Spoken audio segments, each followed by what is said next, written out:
This happened 15 years ago, when I was 23. I left my boyfriend's place in the city and needed to get gas. The sun had just set, so it was finally dark. I picked a gas station still in the city, close to a bridge that feeds into the highway. The pump had a prepay sign on it, so I went inside to prepay before filling up. I always lock my doors before doing things like that. This was before automatic locks were standard on all cars. I still shudder to think of what might have happened if I hadn't done that, because of what happens next. After I paid, I walked back to my car, and as I approached the driver's side, I noticed a man on the passenger side trying to anxiously open the passenger door several times rapidly. He looked up and noticed me. He looked a little panicked and annoyed. Startled, I asked him to step away. I look around. No other cars at the station. It's just me. Seeming more annoyed than despaired, he says, You give me a ride to the bridge. Please, I need a ride." He again tries to open the door. I said no, firmly, and asked him to step away. "Come on, it's only a short distance." I replied with, "Well, if it's a short distance, then you can walk. It's a nice evening out, not too cold out." He glared at me, not happy, not moving. I commanded once more for him to please step away, adding, "Right now. Have a good evening, sir, but you need to go." I stared at him as he finally, slowly sulked off after glaring at me. I waited until he was pretty far away, and only then did I frantically unlock the car and then sped off. I still see the image of me walking back to my car from paying inside, only to find him anxiously pulling at the door handle many times. He did this before noticing my approach. What if I hadn't locked it? Would he have been waiting there inside, gun or knife in hand, threatening me to drive off with him? Or did he just simply need a ride? I'll never know, but as a petite, attractive, early 20-year-old woman alone at night, there's no way in hell I was letting this man in my locked car. I just always wonder, what if I hadn't locked it? I may have stepped into that car and into a nightmare.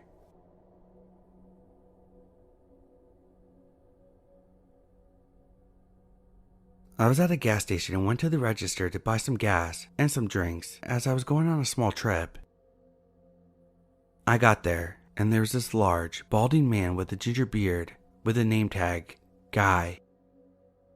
I smiled at him and was polite, since I work in customer service and always try to be nice to everyone, because you'll never know what kind of day said person may be having. Guy smiled at me and asked me if we've met before. I'd never seen him in my life, and I made a joke saying, "I just have one of those faces," and laughed it off. I had alarm bells ringing in my head because of his tone. I had a deep sinking feeling in my gut as he took his time checking me out. Guy kept talking to me, saying I looked great today, and he guessed my dead name. But I haven't told anyone my dead name in years, as I'm non-binary and hate people knowing. I try my best to keep my dead name a secret. Plus, I was paying with cash, so I couldn't think of a way that he would know. I smiled more to brush it off, trying to imply that that wasn't my actual name, saying, "No, I go by Royal." He frowned and scratched his beard, and I could have sworn that I saw bloody dandruff or something like that come down onto the counter. I took my change and went out to my car, filling up as quickly as I could. I pulled out my phone with the intent to let the others know my location and just to tell my friends and mom. Feeling hot breath on my head and someone's body pressed up on my back, I spun around and there was Guy. The most godly smell hit my nose as he looked down on me. I'm 5'6", and my best guess is he was 6 foot. Guy smiled, multiple teeth missing. He said I was rude for talking about him behind his back. I laughed it off and apologized. I went quickly to get the gas pump out of my car. Before I could even get my hand on it, Guy grabbed it from me and did it for me, smirking and saying that I shouldn't bother doing such manly things. He went on to explain that he finally knew where he knew me from. He explained that I was a sex slave in a past life, that he was my master, and he knew my frame anywhere. I'm 17 and I've never met this man in my life. I nodded and tried to laugh it off, saying, "Oh, really?" I didn't want to anger him. The man didn't seem to be happy with that. As I tried to go around to get into my car, he opened my passenger door to get in. I was in full panic mode and had started my car and put the pedal to the metal with both doors swinging open. As I drove away, Guy had fallen to the ground and started to scream and curse. I pulled over after a mile and shut both of my doors. "So Guy at the gas station, let's not meet again."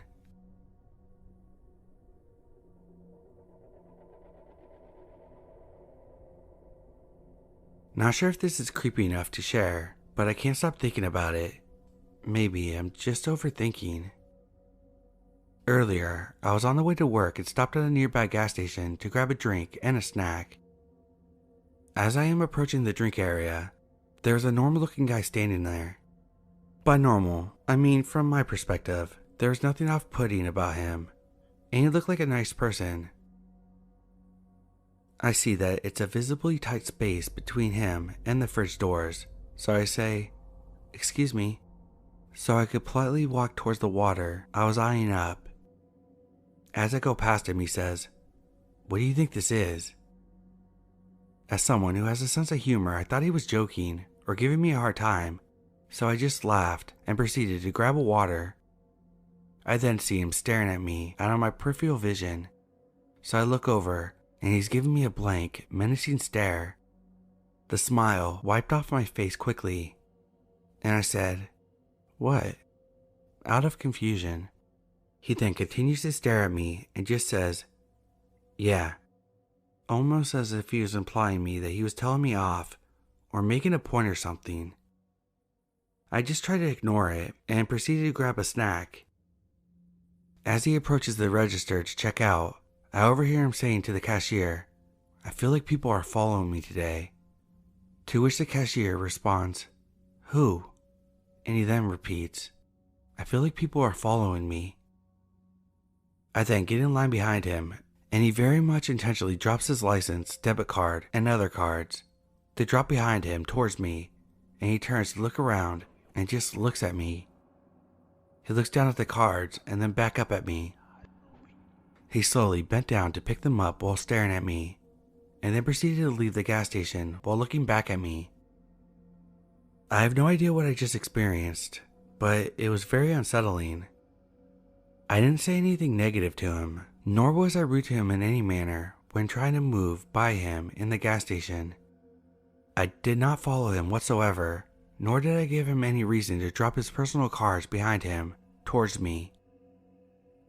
So I'm continuing to ask myself, why did this man act this way?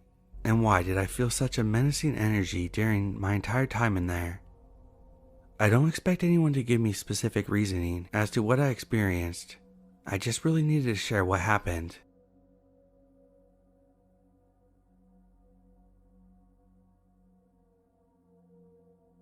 I'm a 30-year-old transgender male, but for the sake of my demeanor when this event occurred, I was a timid 19-year-old lesbian, unleaded into the world immediately after graduation.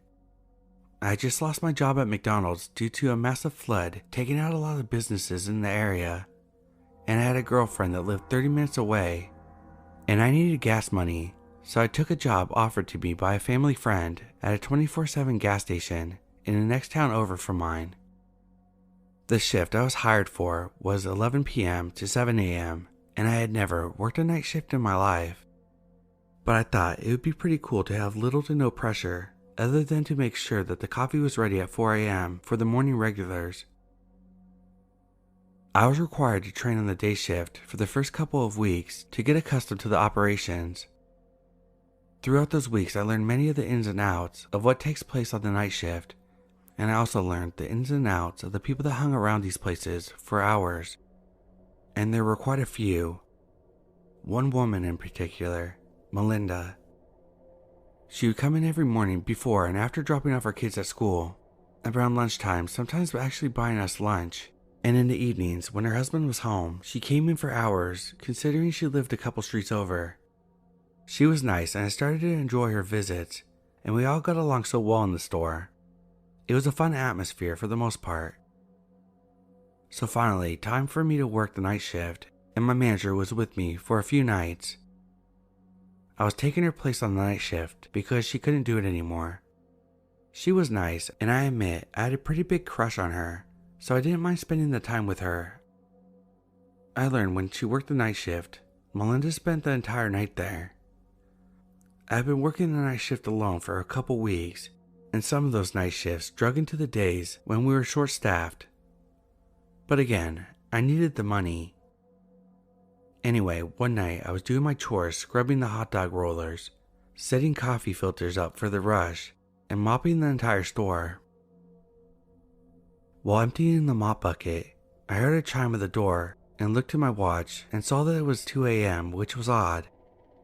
There typically wasn't anyone coming into the store until about 4, so I was a little upset because I just mopped the floor. I went out to see who it was, and just as I headed out, the movement in the mirror overhead to stop shoplifters caught my eye.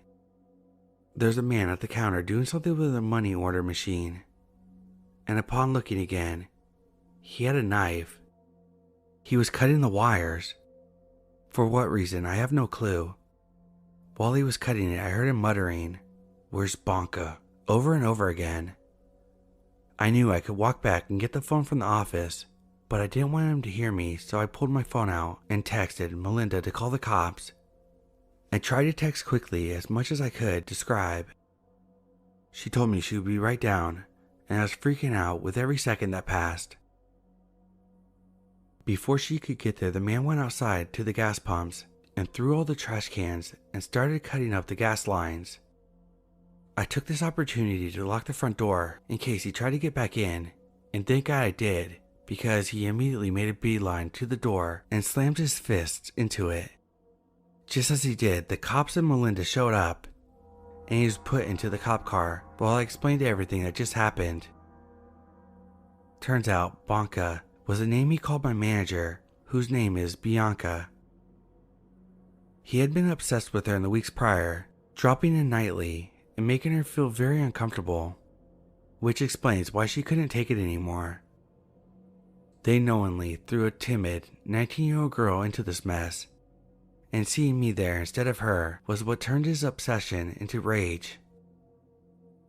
So to the man who became extremely unhinged when they took a woman out of a potentially dangerous situation, and the woman that threw a naive teenager into this world, let's never meet again.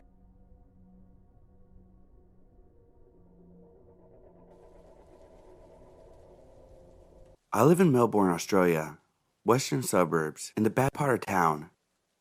I don't have a car, so I rely on public transportation. I went to go see a friend who lives literally downtown.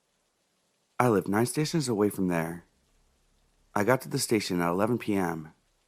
I'm a male, 28 years old, and don't usually worry about walking at night and stuff like that. The walk home from the station is about 25 minutes up a main road. Then I turn off into my road and walk a bit further. As I'm walking down the main road, I notice someone who is walking behind me a bit further away from me. I thought nothing of it. He was just the only one around, since it was late on a weekday. I kept track of him, and he bolted towards me, then stopped and did some strange mannerisms, like with his hands. I can't describe it. Then he stopped again, just standing there. I was so scared, and started to walk faster to get home. As I got to the point of me having to walk in my street, I was thinking, for the love of Christ, please still don't be following me. But my heart sank to the floor when I also saw him turn the corner.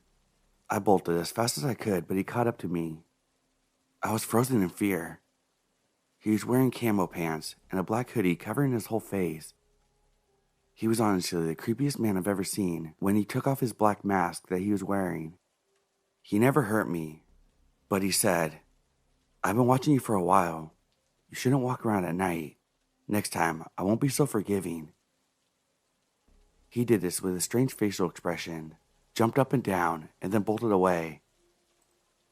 I made it home, and I was so scared that I called my dad, and he told me to never walk home at night again, especially that late at night. I told him that I always do it, and he just replied with, I should know better. I'm happy he didn't find the house I live in, because when he caught up to me, I was about halfway there. I'm not going to walk home at night ever again.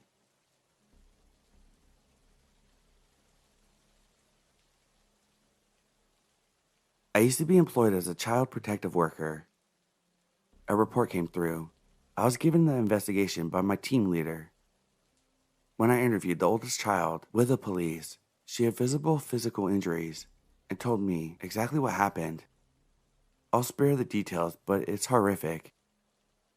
As a child was in his sole care, we knew they needed to be removed immediately. We sent a team of workers out to the child's school while myself and my colleague called his stepfather into the office. I led the interview, and it was horrible.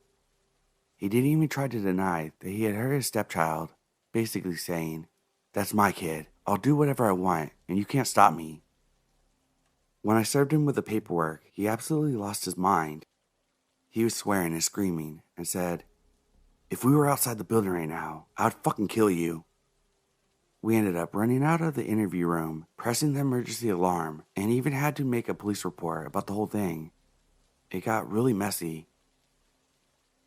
The next day, we were in court for the children, and my manager decided I shouldn't attend due to everything that happened the previous day. My colleagues who attended told me that the man was at court and yelled several times something to the effect of, Where's that bitch of a worker who took my kids? I remember feeling a little freaked out, but it's not uncommon to hear things similar to this when you have removed a child. It's understandable that emotions are very high. You build a little resilience working in the field, and overall I mainly felt relief that these children were placed with their aunt and were safe. About 2 weeks later, I had stayed back late in the office on an unrelated job. It was 9 p.m. when I finished, and I was the only person there. I walked out the back of the building to my car. It was really dark, but when I got close, I thought I saw a shadow moving in front of my car, just for a second, and then it was gone. I was about 20 meters away at this point, but it startled me. I stood there for a second, looking at my car, wondering if I was just being paranoid. While staring into the darkness, I started hearing rustling noises, and whether imagined or not, all the true crime horror stories I've ever heard flashed into my mind. Safe to say, I freaked myself out and sprinted back to the building. I called my boyfriend to come pick me up, explaining what just happened. By the time he drove up to the front doors, I had convinced myself that I was just being silly and asked him to drive me around to my car. He circled around with his headlights shining in the car, and I could very clearly see that all 4 of my tires had been slashed. I was an absolute mess that night and called the police immediately. I was pretty sure that this man was responsible for it, but I had not seen him, so I couldn't say for sure. I took a few days off and came back to a meeting with my manager, who had put together a safety plan for me and the other staff. She organized for security guards to escort us out to our car and said very clearly that no one was to stay in this building after hours alone. Then about a week later, a letter was delivered to the office addressed to me. Any mail that comes into our office goes through the reception staff. Our lovely receptionist opened it, and it was a note that said, You're good as dead, bitch. The words were typed and printed. She was an older woman and burst into tears when she read it. It didn't say who had sent it, but I'm convinced that it's the same man. Over the next few weeks, letters kept coming in, each one getting longer. They addressed me as bitch or homewrecker, saying that I kidnapped and abused children. It was horrible, horrible stuff. The threats in the letters were the worst. The person writing them threatening to rape, torture, kill, and find out where I live and burn down the entire building. To be honest, the police were less than helpful.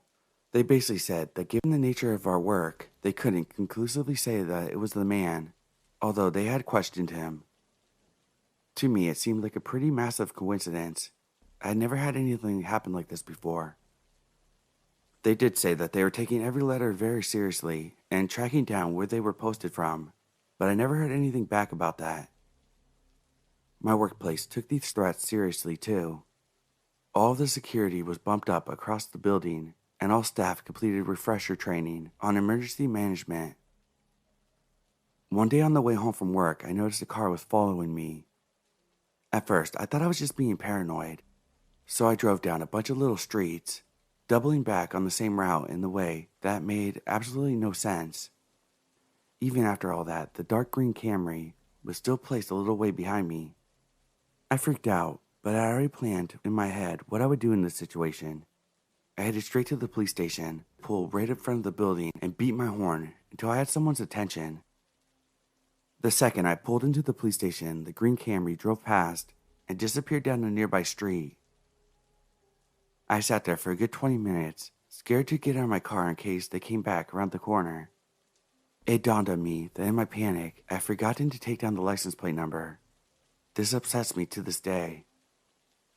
I told the police what I knew, but they told me that the man didn't have any car registered in his name. This was the last straw for me. I was a nervous wreck. I was looking around constantly at work and at home. I knew that he lived relatively close to me, so I even stopped going grocery shopping in case I ran into him. I stayed on stress leave for a month and heard from my colleagues that the letters kept arriving. I was honestly ready to quit, but then COVID happened. It really changed everything. Everyone went into lockdown and all access to the office were restricted. I started back working from home, driving a work car to and from appointments. I didn't go into the office regularly anymore, only allowed in small work groups when absolutely necessary. Over the next year, the letters slowed and eventually stopped. By the time we were allowed to go back into the office, there weren't any signs of this man for almost 7 months. About a year later, I left child protection. I don't know what happened with those children, but my hope is that they're happy and safe with their family.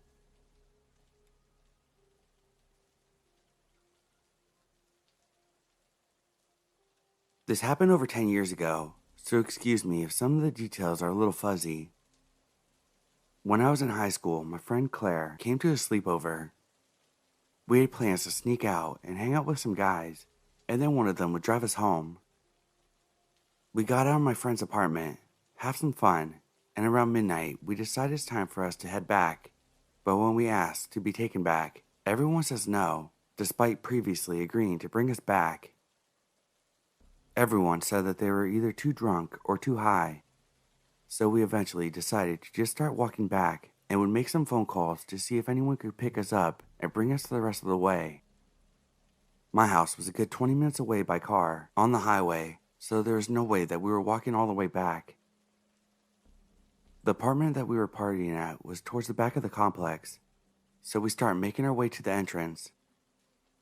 We don't even get halfway there before a car starts slowly rolling up behind us.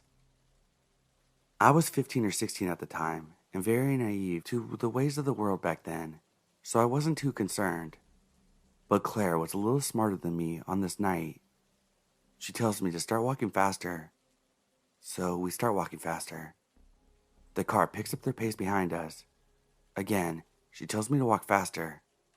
We start moving as fast as we can, and that's when the car pulled slightly in front of us, and 2 of the passenger doors opened, and 2 men got out. Realizing that there is no walking faster to get out of this situation, she instructs me, "Run now." So she takes off running, and I follow her. She runs towards a group of parked cars and jumps behind the pickup truck. For a minute, we prayed that we weren't spotted. This is where details get a little fuzzy. One of them must have gotten back in the car at some point, as there's only one of them following us behind the truck. We hear footsteps quickly approaching. Claire quietly indicates that we're going into stealth mode. This man is on the other side of the truck that we're hiding behind. He's circling the truck looking for us, and we're slowly and quietly circling on the opposite side to avoid being spotted. It felt like a scene from a movie or video game. We somehow managed to do 2 or 3 circles around the vehicle without being detected, and by the grace of the gods, he gives up and decides to go back to the car with his friends. This is our one shot to get away. She tells me to run again. So we run for what felt like an eternity, but it was probably more around 15 to 20 seconds. We find a pool house area and spot a place to hide. We are hidden behind some fences and bushes, and we're anxiously waiting to see if they discover us. Their car pulls up to the pool house, and we're biting our nails, hoping that they don't stop and get out. The car slowly drives away, and we realize that we haven't been spotted. We are safe for now. But the car circled around the apartment complex for hours and hours. They weren't giving up on looking for us. We were safe for the time being, but we needed to find a way out of there. It was in the middle of winter, and of course we were dressed to impress the guys that we were hanging out with. So short shorts and revealing tops. We were freezing. We found a disgusting Captain America blanket that we huddled under while making phone calls to some of our friends to pick us up. We tried contacting the guy from the apartment, but no one answered our calls. None of our friends answered our calls either. We felt completely alone and hopeless. Around 5 a.m., someone finally answered and said that they would pick us up. The best news I have ever heard in my life. Our friend gets to the apartment complex, but can't find the pool house. The group of men are still constantly circling around, but there's no way we're coming out of hiding. We managed to figure out where our friend is with a little detective work, figuring out the building that they're facing was in front of them, and are there dumpsters nearby, etc. We figure out where they are and make a run for it. We spot their car and hop in as fast as we can. Go, go, go, we tell them, and our friend speeds off towards the entrance. We pass the group of men on our way out, and that's the last we saw of them. We make it back around 6 a.m., just in time to sneak in without my parents ever knowing that we had left. If Claire hadn't been with me that night, I definitely would have been abducted, raped, or possibly killed. So thankful for Claire and her friend that picked us up, but a big fuck you to the adult men who we went to hang out with as teenagers, and especially fuck you to the guys who attempted to harm us. On a happier note, I am now very diligent and aware of my surroundings, and we washed that dirty Captain America blanket and shared custody of it for years after the encounter.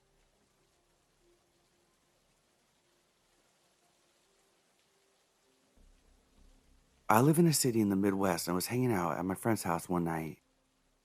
As I was leaving, it was dark, probably 10 or 11 at night. I'm a small woman and look a lot younger than I am, and so I have experienced quite a few creepy encounters, sadly. This one still makes me nervous. I walk to my vehicle, which is parked on the right end of the sidewalk, and get in. I live about 4 minutes away, so I'm kind of on autopilot. I never noticed anything until the SUV behind me seems like they are making the same turns. Sometimes I get paranoid that people are following me, though, and continue to drive. I assume they'll turn at any moment, as they often do. Except when I pull into my driveway, they pull across the end. They block me in. I'm terrified at this point, so I call my husband inside and stay in my car. He walks to the door, and they pull away. I still wonder why they followed me home, and what would have happened if I was alone.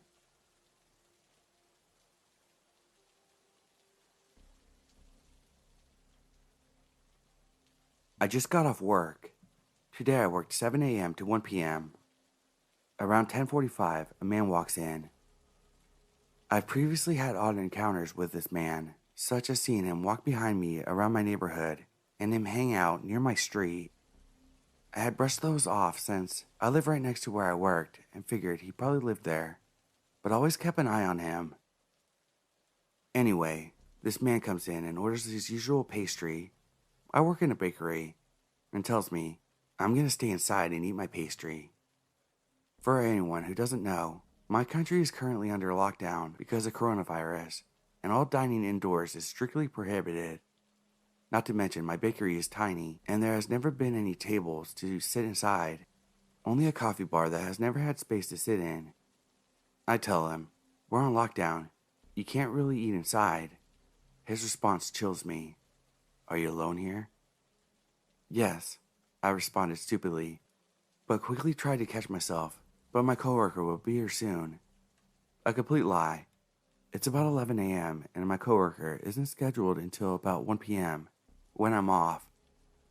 "Then no one will see me in here," he responds, and goes back to eating his pastry at the coffee counter. I roll my eyes and go back to work, not getting paid enough to care if he quickly eats his pastry and leaves. 10 minutes pass, then 15. This guy is still in my bakery. I look over and he's finished his pastry and is moving closer to the open space in the counter meant for employees to walk back and forth between the front of the store and the employees only side. Now I start to get uncomfortable. I quickly text my coworker, a 30-year-old man who owns a lot of guns and treats me like a little sister. I look over and this man's even closer and is now reading a book and is peeking at me from above it, watching me. Multiple customers come in and out during his stay. Every time I turn my back to him, he gets closer and closer, until eventually he's halfway into our employees only area. I begin frantically texting my coworker, and he tells me that he's 4 minutes away. I finally make the decision to text my boyfriend. I avoided doing this so to keep from scaring him, but now I was terrified. I sat in the back of the employees area watching this guy. I held a knife just in case he decided to come any closer. Just as he takes a step closer, my coworker bursts through the door. A confrontation ensues, and the man leaves the shop but continues to sit in his parked car right in front and stares at me. I tell my coworker about the previous experiences I've had with him, and he's had enough.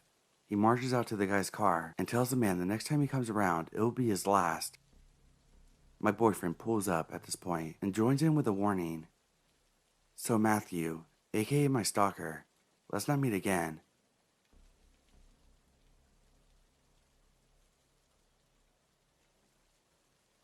I'm really writing this out as a way to vent because I'm in a situation where I feel really stuck. Any advice is appreciated, but I'm not sure there's anything that can be said that will actually help. I've tried just about everything. I'm going to start from the beginning. This is a story 2 years in the making, and I'll try to be as thorough as possible. In 2019, I graduated with a master's degree and moved to a relatively rural area for my PhD. Thinking we would make an investment, my dad and I purchased a house. The intent was to rent it out once I completed my PhD. This house was only a block away from a dive bar, where my dad was able to make pretty good friends. He introduced me to everyone, and everyone let me know that I would be so happy in my new house, because the next door neighbor was the absolute nicest guy you could ever meet. So we met the neighbor, and he did seem nice enough. He suggested that we exchange numbers just in case I ever needed anything, and I thought it was a good idea. What's the worst that could happen? A few days later, my dad left to go back to his home in another state. I was left to my own devices. Literally, the day that he left, it started. My neighbor texted me while I was away and let me know that he left a gift for me on my front porch. In this text exchange, he started using the pet names like Sweetie and Cutie. I went home and he had left a hand-painted feeding dish for my cat in my mailbox. At this point, I wasn't that alarmed. He was just being nice, I thought. The next day, he sent me more texts with pet names, and I took this opportunity to make sure he knew that I was not interested in anything romantic. He replied back with a rambling text about how all a person ever needs is a friend, and he would like to be friends with me. After that, he would send me texts frequently, everything from inviting me to fishing to telling me that he left more gifts on my porch. I would often not reply or tell him I was busy. I didn't want to be rude, but I also had no interest in any sort of a relationship with him, other than neighborly. One night, I got a text from the manager of the bar down the street, letting me know that if my neighbor knocked on my door, I shouldn't answer. She then told me that my neighbor had walked down to the bar with a hatchet and told the bartender that he was hearing voices that were getting louder as he got closer to the bar. He threatened to kill someone with a hatchet if the voices didn't stop. They called the police and the police took the hatchet from him, but made no arrest. The manager from the bar picked me up and I spent the night at her house. She told me that the police said that the neighbor was on meth. After that, I tried to distance myself even more, but things got even weirder. One day, I went outside to my car to find a dead squirrel in my driveway. The squirrel had very clearly been run over and moved right in front of my driver's side door. I stepped over it, got in my car, and left. When I returned, the squirrel was gone. Shortly after, I received a text from my neighbor that said, "Someone or something put a dead squirrel in your driveway. Don't worry, I moved it for you." I felt like this was a weird way to word this, and I suspected that he was the one who put the squirrel in my driveway. Another time, I walked out of my house to see he had placed an unspent shotgun shell on a brick in his front yard. He came out and told me that this was to serve as a warning for anyone walking between our houses. For the next couple months, I did my best to avoid him. He would text me inviting me over, and I would come up with excuses or just ignore him completely. I wanted to remain cordial since he was my neighbor, but it was getting very annoying and I was uncomfortable. He would text me as soon as I got home, which told me that he was watching me come and go from my house. Around Halloween, he handcrafted a large casket and wrote, "Here lies the son of a bitch who played mind games, November 2012. What the fuck? All this time, sending me texts. Eventually, I got fed up and stopped responding completely. Less than 2 weeks after I stopped responding, he threw a 50-pound flower pot at my front door. You know, those big concrete planters. Yeah, one of those. I called the police, who advised me to get a stalking, no contact order. A few days later, I was watching TV when a notification popped up that my neighbor was trying to cast a video to my screen. I declined it twice. I filed another report with the police. During this time, I started the process of getting a stalking no contact order. I saw 3 different victims advocates who all told me different things. I went out of town for a conference, and during this time, someone had attempted breaking into my home. I had an ADT security system, so while they didn't succeed, I was aware of the attempt. After the conference, I came home to the entire world shutting down because of COVID. I was trapped in my home 24/7 with my stalker neighbor next door. Luckily, court proceedings for protection orders did not stop. Right before court, he sent me a text telling me that he was sorry for what he had done, that he could tell when he saw me outside that he made me uncomfortable. Then went on to tell me that he could tell that my hair had got longer and that I looked beautiful. I went to court and provided all the evidence I had, the timeline of everything that had ever happened. The text he sent me asking if I wanted a massage. The text I sent to him telling him that the way that he was speaking to me was inappropriate. The text saying that he knew he made me feel uncomfortable. I told the judge that I expected he attempted to break into my house while I was out of town. The kicker is, he didn't deny any of it. Actually, he told the judge that he took full accountability for everything. He said that he was in recovery and trying to turn over a new leaf. He said he didn't oppose the protection order at all. So, in March 2020, I actually received the stalking no contact order. Everything was pretty quiet for a while. I mean, he did do some weird shit, but that's because he's a weird guy. It wasn't anything that made me fear for my safety. That's until he got on drugs again. This time, we found an unspent shotgun casing in my flower bed. It was consistent with the one that he had previously used to send a warning. This occurred a couple months after I started dating my boyfriend, and I suspect it was a warning to him. After this, and for a variety of reasons, my boyfriend moved in with me. He moved in pretty quickly, but everything turned out fine. We're still together and as happy in our relationship as we can be. New Year's 2021, I was awoken to yelling. I turned on my security cameras and got footage of him sticking his head out of his window and screaming obscenities at my bedroom window for about 7 minutes. It doesn't sound like a lot of time, but when your stalker is screaming threats and obscenities, 7 minutes can be a long time. He called me a harlot. He said, "Happy fucking New Year." He said that he was gonna blow up his house with the gas line. I called the police, who responded. They told me that he never said my name, so they can't prove that he was in violation of the protection order. The officer said, and I quote, "There's nothing illegal about yelling in your own house." They left without speaking to him. All I could do at this point was do my best to avoid him. I parked on the street because my driveway is pretty close to his front porch. I got used to living with my curtains drawn. I always made sure that the cameras were charged, all 5 of them. Yes, because of him, I spent over $1,000 on cameras. Every inch of my yard was covered. Since then, he has been seen by other neighbors, talking to people who aren't there, going outside and screaming nonsense. Things like, "I have Cheerios on my necklace," or, "I'll put my penis in your butt." I'm not even joking. This basically brings me to last week. In the morning, I was getting ready for the day when I heard screaming, "Someone is gonna die over this sweatshirt." I turned on the cameras. I got footage of him walking around the alley behind my house screaming, "Are you fucking proud? How about I get my shotgun? I'll get everyone all fired up." I called the police once again. They didn't charge him with violation of the protection order.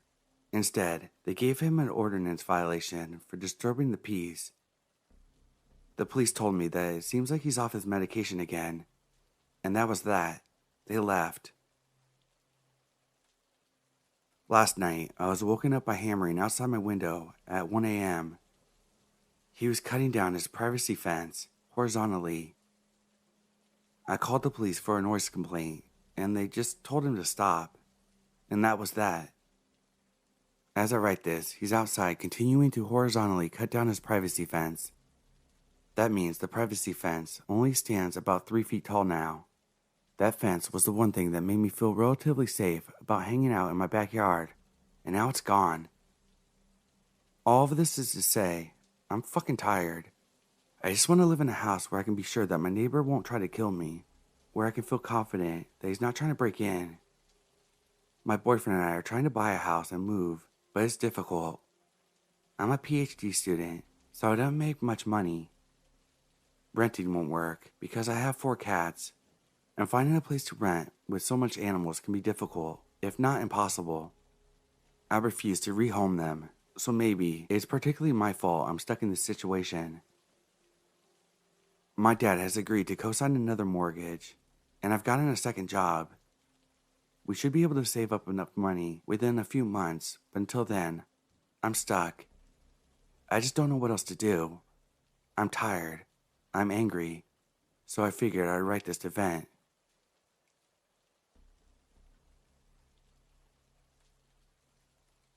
I lived in a small suburbish area of a small town. My house was very close to my grandparents' house. It went my house on 1 block. A large church with a large parking lot was the entirety of the next block, and then the block of my grandparents' house. My grandparents were both retired, so every day during summer while their parents were at work, a few of my cousins and I would spend the day at my grandparents'. Honestly, it was such a fun childhood to have. When I was around 11, my parents bought us a dog. One of my chores during the summer was to walk over to my house and let the dog out to use the bathroom, and then go back to my grandparents'. One of my cousins, who was a year older than me, would always go with me. But one day, when we were on our way back to my grandparents', a guy drove next to us. It was one quick motion. He opened his car door and yelled, "Gotcha!" My cousin and I took off running. He quickly shut his door and sped ahead of us into the parking lot of the church. Instead of running through the parking lot, my cousin and I ran behind the church, but continued in the direction of my grandparents'. When we emerged from the backside of the church, the guy was still in the parking lot, his head on a swivel, looking for us. We continued to run. A few heartbeats later, he spotted us. We heard his tires squeal again after us. Thankfully, we were very close to my grandparents and quickly made it inside. We ran in and told my grandmother, who of course didn't believe us, and told us to go back outside to play. So my cousin and I went back outside. Still spooked, neither of us felt like playing, and just sat on the front porch. Soon the guy drove back and slowed down as he passed. We ran back in to tell my grandmother, who again didn't believe us and told us to go back outside. Well, the third time of us coming in and interrupting her soap opera, she finally came out to the front porch, and at the same time the guy passed again. She called the police, and when we were talking to the police officer, the guy drove by again and we pointed him out. But the police officer just took our statement and left. We never saw the guy again. I would like to think that the police officer pulled him over and scared him into not bothering us again, but I highly doubt it.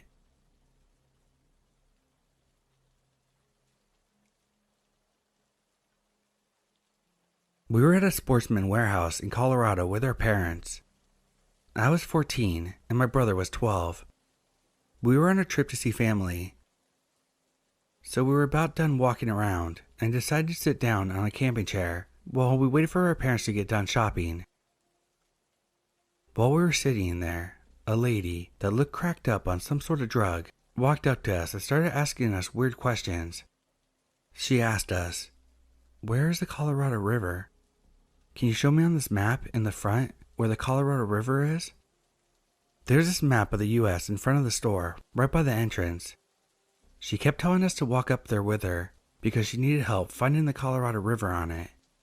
We were both weirded out and started to walk to find our parents. She kept following us and didn't stop. We found our parents and told them what happened.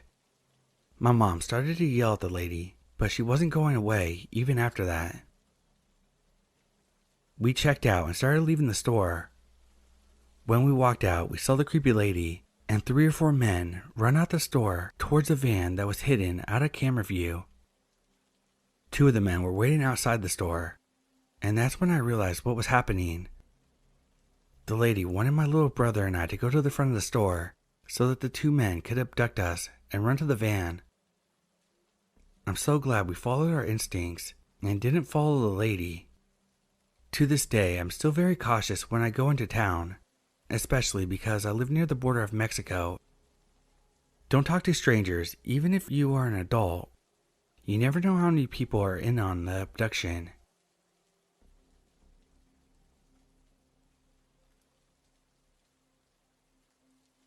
I started a new job this month, and my workplace is only 2 blocks away from the bus stop, with one of those blocks being a public sport place with a public pool and running tracks, etc. I always go through there instead of around because it's shorter and busier, so I feel safe. However, the next block is quite lonely, with not a lot of traffic from cars or people. This morning I was about to cross the street and an SUV stopped. I didn't find it weird because I thought the driver was being kind and letting me cross before continuing on their way. After that, I kept walking really slowly because I always make sure to arrive exactly on time, and I was like 5 minutes early today. As I was about to turn right, I finally realized that the same SUV was a little bit in front of me, almost at my side, turning right really slowly. My workplace is surrounded by houses and in a decent neighborhood, so when I saw him driving slowly, I just assumed that he was going to go park in front of his house. However, he didn't stop, and I thought, oh well, maybe he has to open the gate on the porch. I don't know. But instead of getting out of the car, he just stayed in there. That freaked me out, but I kept walking. Like I said, really slowly. When I was about to be at the side of the car, I didn't know what to do. Should I run? Walk normally until I pass him? Or what? So I started walking more quickly, and when I was on the side of the car, he waved or did a sign at me. I don't know. I didn't catch it clearly. I ignored him and finally passed him, but once I did, he started the engine again, and he was right by my side.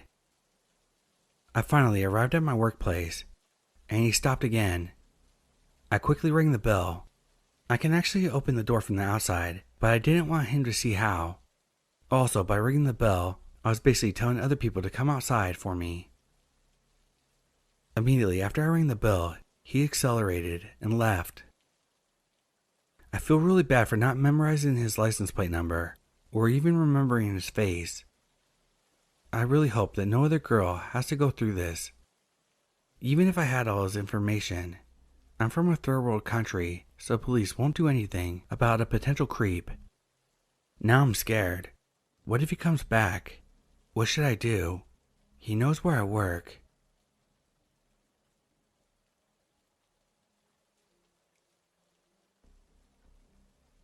Okay, I'm just looking for opinions on this encounter, because although it was years ago, I always think about it and wonder, what the fuck? So basically, we were crossing the border from Costa Rica to Nicaragua. The border has a long-standing line where you have to wait to go through the border control, and there's a bunch of taxis on the other side. The line is long. My friend and I, both female and 23 at the time, we were at the back of the line. This man comes up to us speaking Spanish. We don't understand, but he guides us towards the front. We don't understand, but he guides us to the front of the line and puts us next to two other American girls. We are confused and ask what is going on, but he says in broken English, "You four together. I take you in taxi." We think it's weird, but we did skip some of the line, so we stay next to the girls. We talk to them, and we all agree that we think it's very strange that he put four young backpacking girls together when we clearly didn't know each other, and is aggressively making sure that we get in his taxi once we cross the border. Anyways, we cross the border and he's waiting for us. He begins leading us to his taxi. We tell him no and immediately jump into another taxi with two male backpackers who seem safe. As we look back, we see another guy yelling at the guy who is trying to get us to come with him. They are fighting. He seems to maybe even hit him in the head for possibly not getting us in his car. Was this normal, or was he about to traffic all four of us?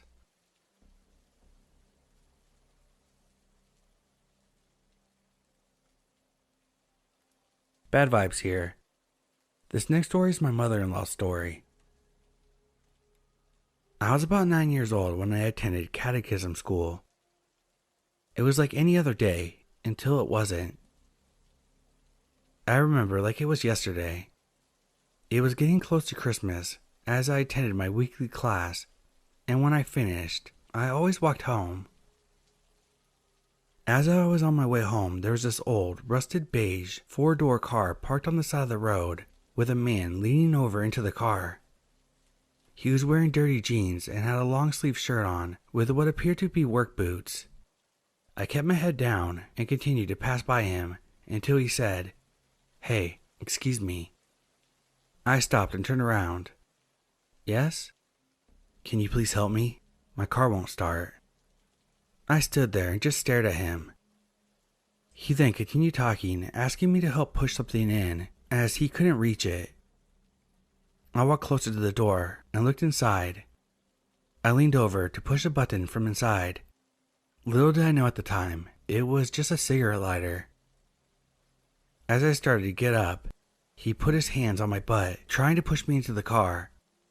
He said, "No, you have to get all the way in to press it." I screamed on the top of my lungs. All right, he said as he stepped away. I quickly got out of the car and started walking away. The man gets in his car and starts driving in my direction. He pulled up right next to me and said, "Are you sure you don't want to come home with me?" I screamed and he sped off. After he was out of sight, I ran home and didn't stop running until I reached the front door. I was out of breath, scared out of my mind. I ran to my room and slammed the door, crying my eyes out. My sister came into my room. She's 5 years older than me. She asked me what's wrong. I told her everything that happened. She told me that we needed to tell my mom. As she started to walk out the door, I grabbed her arm. "No, don't tell Mom." I didn't want my mom to find out, as I thought I would get in trouble. My sister ended up telling my mom, and she called the cops. A few hours later, the doorbell rang. I was scared and hid in my room. There were two policemen standing at my door. They came in and sat down and asked what happened. Scared as I was, I told them everything. They asked my mom if she would be willing to take me down to the station to look through a book so I could possibly point them out. Looking through the book of men, I spotted him, the guy that tried to kidnap me. Him, I shouted, pointing at his picture. That is the man. The officer said, "Thank you. You did good." We went home, and about a week later, the police officer came back to the house and asked me to point out the guy who tried to kidnap me from another book. I pointed out the same guy in 2 different books at different times. They thanked us for our time and left. That night, I went to sleep and woke up screaming from a nightmare. My mom came running in, and I was crying. "What's wrong? What happened?" "The man, he took me. He threw me in his car and took me home. He hung me on his tree. He put me on the top of his tree like an ornament, hanging me on the tip of the tree." My mom told me it was a dream. I was so scared I slept with my parents that night. The next day, my mom called the police office and asked them what was going to happen. The policeman said since he didn't physically harm me or kidnap me, they couldn't do anything. At the time, I didn't think much of it. I was young, but attempted kidnapping and they did nothing? Years later, when I was much older, I found out that years after he tried to kidnap me, he got someone else and ended up killing her. That could have been me.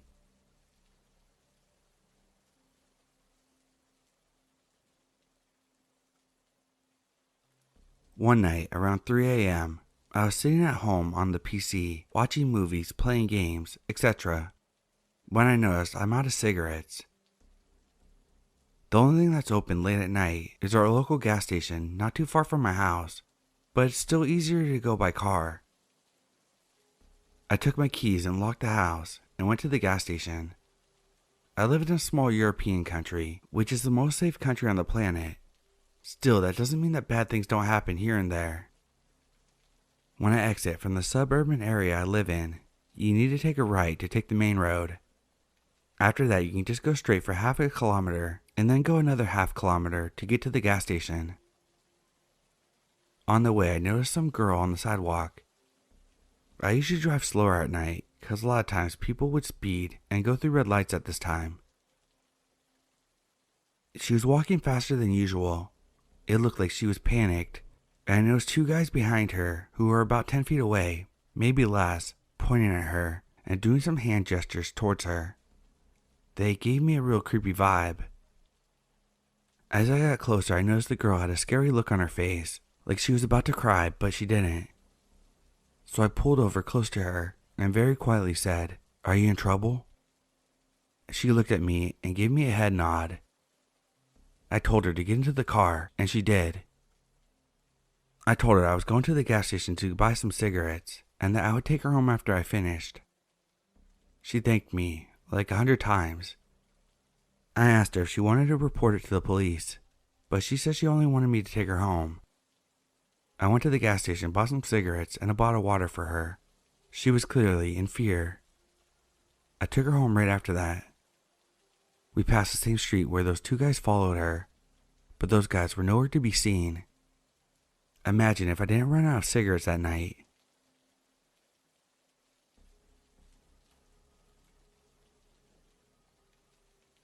When I was a kid, no older than 10, I was walking to the mailbox to get the mail for my parents. I was fully clad in my baseball uniform, ready to go. A car pulled over and an elderly woman urged me to get in the car. Immediately, I knew something was up. "Come on, we're going to be late," she insisted. She went on saying that my bat and glove were in the trunk, telling me that my dad had given it to them. She said my dad couldn't take me anymore, so he asked them to take me since they lived nearby. I honestly don't remember what I did. I just remember the anxiety from piecing together what was happening. I want to say that I booked it and ran into the house, but as I've gotten older, I don't even remember anymore. All I remember is being back at the house, and the creepy lady ended up ringing the doorbell. When my dad answered it, he was obviously confused, and she told him that they were testing me to see if I would jump in the car. The most unsettling thing to me is, I don't remember if I actually got in their car. I'm not particularly old, but the experience pumped so much adrenaline into me that I truly don't remember it well. I try to remember.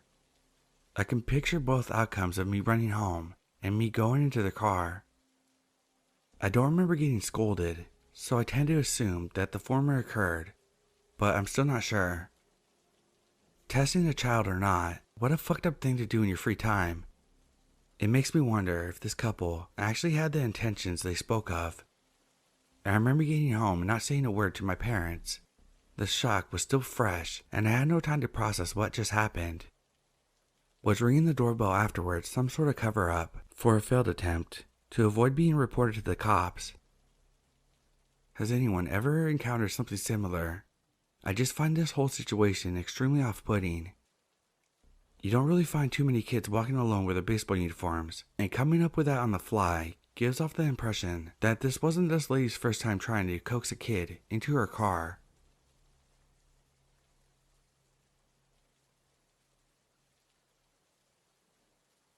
So I have many creepy stories to share, but I'll start with this one. This happened when I was 13, and it definitely looked like a 13-year-old. I was a late bloomer. I was walking to a friend's house, about a 20-minute walk on a summer's evening, so it was still daylight. A middle-aged man in a car slowed down and asked me where I was going and if I wanted to get in, and he would take me.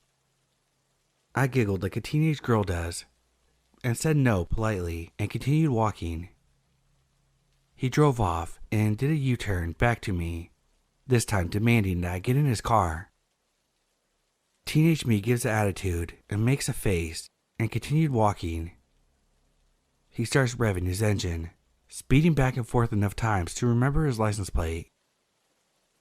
By the time I got to my friend's house, I had let the encounter slip my mind. Fast forward a few days. I brought it up in general chit-chat with my mom, and she was horrified. She called the police. I was mortified because she was embarrassing me, and I could take care of myself. Anyway, the police came and took my statement. Remembering the license plate came in handy. They went straight to his house, where his wife said that he was with her the whole evening. The police came back to me, saying he matched the description I gave them, and that he's been given a slap on the wrist. I would have loved to have been a fly on the wall once the police left. As an adult now, I'd love to know what he wanted with a 13-year-old child.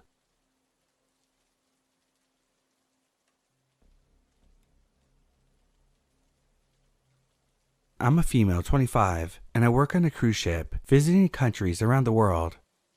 Sounds cool, but it's hard work and may put you in some weird situations. This day, I was transferred from one ship to another. Usually, when you disembark from a ship, you leave with many other people disembarking, and get into a bus hired by the company to take you to the airport.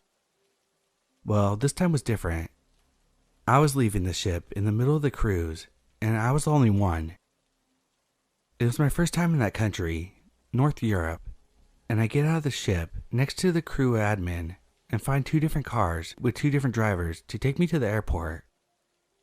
The admin is the one that made contact with them, and she is lost, no idea which is the correct one. One of them started to grab my luggage and putting it in the trunk, and the other approaches to stop him. They start arguing badly in their language, which none of us could understand. She then asked for the credentials of both to decide whom she would send me with. Needless to say, my mind at that point was going as far as the idea of human trafficking or other possibilities, and I did tell her that. Her face seemed concerned and confused as well the whole time. One of them gave her an ID with a picture and a company logo. The other one, only a business card from the company. She then said she was going to check them, and I thought, good, we'll see what's going on here. But she straight away sent me with the first one, the one that has that ID card, as she says she knows the names of the company. Well, of course, I didn't go chill. In the car, I was sending messages to my mom and boyfriend, sharing my location and explaining what was going on. Also, I opened Google Maps to see if we were going in the right direction. The driver then starts a voice call. also arguing with someone, and I try to download as fast as I can a translator so I can record and get the meaning. When I finally got it, he finishes the call and does not start another. He does not talk to me at any moment and keeps an unfriendly expression. I proceeded to check Google Maps, and to my despair, he does not take me the route I was hoping for. He then stops in a place that looked like a bus station, leaves the car, and starts taking my luggage out. I ask, "What is this place?" And he says it's the airport, and we need to go to the immigration. I follow him to the entry, and it's a huge building, so I do believe maybe it's an airport, just a different entrance, but I'm not yet chill. He takes me to this corridor. We finally check my documents with the officer, and he leaves me there. Okay then, I finally breathed. To this day, I didn't find out if the other driver was official or not. Once you leave the ship, you hardly have contact again with the people working there. It could have been something very innocent, but maybe my gut didn't trust that at all. I don't know if you consider the story really eerie, but I know I was scared, and I wanted to share it with someone.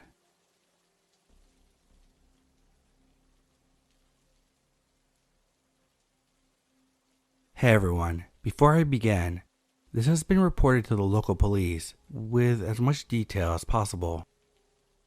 I have been searching for several hours on who to reach out to or how to put into words something I went through this evening. I came across this thread, seeing someone post a similar thing last year. Tonight, my girlfriend, 22 female, and I, 23 female, were heading home from a picnic at our local park. As we drove away from the park and approached the stop sign, I noticed that there was a car parked at the stop sign. I remember thinking to myself that seemed really odd. We pulled up to the car and stopped, and when I looked over I saw a man, his wrists tied together, a terrifying expression on his face as if he was screaming and crying for help. I froze and asked my girlfriend if she had seen what I had. As we pulled just forward from the car, she asked what I saw, turned around, and he was still there, wrists together on the steering wheel, staring and making eye contact with her. We both panicked, asking, "Do we call 911? Do we circle back around?" Trying to make sense of what we just saw, and I think it both hit us at the same time when we realized that it was most likely a tactic to lure us closer to his car. I know I've personally read multiple stories of possible trafficking tactics happening in my country. I am lucky to have seen these and knew to get away as soon as I could. Sure enough, when we drove off, he followed us for about a half a mile until we got to a busier road and lost him. I have been in a state of fear and confusion and panic ever since. It may seem like an overreaction, but I have 1. Never been in a fearful situation such as this.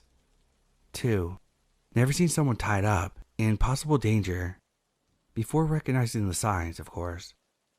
I guess I'm looking for reassurance, wondering if anyone out there has been in a similar situation.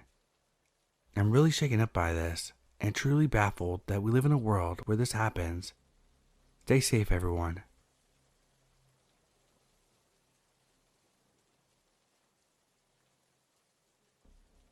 I've been clean from all drugs since 2019. It took me a while to write this. I never thought I would be posting this because of how stupid I was and the stupid mistakes I made. I know I'll get all the duh comments, so don't even say it. I already know. I'm telling this story to remind people that everyone's intentions are not what they say they are. I am mentally traumatized from this experience, and I get reminders of it every day. I'm grateful to be alive and have no idea what would have happened if I didn't get away when I did. So save the rude and cruel comments. Thanks. This story is based in September 2017, I believe. Such a fucking blur. I did whatever I could to survive in this harsh world, so please no judgment. I was on the streets, no family, and a soon-to-be meth addiction. Backstory, I started using crack in 2015 and figured out that if I sold my body, I could make easy money. I know, not ideal, but I was deep in addiction, and at that point, I didn't care about anything. January 2017, I met Ty, who also smoked crack but worked every day, so I no longer had to do that. I was going on like 8 months free from selling my body and my soul. Also, when I met Ty, he had a place in the big city and he did a lot of work for people in the city. I was left on the streets by the man I had thought loved me at the time. I must have said something wrong because he flipped out and left with everything I own in his truck. Fuck, we had just spent 2 days getting high and I was sure he was just throwing a fit. So I went over to my friend's, let's call him E's house. It was my home away from home and I felt safe there. E was an older, maybe 60-year-old man who liked to get high and, over time, became one of my best friends. I was able to take a shower and put on clean clothes. When I was done, I remember sitting on the couch with disbelief that Ty would just leave me like that. I started crying and wishing things had been different, while E held me and comforted me. I knew deep down that I needed a fresh start, to depend on myself and live a happy life. Across the street from E's house was a hometown bar where rappers and musicians would perform, and on that particular night the bar had been filled with people from the bigger city about a half an hour away. Let me explain. Where I come from, there isn't a place for addicts to get clean. They do have women's shelters, which I have been to before. About 30 minutes away in the bigger city, where they have all the help you can ask for if you're willing to do the work. At this point, I was ready to get away from everyone and everything. I had no hope of cleaning up my life if I stayed anywhere close to where I was using. Remember, you have to remove the old playmates, playthings, and playgrounds, so that's what I needed to do. I went right over to the bar and found a semi-good-looking guy headed back to the city I needed to go to. I told him I planned to go to a shelter in the morning, and he told me I could just go with him, and he would take me in the morning. On the ride, I remember feeling like 100 bricks lifted off my shoulders. I had nothing but the clothes on my back and an Obama phone with no minutes. The guy I was with had a pretty sweet ride. I said, "You don't fuck with this, right?" And I pulled out my crack pipe. He shook his head, so I rolled down my window and just let it go. I knew I was going to be in the shelter and had to get better. Not just for me, but I had kids and a family that at that time still hoped that I would get better. I wanted to start over. I just didn't know how hard it was going to be. Me and this random dude go to his friend's house and smoke a blunt, and I don't remember anything after that. I woke up on the floor of a clean room. I mean, clean. There was nothing in it. It smelled like paint. As I looked around, I realized this was the place dude was talking about moving into. I got up, and he took me to get coffee, and then right over to the shelter. I was fucking terrified of what I was walking into. I had no idea what to expect. All I knew was I needed to better my life, and I needed to do it now. As we drove into downtown, I got a little nervous because I knew that downtown was full of crime and drug dealers, big buildings and confusing signs, tons of people and traffic. I then realized I was gonna have to work really hard to get my life back. We pulled onto the street and before I knew it, he was dropping me off. There I was standing in the big, beautiful, clean lobby, just feeling lost and broken. I had been with Ty for almost 7 months and this was the first time he left me like this, so I was kind of hurt over that. I knew he had been seeing someone else in our recent month breakup, and he wasn't afraid to show it. This place smelled like lime with spotless white walls. I walked up to the desk and was asked if I was homeless. Yes, I said. She didn't even ask me any more questions. She just looked at me with the sad eyes and said, "Okay, hon, let's get you set up." She took me to a small room full of boxes, and she hands me one. She explained it was for my personal things. I looked at her with unsettling eyes and replied, "I don't have any belongings. I had lost everything the night before." The nice lady gave me some toiletries and a pair of leggings. Next was intake, where I had to answer a bunch of questions, and was handed a paper with all the rules on it, and on the top of it, and on the top of the piece of paper, it stated there is no Wi-Fi in or around the building. You had to go down to the stop sign to get internet. My phone was off, but I could still use the Wi-Fi, but at that time, I really wasn't worried about it. I knew Ty was already probably staying with the other girl. Michelle was her name, so I didn't feel it was necessary to even try to use my phone. I decided to cut off everyone and try to be different. When she was done giving me the rundown on how things worked, she took me into the day room. Walking from the lobby was weird, and I remember feeling sick going through those double doors with the stairs off to the left. Under the stairs was a pile of mats. I was told to grab one. I followed her through the double doors into the day room, which was huge. It was filled with at least 50 females, a lot of older ladies with nowhere to go, but it was loud and bright. The walls to my left were full of lockers, which I was told to get one if I stayed there long enough, and in front of the wall about 10 to 15 tables set up where most of the girls were sitting playing cards, coloring, and talking. The other side of the room was a shower bathroom, and a small TV sat in the cart on wheels. Next to the cart was a table that had electrical strips full of chargers and phones. In the far back corner was a door that led outside to go smoke. It was nice. There were picnic tables and lawn chairs set up with a huge fence in the yard for the kids to play in. When 7 p.m. hit, the whole dynamic of the room changed. Everyone was moving around. People were running in and out. Then you hear over the speaker, "Roll call." Then you were instructed to go and get one mat to sleep on. They passed out blankets and pillows to those who were without them, and they let us keep the TV on. The first night was scary and lonely. Here I was in a strange place, not even 2 full days clean, off a week-long crack binge. I was up half the night, and my head was just racing. I finally fell asleep when the other girls started to get quiet. The morning came way too fast, and the rule was, you had to get up by 7 a.m. You didn't have to leave, but you had to get up. A lot of the older ladies didn't leave the shelter. They knew they had a place to stay and had nothing else to do all day, so they hung out together at the shelter all day long. I had to go upstairs for breakfast, which was okay. I'm not really a breakfast food person, but that morning I was starving. I had a whole damn eggs, bacon, and milk. After breakfast, I went outside for a smoke, and I noticed a teeny black girl with cornrows in her hair had some cards in her back pocket. I had been playing cards since I was a kid. My dad had taught me a few games. I played with friends, and I also had done some time in jail in the past. I was lonely. I didn't know where anything was, and it was obvious I needed help. I asked the girl her name and if she wanted to come play cards, and after 2 games we had a connection. She was cool and she liked me, so I was okay with that. I can be awkward around new people, and females tend to not like me, so I find it hard sometimes to make friends.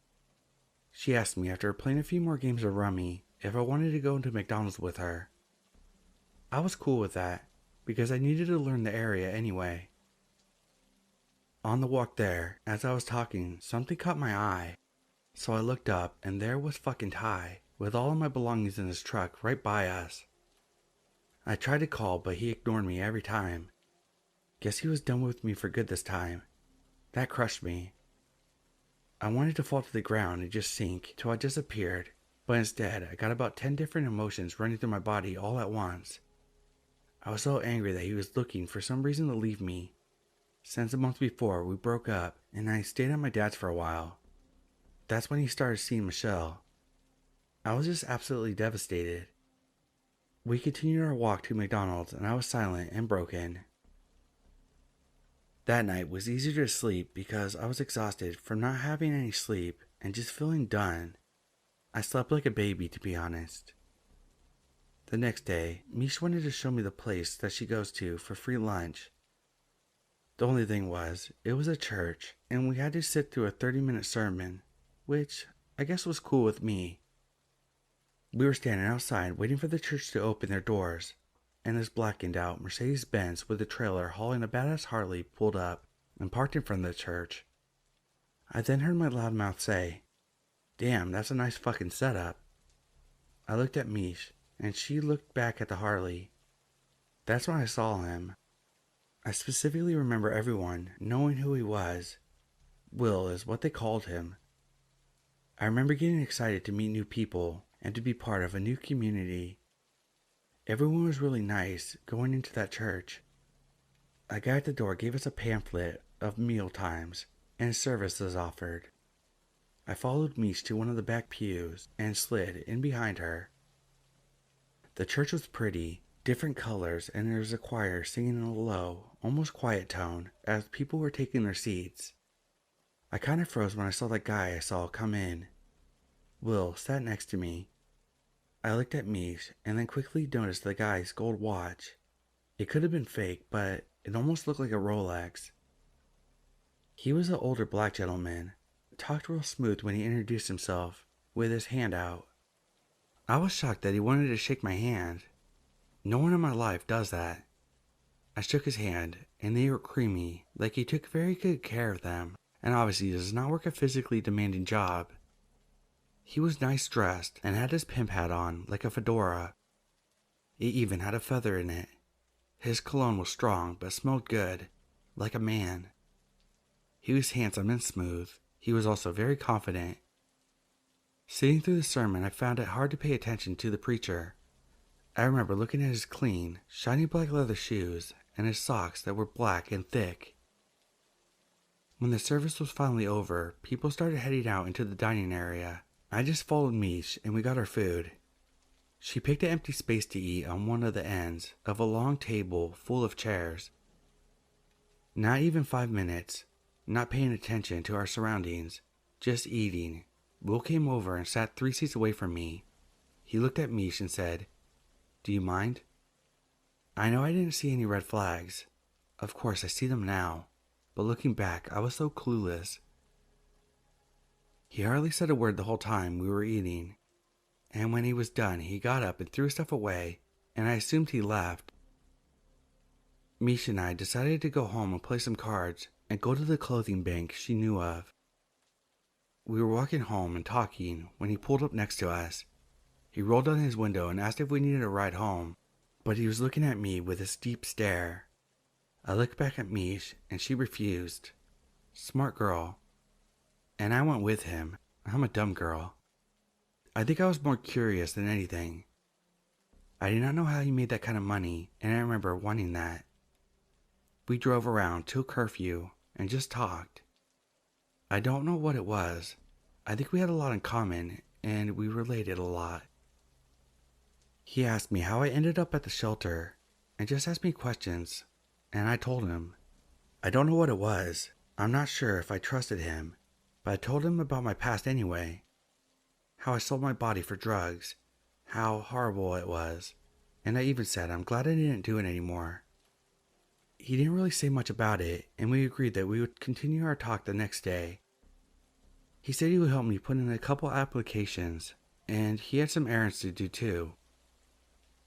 I woke up the next morning to a text from Will that said, "What if you made that kind of money, but spent it on yourself, not drugs? Everything you make will go to building your life. Just think about it." I thought about it. I'm not going to say why I agreed and went on with the idea that this would work and I could actually get my life together and my kids back. $200 a half an hour. I could be free. I chose to go with him. At that time, I think I thought I wanted to be with him, but really, I just wanted a way out of the situation I was in. I hated that stinky, loud shelter. I wanted out. He got me a room at the motel, and we dropped off my stuff, and he told me that I needed some new clothes. He did tell me that he had just got fired from a trucking company. He was a truck driver. He was currently trying to find another job, as far as I knew. He took me shopping and got me a few new outfits, more or less outfits to take pictures in to bring in money. I knew what I was getting into, but I was preparing my mind to handle everything that was about to happen.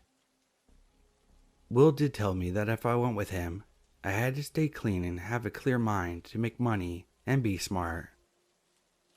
Looking back at how manipulative he was, made me believe that I would do this to make a better life.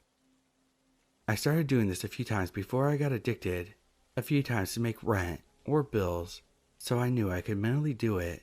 but I was still unsure about where this was going to go. We got back to the hotel and I do my thing. I take pictures to post them. It didn't take long before I started getting calls. I did make some money and I kept every penny, and Will took me shopping. I remember the shoes I bought. They were black and gold, baby fats. Oh, I loved those shoes. I got like 6 or 7 cute outfits, some makeup and hair dye. Remember, I came to the shelter with nothing, so being able to get all this stuff made me feel so good. I was confident in myself and was hopeful that I could get a place to start my new life within a few weeks, if days like that repeated itself. Remembering how things went, I am starting to think I was a part of his game, making girls think they could do it, and keeping the money and just trapping them and making them need you. It's sick. He tricked me. He made me think I could finally live a clean life. Yeah, I was escorting, but I treated it like a job. I bought another phone, so I had a new number, and used the Obama phone for work. I thought wrong. I later that day went back over to the shelter and grabbed one of the shirts I had and some personal things I left with Will. That night was cool. He was super chill. We talked in separate beds. We got 2 beds, and he didn't act like he was interested in me, which I was happy about because I didn't want to be with anyone. I needed a break from emotional attachment. After Ty left me, I felt like I wouldn't trust anyone like that in a long time. So I was happy that I was in a comfy bed watching TV, freshly showered, with money in my pocket. I had the best night's sleep and woke up to breakfast and time to get up and get myself together. He got up early, went and got us breakfast and coffee. He ate with me and then left, said that he would be back in a couple hours, take my time and do what I gotta do. So I did just that. While he was gone, I dyed my hair and the works. Not long after I was done, the door opens and a female walks in. She's pale and has a beautiful face, long pretty blonde hair that ran down to her shoulders. She was real petite, way too skinny, and size B chest. She had pretty big blue eyes and had dark circles under them. It looked like she had been crying, and she was carrying a black trash bag that contained all her possessions. Will walked in behind her and introduced her as Anna, and she needed help too. He instructed me to get her together, get her pretty, and take some pictures and post them. He then told her to go and take a shower and asked to talk to me outside. We went outside the door, and as I was shutting it, his voice got real stern and said, "I see you have not made any money yet, and why the hell is that?" I tried to explain that Sundays were the slowest days. I would be lucky to make any money today. Before I could finish, he cut me off and said, "I don't give a fuck, you need to make some fucking money. What, you think this hotel pays for itself? I pay for it. I will pay for it tonight, but from now on, you pay half, and half of all expenses. Now go make some fucking money." I couldn't believe he was talking to me like this. I had never seen him mad, and his voice scared the hell out of me. I was looking at him when he cut me off, and I could see him get angry. His eyes got wide, and the white just disappeared, and they became all black. I was scared, but I did what he said. He left me alone for a while he went out and got food, and whatever he did. When Anna got out of the shower, her skin was more exposed as she walked out of the bathroom in a small towel. I knew she was addicted. I assumed heroin. She confirmed that after I asked her if it was going to be a problem not to do drugs because that was a rule for me. Why wouldn't it be a rule for the other girls? After my kid's father passed away from an overdose, I didn't like to surround myself with girls I knew I could get close to, so I cut that all out. And when she told me, I was like, "Okay, no girl, I'm sorry, you're going to have to make some calls because you can't stay here." At this point, I didn't care what Will had to fucking say. I didn't want her here, period. As soon as he came to the door, I stopped him and took him outside. I told him I don't think I could work with her. I didn't want to be around a heroin addict, or any kind of addict for that matter. He did make her pack up her stuff and took her home. I think he was trying to please me for some reason. Will and I then rode to Main Street, where all the girls walk and work. It was so weird. I don't know why I didn't just run then. I'll never know. About an hour or two of driving around, talking to a bunch of different girls, this random ass girl jumps in the car. It was crazy. They had known each other for years, I guess, and she had been looking for him and wanted to make some money. She was quite a bit older than me, but still really pretty, like beautiful. She had long, thick, curly, jet black hair. I didn't really get a good look at her until we were back at the hotel. Will told me he wanted to get a few girls together to make some big money. I was going to be number one, and that I would never post with another female, because I'm number one. He told me that was important, and we were building our own family. Amy was tall and thick, but she was gorgeous. Big blue eyes, pretty skin, small waist with a big round butt, and she was a straight up bitch. She took benzos. She was prescribed to them. I guess that's why he allowed it. It wasn't long before I couldn't help but watch her. She was popular, and then, like at night, she'd be falling out of nodding off. It drove me crazy. I think I even started to fight with Will about it once. I didn't think it was fair, honestly. Like, bitch can get high, but I can't. What Will would do was, during the day, he would leave me at the hotel to make money, and he took Amy to the street to work her. Well, it wasn't 2 days before they came home with yet another girl. A young one. 18. Her choice, no family. I only know what they tell me. Her name was Amanda. She was short like me, and a little chunky, which was okay. Guys like chunky too. She had blonde, long hair, and a cute face. She was sweet and didn't say much. I tried to get to know her a little better, but she wasn't around for long. I posted her with Amy, and she didn't get much feedback. Most people that were calling for Amy. Amanda stayed with us for a few days, but she decided that she wanted to go home. Will, Amy, and I didn't stay at the hotel for long. We ended up deep into the city, the furthest away from our hometown. Bigger room and a nicer hotel with a view of the whole city. It had a shitty microwave and a drive-up entrance to your room. Will and Amy brought back 2 girls that night. I don't remember them much because I wasn't involved with them much.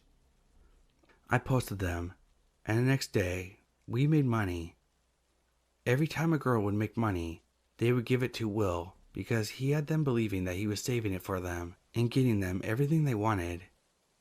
I continued to make money on my own and also gave him my money.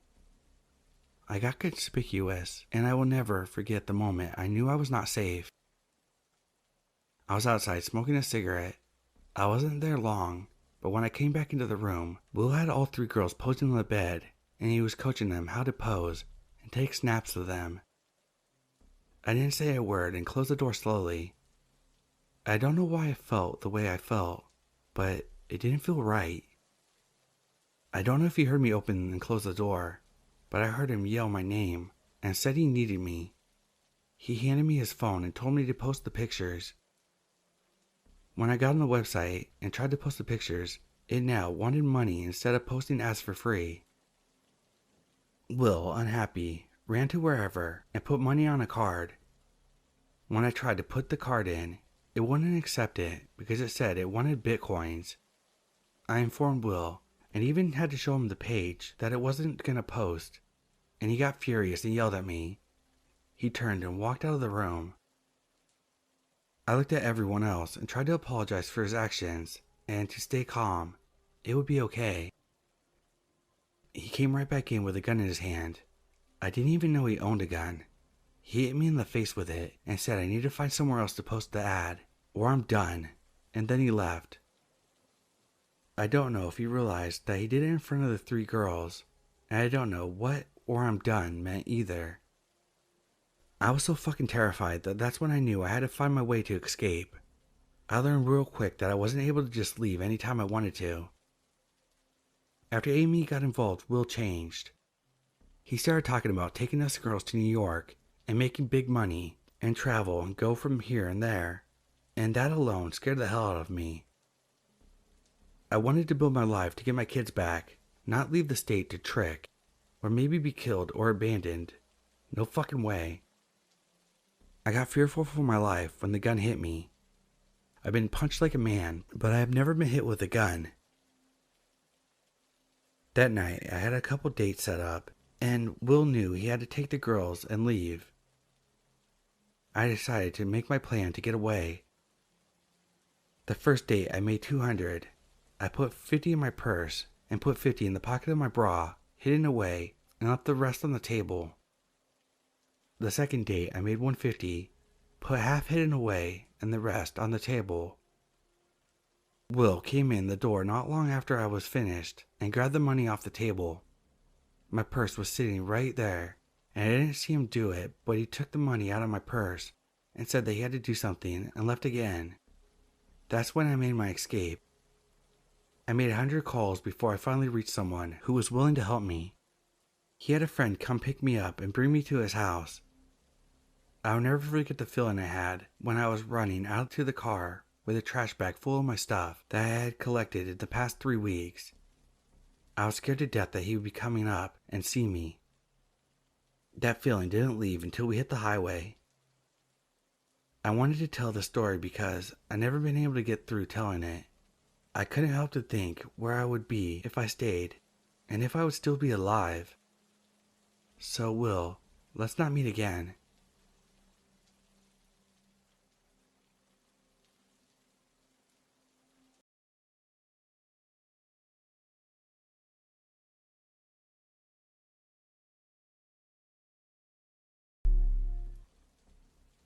This happened 3 years ago. At the time, I was 21, and I'm a female. I went on vacation with my family. We stayed at a hotel resort right next to the beach. Every night, my family would meet up for a drink or an evening stroll on the Pomerade. The Pomerade itself was always filled with a lot of people, especially couples, enjoying a beautiful evening walk. On the third day, I couldn't sleep. My brother was still awake, but we had a fight earlier, so I didn't ask him to come on my walk. Now, before you think I was being stupid, it was midnight, I think, and still the Pomerade was filled with people. So I put on some loose pants and a shirt, nothing fancy, and went on a walk. Normally, I'm quite aware of my surroundings, especially at night, but since there are still so many people around, I put my earphones in and listened to some relaxing music. The walk started off great. I was watching the beautiful nightlife on the Pomerade and the other resorts. After 30 minutes, I went to sit on the beach to tie my shoelaces. In the corner of my eye, I noticed a man who stopped as well, sitting on a bench 2 benches from mine. I didn't find anything suspicious yet. I start to walk again and notice the man getting up as well and walking about 20 meters behind me. I slowed down my pace to put my headphones in my pocket. I was getting suspicious, but wanted to know for sure. Again, I stopped and pretended to search for something on my phone. He stopped as well. So I had to pass the creepy man to get back to my hotel. Since I was still surrounded by people, I felt somewhat safe. In my head, I had the genius plan to go down to the beach and hide behind one of the beach chairs. The beach was pitch black, and in my mind, this was the best solution. I start to speed up.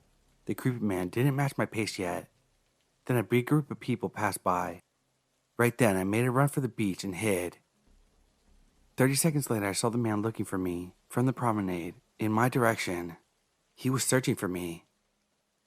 I was hoping that he would give up, but he started making his way towards the beach chairs.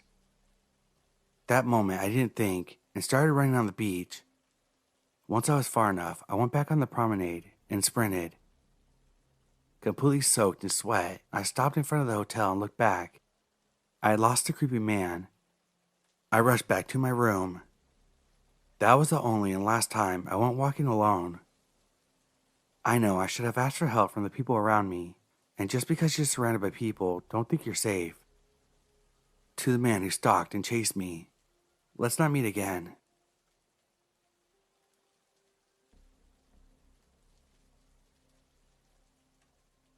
This really creepy thing happened to me yesterday. I'm still processing it because what the fuck?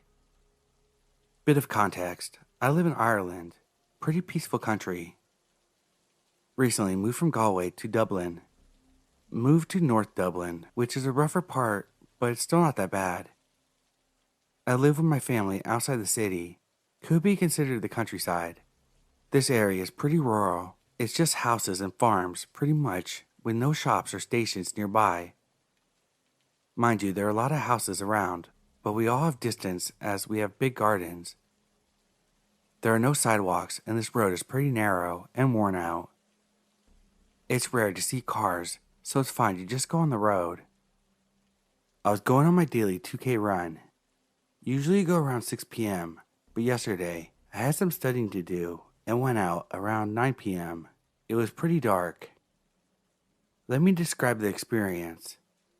Imagine on the left, there will be the house that you lived in, lights on. Then on your right, you'll see a farm. Then you'll see an abandoned building right beside, and then an area of trees for 200 meters or so. This was pretty much the whole road. Not abandoned, but creepy enough to scare me at night. Anyways, I usually listen to music on my runs with the volume all the way up, so I can't hear anything. So I reach the area with a patch of trees. It's basically pitch black. The lights don't work properly. Occasionally they turn on, then flicker back off. So I need to use a flashlight to navigate. A song from West Side Story is blasting in my headphones, and I'm vibing. And then the lights flicker back on, so that's great. But that's when it hits me. There's a figure standing about 30 meters away, like 20 meters from the road, in the trees. First I thought I was seeing stuff, but no, he was standing still, not moving at all. I'm creeped, so I keep running. I turn down the volume of my music just in case I hear the figure move, so I can make a run for it. I speed up and pass the figure, and I still don't turn up my music. After I'm about 100 meters away, I turn my music up and try to process what happened. Maybe I'm seeing things because it was pretty dark. At this point, I'm long gone. However, I still need to come back home and usually walk back the distance I ran. Basically, I run 2K and walk 2K back. Again, I come to that spot. This time the light is flickering, but they're mostly staying on. I try to observe the spot where the figure was standing, but I see nothing. At this point, I'm creeped out. I turn off my music and start to run past the spot because I'm scared. And suddenly a man jumps across the street right in front of me. It looks like the same figure. I came to a halt for a second. I'm shocked, and then he starts moving, so I turn around and start running as fast as I can. While I'm doing this, he starts screaming for help. I eventually run past the tree area and went to the area with houses. Someone heard the screaming and came out to ask me if everything was okay, so I stopped running and realized the guy was gone. I explained everything to the man, and at this point, I'm extremely creeped out and scared. I still need to go back home, but my parents aren't home. They went over to a friend's house, so I'm left home alone. I asked a stranger for a lift because I'm not going to go back through there ever again. Thankfully, the stranger isn't an old creep and he escorts me home. I lock all the doors and check everything to make sure I'm safe. Shortly after, my parents arrived, but I didn't tell them anything because I didn't want to worry them. I haven't gone out for a run today because I'm generally scared. I'm terrified thinking about what would have happened if I was too tired to run and he caught me. I'll update you guys if anything happens. I don't think anything else will happen though, hopefully.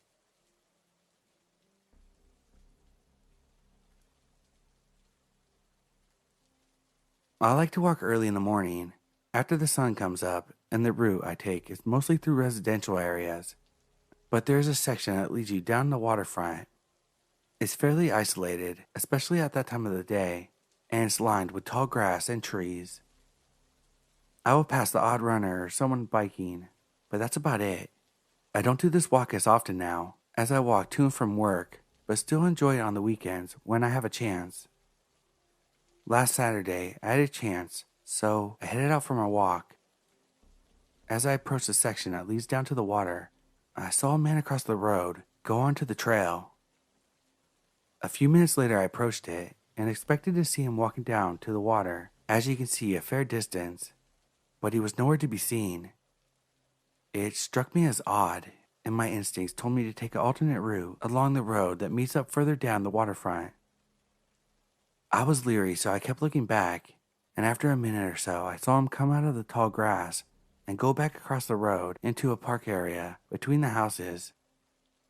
I shrugged it off and figured maybe he went to go take a leak. Sunday morning was beautiful, and I decided to go for another walk, and the same damn thing, but this time I happened to catch a glimpse of him going onto the trail. I was seriously creeped out and even crossed the road to go past that section and continued along the road, and this time I didn't see him come back out. Well, at least not before I went out of sight down to the waterfront. I've been doing the same walk at about the same time for a couple years, almost every day except recently, and it has crossed my mind that maybe this guy has been watching me. Am I being too overly paranoid?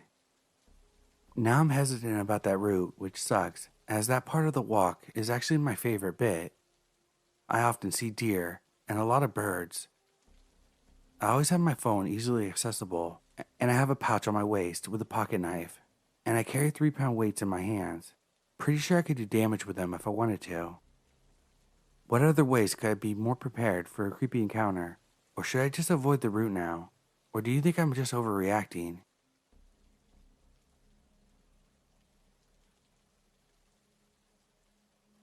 I'm a female, 23. Well, this just happened to me this morning. I don't know if it's a big deal, but here we go. I walk to the bus stop every morning to go to work around 6 a.m., and today was a particularly dark morning. It was freezing and had been raining. My street is the last one in the neighborhood. Behind my street is just woods, no house or street. And for 7 months when I've been walking, there's no one in my street that goes to work at the same time as me. Only one guy in the next street that sometimes leaves in a hurry. So today I was walking, just had crossed my street, and all of a sudden I hear a noise that's not too far from me. When I turn back, there's this older guy trying to walk silently behind me. Doesn't look like he's going to work. There's no backpack with him, and not even an umbrella. Apparently he had got out of my own street, like he was waiting for me to get out of my house.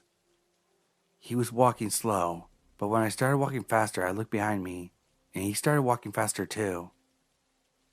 I kinda ran a little, terrified with my little taser that I always carry in my backpack, until I got to the bus stop, where some guys always wait for the bus with me. I waited to see if the creep would show up in front of the bus stop. If he was going somewhere, he'd pass the bus stop, as there's no other ways to go out. But he never did. I guess he just gave up when I ran. The worst part is, there's an old creep in my neighborhood that was in jail for a long time for being a serial rapist in the 90s. He served his sentence and today is a free man. But like last month, he was asking my mom to take care of our garden, and he kept creeping around the house when my dad's out for work. I don't know if that was him today, but it was dark and he's the first one I can think of.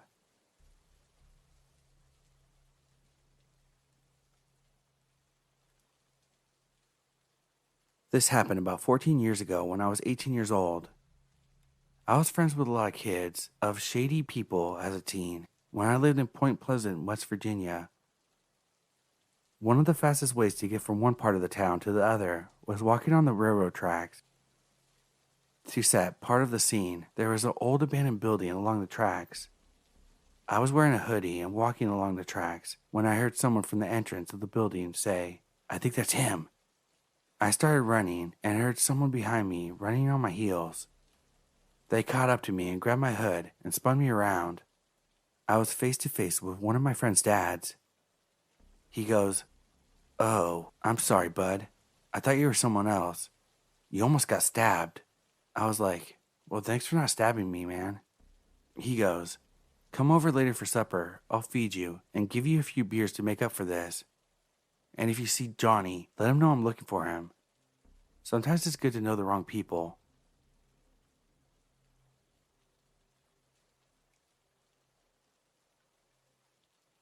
When I was 17, I was going through Virginia with my mom on our way to North Carolina. We were staying in a hotel in Alexandria, and a lot of the places were walking distance from the place. So one day, we got ready to get breakfast over at a Panera Bread a few blocks away. It's around maybe 11 a.m., decently populated area.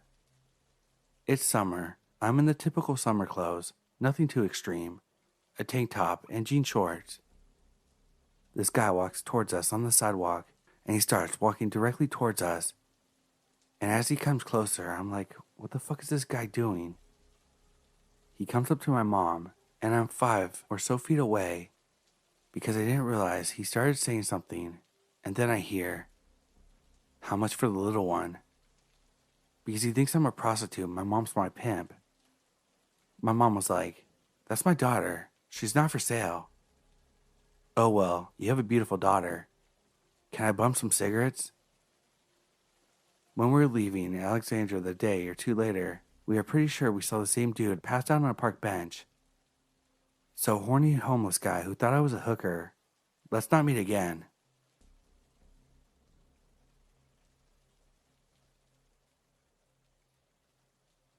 It was 2018, back when I lived in the suburbs of Paris. I had been playing Pokemon Go since its release, and I used to go out and play at night, always with my best friends on voice calls. It was a night like any other, following my usual route. It was about 2 a.m. and I had already covered about a good 2 kilometers. I found myself about 1 kilometer away from home, standing near a Pokestop, catching what I could while talking to my friend, just like every night. It was a residential street with a few streetlights, but quite dark as there was a field just behind it. After about 5 minutes, I noticed a man in his 30s on the opposite sidewalk, just a few meters away from me, holding head shears in his hands, and there was a pile of branches at his feet. I thought this man was just trimming a bunch of branches of his tree. However, when I described the scene to my friend, he said, "You should leave right away. No one does gardening in the middle of the night." Despite my friend's warning, I was so focused on Pokemon Go that I wanted to capture all the Pokemon before leaving, so I stayed, while keeping an eye on the man's actions. As I looked at the man, I realized he wasn't cutting any branches. He was only staring at me. He would occasionally move and hide behind a parked van nearby, while spying on me through the windows. He knew very well I could see him, and I began to feel scared. Despite my friends pleading for me to leave, I still hadn't caught all the Pokemon, so I hesitated to go. The man continued his strange behavior, crossing over to my side of the street and hiding behind some bushes while staring at me. Then he went back to his pile of branches and stared at me again. Finally, I had enough. I decided to leave. I walked normally towards my home, trying not to show any fear. I had a straight path back home. My friend on the call asked me to check behind me just in case the man followed me. Indeed, he was, still holding the head shears, about 10 meters behind me.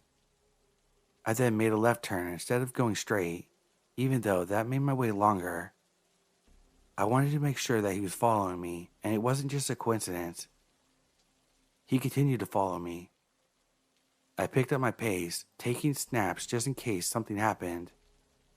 When I reached the end of the street, I was out of breath but safe. There was no one behind me. I entered my home feeling relieved. Suddenly, a white car pulled up in front, stopped, and the driver rolled down his window. It was a man with his pruning shears. Now he knew where I lived. I rushed inside, locked everything, grabbed a kitchen knife, and waited until someone woke up so I could go to bed.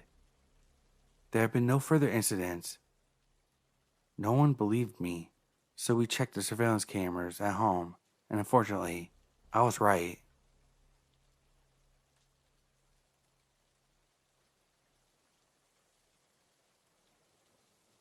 I remember feeling sick to my stomach while tears ran down my cheeks into my beard. I was sitting in my car on the side of the highway, around midnight, in between two major cities in Europe. Maybe less than an hour earlier, I had fought bitterly with my girlfriend. We both got mad at each other. She got passive aggressive, and I began to yell at her. I couldn't stand to be with her that evening, so I got my keys, slammed the door, and drove to my apartment in another city. I had to take a break during my drive home. The episode with my girlfriend woke emotions that were too great for me to ignore. So I stood there on the highway with my blinking light and no engine turned on. It was silent around me, except for the occasional truck passing and constant clicking of the blinker light. My body was tight and my mind kept replaying it over and over again. I hate when that happens, so I decided to continue driving. As a heavy flow of tears stopped, I turned the key, but it couldn't turn all the way. I was making a face, surprised that I couldn't turn my key all the way to start my engine. I retried. Nothing. The key was stuck again at the same position. I was stubborn and tried several times again, and failed. Damn it. Thoughts of staying the night on the highway rushed to the forefront of my thoughts. Why? Because I foolishly forgot to grab my cell phone as I was storming out of the apartment. Now I had no means to contact the emergency service of roadside assistance. Now the clicking of the blinking light was a constant blow with a sledgehammer to my head. I shut it off and realized for the first time how dark it was around me. Trucks passed me by within the following minutes, but I did not want to step out of my car and wave one of the drivers over. I didn't trust them. Don't ask me why. I always hate when people freeze in a situation that requires action, so I stepped out of my car. It was now slightly raining. Obviously, I knew where I was, since I regularly drive the highway back and forth. And I knew that 2 kilometers ahead was a highway exit, so I figured that I'd walk on the side of the highway up to the exit. There was a gas station, and I hoped the place would still be open, even shortly after midnight. So I closed my car and began walking on the other side of the guardrail, away from the road. So the road was on my left, and trees, illuminated by moonlight, were on my right. I confess, I was scared, very much. I had no particular reason to be afraid, but my mind turned the shadows from the trees into men hiding there, watching me with intense-looking eyes and hands ready to grab. After 15 minutes or so, I began to move up a small hill, and the rain turned to snow.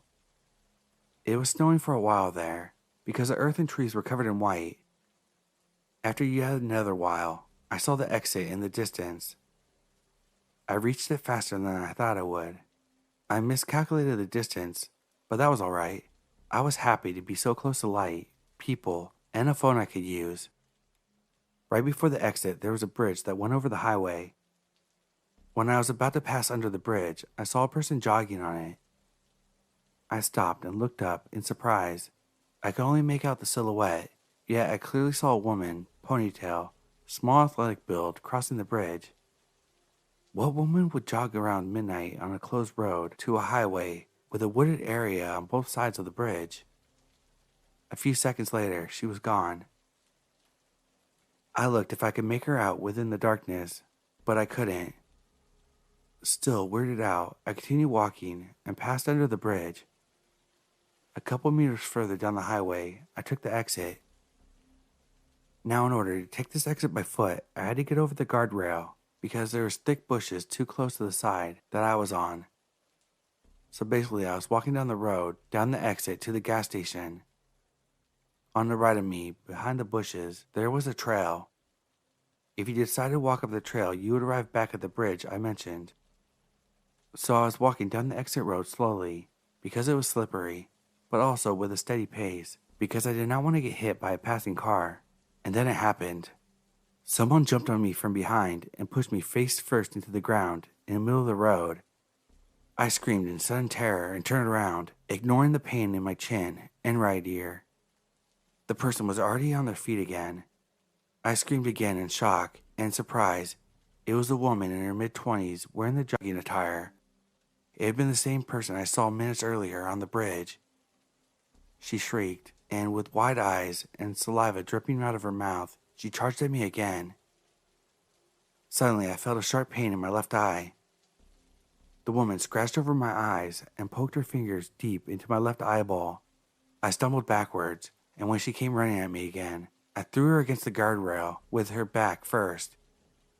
The sound of the impact was cringeworthy. I broke down in the middle of the road, clutching my left eye. Moments passed, and I wasn't attacked again. Against all the pain in my eye, I looked up through the tears in both of my eyes and saw the woman heading up the trail towards the bridge. Again, fast. Adrenaline shot through my body. The pain felt numb as I rushed down the exit road, falling on my rear end several times during the process. I was panicking like an animal. I just wanted to escape that place. I reached the gas station, basically jumping against the door and throwing it open. The guy behind the counter was shocked seeing me. I was bleeding a bit and my eye was swollen shut at this point. To make a long story short, the guy at the gas station called the police and an ambulance. The officers searched the area but found nobody. I'm at home now, in the apartment that I inhabit alone, and I'm still terrified. I can't comprehend why this woman attacked me, but I know for certain that she went for a run in the middle of the night just to find victims like me.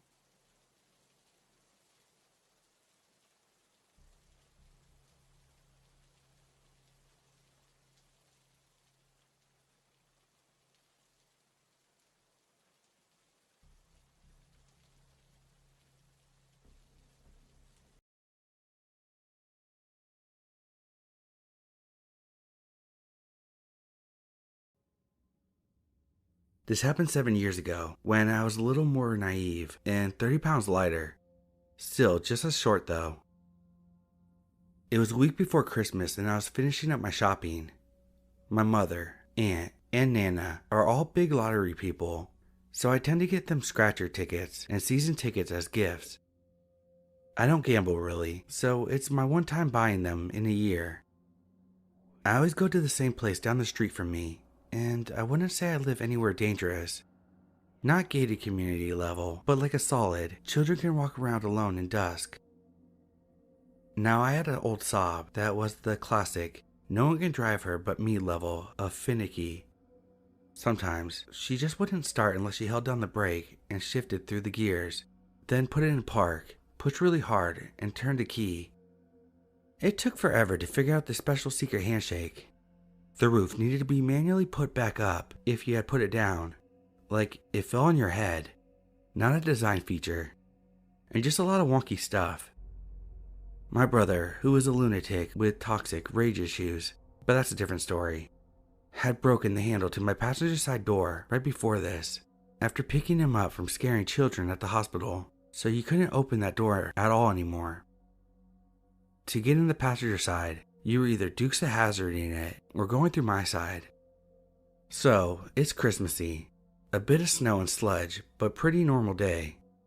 I go to the gas station to get my tickets, cash only, so enough money to make my purchase in hand. There are a few people behind me in line, and a few people playing Keno in the sitting area. There's one wiry guy behind me to the side in line, but I didn't notice much other than he was a little closer than I would personally have liked. I make my purchase, several $20 scratch tickets. They don't want anything less, bad odds apparently.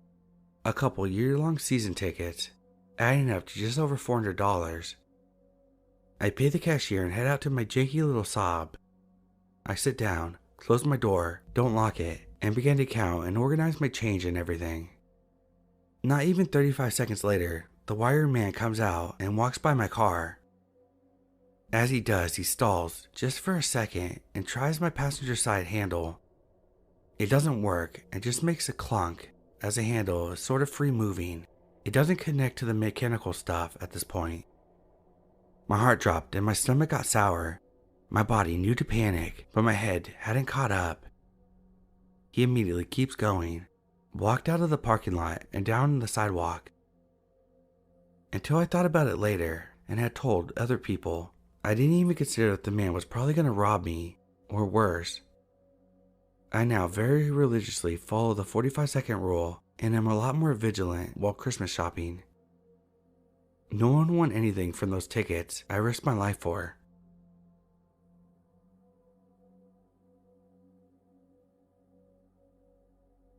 This story was when I was younger and braver. Kinda did stupid stuff without thinking. It's a wild ride, and it's all true. I used to work at a pizza shop down the street from 2 p.m. until they closed. I usually didn't get off until 11 or so at night. I had a car, but was close enough to walk, so I did that most days to save gas. This particular night, I was doing my usual thing, jamming to one of my playlists, tired, but happy to have a good job, and just generally happy with the way that my life was going. Up ahead, about a block from my place, I see an attractive guy in dark clothing walking, but not with a purpose really. He was taller than me, maybe 5'10" to 6 foot, and had shaggy brown hair. The closer I got to him, the more I could tell that he was really good looking. Like even in the dark of night, I was starting to get excited. His features kind of escape me now, but I do remember his hair and his thick eyebrows. I took an earbud out. Because I'm from a dangerous city and never really cared about stranger danger, I decided to talk to him. Maybe even flirt for a little bit. How's your night going? It's good. Just looking to get drunk. Oh, that I can help you with. I got a mini bar at my place. I live just down the street. That was not verbatim. During the walk back to my place, I got no red flags from this guy. He seemed totally normal, and I was honestly thinking, wow, just through sheer luck, I met a super hunky guy, and he seemed cool and fun. I was beside myself really. So we get to my apartment on the second floor. I jump into host mode and offer him to take a seat and make himself comfortable. The apartment is about 640 square feet, so it's very small. Except for the bathroom, you can see the rest of the apartment from any area. I head into the kitchen, and while I'm pouring drinks, I glance back over at him. It was then when I noticed the first red flag. As I was asking him questions, he is more delayed in his answers, especially more so than he was on the walk over here. It was just odd to me. I go back over to the couch, pass him his drink, and sit down next to him. So what do you do for work? I asked. Oh, I'm not here for sex. He puts his drink down on the table. What do you mean? I'm not after sex either. He stands up. What you got? He asked me. His nice guy and friendly face are gone now. I'm having a hard time processing what he means by this. I said, what you got? The second I stand up, he pushes me back. I fly across the room, hitting the floor, but not hard enough to pass out or anything. I get right back up, but he's already grabbed my laptop and my work bag. As soon as I start towards him, he cuts around me and makes his way to the front door. I am right behind him when he makes it outside. I manage to grab a hold of him and tussle again in front of the door. Now I shout out, calling on help from the neighbors. It's late at night, so no one comes. I'm shouting, please help, I'm being robbed. The thing is, he has my laptop. It's not just any laptop. I hate to admit it, but my entire life work was on that laptop at the time. Important photos that I didn't have backed up. Thousands of dollars in music programs, video game programming stuff for a development team I helped, really expensive software, etc. It was, in my mind, irreplaceable. I gave chase downstairs across the dog walk park and started to gain on him. We tussle again, and the only thing I could focus on is my laptop. I knew that I had to, at any cost, get my laptop back. That was absolutely all I cared about. Somehow I get grip on my laptop. I tug it again, and I guess he decides I'm not worth all the struggle. He gets up and starts to take off. I now realize that he still has my work bag. It has my cell phone and wallet, with my license, debit card, AAA card, etc. I take off towards him again, and this time he shouts back at me, "Follow me and I'll stab you again." This makes me stop in my tracks, and he gets away. Underneath the street lamp along the sidewalk, I immediately inspect myself. Was I stabbed? No way. There's no way. Then I see blood running down my leg. I see blood on my arm, 2 places where he cut me good. I'm scared, but the blood makes it look worse than it is. I decide that's enough. I got my laptop, and that's all I really wanted anyway. I hobble back to my home and get inside and lock my door. I called the cops using my neighbor's friend's phone the next day and filed a police report explaining the situation, showing the stab wounds and declining medical services. I can't afford that, and I was fine, all things considered. So all the guy got was a crappy cell phone and a wallet with like $30 to $40 in it. The cop called my friend back several days later and said they were not able to find the guy and that he would keep me posted. This was years ago, so I don't know where the robber is now, but I have every electronic thing of importance backed up on multiple drives to this day.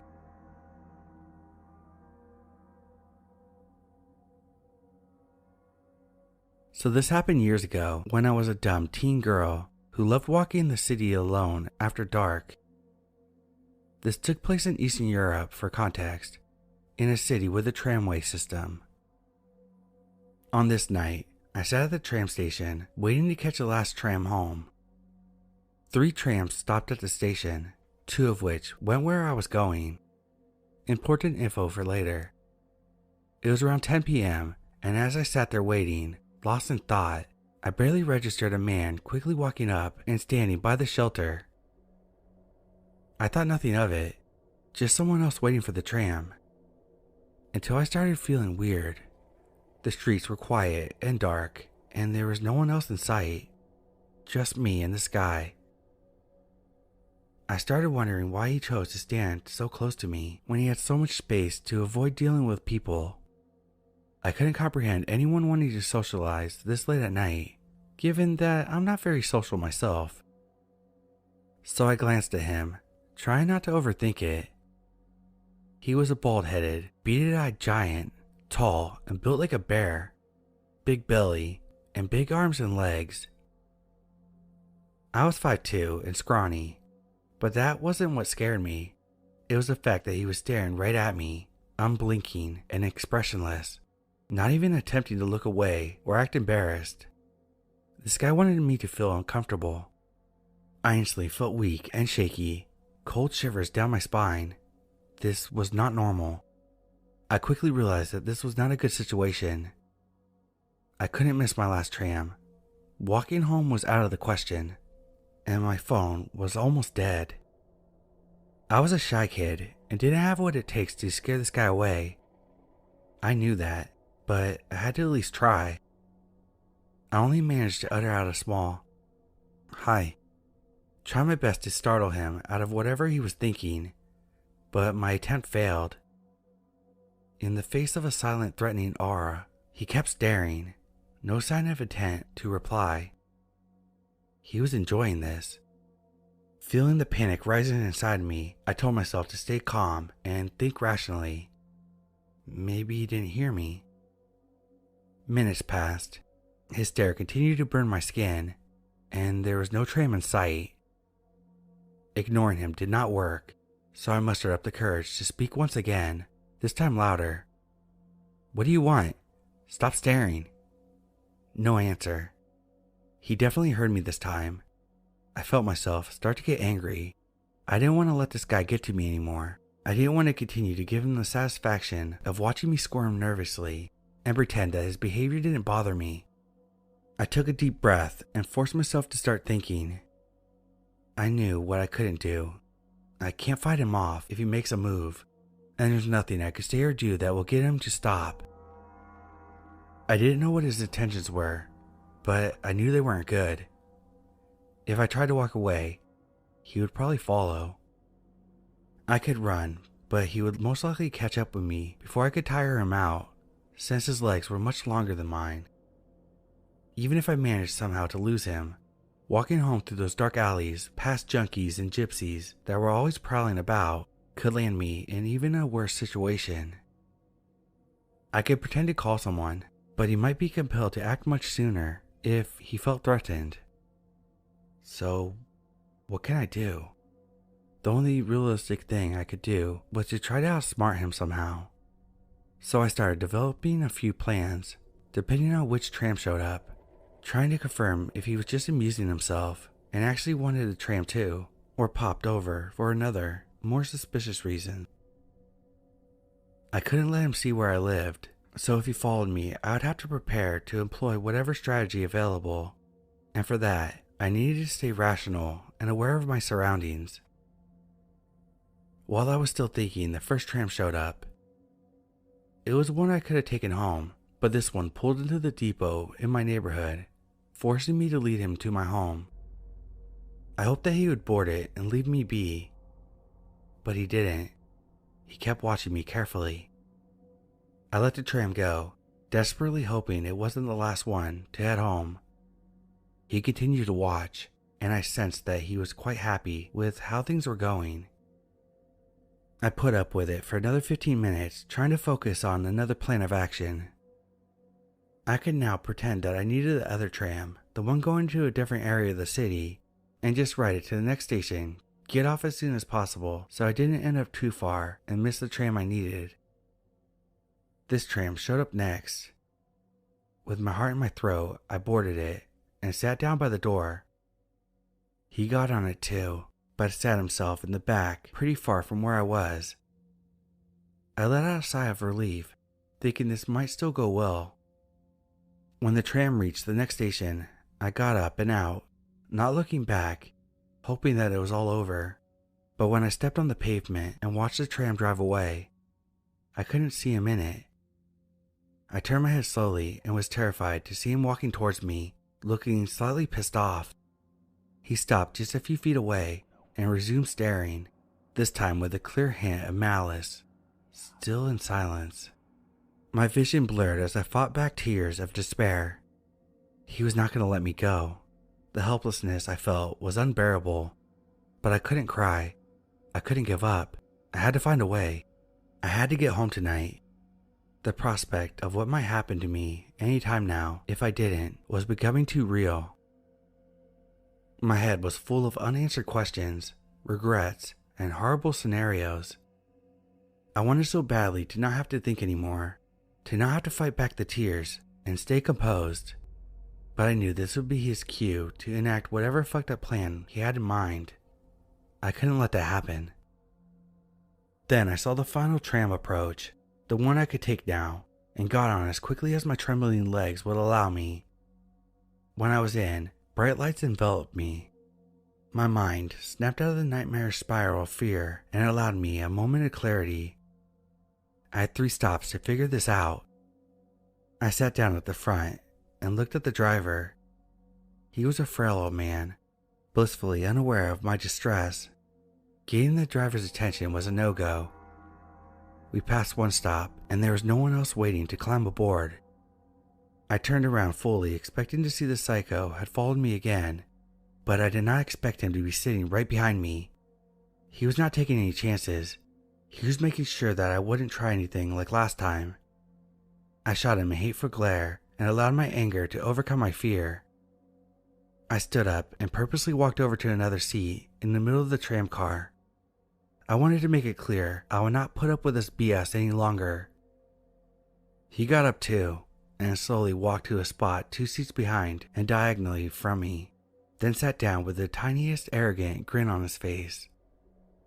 Already expecting it, I shot up and stood by the middle door instead, determined to keep him on his toes.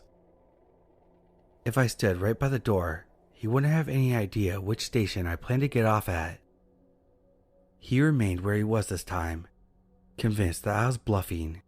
After all, this was really the last tram. There was nothing else that I could possibly do to escape now. He must have reckoned. So my defiance was just a funny act to him. This was my last chance. I had to take a risk. It had to work. There were 3 doors on the tram, and they all opened and closed at the same time, and stayed open for about 5 seconds before closing again if no buttons were pressed or people detected on the threshold. The next stop, the only one left before mine, came into view. The tram slowed to a stop. The doors opened. I made no move. 5 seconds passed. The doors started to close. I bolted out and ran for it, reaching the back door as fast as I could and slamming the button to open it again. My whole body was tense with adrenaline. I waited a long, painful second and jumped back in, keeping my head low, holding my breath and crouching behind the nearest seat. I shut my eyes tightly and exhaled slowly while thanking the gods I didn't believe in for the button working and wishing with all my might for him to not have seen me before I got back in.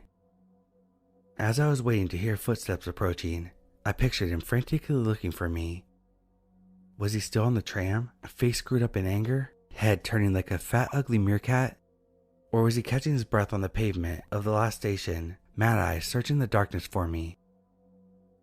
As the tram continued the loud journey, banging and clanking in sync with my heartbeat, I dared smile to myself, imagining his face when he realized he fucked up.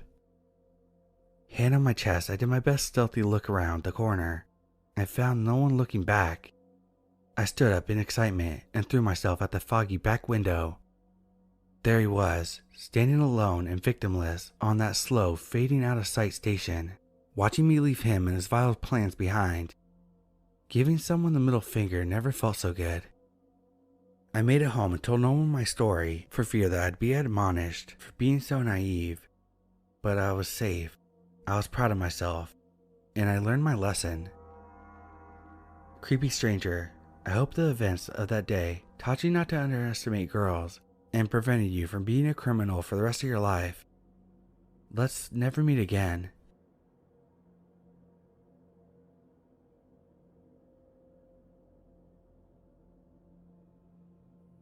This may very well not count as mysterious, I guess, but it gave me a weird gut feeling. It happened around this time of year, so I had a flashback on it recently. I can't make sense of this incident, but it creeped me out. Around this time of year back then, I would walk a bike path daily to this little man-made waterfall and back. It ventured through several parks and was overall in a pretty urban area. It was around 3 to 4 p.m. The bike path dips several times under street overpasses, and it's always a little spooky and sketch directly in the center of the dip, since it's like you're in a tunnel created by the overpass up ahead. Anyways, I was walking down the dip, and I hear a bike coming down the hill fast behind me. I step further to the right, but don't look back, and was startled at the fact the cyclist practically grazed me as it passed instead of giving me a wide berth. I was kind of flustered and annoyed. It all happened so fast. Then the woman stopped a bit ahead of me and started to look back at me, and I thought, oh shit. But when she looked up in my direction, I realized the cyclist was actually a large child that I had mistaken for an adult. It was still kind of dark where she stopped, so I couldn't fully see her expression, but she stayed still with her head facing me for several seconds. I could tell by her silhouette that she was indeed staring back at me. She was just frozen and silent, propped up on the bike with her foot out, and it creeped me out. I wondered if maybe she was nonverbal and just expressing frustration about her near collision in the only way she knew how. Anyway, I stopped walking towards her because it felt a little eerie, and I gently waved or something in acknowledgement. I don't think I said hi or anything. I don't really remember. Anyway, she suddenly turned and pedaled off in the same direction I was headed in. She wasn't with an adult or anyone that I could see. I kind of stopped thinking about it as I walked, as she just seemed like an annoyed kiddo. But as I got to the end of the trail, I noticed something under my car. The trail meets up with a public parking, which happens to be a public school lot. It briefly borders the parking lot, so I could see something under my car as I approached. I realized it was a bike, and to this day I'm 95% sure that it was the girl's bike. It was under the back of my car, like someone tried laying down flat and shoved it under there. I still feel extremely disturbed remembering it because I can't for the life of me think of an explanation behind any of this. At the time, I was worried that someone in the lot was watching me as I noticed the bike and removed it. But I didn't see anyone or have any problems as I left. I just leaned the bike against the tree and bailed. I didn't pay close attention to too many details about the bike when I saw the girl because it was such a brief encounter. But I remember thinking it looked like a drab because it was white on white on gray, or something very plain and not typically girly. I guess I could be wrong about it being her bike, and it could have been a coincidence. But it was just so strange, and I wanted to share my story on Reddit. If anyone can tie this together, or if I'm just overthinking it, please let me know.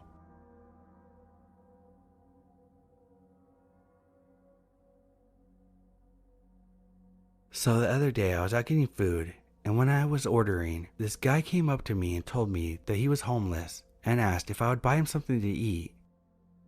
I said yes and asked him what he wanted, but he didn't want anything from where I was ordering and asked me to follow him until he could decide what he wanted. At this point, I felt a bit uncomfortable and said that I was sorry, but I didn't have enough time to follow him, and he just left, and that was that. It doesn't seem like much, but I should add that when I was ordering food, he was asking me how old I was, if I was meeting anyone, if I was single, and if my boyfriend was around when I told him I wasn't single. I kept looking behind me on the way home, but I don't know. Maybe he was just over friendly or flirty, or was it something more sinister?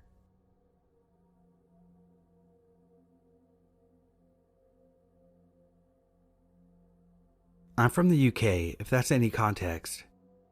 So way back in 2016, when the whole killer clown epidemic was huge, I was walking through the woods around 10 p.m. alone in order to get to a party that was happening in a secluded part of the forest. It was almost pitch black, and I could barely see in front of me besides the flash from my phone, and everything seemed normal as I was walking to the party. I got to a long stretch of woods with no defined path, but since it was the quickest way to the party, I took it. As I got around midway through, I heard something to my left. I turned and saw a shadowy figure sat on a fallen log. I was understandably unnerved, but I couldn't make out if it was just a shadow from the moonlight or if it was an actual person. I made the mistake of shining my phone light directly at it, and I was instantly terrified. Sat there, alone in the middle of the woods, was the largest man, dressed as a clown, with full face paint, and sporting the creepiest smile imaginable. I tried to call 5 different people as I was passing him, and then I heard him get up behind me.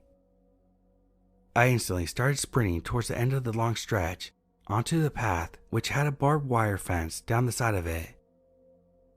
During the sprint, I was pretending to be on the phone with one of my friends, as I could hear him running after me, but there was no chance in hell that I was going to turn around to see if I was right.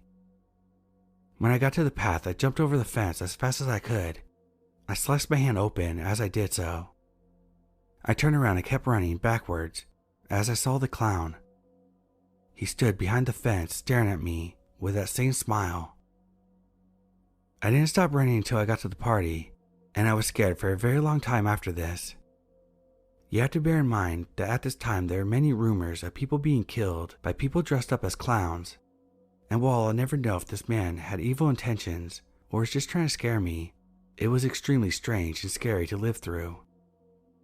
So in conclusion, Killer Clown Man from the woods. Let's not meet.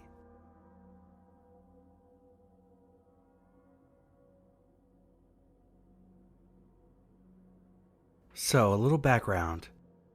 My friend and I decided at 10 p.m. we would park our car at the local park. It's usually pretty safe, and we've been there many times, sometimes by ourselves. I'm a dude 5'7", and my friend is a girl 5'2". Usually we sit in there and talk or listen to music. This particular night though, we had parked in somewhat of a darker area. Keep in mind this parking lot is pretty big, and there's already about 6 to 7 cars in there. I'm in the driver's seat and my friend is diagonally across from me in the back seat. I notice a guy parking maybe 6 spots away from my car. The man gets out and is casually checking out my car. He starts walking through the park a bit, visibly getting closer, but eventually veers off. I don't think much of it, until 15 minutes later he comes back, but this time is closer than before, and is visibly trying to see inside. My friend is trying to calm me down, letting me know that there's nothing to worry about. He eventually gets back in his own car. At this point, I'm kind of keeping an eye on him. When he gets into his car, he backs out and parks right next to another car, only to get out and scope inside his car. He gets back into his car and then parks right next to us. This parking lot is huge, and there are plenty of empty spaces. At this point, my friend is aware. We both are staring daggers into this man, and he looks at us, looks away, looks back at us, looks away until he turns his car off. He then gets out of his car right outside of the door my friend is at, and is just staring at us. Both of us are confused and obviously creeped the fuck out. He was kinda older and completely by himself. While he's standing out there, he's shuffling a bit, with the biggest smile on his face, never breaking eye contact. He gives us a very weird wave, almost non-visible. At this point, it's been about 3 minutes of us having this weird long-ass staring competition. Our body language and facial expressions should have been more than enough for this guy to know that we did not enjoy his presence. My friend is feeling a bit uncomfortable, so I start to dial the police. I wanted to roll down the window and let him know that, but my friend did not want me to provoke him. So we ended up backing out of the lot, and shortly after he pulled out and left. We got his plates and reported it to the police, but it's so fucking weird. Anyone have any explanation for his behavior or what he was doing?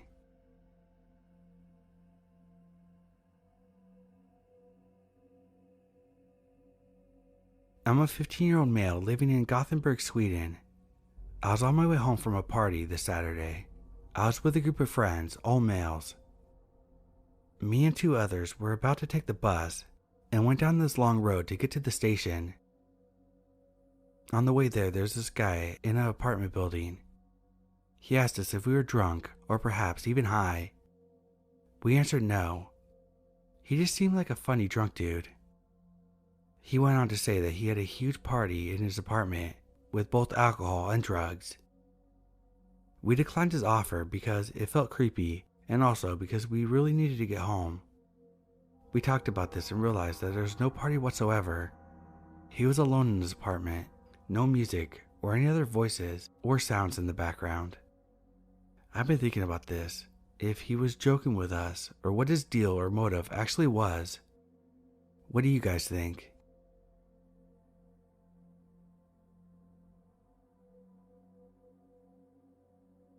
This took place around 5 years ago.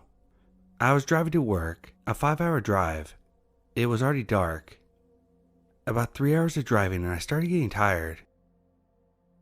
I bought myself a coffee and some snacks at a gas station and went on. But the snacks and coffee can only keep you awake for so long, and I started feeling tired again. This part of the road was nothing but thick, dark pinewood forest around me. No other cars on the road. Nothing. I was now extremely tired at the point I nearly drove off the road from almost falling asleep. I have to sleep now. I can't wait for a gas station. I need to stop as soon as I see a place I can park my car. Anything. When I'm tired, I fall asleep really fast. If I'm tired enough, I can fall asleep in the middle of a sentence when I'm talking. So it was a bit urgent for me to find a place where I could stop.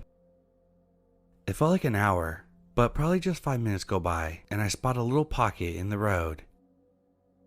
It's like a parking space for quick stops like peeing, switching drivers, and stuff like that. Not a real resting area. I stop here, roll down my windows to check if I heard any weird noises. Totally silent. I put the windows up again. Nothing bad is gonna happen. I haven't seen a car for like 30 minutes. This road is empty. If someone is checking on my car, I bet it would be the cops checking on me if I'm alright. I leave my keys in the ignition and lock my doors just to be safe. I adjust my seat a bit to make it more comfortable to sleep, and I take my shoes and put them on the passenger seat on the right. It was so nice to close my eyes and I instantly fell asleep. I don't know why or what, but something wakes me up. I can't really see anything. Some kind of bright light hits me in the eyes. First I thought it was a flashlight, but then I realized that it's high beams from another car in my rearview mirror that is blinding me. I look in my left mirror and I can see a dude walking up beside my car. Maybe he wants to help or something.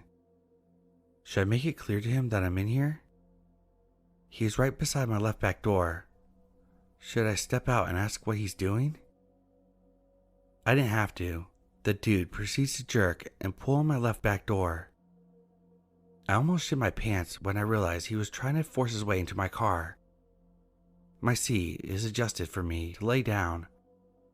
I can't reach the pedals, which makes it impossible for me to drive my car. I slam on the car horn and it breaks the silence with a roar and the dude jumps. That gives me about 2 seconds to push up my seat enough to reach the pedals. But it was still way out of adjustment, so I'm kind of pulling myself to the steering wheel because my seat is laying flat and isn't supporting my back. Anyway, I start my car and drive off with a cloud of smoke from my screeching tires. It's hard driving a car with nothing holding up your upper body, but I managed. As I leave, I look in the rear mirror and I see the dude standing there looking at me, and I can see 2 more guys coming up beside him. And from what I could see from the silhouette of the beams, one of them is holding something in their hand, like a wrench or maybe a crowbar. I drove off super fast, way over the speed limit. My whole body was trembling with adrenaline and fear. I drove like that for 30 minutes, then I stopped at a gas station to fix my seat and to put my shoes on again. I figured out that I was only sleeping for about 10 minutes. Well, I didn't have to sleep until I got to my destination, which was surrounded by heavy-duty fencing, and the building has an alarm. I told my boss the next day, and they said they actually have problems with what they call, in Sweden, road pirates. Criminals that force you to stop on the road and rob you for everything, including your car, in that specific area. It could have just been 3 nice dudes that wanted to check out if I was okay. But then why wouldn't they knock on my driver's side window? The thing in his hand could have been a big flashlight. Be safe.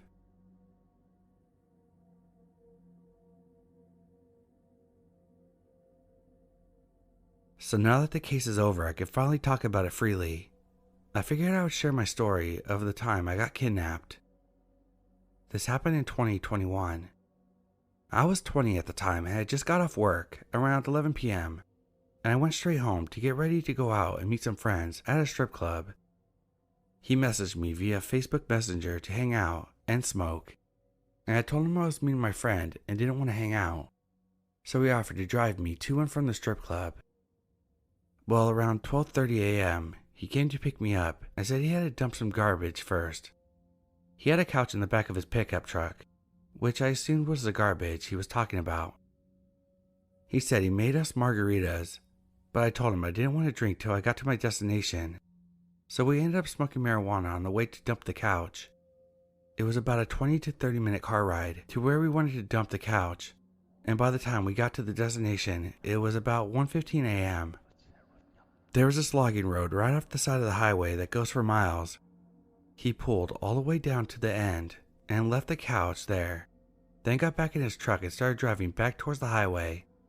But once we got halfway back to the highway, he stopped and put his truck in park, then pulled out a pipe and started smoking some more marijuana.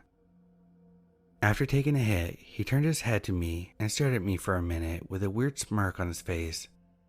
Then all of a sudden he almost looked like he wanted to jump at me, but stopped himself in the moment with his hands and motioned like he was going to grab me. I got scared at this point and was frozen in shock, not knowing if it was a joke or not. I quickly realized it was not a joke and opened my door like I was about to get out, and he did the same. I closed my door and he closed his too. We ended up playing door tag and eventually got tired of it and got out of the truck and ran to my side. He opened my door and tried pulling me out by my legs. As I was trying to kick him, I pulled my phone out to call the police. Of course, my Face ID didn't work in that moment, and he ended up snatching my phone out of my hands. I kicked him hard enough to the chest, and he flew backwards, falling on his butt. I grabbed my purse and hopped out of the truck and started running towards the highway. I kept looking back to see how far behind me he was, and he gave me a head start before running after me. He grabbed me by my back of my shoulder and forcefully threw me down into a ditch. I landed on my stomach with one leg straight out and the other one bent in a weird angle. He sat on top of my legs and was holding my left hand behind my back. I screamed and begged him to bring me home and that I wouldn't tell him anyone. He got upset that I was screaming and tried to suffocate me with his other hand while still holding my left hand behind my back. I tried pulling his hand off my face with my right hand because it got to the point where I couldn't breathe. Finally, he let go of my face and I turned around to see what he was doing. And to my surprise, I watched him pull out zip ties from his jean pocket. He zip tied my hands behind my back, then forcefully pulled my panties off me. I had on a skirt and was laying on my stomach at the time. I remember digging my knees into the ground so he couldn't get them off. He didn't. He got up and started pacing, saying, "It shouldn't have happened this way. Just do what I say." I cried, telling him if he was going to do anything to me, put me back in the truck, and he did. I'm not going into details about this part of the story, but what I did notice was he pulled out a really small Ziploc baggie out of his jean pockets and pulled out a condom. I asked him what it was, and he said, "It's for protection." After all that went down, he got back in the truck. Mind you, I'm still tied up, and he drove me back to the highway and started driving around. I made up every excuse to get him to take them off of me, but he wouldn't. I asked for a cigarette. I don't even smoke cigarettes. And he lit one, smoked on it a bit, then held it to my mouth saying, "I'll hold it for you." At this point I thought to myself, what if I don't get myself out of this situation? I thought I was going to die. I started saying things like, "You could be my sugar daddy, and I will pay for dinner tomorrow. If pussy is all you want from me, you could have just said that." He loved that so much that he started saying that he would put me on his life insurance policy so when he dies, I can get the money. I asked him if he would take the zip ties off. They were so tight and cutting off my circulation. He pulled to the side of the road and pulled out a mini pocket knife that was on his car keys and cut them off of me. It took a few tries because of how tight they were, and then he gave me my phone back. I had an Apple Watch on my wrist and asked him for it after noticing it wasn't on my wrist anymore. And he had this surprised look on his face and said, "We need to go back and get it." He turned around and we headed back to where this all had just happened. I got so scared and thought to myself, yep, this is it. I'm gonna die tonight and no one will know until someone finds my dead body. Once we got there, he told me to stay in the truck and got out to search the ditch for my watch. He came back to the truck after 5 minutes and said he couldn't find it, but that he would be back in the morning to look for it when the light's out. We got back to the highway and headed back to town. Once we got into town, he asked me, "What do you want to do now?" I said, "Bring me to my mom's house. I have to work in 4 hours and I'm tired." It was about 4 a.m. by this time. He brought me to my mom's. After getting to my mom's house, I looked up his name on Google. He was on parole for first-degree murder. He had served 17.5 years in prison for murdering someone for their life insurance policy. I'm 25 now and I'm thankful I got to see another day. I was subpoenaed to testify against him, and he was found guilty November 6, 2023 of all charges. As of now, he has not been sentenced.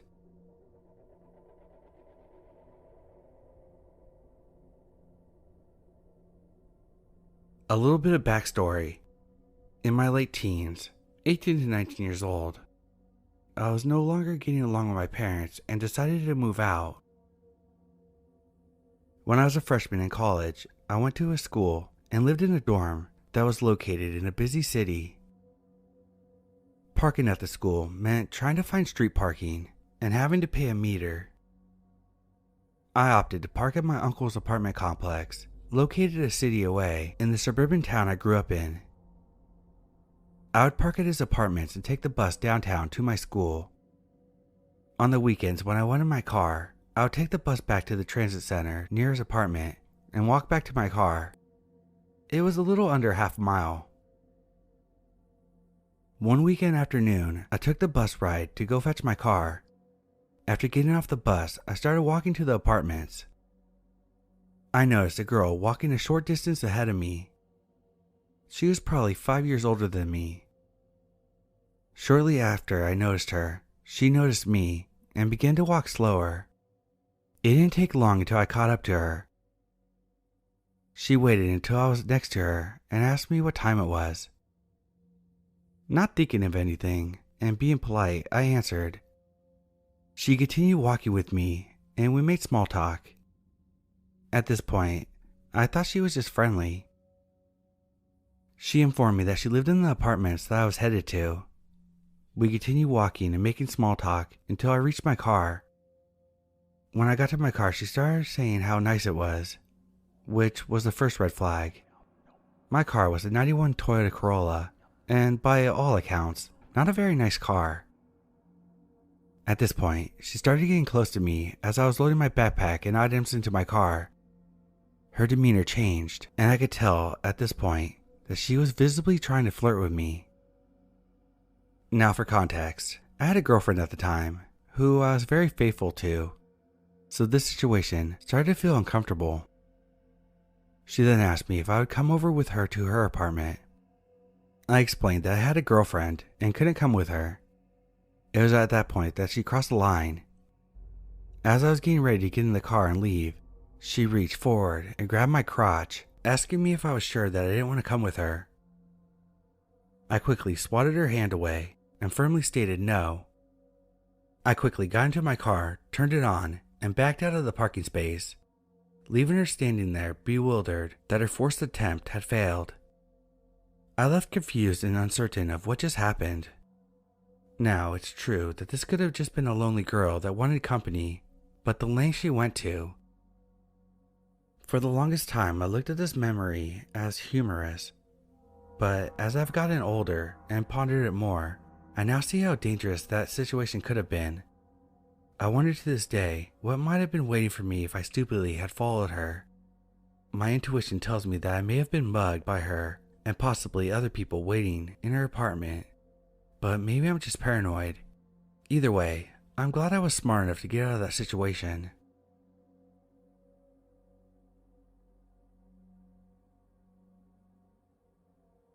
I'm a female and was 6 at the time. So I was coming home from the movies. I was with my little brother, who was 3, so we were pretty small. First, we had to drop off my aunt, so my mom headed that way. I was just playing on my tablet, and we got to my aunt's house. My mom went inside with my aunt. 3 to 5 minutes had passed. I see a man walking by the car, and he opens the car door. I was in the back and quickly turned off my tablet, ducking a little. I glanced at my brother.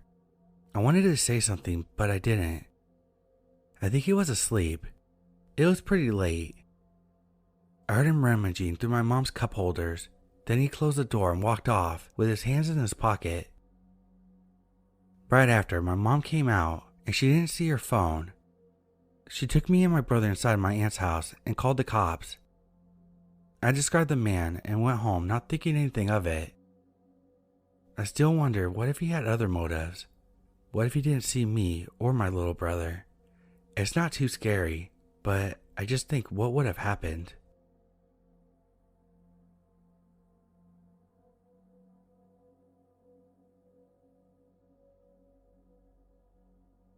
I've been really into the sub lately, and it's inspired me to share a few of my unnerving stories. This happened ages ago when I was 21. I was a manager for a big box store, but in a town that was an hour drive from me. I lived in a small town and the store was in another small town, both about 10K people each. But in order to promote to manager, I had to transfer, which meant doing a daily drive.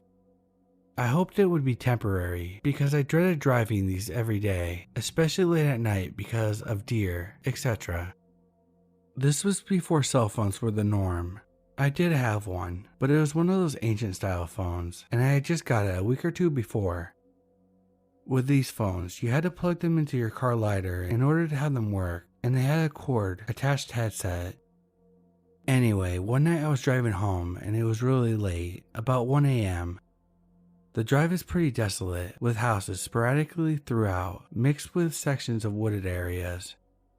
About 20 minutes before my town is a random casino. I just passed this casino and a truck pulled out behind me. I didn't think anything of it, but it was noticeable pretty quick that they had been drinking because of their erratic driving. Because of this, I just figured I'd get as much room between us as possible. Also to note, as I was going past them, they had their headlights on of course, and could have easily seen that I was just a young girl by myself. So the truck comes up behind me at a pretty fast rate of speed and goes past me. As they are next to me, they swerve a little bit towards me, and I just think they are much more drunk than I thought, and started slowing down so they could easily pass. As soon as they got in front of me, they started to slow down, way down. It got to the point that we were going 20 miles per hour in a 55 mile per hour zone and still slowing down, like they were trying to stop me.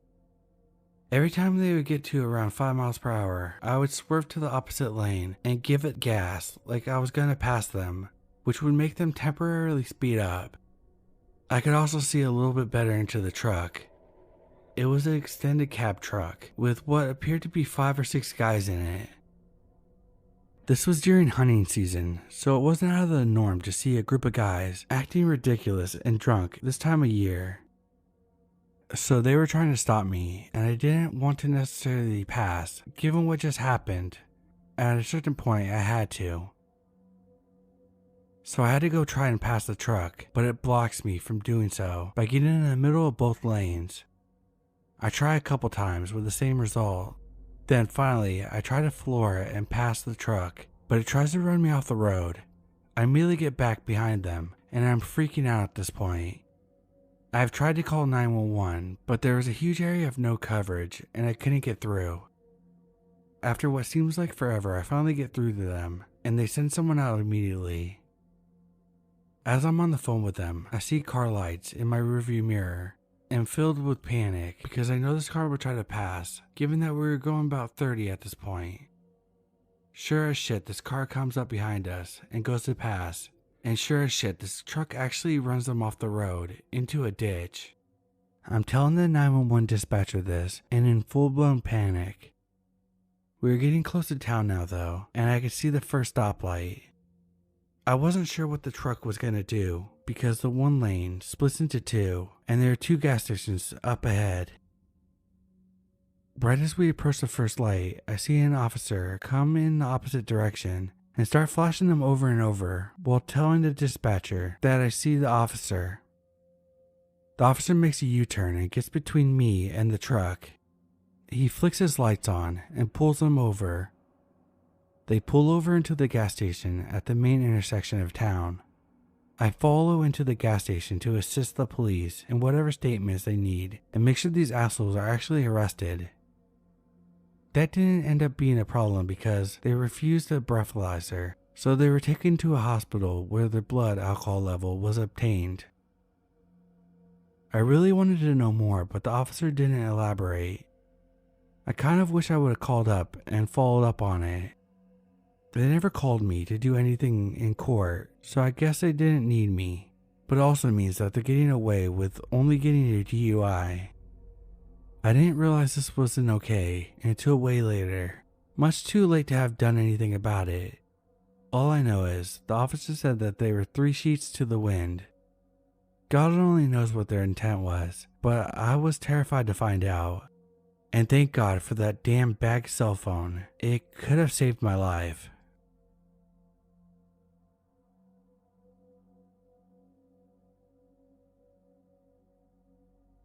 I have posted a few creepy encounters before, but my wife had just reminded me of an incident we had in 2017 when we were working in Utah.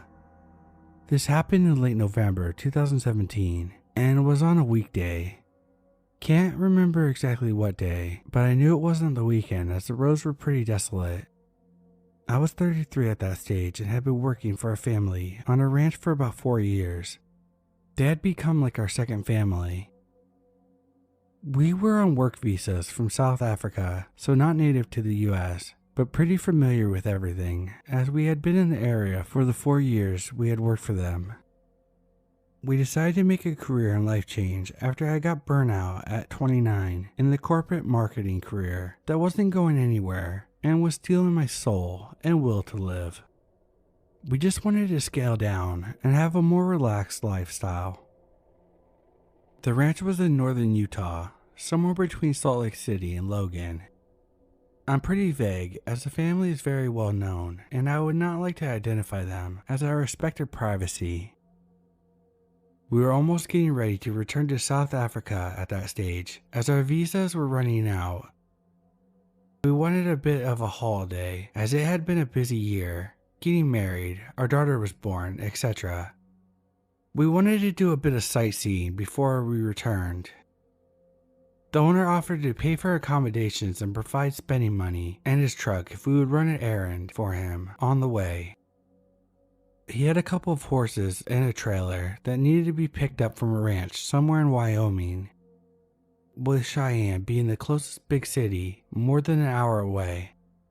We jumped at the opportunity as we basically had a week to get there and then a day to get back to his ranch.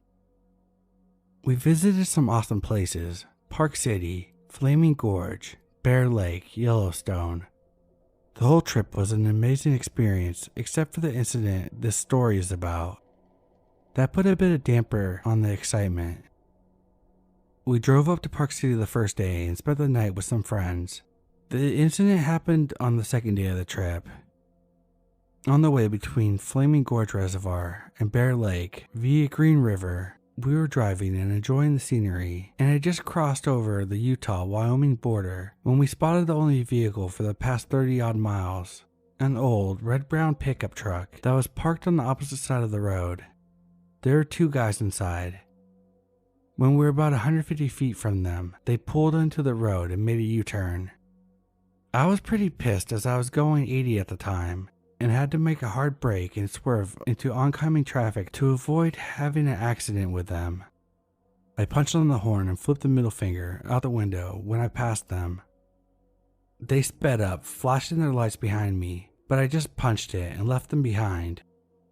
I was driving my employer's new Ram 2500 diesel truck, so there was no shortage of power to get away.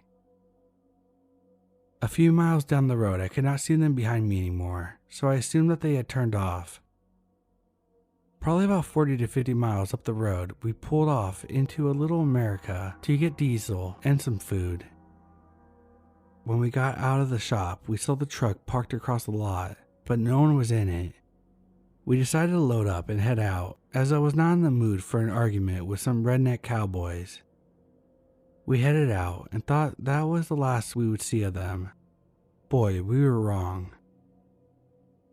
We were looking for interesting places to stop and things to see on the route, and about 45 minutes or so after we left the Little America, we spotted a sign that pointed to Fossil Butte National Monument. We pulled in and literally had the place to ourselves. We walked around and couldn't see much as it was closed, so we decided to head out. Right as we got to the truck, we spotted the red pickup speeding into the parking lot. I panicked. My wife jumped into the back with our 5-month-old daughter, and I ran and jumped into the driver's seat. Right as I wanted to pull out, the pickup pulled up behind us, blocking us from exiting. I was shitting bricks at this point, screaming to my wife to call 911. The guys jumped out of their truck and started running towards us, one on each side of the truck. Only then did I notice that both their faces were covered what looked like handkerchiefs, like what cowboys usually wear around their necks. Right at this time as well, my wife said, panicking, that she does not have cell service. I was making split-second decisions and noticed that, except the curb and signposts off to the left, there was nothing really solid in front of the truck. I threw the truck in drive, swung the steering to the right, and floored it. The truck plunged through some sagebrush and made a wide turn through the field, back towards the parking area. We raced to the exit. The layout of the parking area is one entrance, The road splits and the parking lot runs in a one-way loop that exits at the same entrance. If it doesn't make sense, pull up Google Maps with satellite view. That will explain it a bit better. We were parked at the far end of the parking lot, and we're now going through the parking lot the wrong way to get out. The other guys were back in their truck, racing to cut us off. They beat us to the entrance as they had a much shorter distance to cover than we did. They proceeded to park their truck sideways across the road by the gate, so there was no way we could get around them without causing serious damage to my boss's brand new truck. We stopped about 150 feet from them. One guy had an aluminum bat, another had some sort of bar or tire iron that he was swinging around.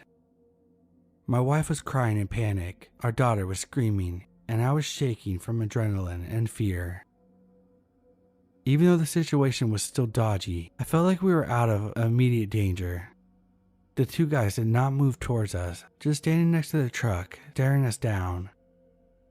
It felt like hours, but it was probably less than a few minutes. I told my wife to buckle our daughter in and look behind the seat for the rifle my boss kept there. She found it and passed it to me. I wasn't worried about the bat and bar, but in case one of them had a firearm. I did not want to make the situation worse, so was still contemplating whether I should use it if they approached and threatened us again, when I noticed a camper turning off the highway towards us. The two guys must have also noticed it, as they looked at each other, got in their truck and sped off. They turned the way they came from, onto the highway, and when we could no longer see them, we started driving. We passed the camper, and an old couple gave us a friendly wave. We wondered if they knew that, to us, they were angels sent from heaven that day. The story ends pretty anticlimactic, and we had a pretty amazing but uneventful rest of the trip. We told my boss what happened when we returned, and his explanation was that they probably were looking for trouble. That's why they cut us off with a U-turn, and then when people react to them, they start a confrontation. It sounded plausible. About a week later, when we were already back in South Africa, I was laying in bed thinking over the encounter when it struck me. From where we first encountered them when they cut us off until Fossil Butte was over 3 hours and close to 120 miles. You don't follow someone that far unless you have sinister intentions. They must have purposely followed us, as there are many different routes that would have led them away from us, and turned off the interstate and made 2 or 3 turns since leaving Little America. That made me lie awake for a few more hours wondering what their intentions were, and what would have happened if the old couple in the camper did not turn right when they did.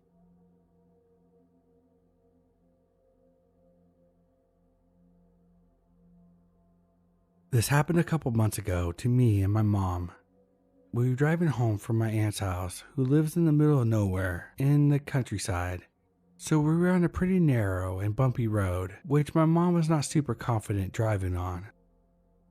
The drive was going normal until a green car appeared behind us, presumably pulled out of some driveway or something.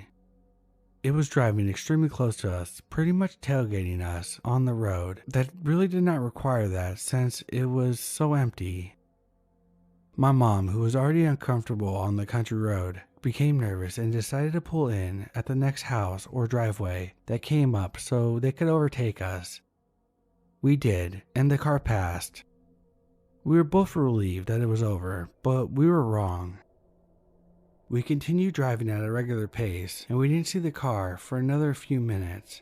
That was until we spotted it at the next house. The car had pulled in there and had its indicators on, meaning it hadn't stopped to park. My mom and I looked at each other, and to be honest, I started getting nervous myself, and I'm usually not frightened easily. The second we passed it, it pulled out and started tailgating us again. My mom was really scared now. The car would occasionally fall behind and intentionally race towards us at a crazy speed, which came across as them attempting to scare us. My mom increased the speed, but it kept up with us easily. I was sure that it was going to crash into us at this point, or run us off the road. This continued until we reached crossroads. My mom took the usual left, and I had no doubt that it was going to turn left too. However, it didn't. It continued straight ahead, as if nothing ever happened. I never saw who was in the car, and it still puzzles me. Why the hell would they pretty much be harassing two strangers who had stopped to let them pass after they made it clear that they wanted to? I just can't figure out their intentions other than perhaps being an unhinged driver who was having a bad day. I really thought my mom and I were going to be attacked or worse. One of the weirdest things that's happened to me while on the road.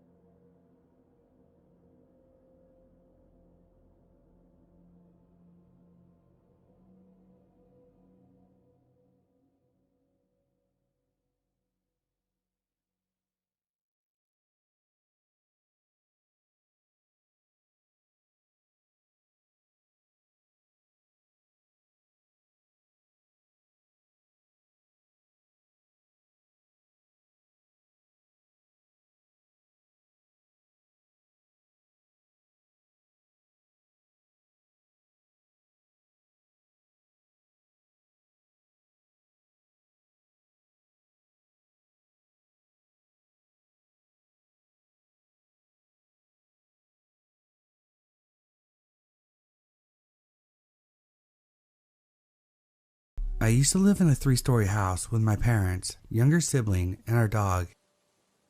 We moved into this house a few months before my younger sibling was born, and that was when we first met our neighbors across the street.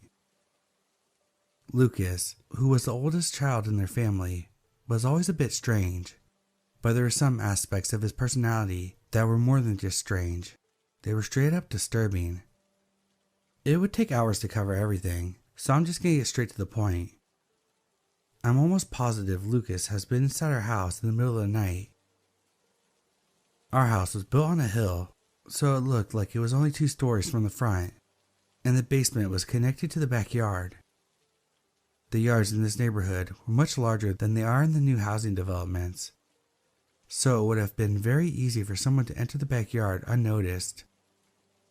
Despite this, my family was terrible about making sure the basement doors were locked.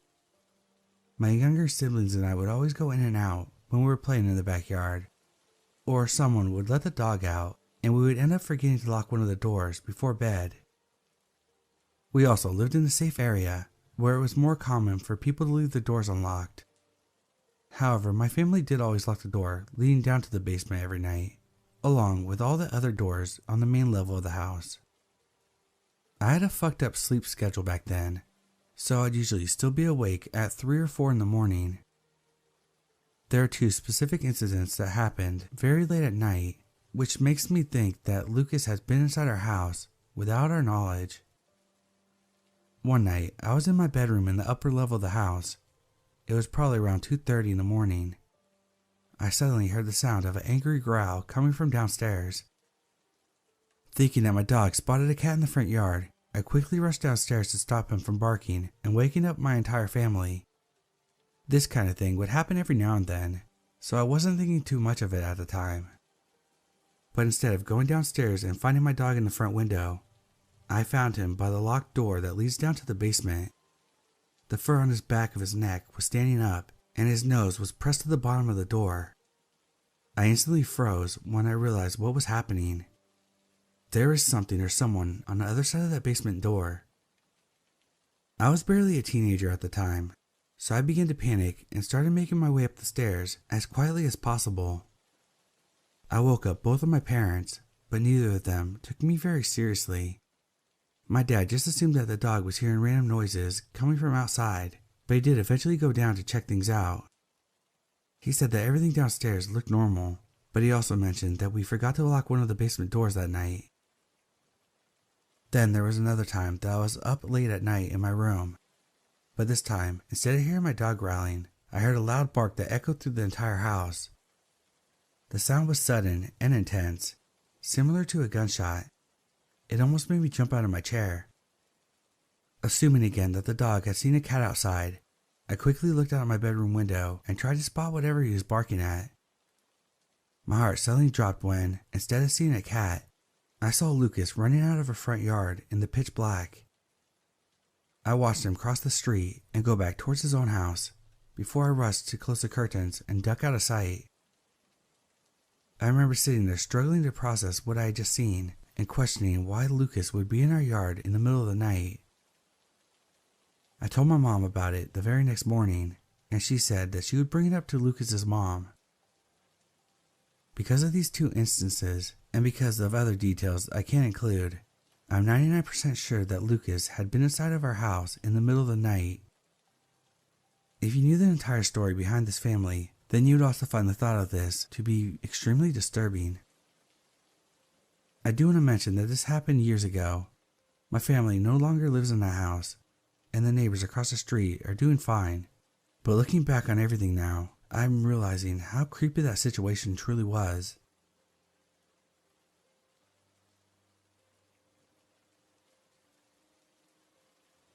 I'm a 24-year-old male. Almost a year ago, I was fresh out of college and just moved into an apartment with my middle school bestie, 23 female, and her fiance, 25 male. This was after a long period of not seeing her in person. My bestie and I had a long and great relationship with few rocky periods. I didn't know her fiance well, but had met him a couple times. He came off as kind of rude and loud, but mostly nice enough. I let a lot of the little annoying behaviors slide because she was so in love with him. I really just wanted to spend time with my best friend.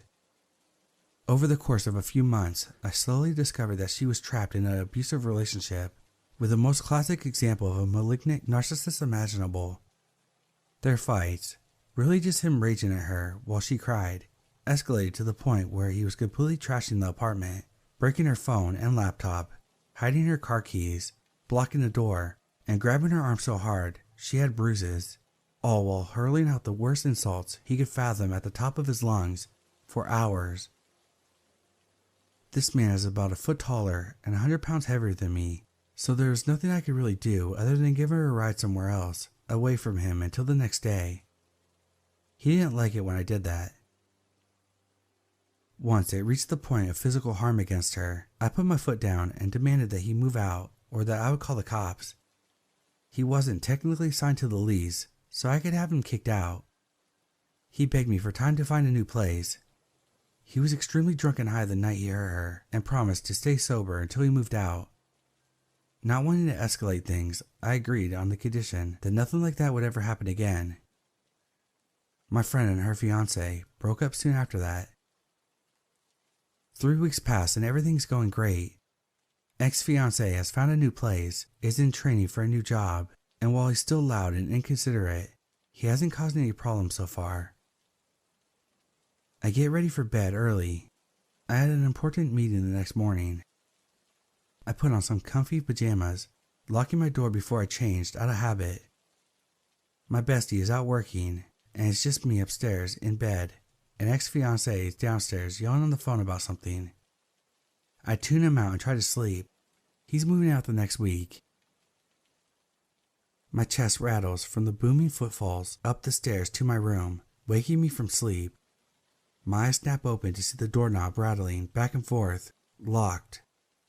He lets out a yell of pure malice and bangs on my door.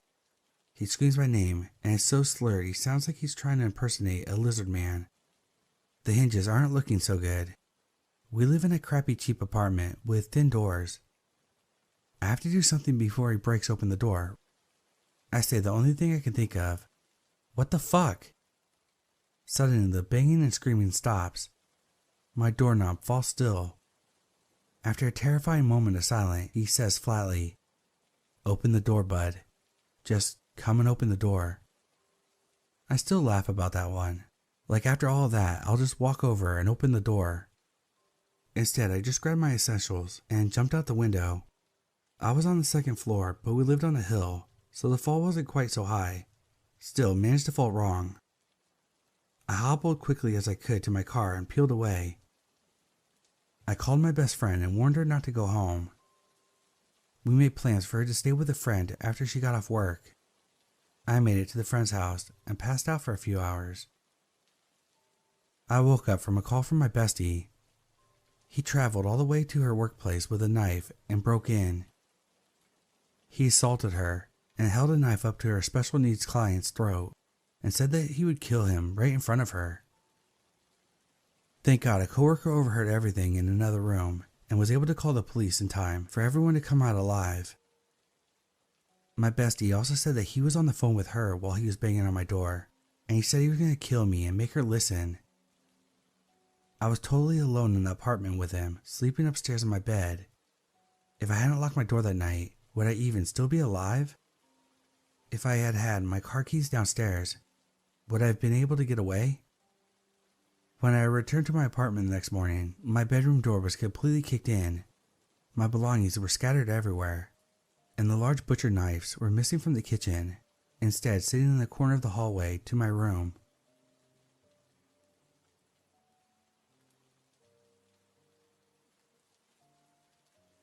I'm a 20-year-old female. I recently moved into a new apartment with my boyfriend who works away for long periods of time. An older man, 50, started becoming friendly with me, knowing that I was new in the complex. I made the mistake of telling him I lived with my partner, but he's away for work all the time. Almost every day after that, he'd come knocking on my door and would wait if I didn't answer. He would leave after 5 minutes of knocking with no answer. One time, I was out in the common grass area playing with my little brother that I would occasionally have over. I saw him coming my way, and I quickly picked up my brother. The man started making conversation, asking about my brother, and literally tried to grab him out of my arms. I held onto my brother tight and pulled away. As he started to cry, I made the excuse that I had to go feed him, and then walked away. That was the last time I went near that man with my brother. I'm extremely bad with confrontation, as you can tell. A few days later, I heard a knock on my door and opened it without thinking. He walked straight past me into my apartment without even saying a word, just smiling. I asked him if he was doing okay. He said, "I'm good. Just wanted to see what your place looked like inside," and started walking into every room. He checked all the windows and said, "All your windows have bars on them, except your bathroom." I nervously laughed and said, "Yeah, I guess they do." I didn't know what to do, so I just walked out to the front garden, hoping that he would follow me out of the apartment and try to talk to me. I just wanted him out, but was scared to anger him. I could tell he didn't seem like he was right in the head. Once he came out of the front door, I closed my door and said, "I have to go to the shop now. Sorry, it's going to close soon," and walked off. That night, while hanging my clothes up, another neighbor introduced herself, 34 female. I told her what happened and asked if she knew the man. Apparently, he had been doing the same exact thing to her. She told her partner that this creepy neighbor was doing the same thing to a young girl, me, and that was the last straw. He ended up going and talking to the older man. After that, the older man only tried one more time that I know of to knock on my door, which I hid in my kitchen for 10 minutes until he left. I haven't heard anything since and haven't seen him around, but I wake up at night panicking, thinking that he's planning on doing something to me. Edit, since there's too many comments for me to reply to. My windows are glass, so there's no way I could put a lock on it. And I talked to management, and there's nothing that they can do since he stopped now, apparently. I'm thinking of possibly filing a police report, so that it'll at least be on record.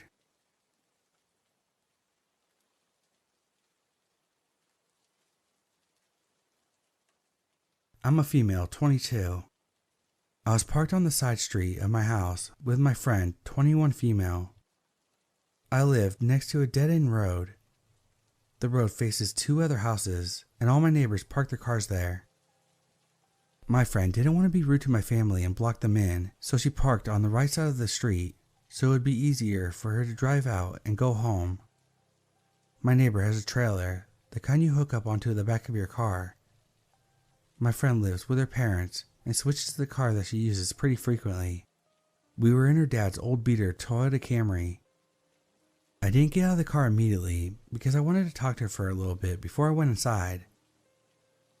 All of a sudden, my neighbor, which I hadn't yet realized at the time was my neighbor, pulled up right next to our car. He got out of the car and started walking towards our car. I know that we made the wrong decision when this happened, but we were afraid. It was after dark and we're both girls, and he's a heavyset, bald, white man. Just to give you a description, so my friend reversed to get out of there. Her intentions were to drive somewhere and wait 10 or more minutes before finally dropping me off, because she didn't want me walking inside alone while he was still out there. I agreed, so we turned the street to leave. That is not what happened. What did happen was right after we turned, we saw another car, and we just figured it was another car, until we realized it was the same guy in the truck. We proceeded to drive across the town trying to lose him. He honked his horn and turned his high beams at us, and was driving up our ass the whole time. My friend somehow managed not to drive recklessly the entire time this was happening. She's an incredibly skilled driver. We called the police soon after he started chasing us, and my friend started driving over to the police station while I was on the phone with the operator. We pulled into the parking lot of the police station and he followed us in. We proceeded to drive in circles around the parking lot. About 3 or 4 times he waited on the other side of the parking lot to try to hit us with his car. He did this until an officer showed up and blocked him in. Then we both parked and started to talk to the officer. Apparently, because we were in an old beater car and that we were parked behind his trailer, he was convinced that we were trying to steal stuff from him. He was still screaming when he was parked and the officer was talking to him. The officer told both of us it was a misunderstanding and told us to go home. We went back later with me and my friend's mother to the police station to ask about having officers patrol the area for a while. I'm currently in my house. This happened in the evening about 10 p.m.-ish. My neighbor got off with a warning and he's in the house next door. I don't think I'll be sleeping tonight. I know I can't really do anything because he lives next door. I'm afraid to press charges in case he gets violent. I don't know if he actually thought we were going to steal from him, or he's on drugs, or just crazy. But yeah, that's my neighbor, and I hope I don't have the misfortune to ever run into him again.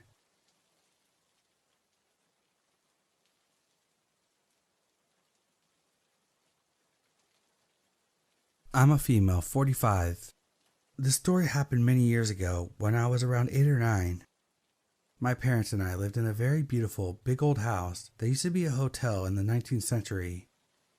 The house had 4 extra apartments, and in one of them lived a middle-aged guy, who we'll call F. The house was placed on a very small but long road that went in between fields and a small forest, all of it going downhill before it ended right by the beach. There were maybe 15 houses and only one kid my age, so I'd sometimes visit with the adults in the area. There were a few incidents with F, the guy who rented one of the apartments. The first one happened to be when my friend and I were roller skating, and we met F, who was out on his bicycle. We asked him if he would tow us, because we were tired, and he let us hold on his bike. At first we thought he was great, because not all adults would have been okay with that idea. But the ride didn't go very well. Once we held onto the bike, he started going faster and faster, and I mean really fast. It was summertime, and we only had on skirts or shorts, and back then we didn't have a lot of protective gear, so we absolutely didn't want to fall down. We started out by politely asking him to go slower, but he didn't listen at all.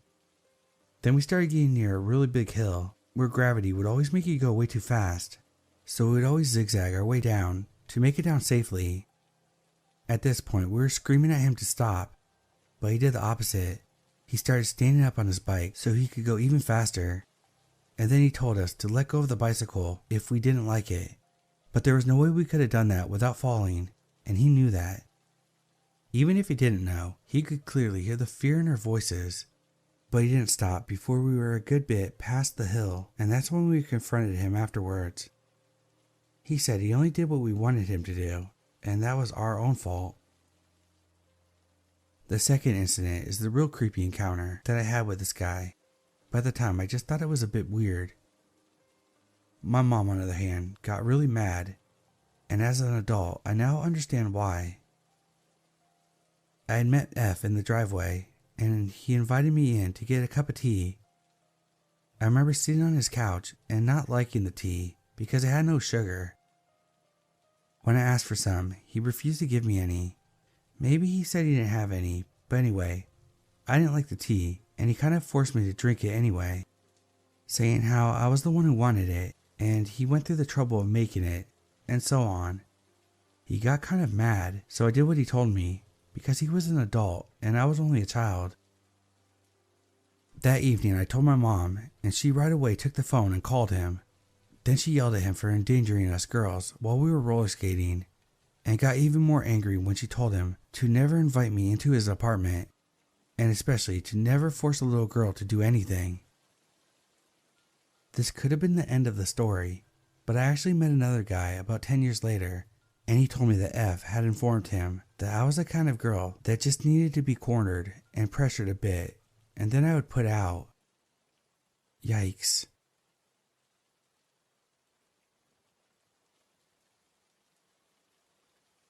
A couple of weeks ago, someone had dropped off groceries at my door with 2 coffees.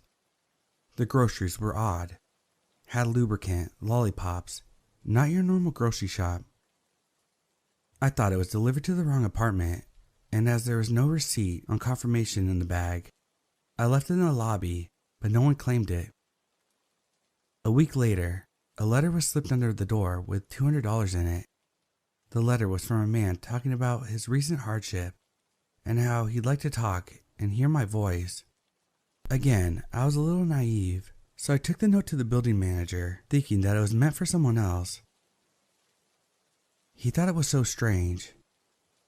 He called the number on the letter, and it turns out it was the man in the building next door saying he wants to be friends. The buildings are really close together, and you can see into my apartment if the blinds are open.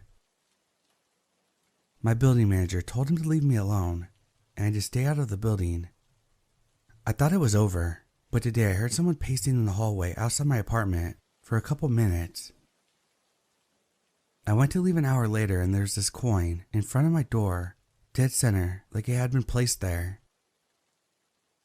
The only way it could get there would be if it was placed there, or if my neighbor dropped it, as my neighbor should be the only person that walks past my door.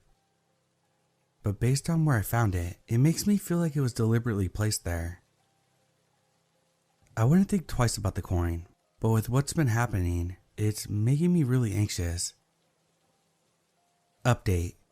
2 days after the coin incident, I left my apartment and a man in his 60s or 70s approached me, straight away telling me that he's selling his car and if I would like to take a look at it.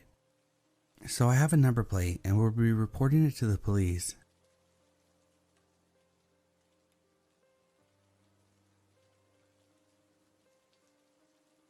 I'm a 26-year-old female.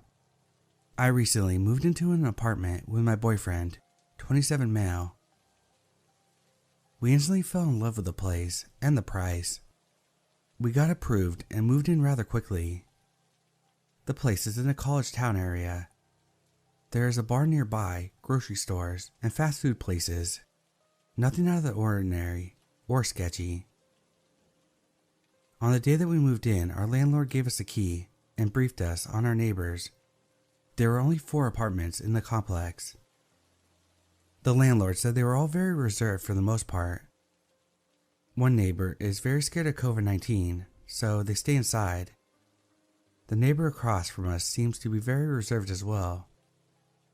Now, I saved the best for last. Our bottom floor neighbor, let's call him Cal.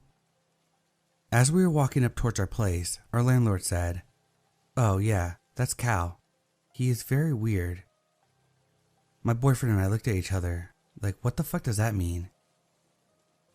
His windows and doors were wide open. The landlord explained that they did not have AC at the moment. We ignored it and continued unpacking.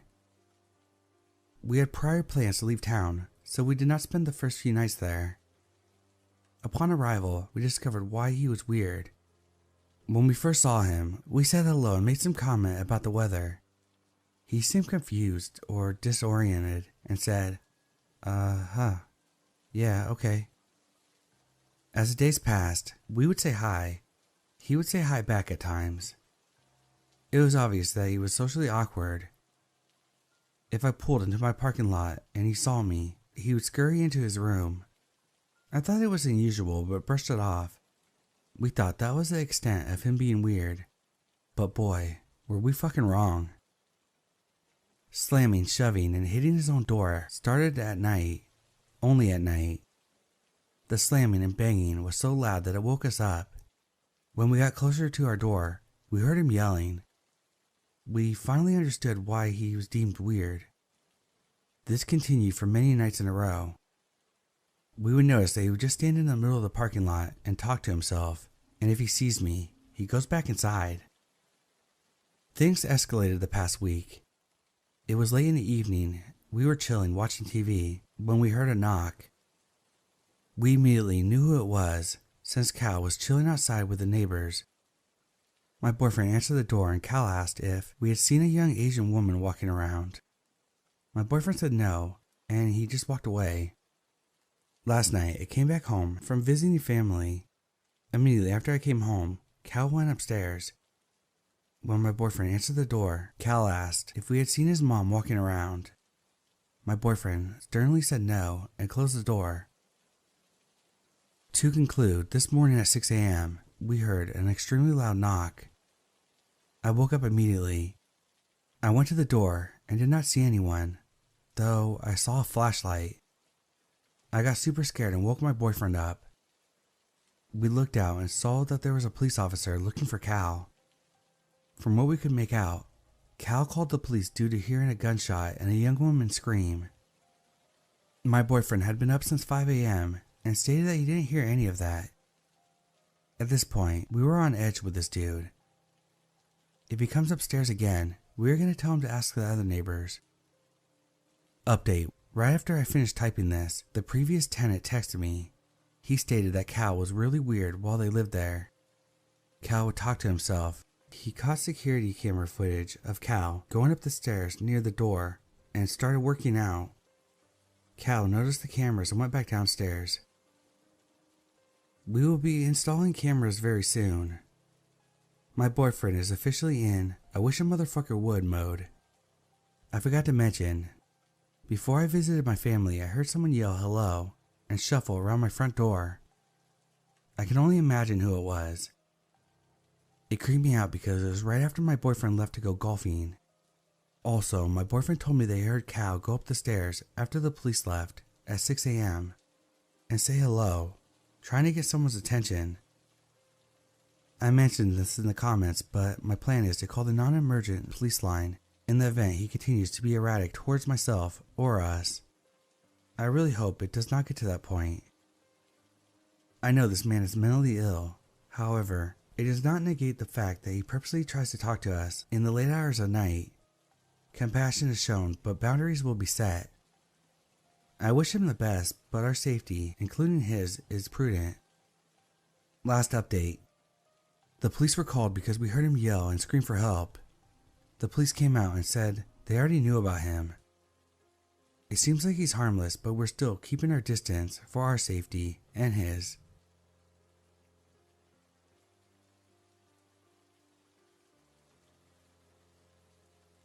I'm a young guy with a nighttime job living in an area of town that has gotten pretty sketchy the past decade or so.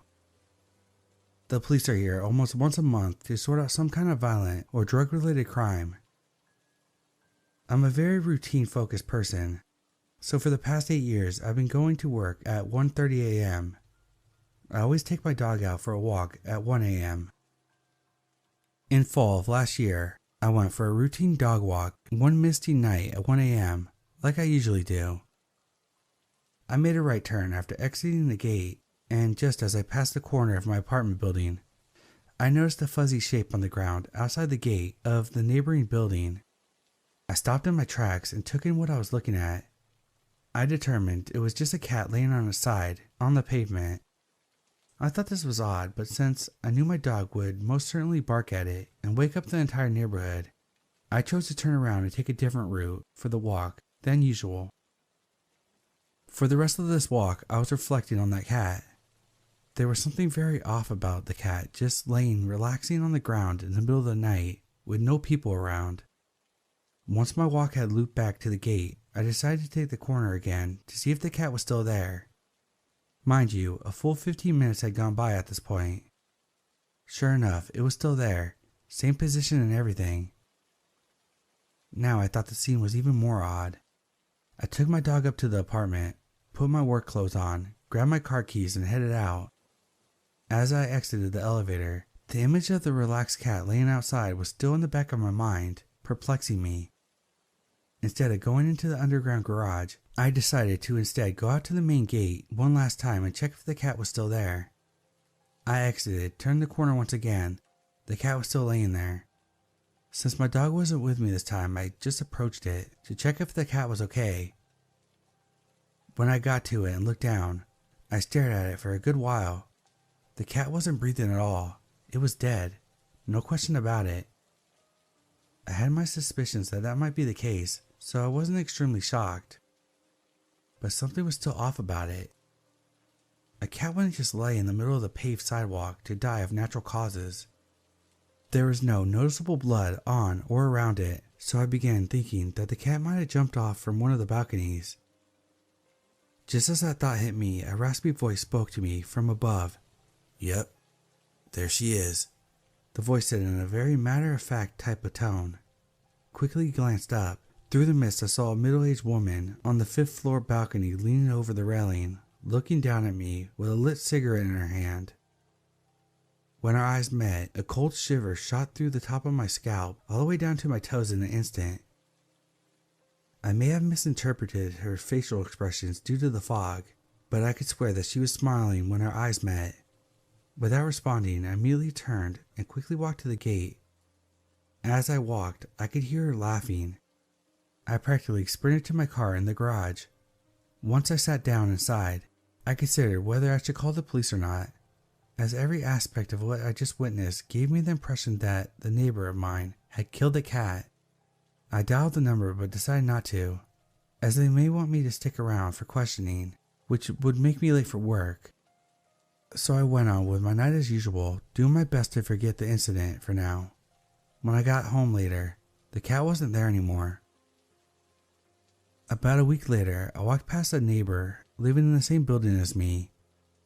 We had some usual neighborly small talk, but she interrupted herself to ask me whether I heard what happened in the other building last week. I said I didn't. She told me that a woman on the 5th floor had thrown her cat from the balcony in rage because it peed on her living room carpet. The cat apparently did not die immediately, but all its legs were broken from the impact with the concrete pavement. Police were called around 5 a.m. when another dog walker saw the cat. The woman had still been out on the balcony at this point, talking to the guy while he called the police. I believe the woman's other cats were taken away from her, and she was fined thousands of dollars. She still lives there, and I sometimes see her leaning over the balcony railing when I'm walking my dog. I never interacted with her after that, and I sincerely hope that she never speaks to me again.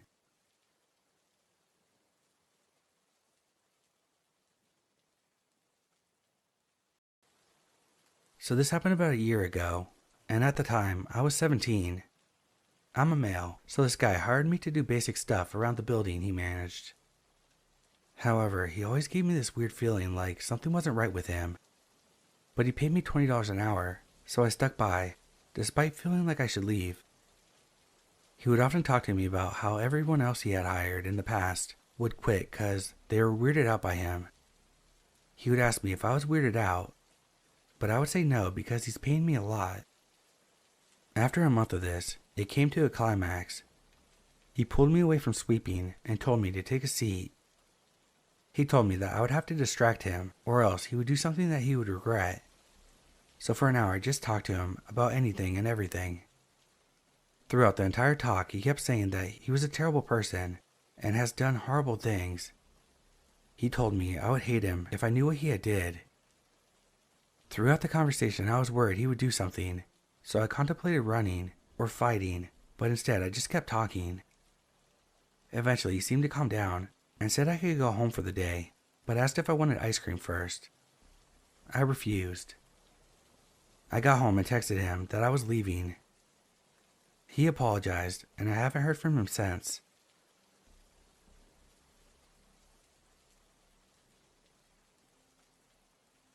I want to start off by saying this is my first ever Reddit post, but I've always loved listening to stories from the subreddit on YouTube, and I wanted to share my own.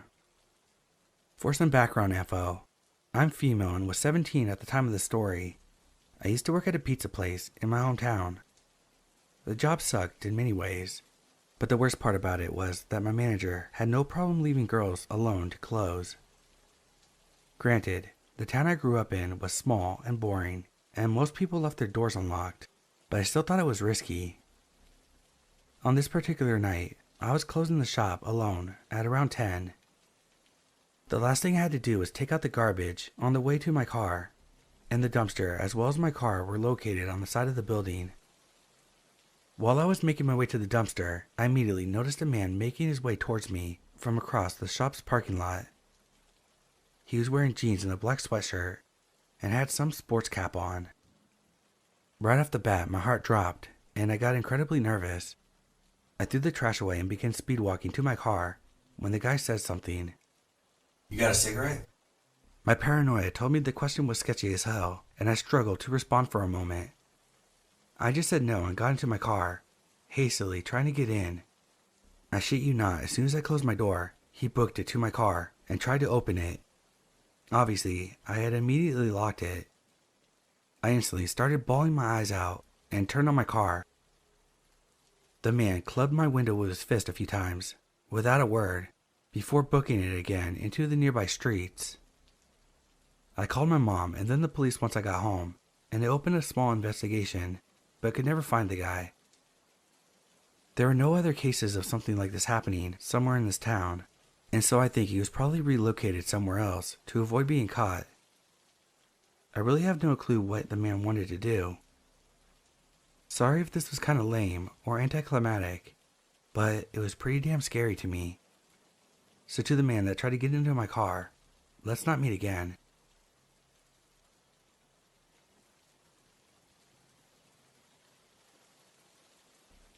I'm a 17-year-old female. I work at a convenience store, gas station, located on a trucker route. Given that information, I'm sure you can deduce that the people coming into the store aren't always the most respectable. I've had people get a little too friendly, but it's always been a line between, well, maybe they're just being really nice and I took it the wrong way, and this is kind of creepy. But one customer a couple days ago didn't leave much room for debate. I had a guy, at least 30 to 35, if not older, come in. He got his things and came to the register. He started his interaction with, "Hello, beautiful. How you doing?" Already, I felt uncomfortable just by that tone, but I shook it off and simply said, "I'm doing alright," or something like that. I figured that maybe he just had a weird way of greeting people. He wanted cigarettes, so I asked for his ID, to which he said something that sounded really creepy, and how I just wanted to have his picture or address or something, and he also winked at me while saying it. To which I laughed uncomfortably and said, "You should know I'm 17. He responded, "Yeah, right," as though I was lying or something. I got him his cigarettes and cashed him out without saying anything else. I think he called me beautiful again as he left, which just made me uncomfortable all over again.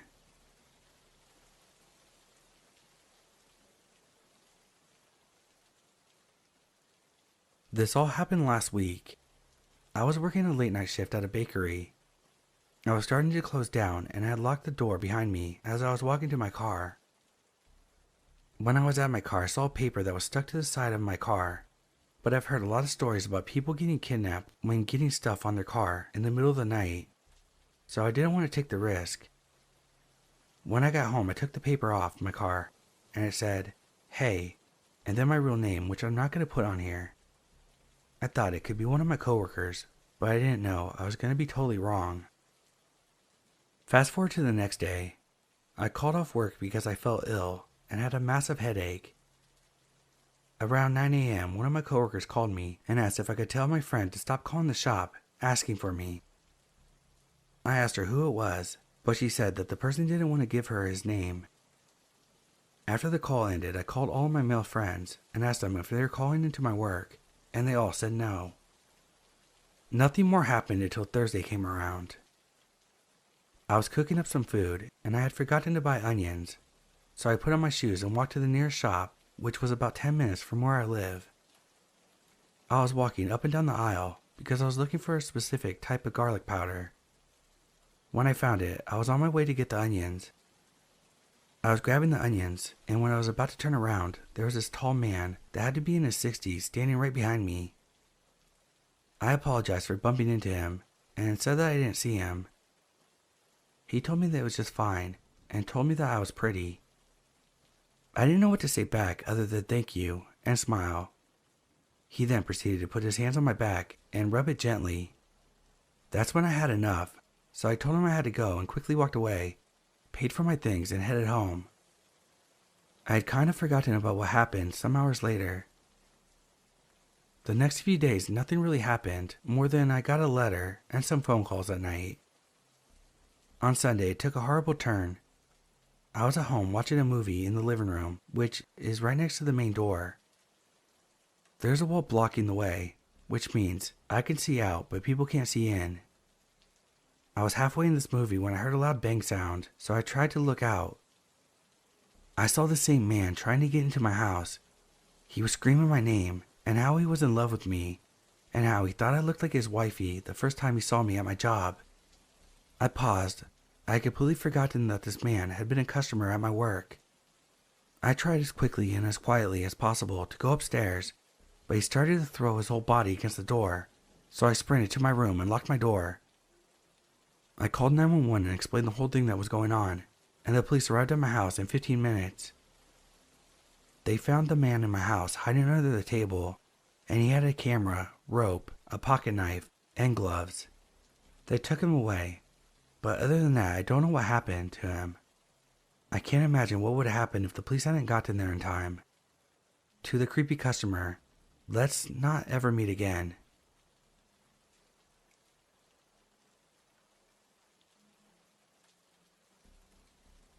I work as a merchandiser, and one of my stores happens to be in a very high crime area. Tonight I entered my car, instinctively locked the doors, and grabbed my phone to put in my next job site address. Not 5 seconds after I got in, a disheveled man aggressively ran up to the passenger side and started forcefully yanking on the handle trying to get in. I turned the engine on and got the hell out of there so fast. As I was driving off, he was screaming something at the top of his lungs. I'm not sure what that was all about, but I definitely dodged a bullet tonight. That was frightening.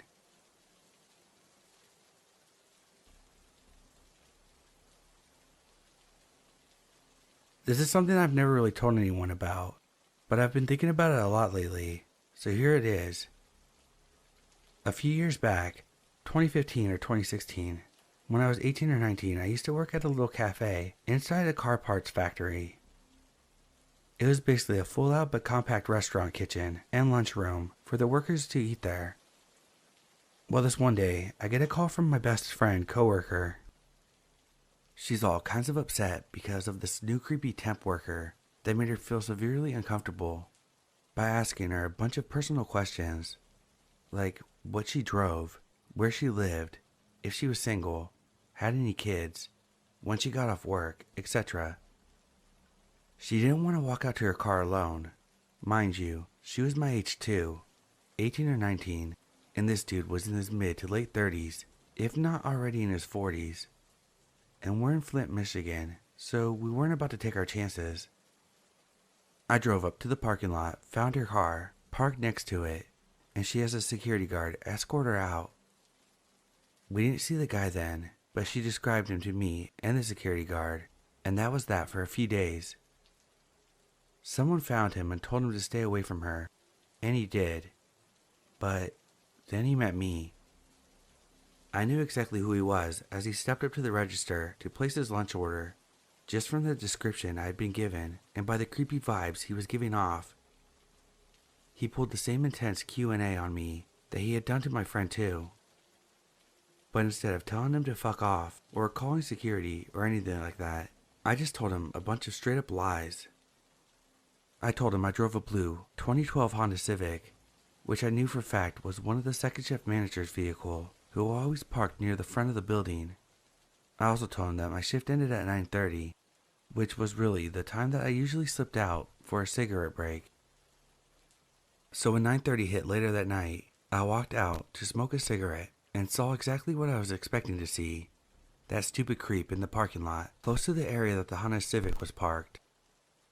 He was just pacing back and forth between two vehicles that was parked a few spaces down in the same row, playing on his phone the entire time.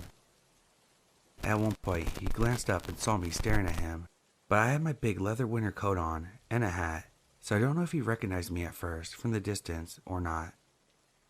I finished my smoke and went back inside and explained the entire situation to the security guards, one of which was the original guard that had escorted my friend out to her car a couple days before, and they were dying laughing at the fact that I pulled one over on this prick and had actually caught him being shady. I'm not sure exactly what they did about it, but I do know they immediately went out to confront him in the parking lot, and that the guy was fired the same week. To this day, I still don't know what his intentions were, but it doesn't take a genius to figure out that it couldn't have been anything good. So ultimately, the moral of the story is, always have your friends back and trust your instincts, because if you don't, you could end up cornered in a parking lot and possibly attacked or abducted by a creepy guy who asked you too many questions. Edit, since I didn't include this originally. After my friend and I were informed that this guy was fired, we were told his full name, and my friend paid to do a background check on him. It came back with a violent criminal history of domestic abuse, assault, and battery with a weapon, jail time served for violating a PPO and parole, and some other things.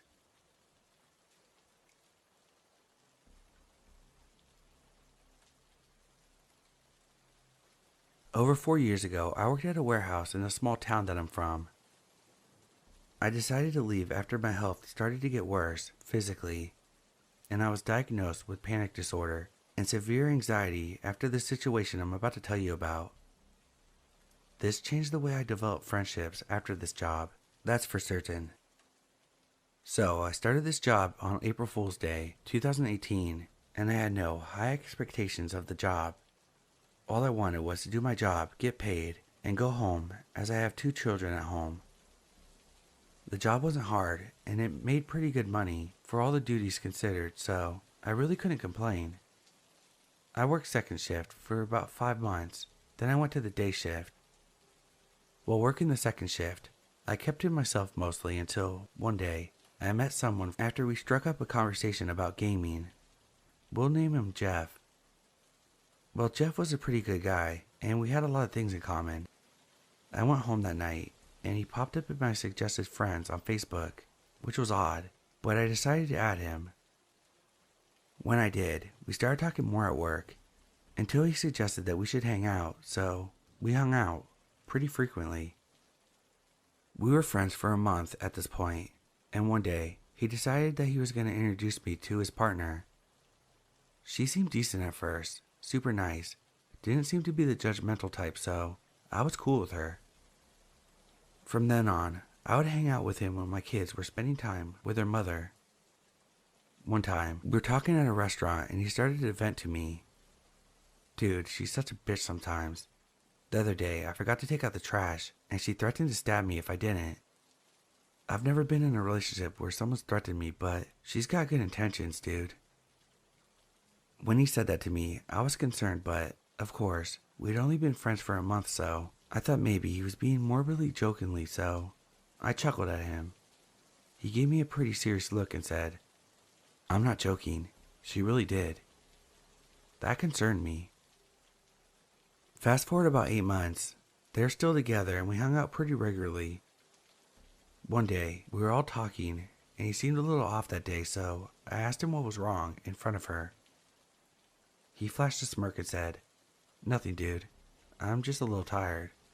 He didn't have his eyes on me, though. He had them on her when I asked that. When we went to work the next day, I asked him again, "Do you promise it's just between us?" Of course, I agreed. He said that he was breaking up with her, and she went a little crazy. He said that she grabbed her gun and pointed it at him and said, "If I can't have you, no one will." He said he diffused the situation and is trying to look for a way out. Not really knowing what to say, I just said, "You'll figure it out, man. If you need somewhere to go, you can come stay with me until you get her out of your house." Fast forward into the next year, he finally decided to leave her. When he did, she flipped out again. This time, He told her over text. She said that she was going to find him and kill him, and he was actually out of work that day with a vacation day. He sent me a text and said, "Hey, let me know if she comes over to work looking for me." This struck me as odd because I had no idea about the situation that was unfolding. She actually did come over to our job, and she asked me where he was. I said, "I have no idea. I thought he was with you, and you guys went out of town or something." All she did was roll up her window and drive off. I called him and told her that she came by, and he called the police about it. They found her up the road with a loaded gun in her car. 2 months later, he decided to talk to her again. He asked if I had seen her around, and I hadn't. He said, "I'd take some vacation days if I were you." Dumbfounded, I asked him why. "Because she's out of jail, and her cousins are in town trying to find people she has personal vendettas with. You're one of them." At that point, I was terrified. I grabbed my kids and went out of town, took 2 weeks off of work. Came to find the next day, her and her cousins went to the next town over and shot and killed 3 people in an apartment. The reason why he knew that they were coming after me is because they made a Facebook Messenger group that he was included in and set a list of names. Everyone regarded it as spam and decided to disregard the message, but he knew what it was. 3 of the names on the list were the people they shot. The 4th name on the list was mine. After they found evidence, he decided to go public about the group and the screenshots that he had. They were all charged with first-degree murder. From then on, I was very careful about who I stuck my neck out for, because even though he knew the context of the list and her intentions, he decided not to inform anyone else. Needless to say, we aren't friends anymore, and I dodged a bullet, literally.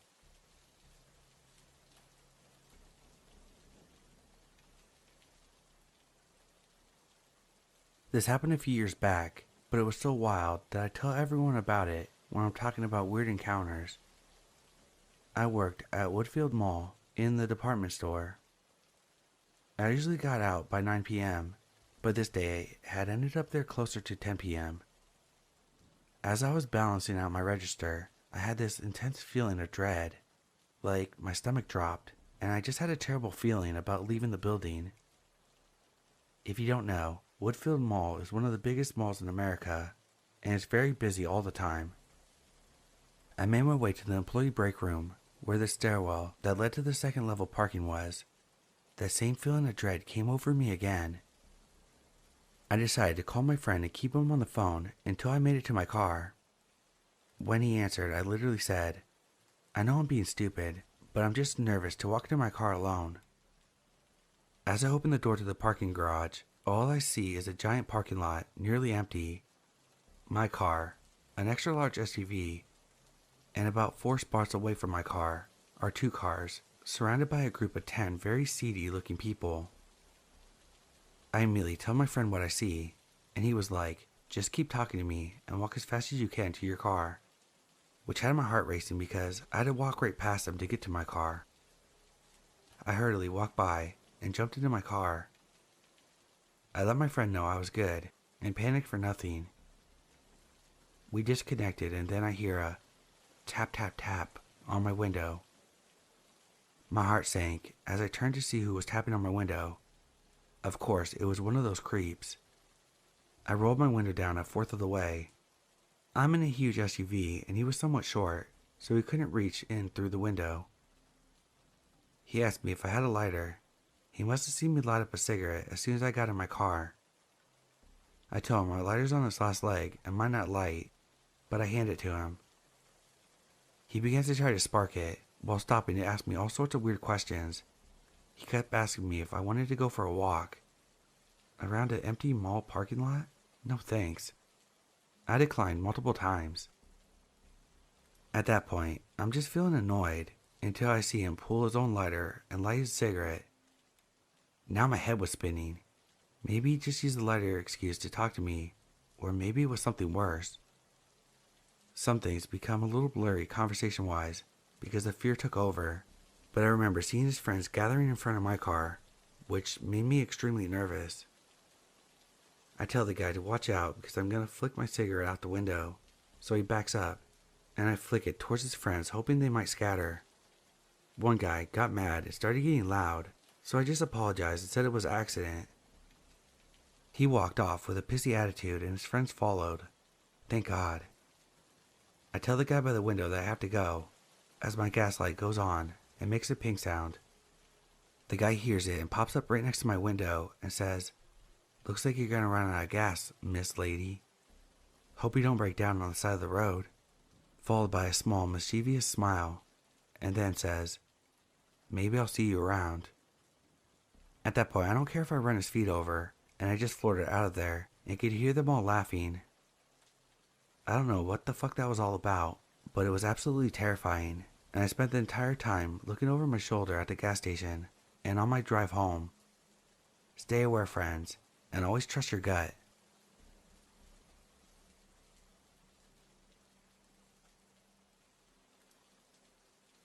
I was 17 when this happened. I had an early morning shift at a restaurant and used a bus to get there. When I got to the bus stop, someone was already there. This was strange because it was so early in the morning. I started to walk to my workplace just to notice the man started following me. Seeing the man follow me got me scared, and I started to run. There was just so much off about this man. The whole time he looked at the ground, but also started to run when he saw me running. I quickly ran to the back doors and saw him coming in the same direction. When I closed the doors, he was just a couple meters away from me, and I saw that he tried to open the door that I had locked right after me. When I was pacing inside the restaurant, my coworker came to me and said someone was trying all the windows to get in.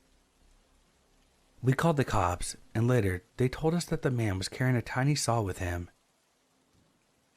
Sometimes I think about what he would have done if he would have been quicker than me. Anyways, the saw man. Let's not meet again.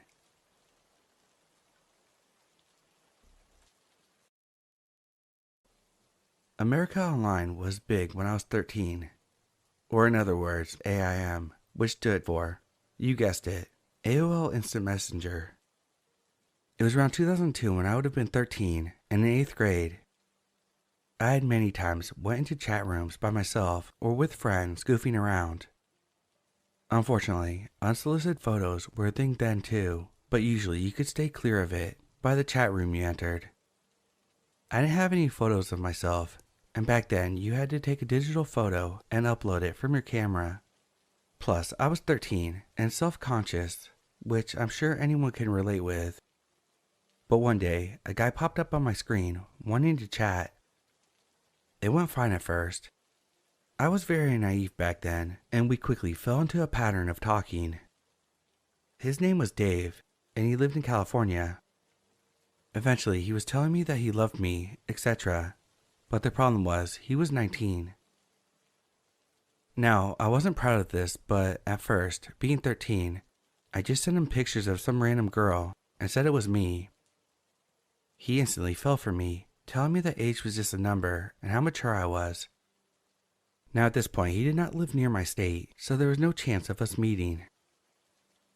Eventually, he told me that his mom was moving up to a city that was an hour and a half away from me. He started begging me to see him and to go to a movie, anything. I had to break the catfishing truth and say that those were not pictures of me, but someone else. He was furious. Dave forgave me a few days later, saying, "I want to meet you because I love you." All the things you say to a young girl to get her to swoon. I think back and I'm like, wow, I was 13. So I told my best friend everything and that I wanted her to go with me to meet up with him. There was a whole plan about him driving to see me and going to the movies to finally meet what I thought was the love of my life. I had been brainwashed into believing this was normal. I didn't tell my mom, of course, and honestly, she didn't notice any of it was going on to begin with. So on the day that my friend and I were going to meet up with Dave, my friend's mom came and picked us up from school. She said something that made my stomach drop into nothingness. She said, "Chrissy, you're not going to the movies. You're not going to meet that man. You're gonna get seriously hurt or kidnapped, and I can't allow you guys to go. I cried and cried because I honestly thought I could handle everything and I'd be fine. She told me that she wasn't gonna tell my mom, but I had to promise not to speak to him again and never plan to meet up with a stranger online. He ended up showing up and was upset that I wasn't there. He went on AIM, flying off the handle like I hadn't seen at that age. It scared me. It scared me so much of how close I was to this man being near me. I never talked to Dave again, but I easily believe I would have been kidnapped or worse if my best friend's mom hadn't stepped in. My mom would have been none the wiser. I was none the wiser. But I'm here today and I learned a dire lesson.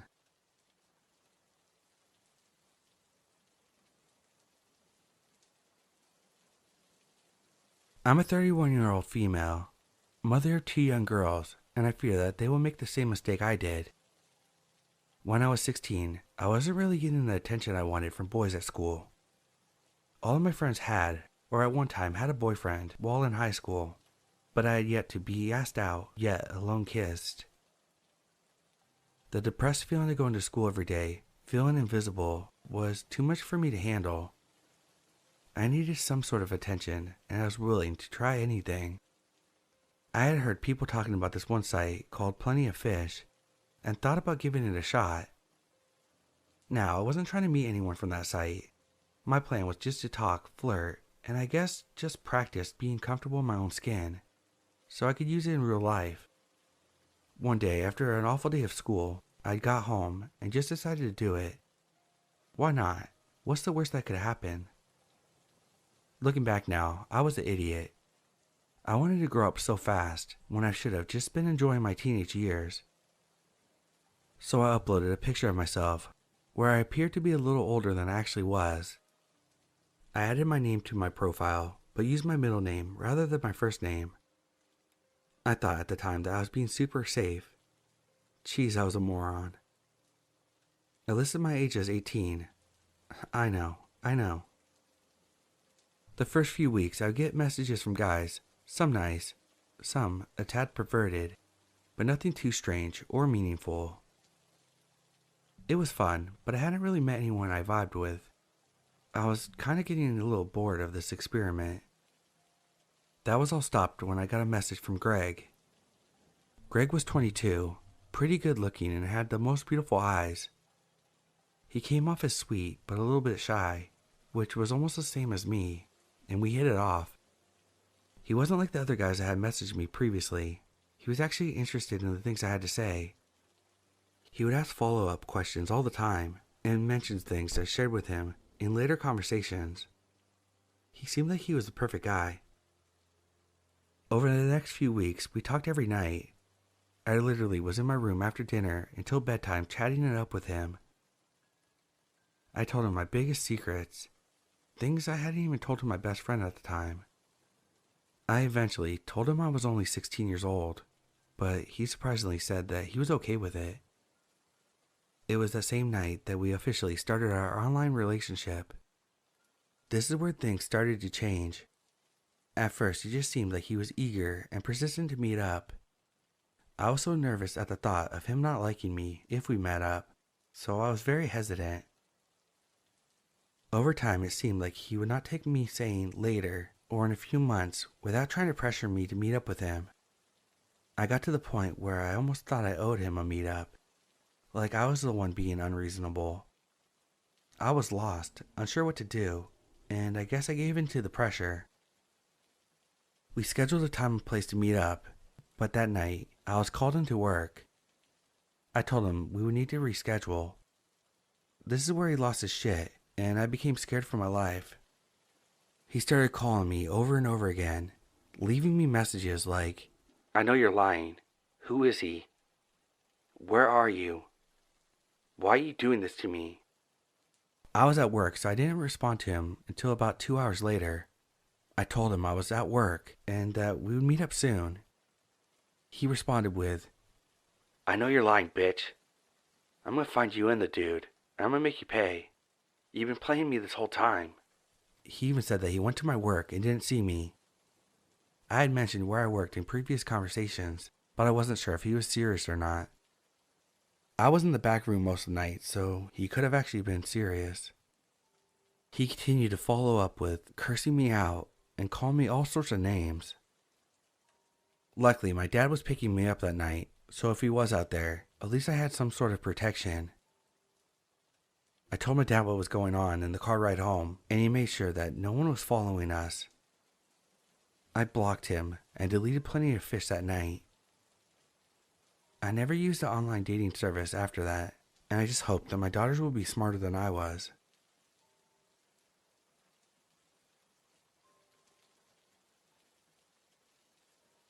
When I was a younger teen in high school, I was fairly popular on Snapchat and had a public profile with thousands of followers. I'm also a model, so I posted my face fairly regularly. Being a minor who was popular on Snapchat obviously garnered a lot of unwanted attention and tons of creeps and pedophiles. They were always hitting on me, even asking me for nudes. I was very, very open about being a minor and posted about it regularly, in hopes that it got some of the morally sound people to leave me alone, which it did. I was also as safe as I could be online. My location was never on. I didn't even model under my actual name. The closest I got to my location was my state. I didn't allow things I was tagged on to show up on my profile, etc. Despite this, being a victim of freaks was fairly normal for me, to the point where I would simply block and report and be completely unaffected. This is, however, one person who left a huge impact on me. We'll call him Carlos. I don't remember when he added me, but I remember that when he texted me, I was 15. He seemed pretty normal at first, asking me how I was, my interests, pretty standard stuff. He revealed that we had a mutual real-life friend, an older boy who went to my high school. He revealed that he lived in a town maybe a few hours away. This was also something that was pretty normal for me to encounter, as I was somewhat known in neighboring schools outside of my town, especially in the town that he said he was from.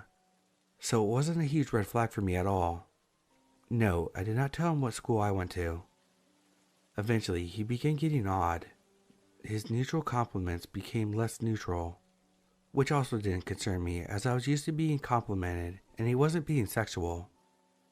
One day though, Carlos told me he wanted me to have sex with him and offered to pay me $500 and said that he would pay me $700 if I also sent nudes. I told him that I was a minor and I don't have sex, and I asked him how old he was. Up until this point, I assumed that he was a minor as well. He told me that he was 20. I told him my age and he said my age was fine. I brought up that it was illegal and he told me that no one had to find out and began begging me to meet up with him. I showed my friend, as I had never encountered something like this before. They told me to go along with it and maybe I could blackmail him. I told them that I wanted to report it instead, but I wouldn't cut off communications as Snapchat deletes our conversation with people when you block them. Carlos continued to beg me, even telling me where he wanted to meet, a park. I told him that I don't like sex at all, so he started telling me that he could just hang out with me instead, and tried to coerce me, saying that he could give me alcohol and drugs. I became scared to show my parents or the police, and instead showed another friend to ask for help and advice on what to say to him. My parents were extremely abusive, and they actually punished me for being groomed in the past. She ended up using my phone and cussing him out and blocking him for me. I deleted Snapchat and haven't used it since. Every time I think about that man, it gives me chills. I am sure that I'm not the only victim and cannot imagine how many others he has done the same thing to. I really wish I could have reported it, but I don't believe any of my previous reports actually did much. Sometimes though, I think a lot more of what ifs and began to feel a little guilty about the way the whole thing was handled, and I feel like I could have done something to prevent other victims. I'm sure that there are others before and after me. He was eerily casual about the whole ordeal.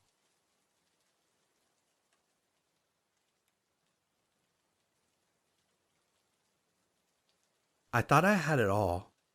The perfect boyfriend, good grades, and got into my dream college. I was excited to start the next chapter of my life. We both got accepted into top colleges, and although they were at different schools, we were going to make it work. Nothing was going to break us up. Little did I know, he dumped me. He dumped me on graduation night. He was going to college and didn't want to be tied down. I was crushed and felt like the last 3 years of my life was a waste of time. I couldn't leave my house for weeks. I laid around and cried and felt sorry for myself.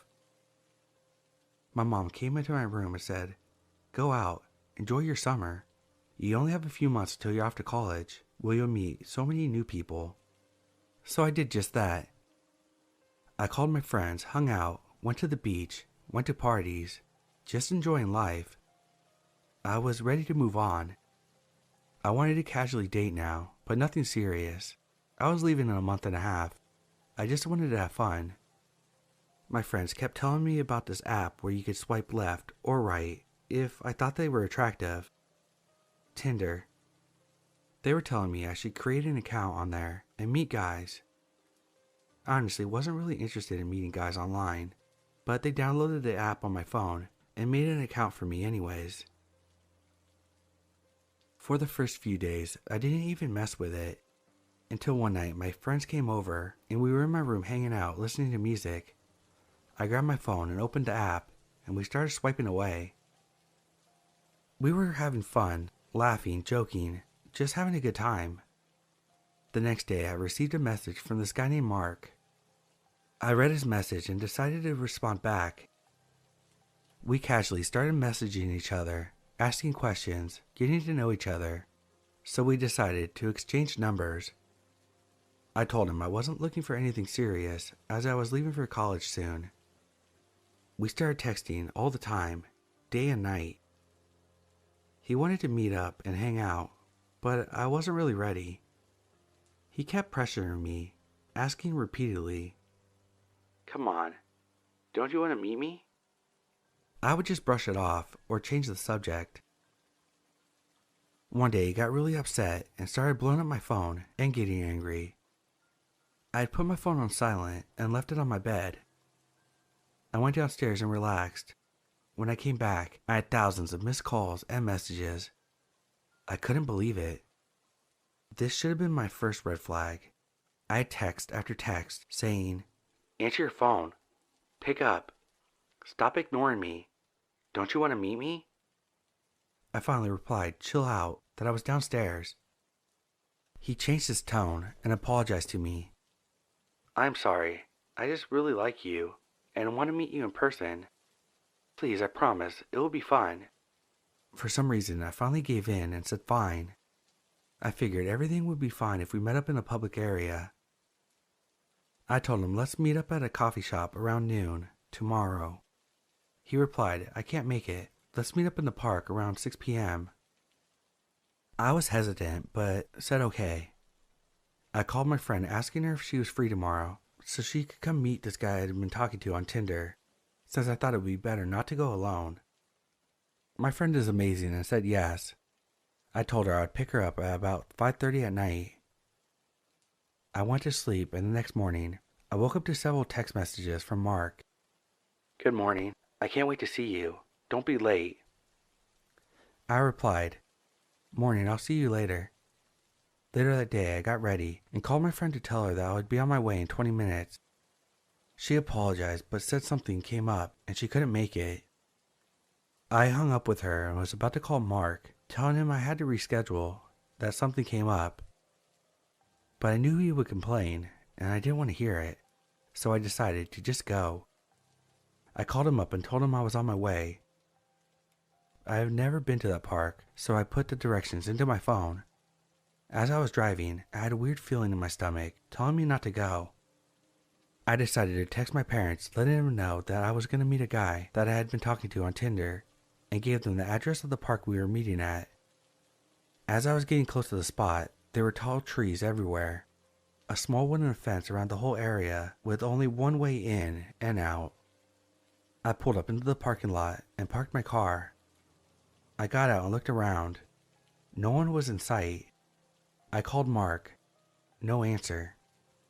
I texted him, "Hey, I'm here." No reply. I waited there for 25 minutes and nothing. Screw this, I'm leaving. As I was about to get into the car, there was this black van with tinted windows pulling up. They pulled up next to me and a man got out wearing a long black shirt with stained jeans and a baseball cap. Mark? Is that you? What took you so long? He stood there quietly staring at me with a grin on his face, not saying a word. Hello? I was beyond annoyed. Hello, are you gonna talk? Sorry I'm late. I was having car trouble. He was acting weird. Can I give you a hug? It's nice to meet you in person. Come on, let's sit down. We went to a nearby bench and sat down. We were talking for a little while. Something was off. He was acting strange. This was not the same person I had been talking to on the phone. It's getting late. I need to go. No, don't go. Stay. No, I'm sorry. I need to be getting home. As I got up to walk away, he grabbed my arm. Please don't go. Stay. I said, I'm sorry, I needed to go. When I got to my car, he grabbed my wrist, hard, squeezing it. I said, don't go. I yanked my arm away from him and said, don't you ever put your hands on me. As I opened my car door, he slammed it shut. I'm not ready to go yet. I told Mark to get away from me. I pushed him out of the way. He stumbled a little. I quickly opened my door and hopped in my car and locked it. I started to put my keys in to start the car, and he started pounding on my car. I jumped and screamed, shaking, trying to get the key into the ignition. Let me in. I screamed at him to go away. I started the car and sped off. Looking in the mirrors, I could see him standing there with this weird look on his face.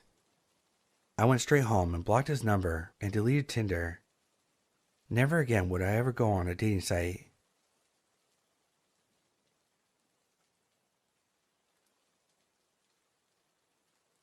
I'm a 25-year-old female.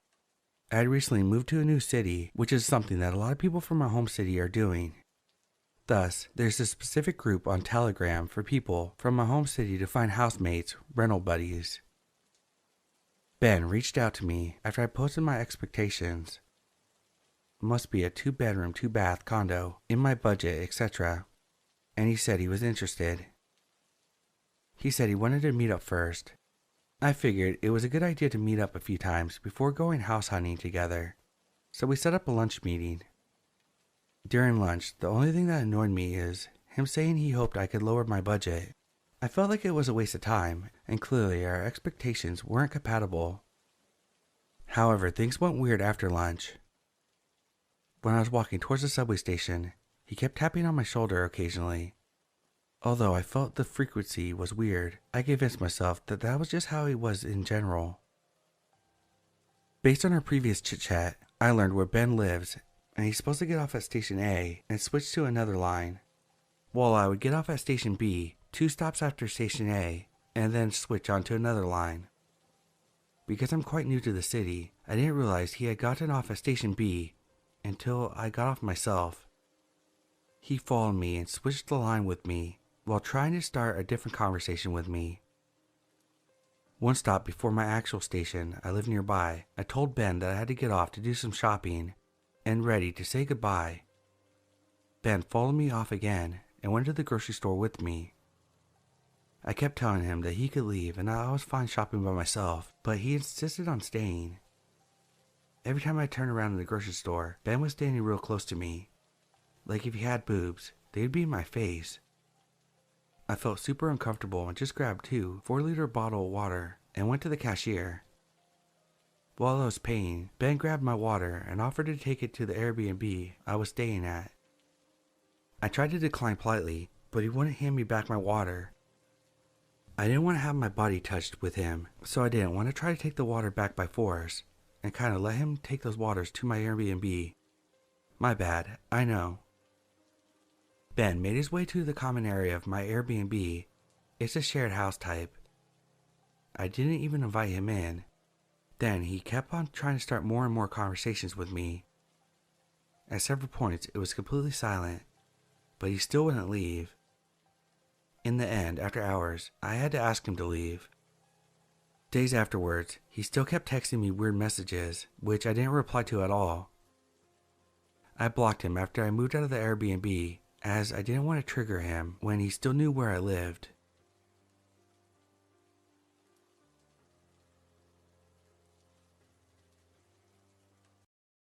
So this happened 7 months ago. I was visiting San Diego for job interviews and staying at my favorite hotel in Serrano Mesa. For background, I'm a 40-year-old man and I'm a pretty big guy. I'm 6'1" and a former strip club bouncer. Now, onto the weirdness. On my third night, I was up pretty late hanging out with some old friends after my interviews. I got back to the hotel around 2 a.m. with some Sunny's donuts. After eating a few, drinking a few more, and watching South Park post-COVID, I decided to smoke before I went to bed. This made it now around 3 a.m. So I go downstairs, walk out front to the smoking area by the fountain, but there's another couple who's also staying at the hotel already there. I didn't want to impose, so I decided to just walk around the outside parts of the hotel while I smoked. I walked around the pool, the barbecue area, the basketball courts, then started back for the side door. As I did, a black sedan drove up alongside me and stopped. The window rolled down, and a tiny Asian woman asked if I knew how to get out of the parking lot and back onto the street. Now, from where we were when she asked me, this was literally a straight line about 150 feet in front of her. So I thought she was drunk or just blind. So I politely said yes, just keep going straight and turn left at the tree. She then asked me if I could get in the car and show her. Now, again, I'm a former strip club bouncer, and this woman looked very much like a Walmart Ali Wong. There was absolutely no intimidation factor, but for some reason, I instantly felt uneasy. Again, it was literally right in front of her. She could see the road. Also, the windows were tinted far more than they should have been, and honestly, I couldn't tell if anyone else was in the car. I used the smoking as an excuse not to get in the car, but she said she didn't mind and gave me a very creepy smile. I politely declined again and pointed out that the road was literally right there, so I'd just be walking back in 5 seconds anyway. She asked me again if I would get in and show her. This was feeling like a weird kid ice cream truck situation. I mean, guys, how often do decently looking women just drive up to you and ask you to get in their car at 3 a.m. in a hotel parking lot? How often does anyone ask a big bearded guy to hop in their car under these circumstances? Nothing about this was right. Again, I politely declined as I finished my smoke, and was luckily already standing right next to the hotel sliding door when all this started, so I just went in. The woman just drove off as she rolled up her window, right exactly to the exit she had asked me to show her. I told the front desk about it, and they said that they'll keep an eye out, but I'm quite sure nothing was ever done or came of it. Just one of those things that really makes me wonder, what the hell did she want me to get in her car so badly for? A pretty man I am not, so it had to be some kind of scam. I just wonder exactly how much danger I was in.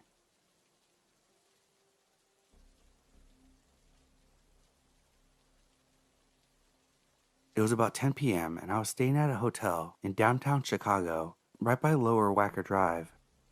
I had just gotten an Uber Eats delivery because they weren't going to do room service because of COVID. Potbellies. Important later. I was listening to music, but I had my hood up because it was freezing. I was smoking and this guy walked up to me and asked me for a few cigarettes. I gave him one, and my lighter to use. Come on, you can give me more than that. I thought if I just gave him another cigarette, he would leave me alone, so I gave him another one. I expected him to say thank you, give my lighter back, and leave. He didn't do any of those things. He was standing right in front of me, and I started to get anxious. I moved back, and I'm essentially against the window for the area where you check in. He just kept standing there, and then noticed my bag of food. Can you give me some of your food? I told him that I was sorry, but it was just a sandwich and soup, because my husband ordered food from a different restaurant. Well, at least give me half of your sandwich then. I apologized again and said no. Then he started getting closer to me. I realized I needed to get away, but he was blocking me. Dude, give me my lighter back. I thought I needed to pretend that I wasn't freaking out. I put my cigarette out and put it back in the pack. I don't have any food, and I could freeze to death. I'm sorry you don't have any food. I don't know what else to say. I didn't want to say, hey, you're wearing a really nice looking coat and fancy sneakers. So give me some of your food then. He was right up in my face and I was scared because he seemed to be getting more angry. I'm sorry, I can't. Please move. Yes, you fucking can. At this point, I was terrified that he was gonna hit me or something, so I banged on the window, and the people from the check-in desk ignored me. He got really angry. What the fuck, bitch? Then, like a miracle, my mom called and I answered. I had my headphones on that he didn't see. I started crying hysterically and started saying, Mom, thank God. Oh my God, this guy won't leave me alone.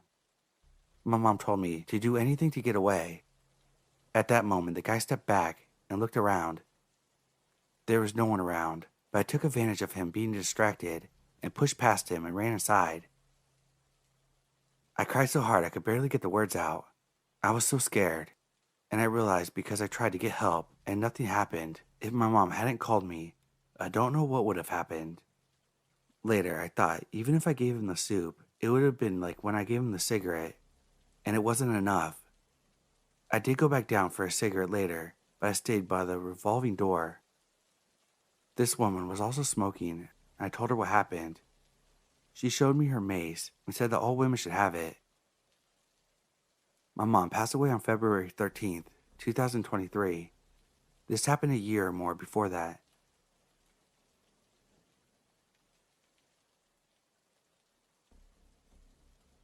I'm a 23-year-old female. My best friend and I, 21 female, went to our hostel in Poland and could not get the door open even though we had the code. These two men that claimed that they were staying there offered to help us, but we could not get in until someone else came out of the building. At first, these guys were nice and helped us carry our luggage up the stairs to the hostel. Surprisingly, there was no one at the check-in desk, even though the owner specifically asked that we check in at this time. Because we already knew what room we were supposed to be in, the two guys helped show us to our room, and we all made pleasant introductions. They were 32 and 33, if I remember correctly, and we let them know our age. They left us to get settled. But we realized at this point that without being able to check in, we did not have the keys to enter the building or even lock our door. Now here's where things get weird. We were already feeling a bit sketched out about the situation, as it was clear that the hostel was just a converted apartment. But that's what you get for 10 euros a night, I guess. We then hear a brief knock at our door, and without waiting for a reply, these two dudes come back into our room to talk. I think. The younger one of the two starts talking to us about going out that night, and asks more questions about us. And at this point, my friend and I are exchanging looks. He mentions that he thinks I'm the one in charge because my friend looks young, then proceeds to stroke his hand down her cheek. But wait, it gets better. He then reveals to us that he just did some cocaine and proceeds to offer us some, which we both adamantly decline. At this point, I just wanted him out of my room so we could have a chance to think, and this man did not want to leave. I finally backed him towards the door, but he wouldn't move his body so I could close the door all the way, and kept talking to us, even though I was trying to gently shove him out. I finally got the door closed, and then used my body to hold it shut. At this point, my friend had tried to call the owner multiple times to no avail, so we decided to book another hostel and leave. We waited until we heard the guys leave and booked it out of there to our new hostel, and are in the process of getting a refund since we booked and paid the fee online. So creepy hostel men, let's please never meet again.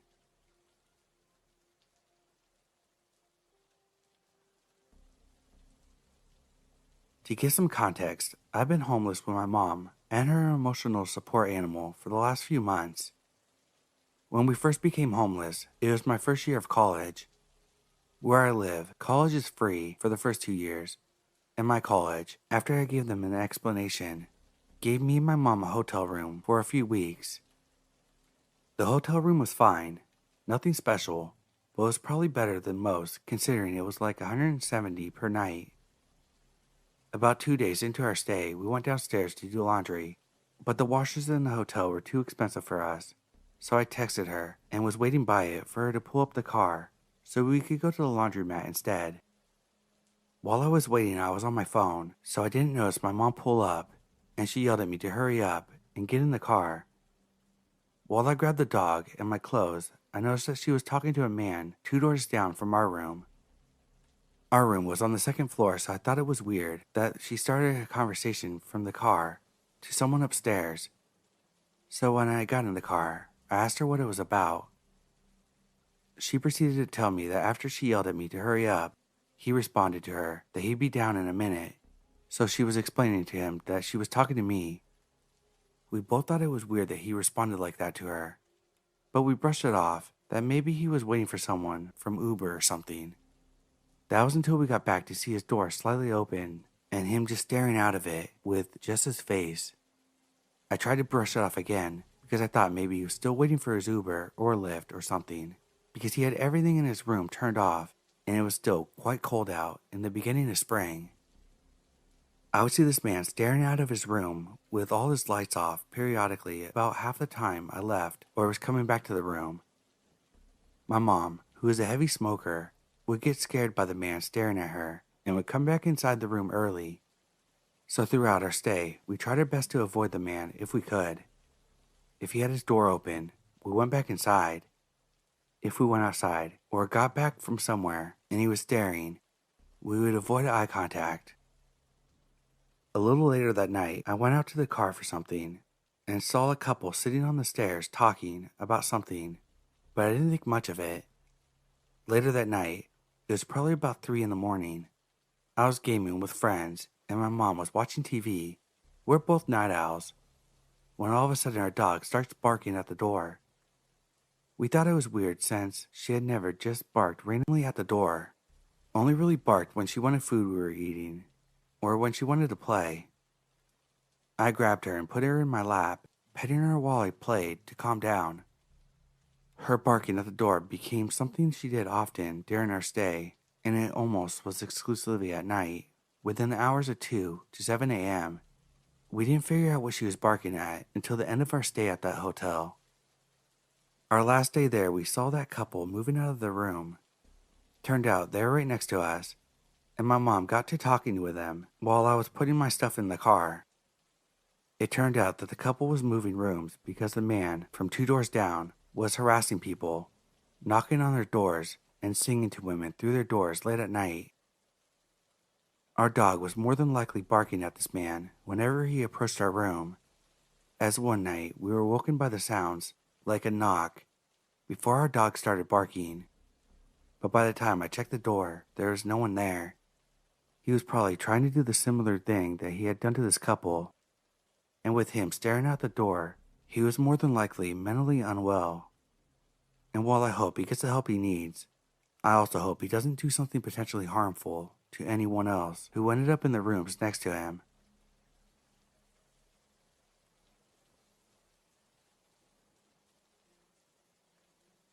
This story takes place about 5 days ago. I'm still shaken up over it. I'm a 19-year-old female, and my parents and I packed up our U-Haul and made the long drive to our new home up north from our small and dinky apartments in Central Florida. I can't lie, I was very excited about this move. Attending college in the spring, finally getting to start my dream career. So many other things I couldn't or didn't get to do in Florida. On the first night of our drive, we stopped at a hotel in what appeared to be a shady area. It was kind of scary as it was set up right next to a closed down gas station with boards and graffiti written all over them. From my parents' experience and what I've seen on TV, these aren't the type of places you want to be lurking around in. My dad, who is usually very calm and collected, was on edge the whole night since the door to our room didn't close all the way. We had to prop one of the hotel chairs against it and use a deadbolt to have the slightest bit of comfort. I thought it couldn't get much worse than that, but I was so wrong. The second night, we stopped in a small town in North Carolina. We had our 2 cats with us, so we had to find a hotel that was pet friendly. We came across one of these hotels and booked a room for the night. While my parents were making sure that nothing shifted in the U-Haul, I sat in the passenger seat of my mom's car with my little buddy, trying to calm him down. He seemed a little more agitated than normal. About an hour and a half after pulling into the parking lot, we grabbed the cats and our essentials. Emotions were running high, so we were all on edge of getting to our new home in the next day or two, depending on the amount of sleep we got. We loaded our things into a cart and approached the hotel's side door. My mom pulled out the key card, and it took a while for the door to finally unlock, but the second we heard it click, a woman started yelling at us. We looked up and saw her frantically running towards us. Her voice was frantic. The panic in her voice still sends shivers down my spine every time I think about it. She wore a long, dark blue jacket. Her hair was in a messy ponytail, and it was tucked inside her hoodie. She either looked really tired, like she hadn't slept in a year, or she had gone through something horrible. She was panting, muttering the words, "Call 911, call 911. There's something wrong with my baby." There was no child with her, nor did we see any kids in sight. My initial thought that maybe the kid was near the front of the building and was seriously hurt, or there was a car accident and we were too busy unloading to hear the collision. The woman kept telling us to call 911, but my mom told her that she didn't have her phone on her. I always carry mine, and me being a kind-hearted person I try to be, I offered to call for her. But the moment I pulled out my phone, my dad snatched it out of my hand. The lady then said, "It's really bad. You need to come see." My mom told her that we didn't want to see, and that she should go inside so the lady could go to the front desk to get help. At first, she was screaming, No, I don't need their help, I need your help." But my mom kept insisting that they go inside. At this point, my little buddy was whining and clawing at his pet carrier, trying either to get out or to attack this lady. My boy might look like a sweet fuzzball, but if provoked, he's a scratching machine. The lady took one look at him and attempted to reach for him, saying, Yeah, let's get the babies inside." The way she said that was fucking creepy. This time, it sounded like she was on drugs or had bad intentions. I scooped my cat away before she could touch him, and we led her to the front desk, where she told the hotel worker the same story she told us. The hotel worker tried to calm her down, and while the lady was distracted, my parents and I walked towards the elevator and started to get inside. As I looked back at the lobby, I saw the woman staring at us, her eyes full of anger now. She then started charging at us, and before I even had a chance to react, my mom pushed me and my furry baby into the elevator, them standing in front to protect me. I could see the woman still running towards us as the elevator was closing. I remember the small screen near the elevator in the lobby showing which floor the elevator was heading to. So to stop this crazy lady from harassing us, we pushed all the floor buttons, and we just stopped on every floor. First the second, the third, the fourth, then the fifth. After the fifth floor, we pushed the button back to our original floor and quickly piled into our room. Silence. My heart was pounding the entire time. My body started shaking at what just happened. As I got that cat out of the carrier, I heard my mom and dad talking about the lady. My dad suspected that maybe she had a mental illness or was on drugs, whereas my mom thought she could be a trafficker with the way she was trying to get us to come with her to see the supposed situation. That's when my heart broke. I try so hard to see good in people, but at the same time, I tried to keep the best distance I can. But this was the first time someone ever approached me. I was so gullible to almost believe her story. My guard had slipped. I tried to hold back my guilt and fear as best as I could, but I ended up breaking down. My mom hugged me, saying everything was going to be okay, but no matter how many times she said that, my body continued shaking and my paranoia lasted throughout the night. Even at the slightest creak, I would shoot up from the bed and look at the people thinking that the lady had found us. Luckily, she wasn't there. That night, we all decided that we were going to get up around sunrise and reach our home before nightfall. No more hotel stops, no more creepy people, and no more shady areas. As we checked out the next morning, the same employee from last night was there, and we asked her what happened after we had got into the elevator. The worker told us after that the crazy lady left in a huff, her hands clenched into a fist. But then the worker revealed a detail that my mind keeps going back to. When she turned to go after us, she saw a syringe in the crazy lady's jean pocket. I don't know if she already used it or was planning to use it on me and my family. It makes me wonder what the outcome would have been had my parents not been there, and if I had given the lady my phone instead of offering to call for her. Would she have sold me into trafficking? Would she have robbed us while we were injected with whatever she was on? Anyway, we made it to her home 2 days ago, but the fear of that night still eats away at me. It goes to show no matter how panicked and frightened someone may sound or act, you truly don't know if they're in genuine trouble or if they have bad intentions after gaining a random stranger's trust. Please be careful out there, guys. I, unfortunately, had to learn it the hard way that not everyone in this world is a good person. I'm just happy to still be alive and safe. I hope I never see that crazy lady again.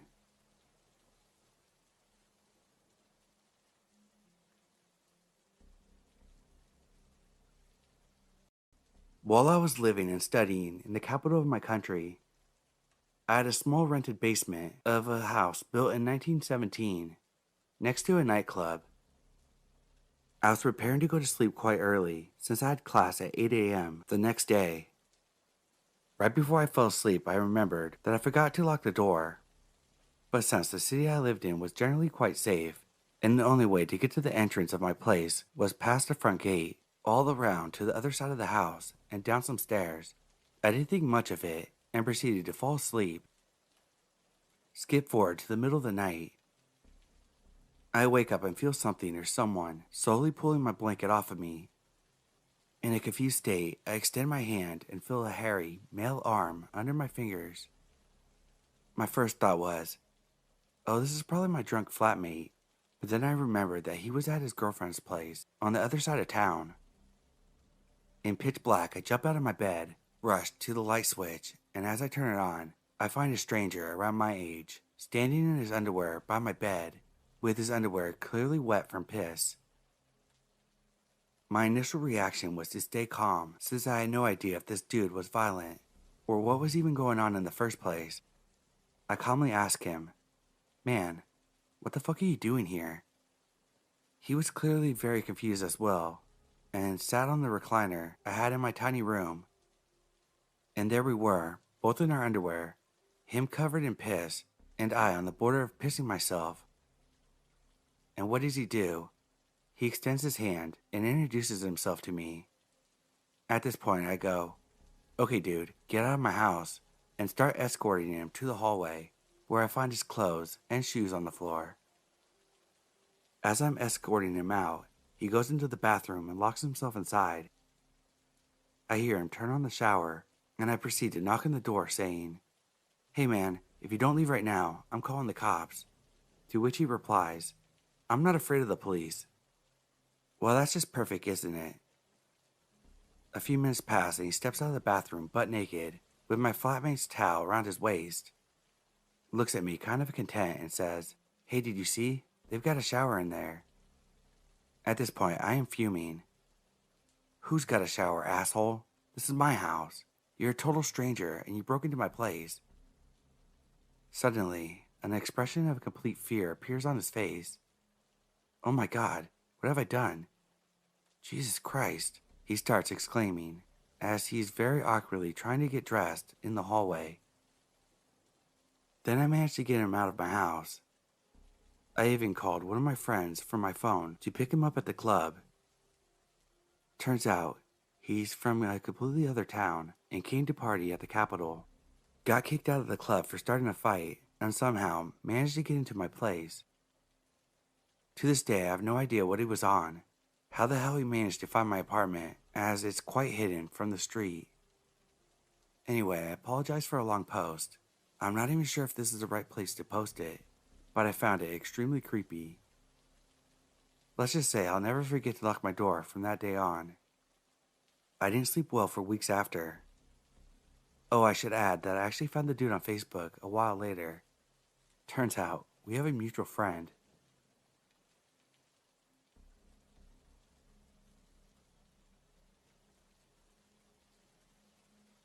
I'm a female. I was 13 at the time, but looked more like a 10-year-old. My grandma lives 2 states away and discovered she had stage 4 cancer. My mom picked my sisters and I up and drove us there, while my dad stayed at home for work. We were there for 3 months. My aunt and uncle lived in the same city as my grandma, and me and my sister would frequently spend the night at one of my aunt's houses. One day, I was making lunch for my grandma when my uncle walked into the kitchen. He suddenly shouted and rushed out the back door. I caught a glimpse of a man in a red baseball hat running from the kitchen window. He had been watching me.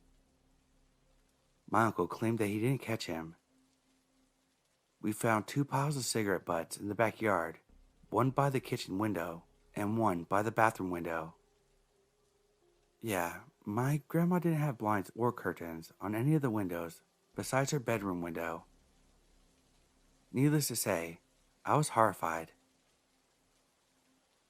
Fast forward a few days, and my mom was certain who the peeping Tom was.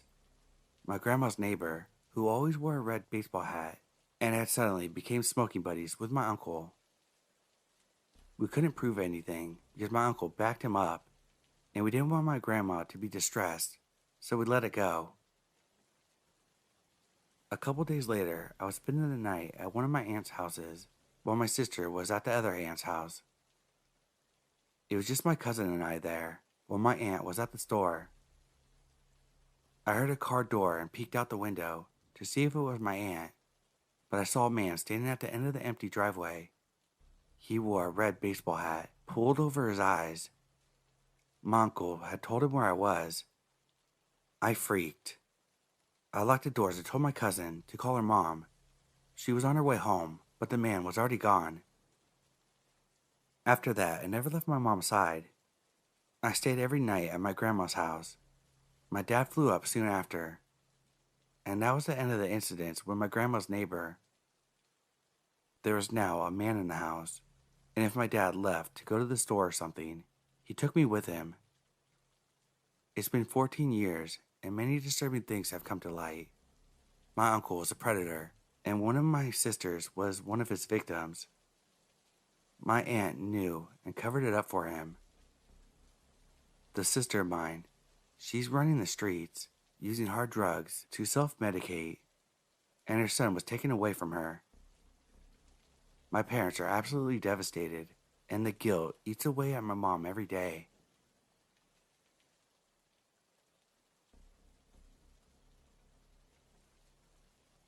So for some context, I'm a 26-year-old female, and I also currently live with a female roommate who hasn't been here a lot due to the fact that she's been staying with her boyfriend.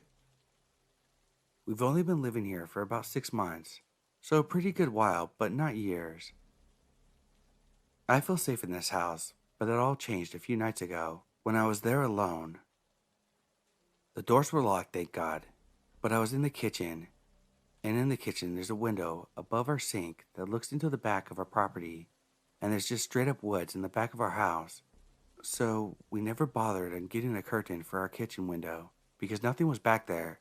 It just hasn't seemed like a priority. So I'm in the kitchen making ramen on the stove, which was right next to the sink, and I hear something outside the window. I look out there, and there's a man standing there looking at me.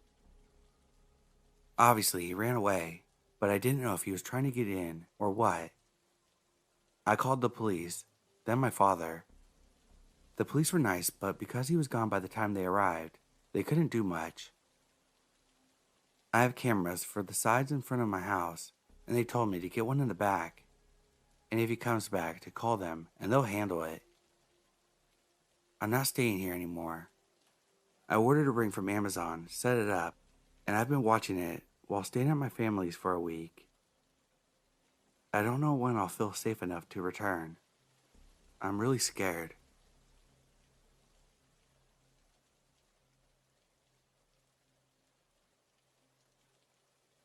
Hey everyone, I don't post much on Reddit, but I need to get out what just happened a few hours ago. This seemed like a place to put it. For some background first, I'm a 29-year-old woman. I live in an apartment in a sketchier side of my town, so I'm not unaccustomed to strange people pulling up and strange things happening. I've been through a home break-in, so I'm very hyper vigilant when it comes to keeping myself and my home safe. I also smoke cigarettes. Nasty habit, I know. But having cats and not wanting my house to reek like smoke, I walk out to my balcony to smoke. That's exactly what I was doing when this happened. I was sitting on my balcony, smoking, and just enjoying the night, when I noticed a car I've never seen before pull into the back parking lot of my apartments right by my balcony. I initially felt a bit off, but I didn't want to come off as being a paranoid neighbor, so I keep sitting and smoking my cigarette. Then I hear footsteps making a beeline through my backyard. There's a large, burly man that I've never seen before, walking briskly through my backyard. Again, I still don't try to make much of it, because they might be there for my neighbor. My anxiety was definitely on alert, but not in panic mode, until I realized that he was going straight to the portion of my backyard. Then he does something that's still freaking me out as I type this. He stops right in my backyard and looks up at me on the balcony, not saying a word. Now I'm in absolute panic mode. I audibly say, "Oh fuck no." Spring up, slam and lock the balcony door, run to my upstairs bathroom, and dial 911. I listen to every sound downstairs while I'm panicking in the bathroom, and it truly sounded like someone was messing with my back door. I don't know for sure, but I was hyper vigilant.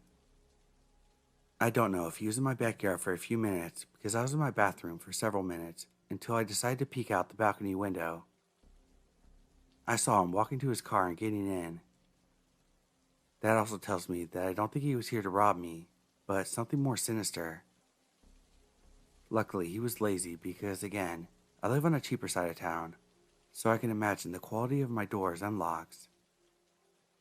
I'm really hoping that it was just some guy who was drunk or high and had the wrong house, but my gut is telling me otherwise.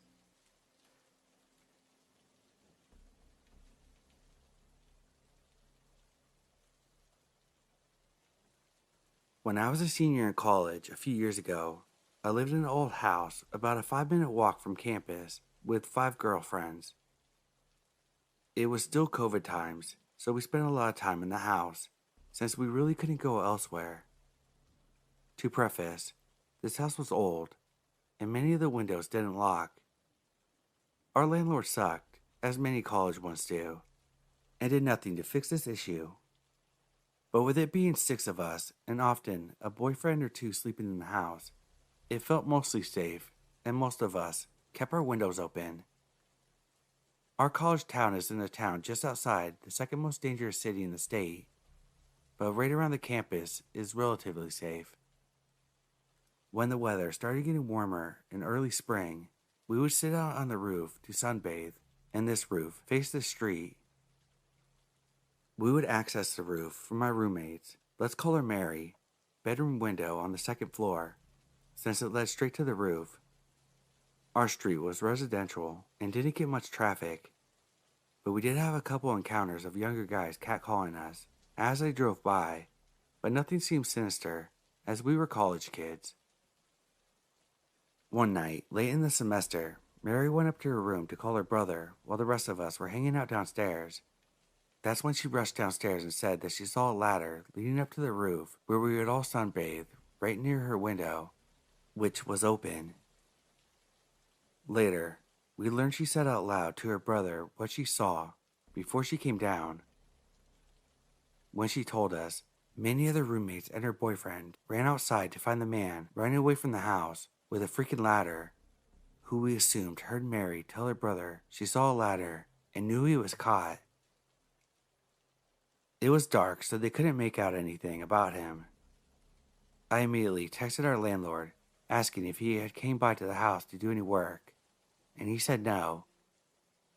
We called the police who came by.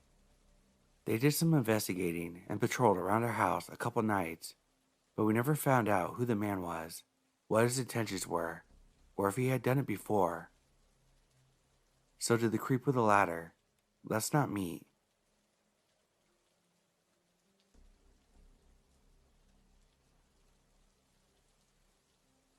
My mother worked long shifts at the airport 7 days a week, so me, 12, female, and my younger sister, 10, were at home by ourselves a majority of the time.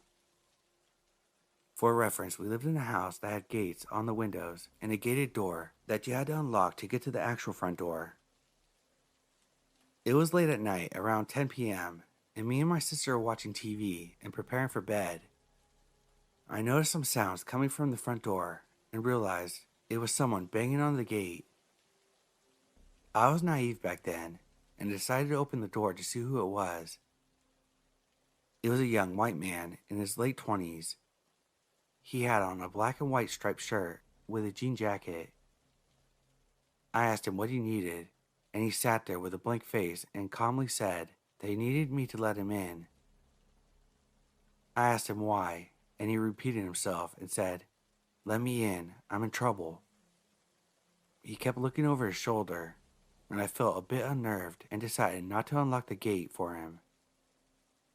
As soon as I made the decision not to let him in, the police showed up and pulled out their guns. They gave him directions to walk backwards with his hands up, and at the moment, I decided now was a good time to close the door. I quickly realized that he may have been running from the police for a crime he committed. Till this day, I wonder what would have happened if I opened the door and let him in.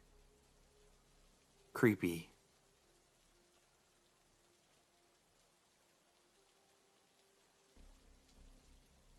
So about 4 years ago, I was living with an ex-boyfriend. We'll call him Useless Prick, and his aunt, Pill Popper Pam, and her boyfriend, Loser Len. I woke up in the middle of the night, and I had to pee. Useless Prick was asleep in the bed when I got up. I walked across the house, and Pill Popping Pam's door was open. She and Loser Len were both passed out. I made my way sleepily to the bathroom and saw the light was on. Since I knew everyone was asleep, I assumed one of them left the light on and opened the door. I was wrong. I saw multiple things in a few seconds. The first thing I remember is that it smelled like horrible shit and that someone had just taken a shower based on the steam.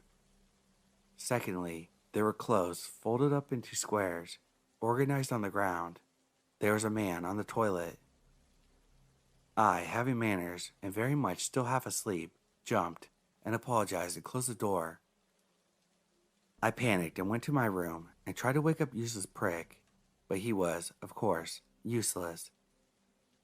I texted Pill Popper Pam and said, "Hey, there's a man in our bathroom." She texted back, "I know, it's okay. He's a friend of mine." This calmed me down, and I messaged back something like, "Okay, thanks, just checking." And she said, "No problem, go back to sleep." And I did. The next day, I bring it up when everyone is around. Pill Popper Pam said she never texted me. She was high on pills and passed out cold, and she would never allow a friend to come in like that. And it sounded like a homeless man who walked the street constantly. He had used her phone. I will add that her phone was plugged in and sitting on the ground about 2 feet away from the bedroom door, next to their bed. When we talk about if he could have texted from it, she said that she didn't have a passcode on her phone.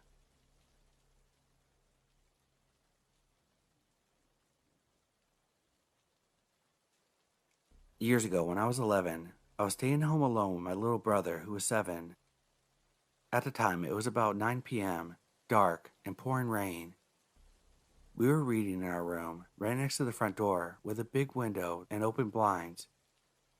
That's when I hear the front doorbell ring, followed by knocking.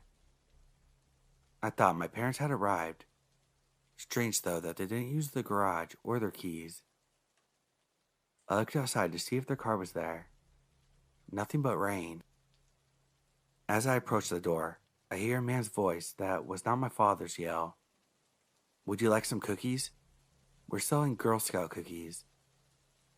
I'm shocked at this, considering the weather and time of day. Saying nothing, I check the peephole and peer through the side window, only to see that it's not a father with a girl, as I expected. My heart dropped. Standing there was just a fully grown man in his late 50s, no box of cookies in sight, soaking on my doorstep. I can remember the gut-wrenching feeling of having to check the locks while he was right on the other side. For sure, he heard us. The two locks were the only thing separating myself and brother from a potential monster. He continued to knock and mention his cookies, as I considered calling the cops. That's when I remembered the blinds were open in my room where my brother was, with the light on. As I turned the corner into the doorway, I could see the man carefully peering into the window, possibly eyeing my brother, who was distracted by a book. My heart was pounding now as I began to panic. In a move that took all my willpower, I quickly turned off the lights and ran to the window to close the blinds, in full view of the man, as fast as I could. I double-checked all the locks in the house, closed all the blinds, and told my brother to hang out in one of the biggest closets in the interior of the house. I didn't tell him what was going on, so he wouldn't be frightened, and for some reason, I never did call the cops or my parents. I just waited in the hallway until he left. Thinking about this still gives me shivers that so many things could have gone wrong that night. My worst fear since is a stranger getting to the unlocked door before I do.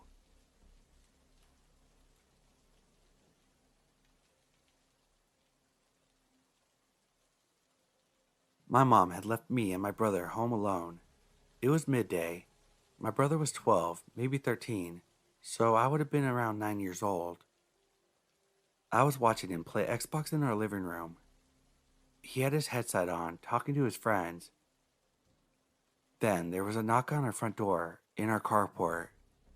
I run and answer the door without looking. It's a grown man I'd never seen before. We are only separated by the screen door, which is unlocked all the time. He asked, "Are your parents home?" Horror washes over me.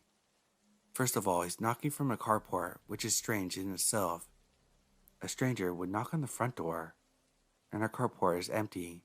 We only had one car, and my mom had taken it. This man knows that my parents aren't home. I'm afraid. I don't know why, but I'm scared. Immediately, my brother in the other room comes to mind. I never had a father figure. My brother has always been the one who makes me feel safe. The strongest person in the whole world. Someone who can protect me in any situation. How most people regard their father, I think. I feel as though I could barely speak. Wide-eyed, I manage to stutter out, "No, but my big brother's here." Without even a moment's pause, the man reaches for the screen door and starts to open it. Like an act of God, divine intervention, an arm reaches out from behind me, over my shoulder, and grabs the door. My brother pushes past me, holding the door, forcing the man back with his presence out the carport, and he closes the door behind him. The man tells my brother he's looking to buy the shitty swing set that was in our front yard at the time. My brother comes back in without saying anything to me, puts on his headset, and continues playing. I sit down as well and continue watching him. I don't believe we ever told our mom. Luckily, we never encountered that person again, and it pretty much fades away in my memory. But as I got older, it became one of the scariest things that's ever happened to me. Creepy, not so much of what happened, but what could have. Unnerving how absolutely oblivious we were. I like to think the man was planning to lock me in the room, rob the place, and leave. But people can be so evil.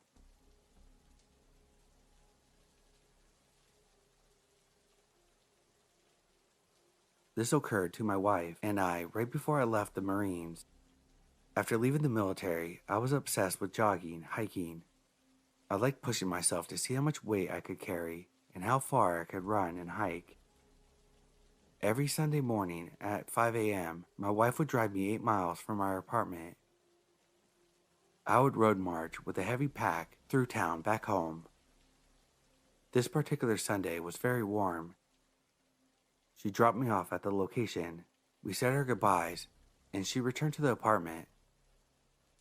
It's not terribly dangerous where we live, but having done some combat deployments, I was always aware of my surroundings. Therefore, I was carrying my handgun that was typically located in our bedroom. When my wife returned to the apartment, she noticed that there was a little white Honda parked near the front of our unit, which was not there before. She thought it was odd because it was so early on a Sunday morning. She thought about not getting out of her car because she was a little creeped out. She decided to go in but walked quickly. She got back into bed and tried to get some sleep while I hiked home. Our apartment was a ground level unit, and there was a large bush located in front of our window with gravel surrounding it. As she laid in bed, she heard some slight shifting of gravel. She lay there silently listening. Then she heard heavy breathing, which she said sounded like it was someone with their lips right on our window. Due to the heat, our window was open, but there was still a screen and large drapes. My wife lay there silently for several minutes while the breathing continued. I don't know what came over her, but she got ballsy. She jumped up out of bed and threw the drapes open. She saw a grown man standing there, who immediately turned around the corner of the wall out of view. She didn't say anything to this man, but she could see his shadow from the light above the door to the unit next to ours. The man stood there, still breathing heavily. She described it as almost intentionally loud.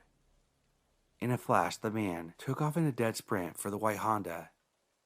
My wife said she had no idea what to do because she was so terrified that he would return. She knew I had the gun, so she grabbed the K-bar, a large military-style fixed-blade knife that I kept underneath the mattress. She waited for about 5 minutes before running out of the house and getting into her car. She drove the route I had told her I would be taking and found me. I remember it so clearly because my wife's car pulled up and she was bawling and had the large knife in her hands. She explained everything. She drove me home. I called the police on the way.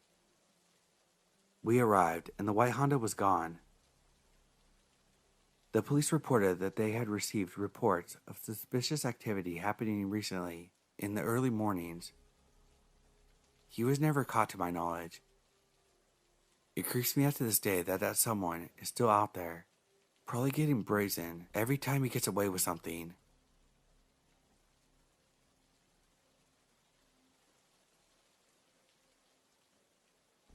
So this happened to our neighborhood when I was about 10.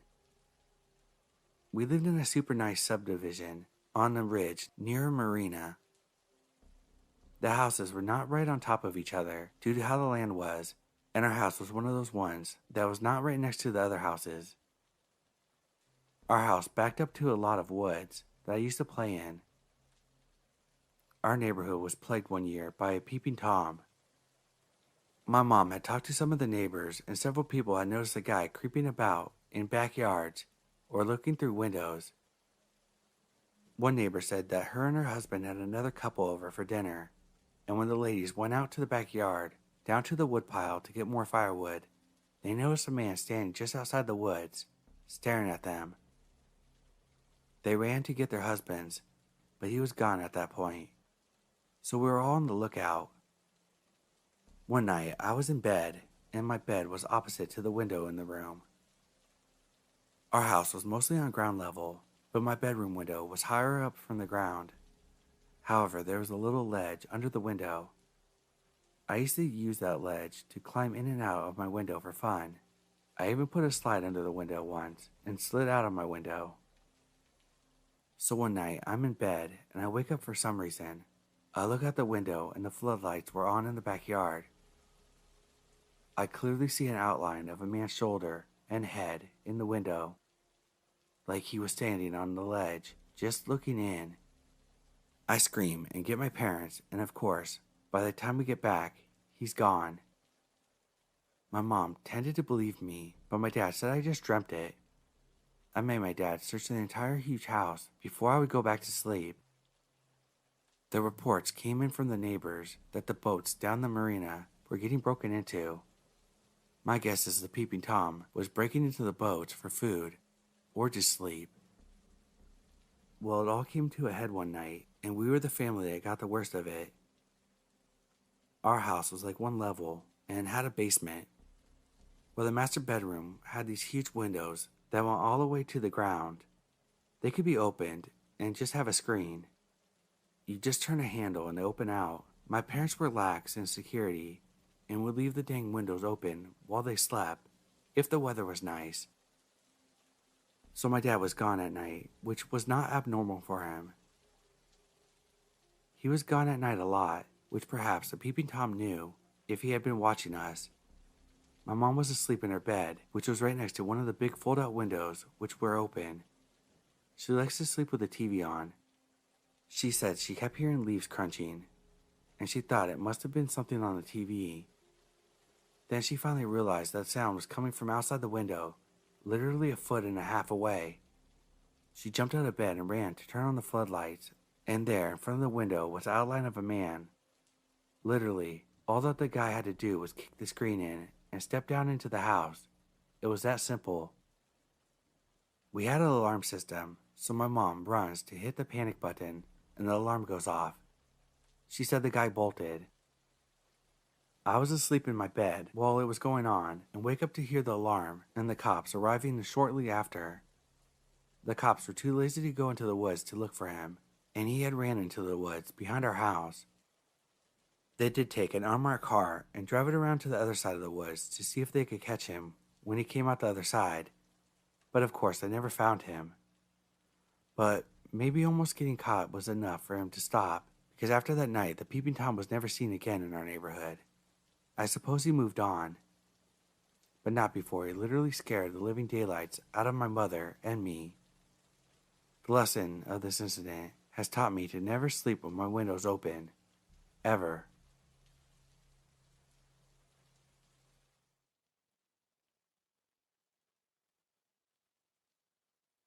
I'm a 33-year-old female. I went to a convention with 2 female friends and stayed in the downtown area hotel near the convention center. Catty-corner from our hotel was a chain drugstore. It was still light outside and we decided to get some snacks to eat while we were watching Netflix that night. While my friends were looking for candy, I stood back because I wanted some chips and noticed a man next to them.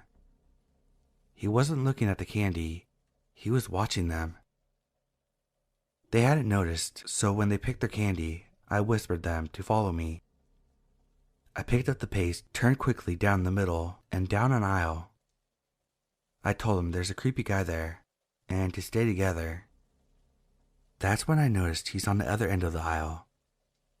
We kept taking turns down the various aisles, and he's following us, but walking where he's between us and the exit. At this time, we're basically trapped in the back of the store near the pharmacy. The line for the pharmacy was long, but it was full of men, so we got in line and started talking to the men in front of us, hoping that would scare off our stalker. We could still see him in the big globe mirror, one aisle down waiting for us. We waited in that line for 30 minutes to ask for security. The security swept the pharmacy, and the stalker guy had left. We were extra thankful when the security guard offered to walk us back to the front of our hotel. I don't know what intentions that guy had for us, but I'm glad I'll never find out.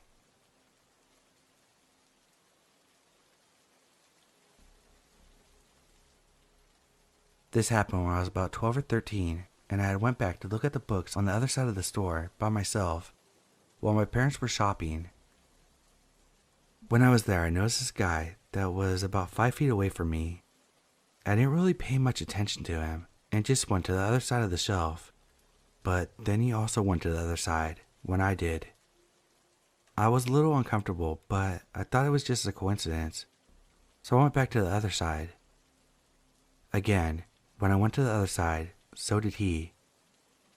He started getting closer and closer to me, making me a little more freaked out, and he still followed me every time I would go to the other side. At this point, we're just circling the shelves, so when he was still walking to the other side, I went to the DVD section that was next to the shelf. I saw him look around, and then a woman, who I assumed was his wife, appeared next to him, and he whispered something to her, and they both started looking around. I was kind of shaking because I knew that they were looking for me. Fortunately, my parents came just in time, and when we were leaving I saw them again, glaring at me.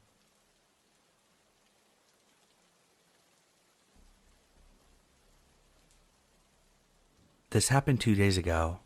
I'm a 22-year-old female. I live in an apartment in a large downtown area right next to my university. So I was pulling into the parking lot of the CVS near my apartment, and I noticed a woman standing at one of the other cars near mine, talking to a man inside.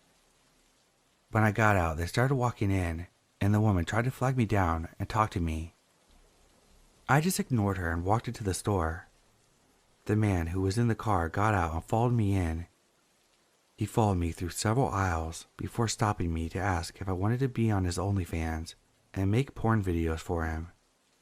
I told him that I wasn't interested multiple times, but he continues to ask me questions about myself, my name, where I work, live, and if I have an OnlyFans.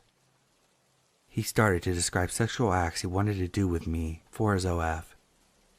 I was so scared in the moment and wasn't sure what else to do. But eventually, after I turned down his offer enough times, he walked away and left the store without buying anything.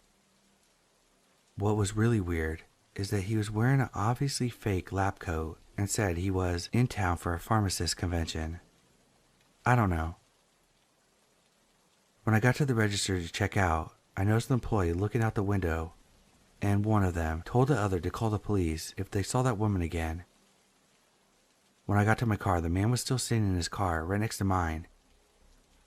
Luckily, I don't think he was able to follow me out due to the busy area I was in.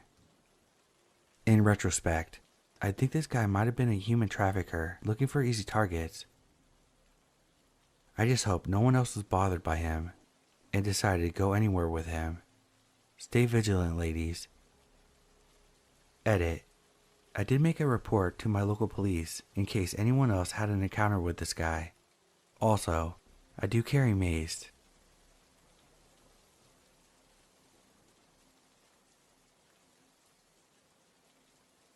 So this happened about a year ago, and I still don't return to the store without my husband.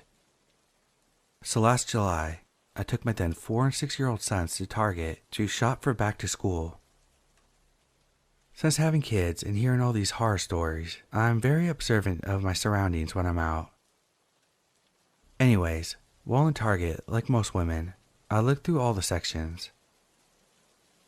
When in the women's clothing, I noticed 2 older men close by that kept looking over our way. I thought maybe I was just being paranoid, so I kept going on with my business, but keeping my boys super close. We go to the baby section, then pop-ups, toys, makeup, and the same thing. I was really feeling uneasy because they seemed to be everywhere we were, and they never had a cart. One guy was holding one little thing. I go to check out and wait for a big group of nurses leaving Starbucks to walk out with. I threw my boys in the car without buckling them and locked the doors. As soon as I look up, the 2 guys walk out empty-handed, looking around. I didn't think they saw me, so I started to leave. When I looked in the rearview mirror and saw them behind me in a truck, I stopped right there, turned around, and took a photo of them, making sure that they could see me. They turn like they're going back to the store and park a couple stores down where they can no longer see me. And I call the cops. While on the phone with them, in a full-blown panic attack, I watch one of the guys change his shirt and go back inside. I waited until the police got there so I could make sure that they got and had the right guys. I don't know what their plan was for that day, but my mama gut told me that it wasn't anything good. I'm so thankful that my babies and I are okay.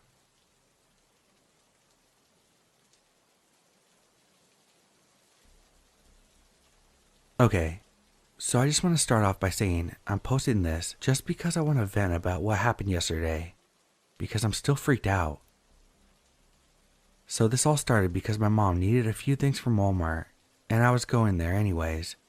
so I decided to save her the trouble and get them for her. I get what I need and check out.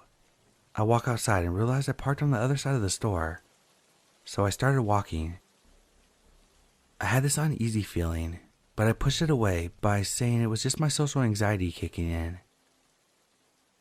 So I get to the row I'm parked in, and I'm closing in on my car when I notice these two guys walking behind me. I thought nothing of it because Walmart was packed when I went in, so I just ignored them until I realized that they weren't stopping. They were following me all the way back to my car.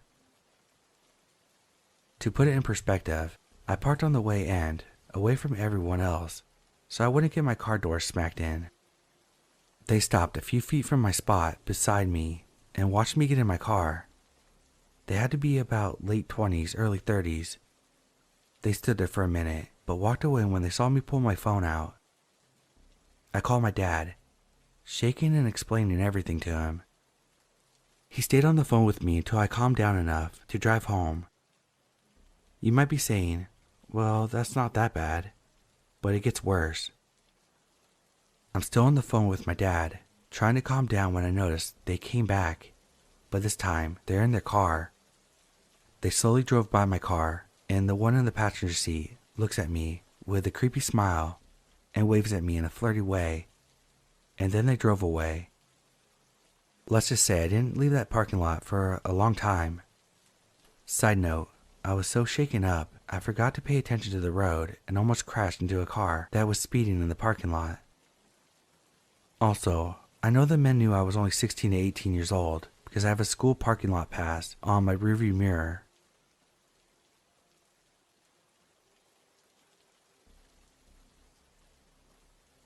I was about 12. Me and my mom had gone to town 45 minutes out to do some shopping with some of her friends. I had a corn snake at the time, so I asked her if I could walk around the pet store, one door down from the mini supermarket she was shopping in, to compare prices of frozen mice with our local seller. She said sure, just to be back as soon as I was done. The pet store had been there as long as I can remember. It had a very warehouse feel about it, and was poorly lit by dim fluorescent lights too far above the ground. Before checking out the mice, I just wanted to check around the rest of the store, being the curious 12-year-old I was. As I was roaming the aisles, I noticed him. He was in every aisle I strolled down. Bald, middle age, a bit tubby, wearing dark plumber overalls over a white shirt. It was summer, and it was hot. I remember thinking, why on earth would you come into a non-air conditioning building like that? He carried a basket, but there's nothing in it. He slowly stalked me down the aisles. I noticed his basket wasn't getting any fuller. I started walking faster, taking random turns down different aisles to see if I was just being paranoid, but he was always 10 to 15 feet behind me. At some point, I finally thought I lost him. I power walked out of the pet store, and as soon as I cleared the doors, I sprinted down the street to the mini supermarket that my mom was in. She hadn't even made it down the second aisle completely. I caught up to her, immediately stripped off my bright pink hoodie and slung it in the cart, as well as ripped out the hair ties in my hair. I was smart for doing that because when I looked back at the door, he was standing there, still carrying the basket from the pet store and scanning the store for any sight of a 12-year-old girl in a bright pink hoodie and ponytail. When we left, I saw you in your van as you drove away, a plain white van, like something out of a true crime documentary or horror film. I think about him sometimes, and how if you would have caught me before I got to the supermarket on a quiet Wednesday afternoon, what horrors could have been waiting for me in the back of his van. Guy in overalls who followed me out of the pet store without putting down his basket. Even after 10 years, let's not ever meet again.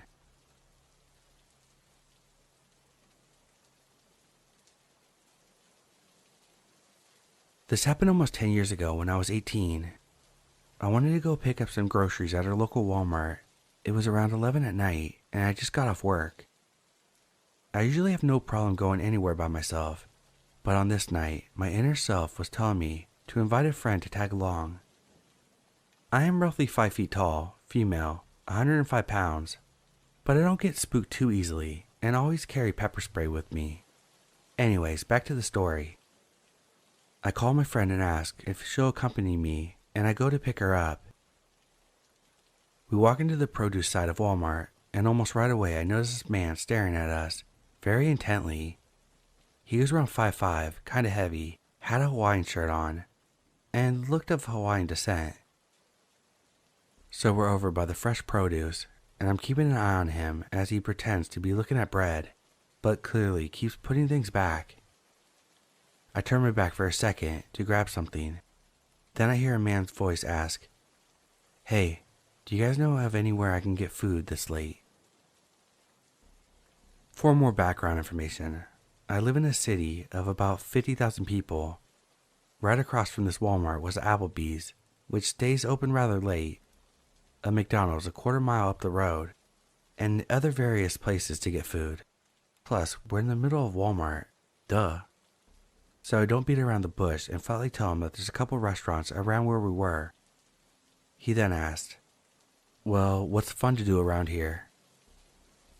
It's late at night, so nothing really to do except maybe go to Applebee's or a local bar. I tell him Applebee's is open and we have bars downtown, but that's all I'm aware of. He proceeds to ask what we were doing when we leave, and I tell him we have to leave now. He apologizes and said he didn't mean to be creepy. We walk away and are looking in the frozen aisle when I spot him on the opposite side walking by. I tell my friend I've had a bad feeling about him since we walked in and wanted to test out if he was following us. We walked a few aisles and sure enough, he was on the other end nonchalantly walking by, pretending not to see us. I backtrack a couple aisles to get something and he walks up, pretending to look at things. I finally ask him if I can help him with something. I think this threw him off guard by being so direct because he stutters and asks what aisle the milk is on or something. I tell him and we leave to check out. Well, wouldn't you know it, he's in the checkout right next to us with a pack of gum, no milk, or whatever else he was looking at. He finishes first and watches us leave the store. Me thinking he's gone by now, tells my friend, let's just run to the car. So we run out to the car, look around to make sure we didn't see him. Now, here's the real creepy part. As I'm leaving the parking lot, we see him sitting on the trunk of his car, watching people leave Walmart.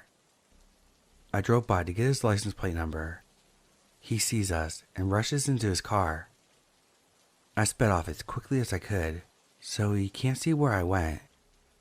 I then called the cops and tell them about what just happened, and relayed the license plate number to them.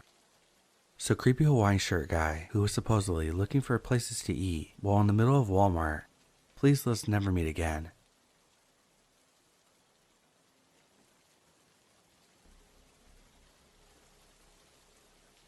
I was in Walmart earlier this evening with my two daughters, one elementary school aged and the other middle school. We looked around for school supplies for a minute and then rounded the corner to see the Halloween candy on display.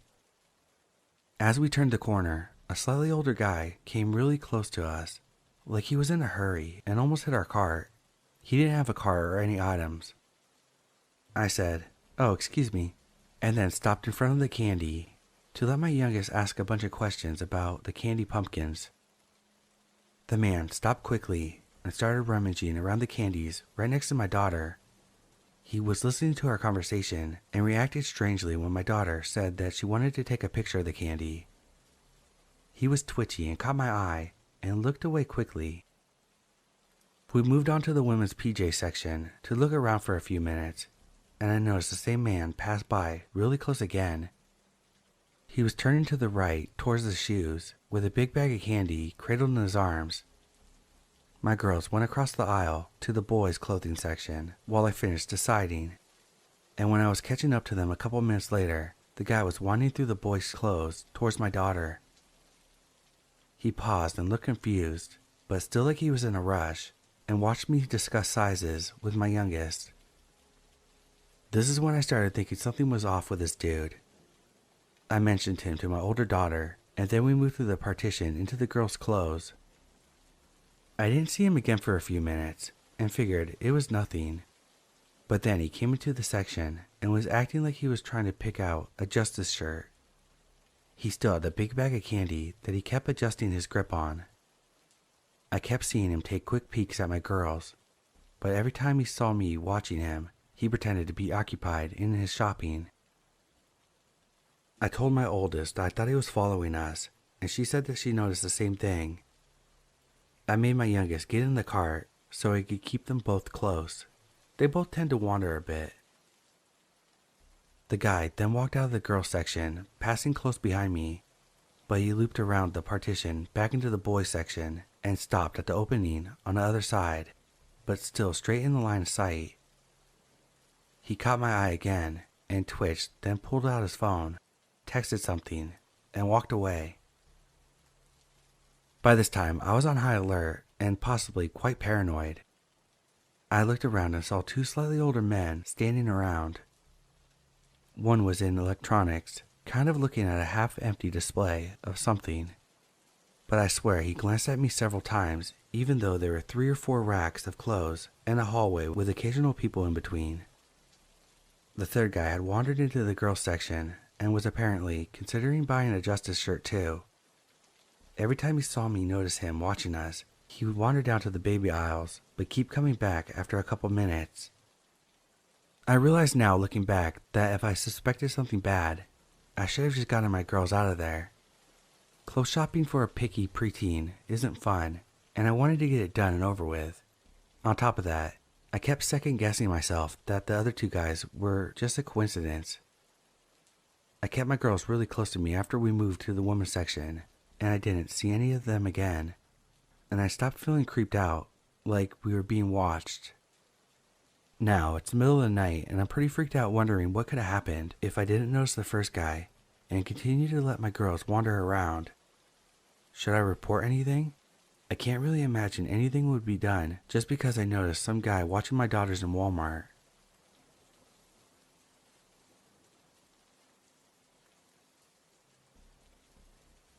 So a couple days ago, I was headed into the grocery store and waited for a car to pass so I could cross. Well, he was driving very slowly. I saw he had a digital camera in his hand, and he snapped a picture of me. The flash went off. The windows were down and everything, like he's fully prepared to do this, and he's probably done it many times before. I very audibly said, "What the fuck?" And by the time I realized what had just happened, he had driven away.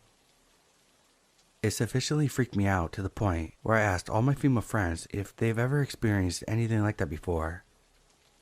Of course, all of them had a different but equally creepy encounter with a man, because why wouldn't they?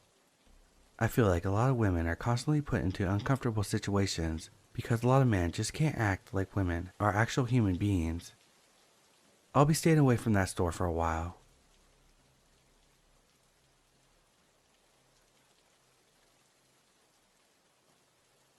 Maybe not creepy, I don't know. I'm a 23-year-old female. A few years ago when I was 18, I was going grocery shopping. As I was walking down the aisles, I noticed this older guy, maybe in his late 50s, early 60s, who seemed to be following me. Every aisle I went down, he was at the other end staring at me. I'm a bit paranoid because I'm 5'3" and 95 pounds, and know that I would have a hard time fighting someone off if I needed to. I kept my eye on him, and when I went to check out, he was right behind me. I stupidly at the time didn't ask someone to walk me out to my car because I carry tons of self-defense stuff like pepper spray, screamers, window breakers, and seatbelt cutters. I was meek and didn't want to bother the busy workers. I booked it to my car and saw him following me. I locked my doors and sped out of the parking lot. I'm thankful I checked my back mirrors because he was still following me. At this point, I kept circling the same block over and over. After like 5 minutes of doing this, he finally got the point that I was onto him and would keep circling the blocks until he stopped. He drove away. I circled a few more times and then just drove to my friend's house because I was scared that he was still out there and would find out where I lived. What's also scary is a similar thing happened the next time I was shopping. It wasn't the same guy, but it was still just unnerving. I told my mom and she gave me the rules of having someone walk me to my car, and if someone's following me, to pull into a police station.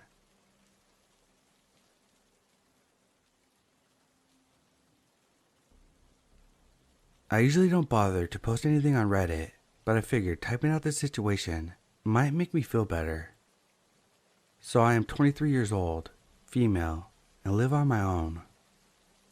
I just moved out to this area for school and went to my local Walmart to gather supplies for cleaning. As I walked in, I take note of an older man near the entrance that I briefly made eye contact with and nodded at, and just kept walking. I was looking at folders for a bit and then made my way back towards the electronics section at the back of the store to look for a charger. I was making my way through the aisles on the way down, looking at the fall decorations. Lots of them were geared towards kids, so I just glanced at them quickly and turned around to leave. The same man was there and was holding and inspecting some paper plates with childish Halloween designs on them for kids. I didn't even hear him walk into the aisle. I thought that was a little strange but brushed it off, thinking he had grandkids. I left and made my way into the electronics section where they kept the chargers behind locked glass doors. I'm there for about 7 minutes and the same man shows up, and I see the reflection of him in the glass that he's checking out my ass as he walks by. At this point, I was pretty far away from where I last saw him. I brushed it off because I'm used to men making quick glances like that in public, and left it at that. He was looking at the display behind me at the other side, goes and leaves, and then this is where it gets creepy. He stands right behind me and starts aggressively eyeing me up and down while licking his lips, paying particular attention to my backside and my legs. He's basically undressing me with his eyes. At that point, he was giving off massive creep vibes, and I started shaking with adrenaline. I was alone in the aisle with him. I was afraid that he would try to grab me. I stayed calm, despite my throat feeling like it had a ball in it, and waited for him to leave. He does. Then I go down a random aisle near the electronics, but in the general part of the store, and waited there for a few minutes standing there to see if he would show up. I noticed that there were 2 men behind the electronics counter and wanted to stay near them if anything went wrong. I wanted to confirm if he was following me or not. Sure enough, 5 minutes later there he was. I caught him quite literally speed walking down the main walkway, looking down each aisle as if frantically looking for me. He stops dead, saw me notice him, and then promptly scurried off. I went back into the electronics section and informed them that I was being followed and was not comfortable, and asked if there was security. They didn't have any, just theft prevention, and offered to check me out there, or accompany me to finish shopping. They were very kind, and I took them up on their offer to get my cleaning supplies nearby. As we turned together, the same guy was standing further away staring. He literally just increased the radius he was using to follow me and watching me from the front of the registers now. I get my stuff, check out, and then weave all through the clothing section to leave at a different section than the one I originally entered from and originally saw him. I didn't see him the whole time I did this. Got to my car. I promptly drove to my new place, but stopped halfway in a random neighborhood. I pulled over and pretended that it was my house to see if anyone was following me. I did not want this guy finding out where I lived. I drove home when I didn't see anyone. I may be overreacting, but this is a new area to me, and I've never had someone be quite that creepy and persistent in following me. I've done things on my own plenty of times and never had an issue. This all happened in the middle of the day at like 3 p.m. I was wearing loose clothes and just wanted to make a quick trip in and out. I have no idea what could have happened if I didn't notice, or what his intentions might have been. I can't imagine that they were good. Maybe he would have followed me to my new place. Who knows? Either way, this whole encounter was scary. He had no clue I saw his reflection and the nasty expression on his face. Just stay aware, guys, and watch yourself.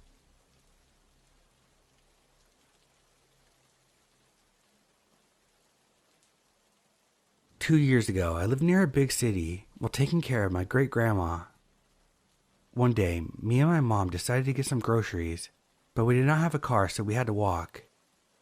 We were almost there when I heard my first name being shouted. I ignored it at first, thinking I was hearing things. But then this random lady that looked pretty disheveled and scared ran up to me, grabbing my arm, and kept repeating my name. My name is not a common name, and everyone I know calls me by a completely unrelated name, so there's no way that she overheard someone else saying it. She looked so frightened, and I'll never be able to get her face out of my mind. She was holding onto my arms with a really tight grip, and I remember being surprised because she was very skinny and frail looking. Her grip left bruises on my arms for a while. My mom ended up grabbing my arm and dragging me away. She was freaked out too, but didn't say anything. She just kept praying. When I got home, she prayed a lot and blessed me. I was not scared of the lady, just more confused. How did she know my name? Why did she look so scared?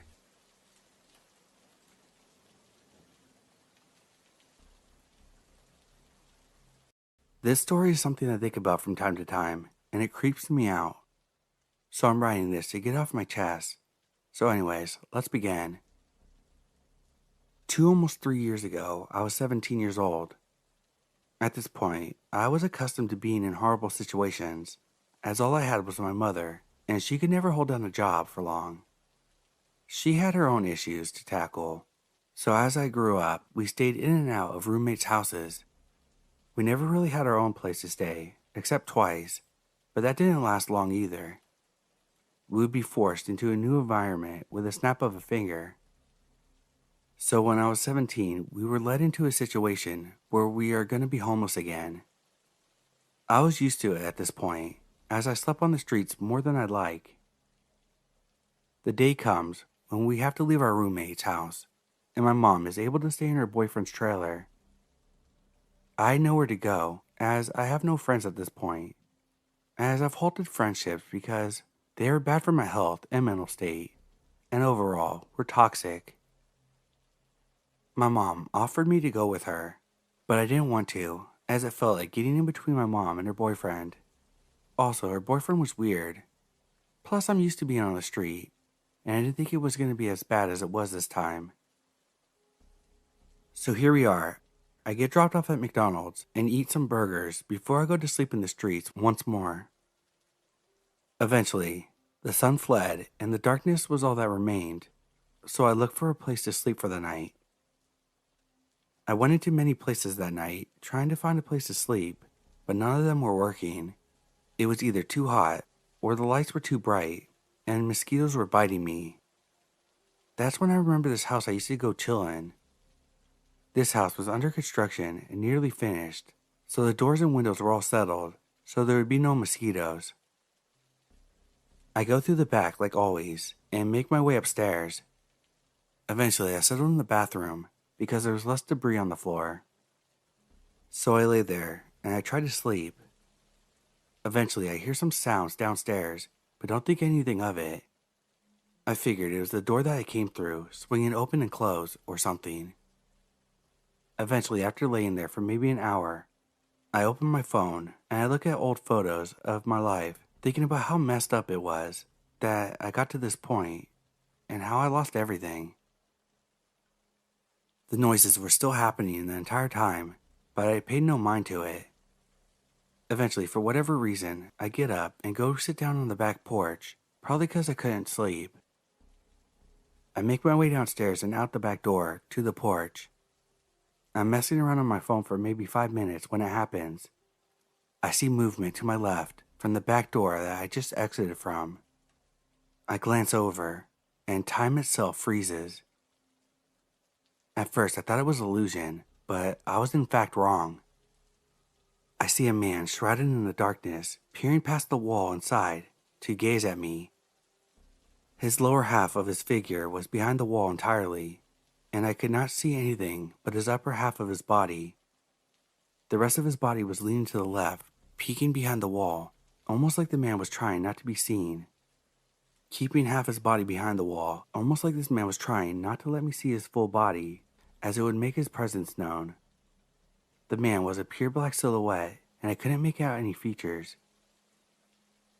After noticing him, I just sat there and stared at him for what seemed like forever, but was probably just a minute or two.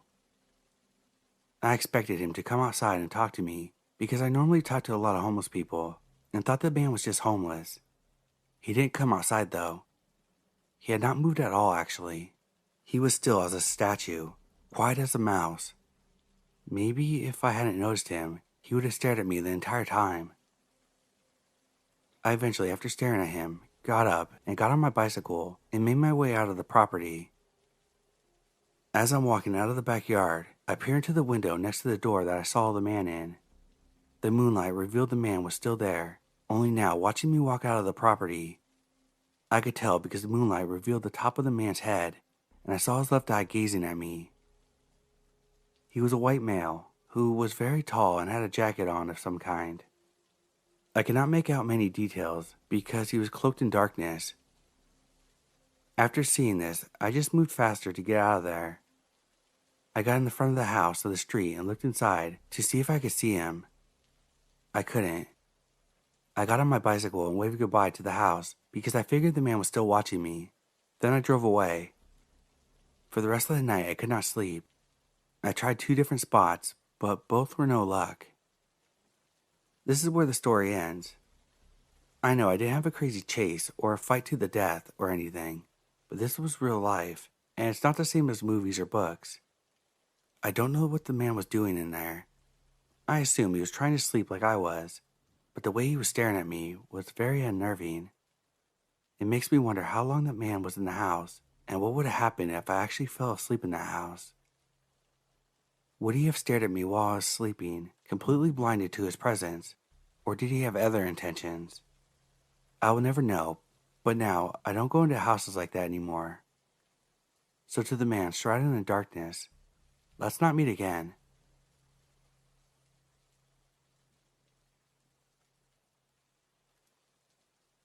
I'm a solo traveler, so I've had some weird experiences, but the creepiest one is probably this one. I was backpacking in the Balkans, and as I wanted my trip to last long, but didn't have that much money, I had to sacrifice comfort a lot of times, like hostels, cheap food, questionable public transport.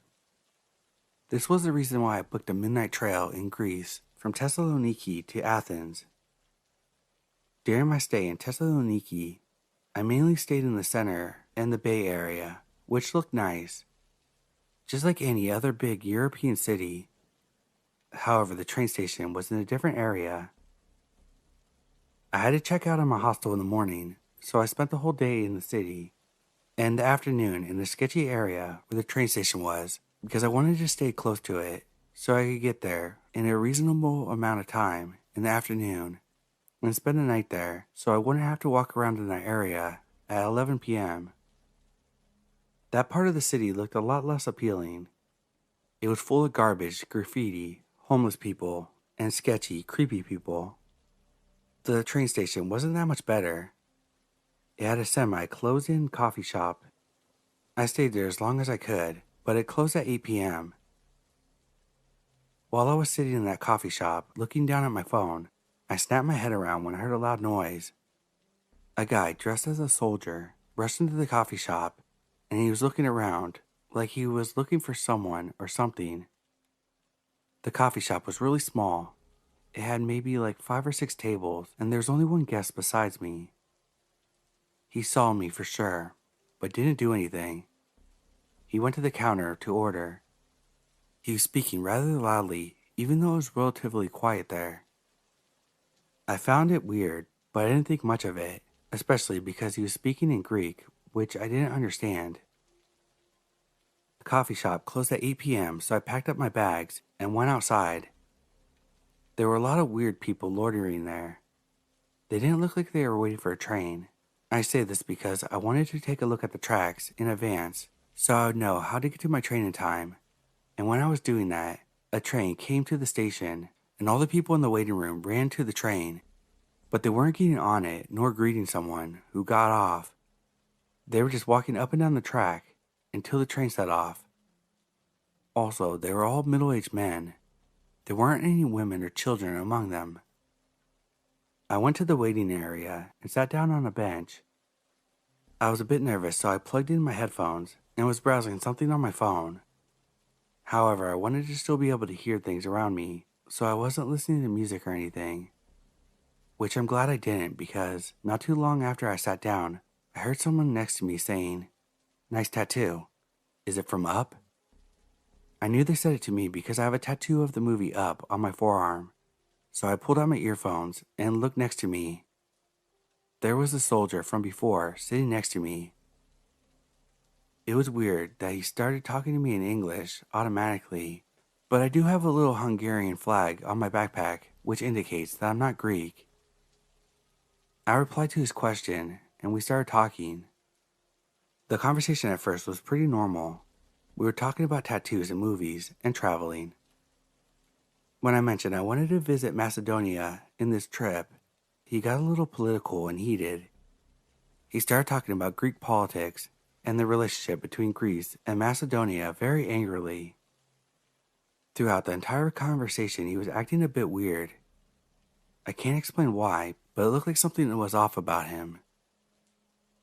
At first, I was relieved that I was next to the soldier in this sketchy place, but after a while, I started questioning if he was really a soldier or just pretending to be one. Because he was creepy, and he was consistently checking his bag, but just from the outside. It looked like there was a long object in there that could have been a gun, but if he really was a military person, that could be normal. I don't know Greek laws, if they're allowed to carry their weapons off duty or not. He asked me if I was traveling alone, and for how long I planned to stay in Athens. I answered him with honesty. I told him I was alone and didn't plan to stay for long, as I was planning on catching a ferry from there. He asked me if I would like to stay in his place for free, but I declined. He asked me a few more times, but I said no every time.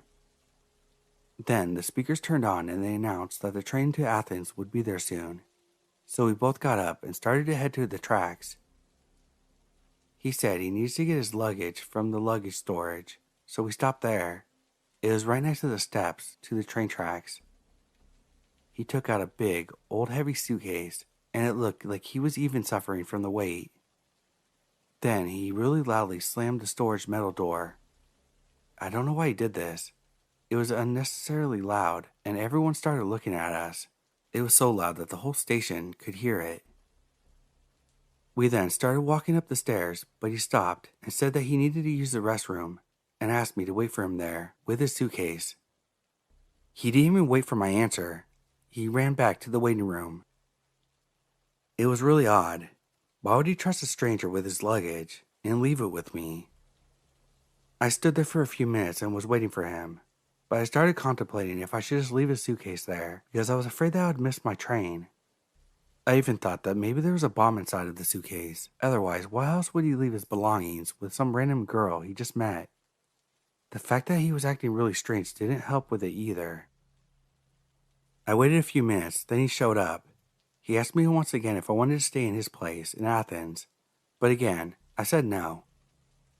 We got up to the tracks, and our train came in. He insisted on us sitting next to each other, but I didn't want to sit next to him, so I said I had a seat reservation, which was true, and that I was really tired and probably was just going to sleep the night anyways. He said he'll ask the person working on the train if I can switch seats with a reservation. He left his luggage next to me once again and went to the nearest employee. This time I didn't stay there. I got up the train and looked for my seat.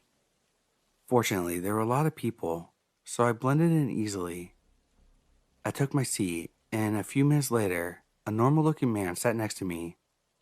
Thankfully, the soldier didn't come looking for me, and I never saw him again, not even in the Athens train station. There were even more people there. I know this situation wasn't too extreme, but it still bugs me to this day on what his intentions were. Was he really a soldier and a nice guy? Just a bit weird? with some kind of mental illness, or a crazy psychopath pretending to be a soldier to look more trustworthy.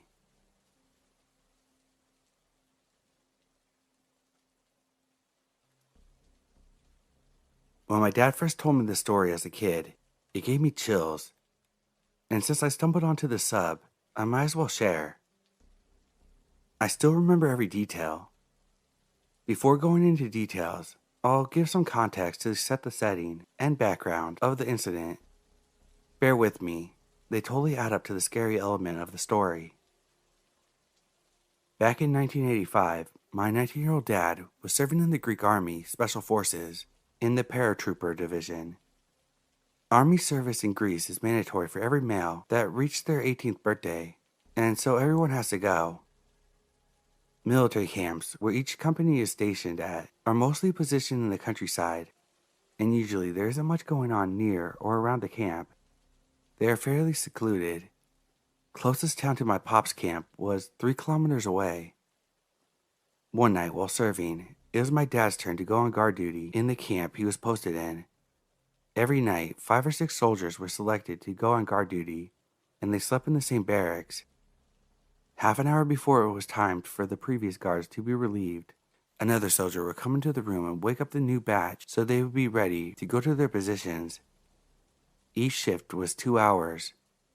The 12 to 6 a.m. shifts were the worst according to my pops.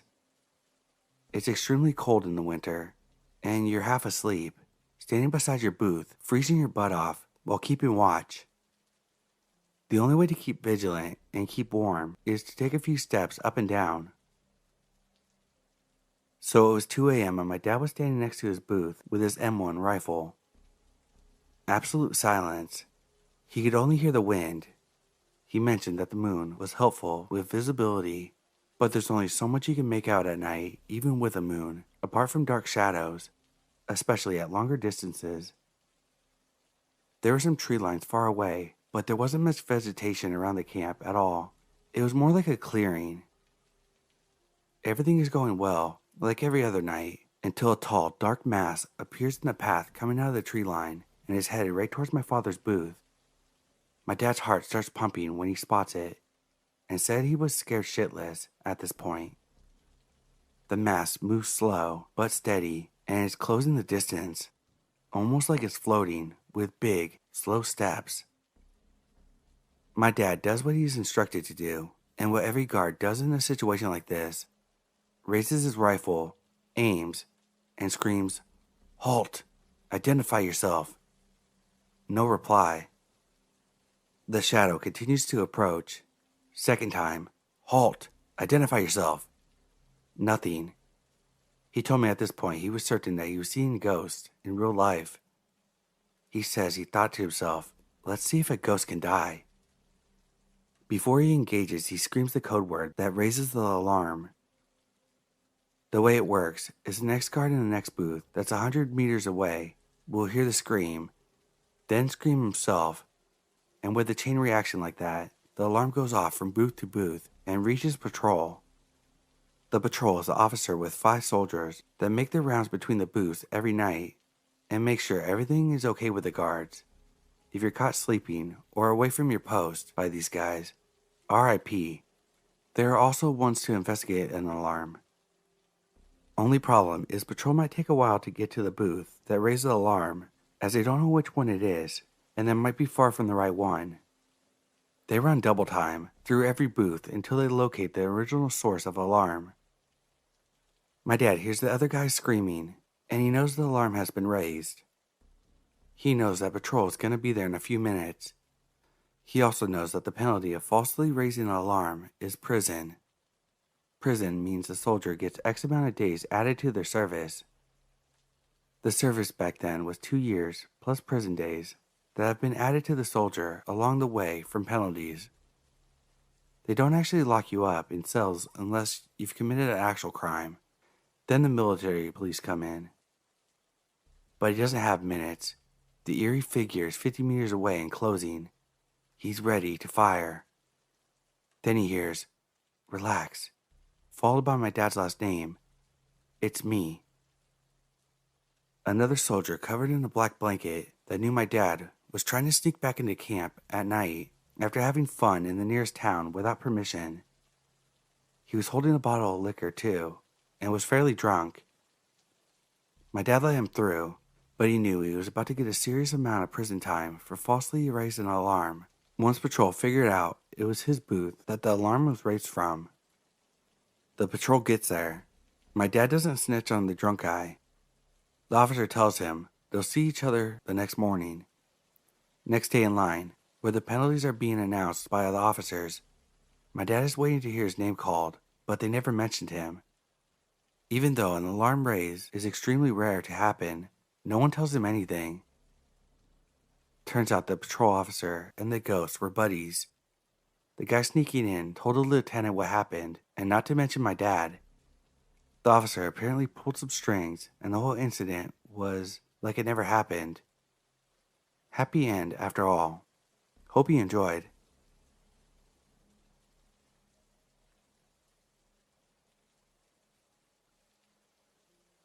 I'm a 33-year-old male. I used to hang out with my cousin a lot. We were both 10 at the time of this encounter, and it has stayed with me ever since. We'd mostly spend our youth roaming the streets, not causing trouble, but kicking footballs around the field, climbing, hanging out with other kids our age. The typical stuff before iPads and Netflix became commonplace. One day we decided to go explore a part of town that we never explored before. It meant going through alleyways and back streets. The trail would actually end about 3 minutes from my house, which was a safe part of the neighborhood. It was a sunny day, albeit not too warm, and my cousin and I had been walking for what seemed like miles. The journey we planned was supposed to go for longer, but we got bored and decided to take a detour home. This detour involved cutting through alleyways that looked a little bit like a Coronation Street. To the left of us were terrace houses, and to the right of us, steel fences with sharp points to deter would-be thieves. We continued up there, and soon enough, one of the kids from our school that lived there's mom shouted, "What are you boys doing here?" We ran, and I don't know why. We just didn't like her son, and her tone was accusatory. As we ran, we bumped into another kid. "Don't go that way," he said, as his voice trailed off as he ran further and further away from us down the opposite end of the alleyway. We shrugged and continued on. It got darker with the trees and foliage, but we soon emerged from the alley, and that's when we saw the lone boy. A boy aged 10 to 12 stood there. His eyes were empty. He had a vacant look on his face. Well, the half of his face we could see well enough. Above his mouth was covered with a veil, somewhat like a Halloween mask of some description. Except it was June. Halloween was months away. As we got closer, we noticed that the boy had a kitchen knife in his hand. I mean, a fully real stainless steel kitchen knife, both hands on the handle. The sunlight made the blade glisten. We cracked a joke. "Cooking outside?" But he looked at us blankly, no emotion, nothing. We were too freaked out to move, and that's when we realized he hadn't moved either, not a muscle. We saw him blink, but physically, the knife hadn't raised up or pointed at us, just held it closely to his chest, blade pointing outwards. We figured we should get away, because instincts told us this was weird and a bit freaky. Going back down the alley didn't seem like a safe option.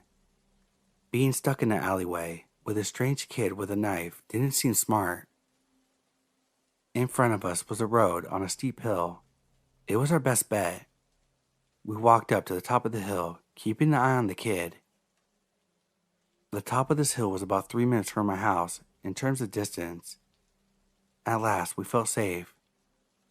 As we looked back down the hill, the lone kid had put the knife by his leg, now holding it with one hand, but remained in the same exact spot and stared right back at us, expressionless. We told our parents what happened, and they called the local community enforcement team to scout the area. Apparently, this kid was found with a knife, but we never heard why he was out there or what he was doing. 23 years after this happened, it's still on my mind.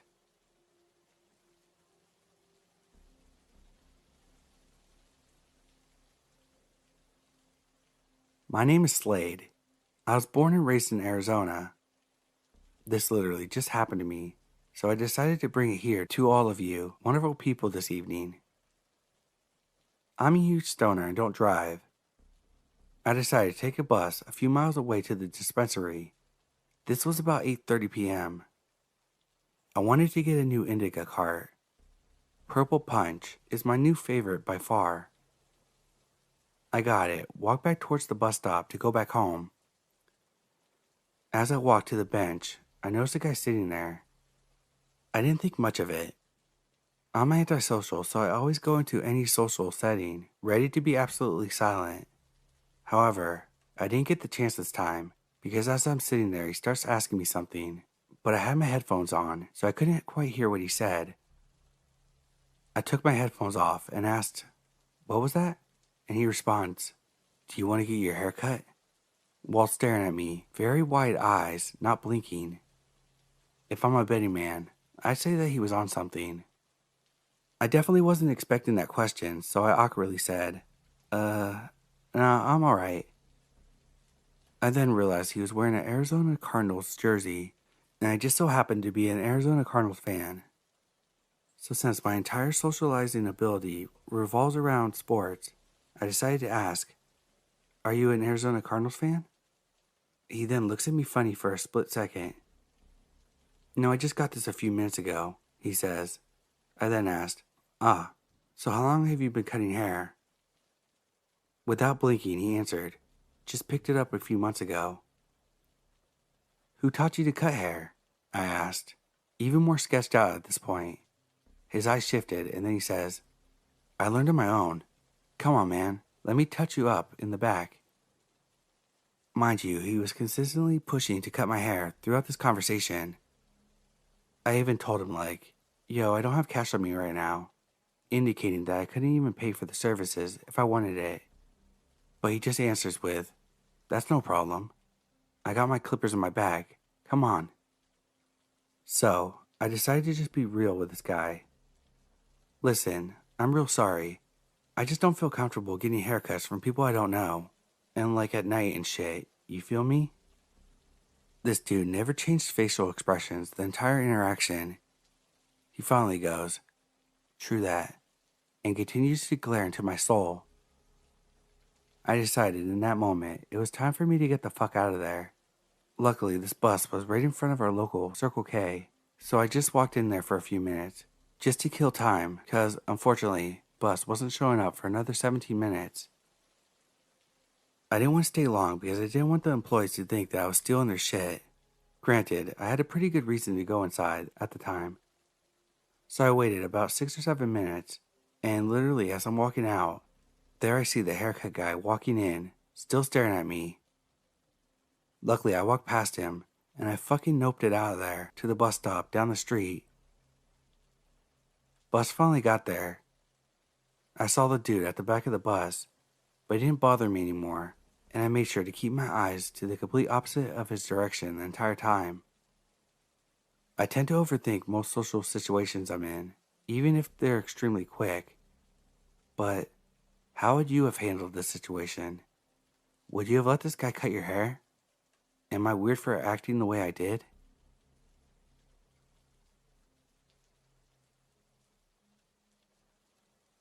I'm a 20-year-old female. I went grocery shopping at Walmart earlier today, and as I was outside waiting for the bus, a strange old man, 50s to 60s, approached me. It caught me off guard as I was looking at the road where the bus would come from. "Hi, would you like a ride home?" "No, that's all right. I'm just waiting for the bus. It should be here any minute now." "Are you sure? I give people rides home all the time." "No, really, I'm good. My friend is waiting for me at the bus stop to help me carry the groceries home." Then the man walked back towards the parking lot, and I called my friend to explain what just happened and how it was weird and creepy from the age difference and the fact that I was in a dress. As I'm on the phone, I look over and notice him sitting on a rock or something in the parking lot, seemingly waiting for someone else to come that needs a ride. The whole situation really felt off and weird.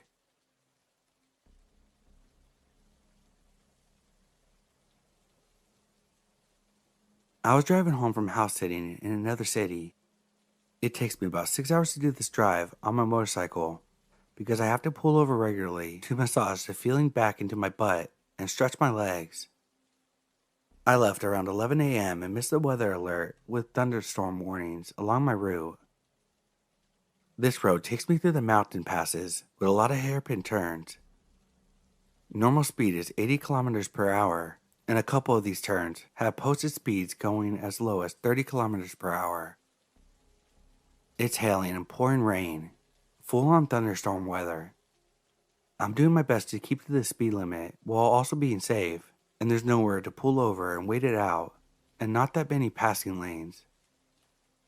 On the last hairpin turn, I slow down and take it at the posted speed. A huge truck that has been behind me for about 15 minutes pulls into the oncoming lane illegally and speeds up next to me, laying on the horn. It's a blind corner. He sees oncoming traffic coming at him. Instead of doing the smart thing and slowing down to get back behind me, he decides to gun it. If I hadn't downshifted when I realized what he was going to do, he would have nailed me with his 30-foot trailer he was dragging behind him, sending me flying off the cliff next to us. The next town is about 20 minutes away. I pulled to the gas station to dry out a little bit and calm down after what just happened. I watch him drive away. After 2 hours, I pull into a fruit stand and grab a snack and take a break. This is 3 towns further down the highway.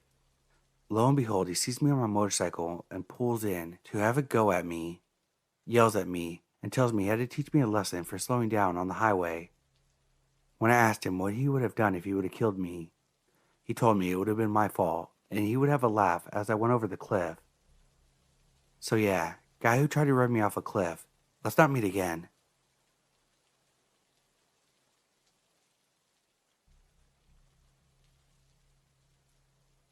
When I was 15, I had a crush on a girl from a different city who unfortunately had their house burned down by a meth addict neighbor. She called me immediately to let me know what just happened, and I told her I was going to go as soon as I could. I really meant it because after I got off the phone, I changed my clothes and snuck out of the house. I think it was already 3 or 4 in the morning, and I have no means of going to the bus stop unless I walk. The bus stop is pretty far from where I live, so I was switching between running and walking. If I get tired, I'll sit down for a couple minutes on the cold pavement before running and walking again. While resting under one of the light posts at the other side of the road, I saw someone riding a motorcycle at a very slow pace. I can also hear music from the motorcycle. I guess they saw me sitting there because they turned and drove towards my direction. I did not think it was strange. I kept sitting there until the motorcycle stopped in front of me. On the motorcycle was a dude, maybe in his 30s, skinny, bald, and pale. Tied to his neck was a rope attached to a small radio player. It was playing music, but at a very low tone. "What are you doing?" he asked. Me, having absolutely no sense of stranger danger, told him, "I'm going to the bus stop. You won't catch the bus if you don't walk." I noticed that the guy was very giggly.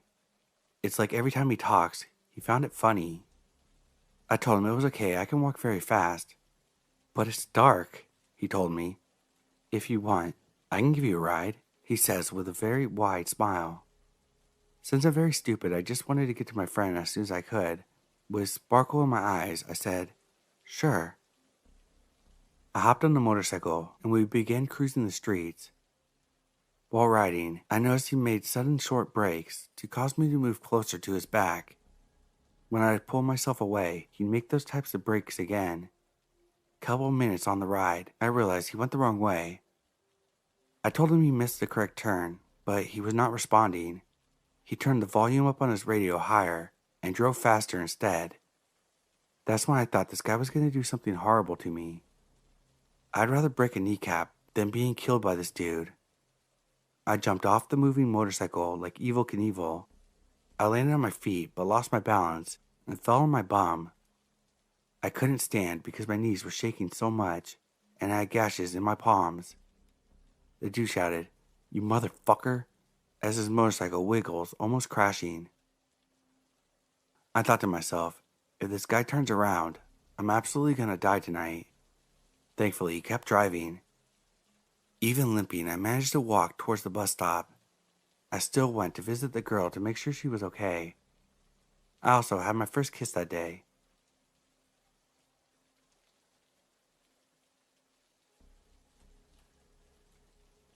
I needed advice on what to do in this rather strange situation. Last night, after a party, a guy who was a friend of a friend offered to drop me off at home. I was hesitant and wanted to book an Uber, but he insisted on driving me home. The problem was, I was feeling quite drunk and out of sorts. When we got to the parking lot, he sat in the car with me, turned off the lights, and said he wanted to wait for a few minutes since he was feeling a little too high. I got scared and said I would go out and wait, but he convinced me not to, and even discouraged me from booking an Uber. Things took a weird turn when he started driving in the wrong direction, assuming I was too intoxicated to notice, but I wasn't, and I asked him to take the correct turns. He kept taking detours and turning off the GPS, but I managed to use my own phone to navigate and get us back on track. During the ride, he started praising me excessively, talking about how other girls in his life weren't good, but I was different. He seemed to be pushing me into something more, even though I had a long-distance boyfriend. It made me uncomfortable, and I insisted he take me straight home. After reaching home, I realized he left his ID in my bag. Now, I want to return it to him, but given the weird behaviors during this ride, I'm not sure how to do it safely. I don't want to meet him alone again. Our common friend has moved out to another state. Has anyone been in a similar situation, or have any advice on how I can safely return his ID card without putting myself in an uncomfortable or risky position? Update. Thank you so much. Super grateful for all the comments. I understand how some of you said there's no need to agree with him on dropping you off. The problem is this happened to me the first time, and I didn't have to be assertive till now. I hadn't been put in that situation before, so I didn't really know how to deal with it. I just went with it like I'm dealing with a simple friend. I know this is not the time to be innocent, and I should have known better, but I take it as a lesson for life. About the ID, I did drop it off at a friend's place and asked him to take it from there. He seemed to have realized, but wants to not talk about it. He asked me to hang out again. I mentioned that he got a little too drunk that night. I told him the location of his ID and blocked him. However, I don't want to be a part of any drama, so I was not super rude as I initially thought I would be. I politely told him that this made me feel uncomfortable and I don't want to be friends anymore, then blocked him.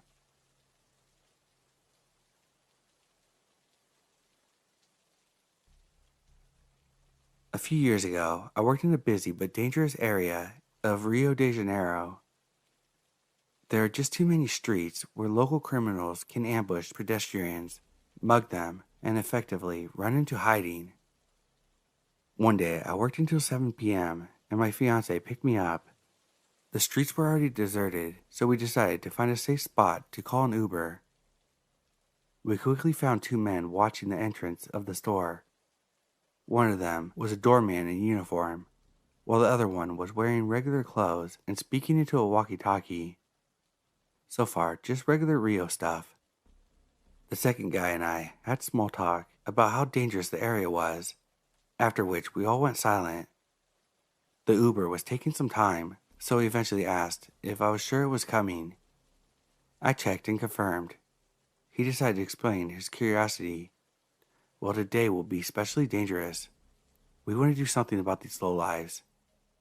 As a cop, I find it distasteful. I immediately hid the shiver that came down my spine.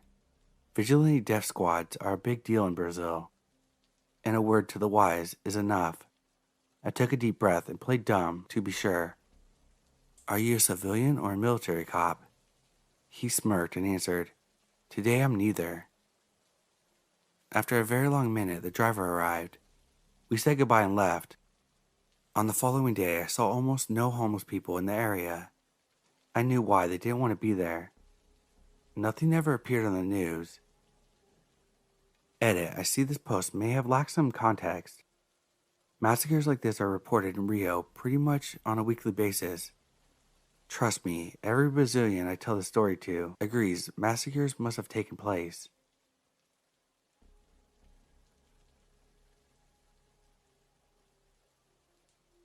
When I was around 10, I ran away from home. My ex-stepfather and his wife took me away in the mountains to hide me. Everything was fine until my stepdad's friend came to our camp. I'm not sure when my stepdad and his wife left, but they did, leaving me alone with his friend. All during my life I had been warned that this guy liked his girls young, and not to be alone with him. Yet here I was, miles from help with this older dude getting creepier and creepier in his comments and actions. I waited for him to step out and take a leak, and I grabbed the horse that I had been assigned and went to hide in the woods.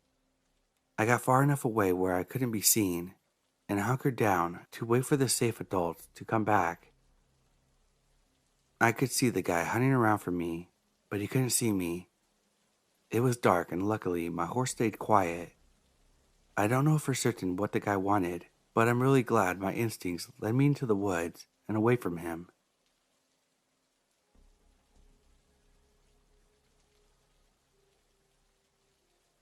Last summer, I took 2 of my kids and 2 of my younger daughter's friends to a Renaissance fair. As we were leaving, the girls, 15, 15, and 16, were walking ahead of us when I see a man approach them and appear to ask them to take their picture. He had camera equipment, so my first thought was that he was with a fair, taking pictures to be sold. When I got closer to them, I realized that he didn't have an employee shirt on or any indication of who he was. I stopped him from taking the picture and politely asked why he was taking a picture of my girls. Just one was mine, but he didn't need to know that. He had the gall to say, well, first of all, because I said I could, and turned his back to me. Wrong thing to do. I stepped in front of him and said, absolutely not. You're not taking pictures of them. The girls were confused, and the dude tried to motion to them to step to the side. I raised my voice to make a scene and said, you're not taking photos of my girls. He asked which one of them was mine.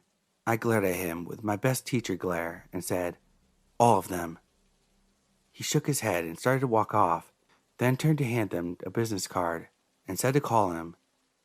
I grabbed them out of his hand and told him to leave. He stormed off. The card had perforations on the edges and looked like he had just made them at home. They advertised him as a modeling agent with a number. The kids wanted to know why I was so mean to him. They also assured me that he was with a fair.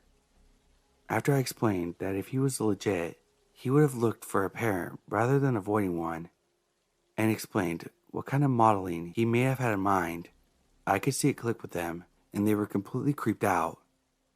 The audacity of that dude.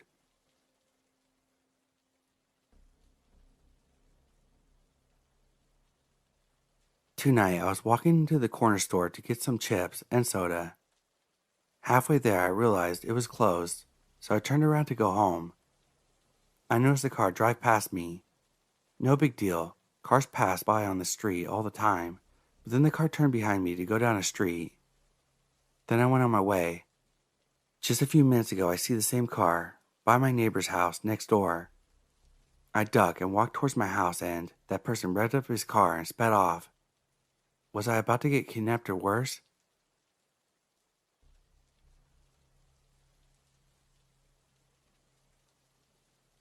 Recently, I've been getting more into cosplay and going to conventions. I've been making all my own clothes for a while now, but only recently decided to really start getting into cosplay. I've been to a handful of conventions over the year, and this is the first bad experience I've had. Anyway, for the convention, I wore a Supergirl cosplay I made and patterned it myself, and overall was pretty happy with how it came out. A handful of people asked me for pictures, and generally I said yes. Well, later on this convention, my friends left, but I was going to meet up with some other friends later that night. I took a break from walking around and sat in one of the hallways where there was a small seating area. Someone walked up to me and asked me for a picture. I said sure, and stood up to pose. He then said, entirely unprompted, "Thank you for being one of the few cosplayers that actually have the physique to pull that cosplay off." I said, "Excuse me?" and decided I no longer wanted to take a picture with him. So while he rambled, I tried to backpedal. I picked up my bag and just started walking away. He then proceeded to grab me and physically tried to block me from leaving.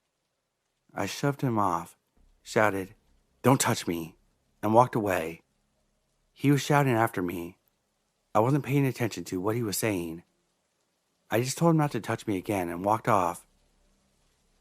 I didn't get a chance to report him since I just wanted to get away as quickly as possible. But about 15 minutes later, I was on my way to meet my other friends that I mentioned previously, and I saw him again. Of course, I immediately beelined for the nearest staff member so I could report him. I look over my shoulder, and he was doing an ominous stare, very much giving me, "I think I'm an edgy anime protagonist" vibes. I explain what happened to the staff member, and the guy starts walking towards me. When I finish telling the story, he stands about 5 feet away from me and starts saying, "What I meant is most cosplayers are overweight," and I cut him off and walked away because my friends were waiting for me. Like, dude, I know what you meant the first time. That's why I thought you were an asshole. And his first reaction was to try to defend himself again and not profusely apologize for grabbing me when I was trying to get away from him. Anyway, later that night I followed up with Con Ops. They told me that they talked to him and they put him on the watch list and said, I'm not saying this as an excuse, but he explained that he's autistic and didn't actually mean any harm. I said the harm was still done and he made me feel incredibly unsafe. And the Con Ops person said she would work on getting him banned from the weekend, but not the convention as a whole.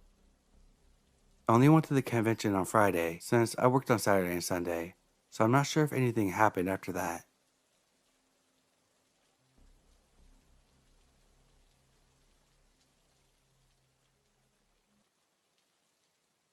Hello, this is Bad Vibes.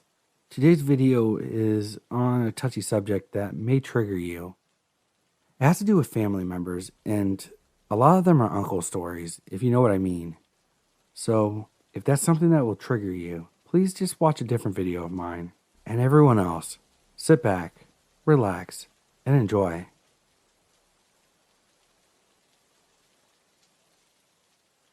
My dad and I were never close. I wasn't close to anyone from his side of the family, but his two younger brothers set off every internal alarm I had. Uncle 1 turned out to be molesting his stepdaughter, who he raised since she was an infant. Uncle 2, who this post is about, I'll call him D. I have several siblings, and we have many cousins living in our small town. They all think D is the best, lots of fun to be around. I never warmed up to him. I didn't trust him, and he had a creepy vibe. I kept my distance, and my mom never made me hug or have physical contact with anyone that I was leery of. D lived next door to my grandma, and seemed to be always down with some kind of illness. I was staying with my grandma for the day, and she was making food for D because he was sick. She fixes him a plate and tells me to take it over. I'm not happy about it, but I know better than to disobey, so I take the food next door. I walk in the door and he yells out and says to bring it back there. I walk into his bedroom and set the plate next to his wardrobe by the foot of his bed.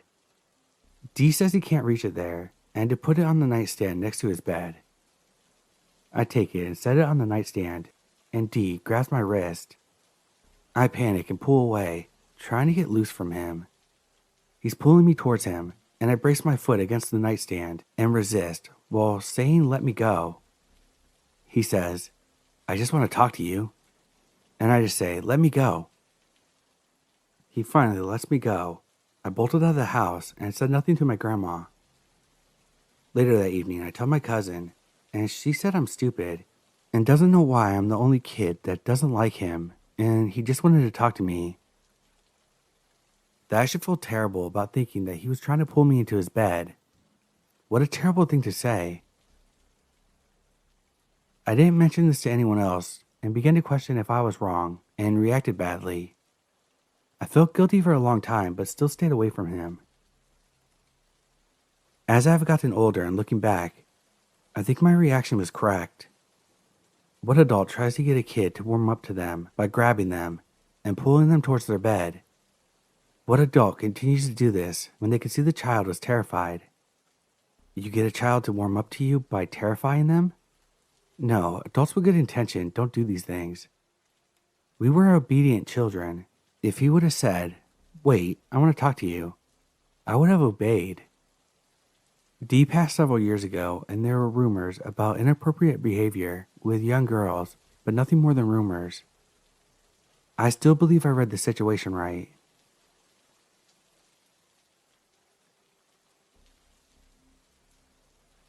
I honestly don't know where to begin or deal with this entire situation.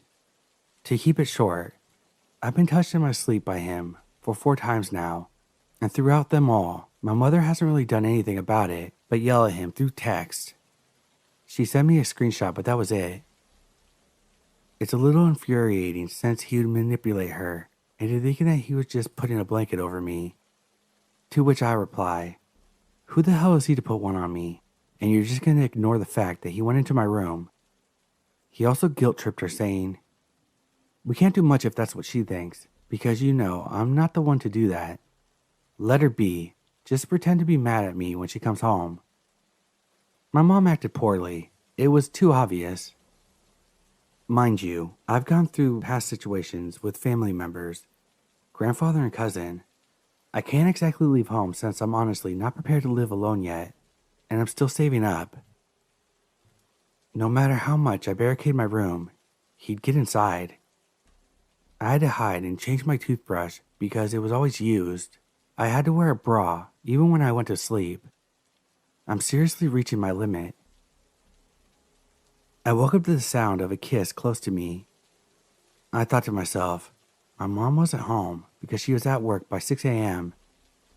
I continued to pretend to be sleeping, and I heard him whisper, "I love you," close to my face. I've never been so creeped out to the point that I trembled. The next day, my mother was away again. I bought so many locks, and yet he was still able to get in. I woke up, continued to pretend to be sleeping, and jolted my eyes open to see him sitting there watching my face, up close. He scrambled to the door. That's when I knew I had to do something, and I'm not safe anymore. I sleep with a weapon on me every night now.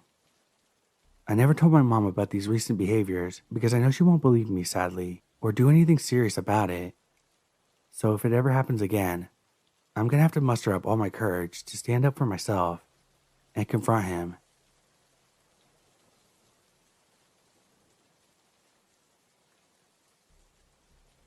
I'm a 23-year-old female. I have a cousin, 27 male, who was adopted into the family when he was 12. My uncle and aunt already had 4 kids, all of them in their 20s and 30s, so I'm not sure why both of them, in their early 60s, wanted to adopt a 12-year-old. I never had a problem with this cousin growing up, as he and I were the youngest grandkids, so we bonded a lot. I didn't see him often, living 3 hours away from my grandparents, then my aunt and uncle living about an hour away. Over the years, I started noticing pretty odd behavior, like messing with dead birds, and just sudden mood changes when talking to him. Then one day, years later, my dad got a call from my grandmother, and she was freaking out. Apparently, my cousin got arrested, and with it being a small town, it was all over the paper. My cousin was arrested for peeping in underage girls' restrooms, planting cameras in locker rooms, bathrooms, CP, and assaulting a minor. I was only 13 at the time, so I had no understanding about what that meant. He was charged as an adult and served only a little bit of time. After all of this, I never referred to him as my cousin. In the following year after that, I was in a room alone at my grandparents', and he came in and cornered me and tried to hug me before I left and repeatedly told him that he was not supposed to be alone with me since I was a minor. I screamed when he wouldn't stop, and luckily, my dad found us. Once I was older, my dad told me something that was deeply disturbing. Before he was put into the foster system as a child, he was repeatedly raped by his own mother. My uncle revealed to my father that they put him in therapy. One day, the therapist asked him, "If you were to meet your mom again, what would you do?" He said, "I would rape her like she used to do to me, but I would kill her first." Needless to say, I am not in contact with that cousin anymore.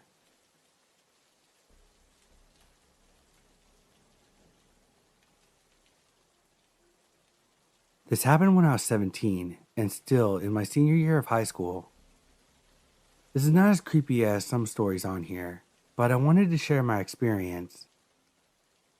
My boyfriend at the time texted me saying he had been hanging out at his friend's house, who lived pretty close to me.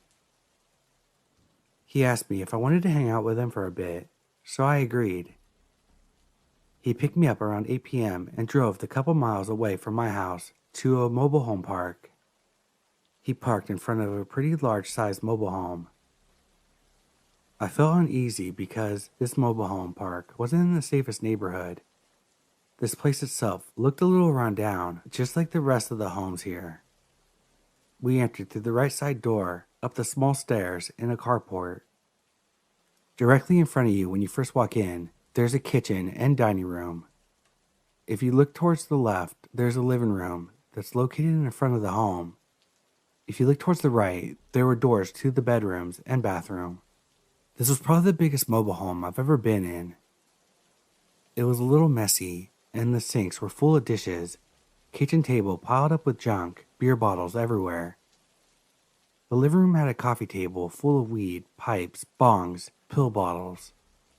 Just a bit of backstory. My boyfriend at the time had a bit of a drug problem that later on became worse. Before you judge me, I wasn't aware of the severity at the time. I think he occasionally partied and had experimented, which is sadly really common in the town I grew up in. Little did I know, he was doing a lot more than I knew behind my back. So this problem he had led me to meeting a lot of his friends who also were into the same stuff. I was introduced to his friend who was sitting on the living room couch. I don't remember his name, but we'll just call him Jake. Jake seemed friendly. He was about our age. I learned quickly that he lived with his aunt and uncle, who I was also introduced to. His aunt wasn't social at all. She was in the kitchen, then left to the bedroom and closed the door. There was something strange about Jake's uncle. Something seemed off to me, but he was overly friendly to me, so I brushed it off. He was probably in his 50s, thin, kind of tall, like 5'10", and had blondish gray hair that was receding. Jake's uncle started packing a bowl for everyone. He sprinkled a white substance on top.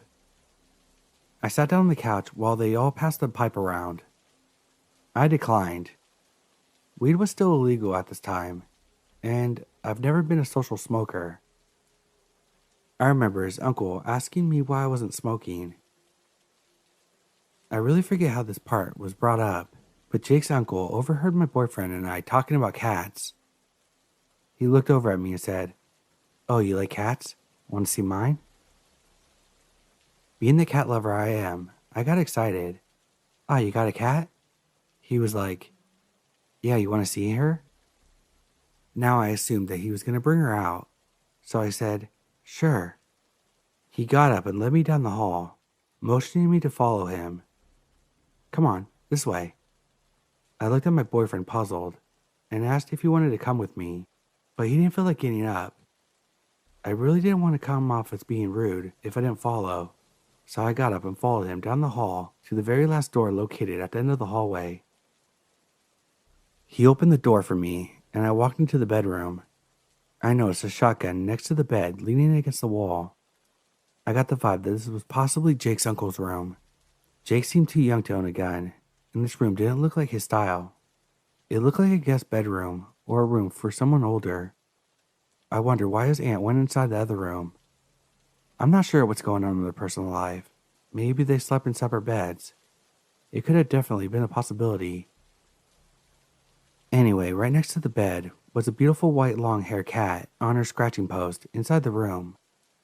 I went over to say hi and pet her. Jake's uncle walked in, and I heard the door close quietly behind him, almost as if he wanted to be discreet that he was closing it. I jumped up and looked over at the door, and then at him. He must have noticed how scared I looked because he said, "This is so the cat won't get out." He came and kneeled down next to me and started petting the cat. My gut feeling told me that something wasn't right. I felt sick to my stomach. I went backwards towards the door and he yelled, "No, the cat's gonna get out." But I didn't care. I just ignored him. That's when I realized that it was actually locked and not just closed. I unlocked it and swung it open. The cat did indeed run out, so he wasn't making that up. Regardless, I just met this man, so why would he lock a 17-year-old girl alone with him in a room? Why couldn't he ask my boyfriend to come with us too? The room was located at the far end, opposite side of the living room, where no one could really hear us. I went back to the living room so fast and asked my boyfriend if he could take me home, which I would never do, considering he wasn't sober, but I was desperate. He was hesitant, but I asked, "Right now?" I lied to him and said that my dad wanted me home right now, pretending to look at a text on my phone. When we were back in my car, I was so relieved to be out of there. I started telling my boyfriend how Jake's uncle closed us in the room together, and I felt really uncomfortable. He told me that I was overthinking the situation and that the uncle was a good person, so I thought maybe I was overthinking it, but it never changed how uncomfortable I felt about it.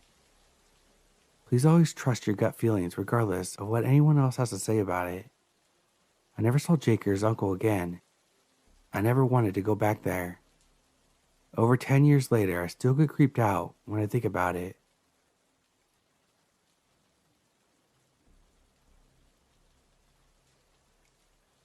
When I was about 7 or 8, my 3 cousins, Chris, male, 8, Kate, female, 11, and Jen, female 6, got a stepdad. Everyone was super excited because my aunt had been a single mom for years, and her job at the 7-Eleven across the street from her low-income apartment complex wasn't quite cutting it. Uncle T, their new stepdad, was cool, well-liked, and made good money. He moved in with them, and I would go over every now and again, spending a week or 2 at a time. Uncle T was hardly there because he worked so much, but when he was, he gave me really bad vibes. I had grown up in an abusive household and had, and still have, pretty good creepdar. And while Uncle T did nothing out of the ordinary, I always felt sick around him and didn't make much eye contact with him.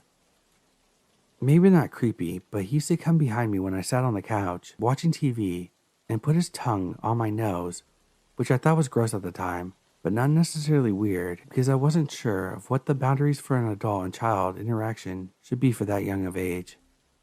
And not having an uncle before, I thought it might be normal uncle stuff. But looking back at it, I maybe spoke one sentence to him before the interaction and now realize how weird and inappropriate it was.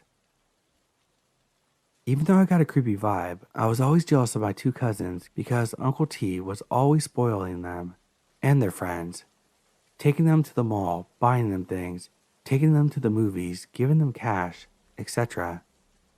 But I never seemed to stick around at my cousin's place long enough to partake in this. Knowing what I know now, I'm glad I wasn't lucky enough to receive any of the gifts from that disgusting man. After about a year of my aunt being married to Uncle T, my cousin Kate confided in one of my brothers, her age, that Uncle T was abusing her and Jen. Kate said that he would make her give him BJs and would make her invite her friends to sleep over. Kate was instructed to make her friends go into his room and do sexual things to them, telling them that he would kill them or their families if they told. My 6-year-old cousin Jen recounted being raped, saying, "I thought I was going to die." It eventually came out that he was also sexually abusing 2 of his biological sons and was put away for a long time. I'm glad that they got out of that situation. But what makes me sad is the fact that my aunt remarried another man that would hack Jen's phone, making it to where all her messages she got or sent went to his phone as well. He would pretend to be guys she knew at school and would sext her with these guys, getting pictures of her and everything when she was 14. When my aunt found out, he said it was to protect her and it was dismissed. My poor cousins have endured so much real trauma from these creeps, and their lives reflect that trauma.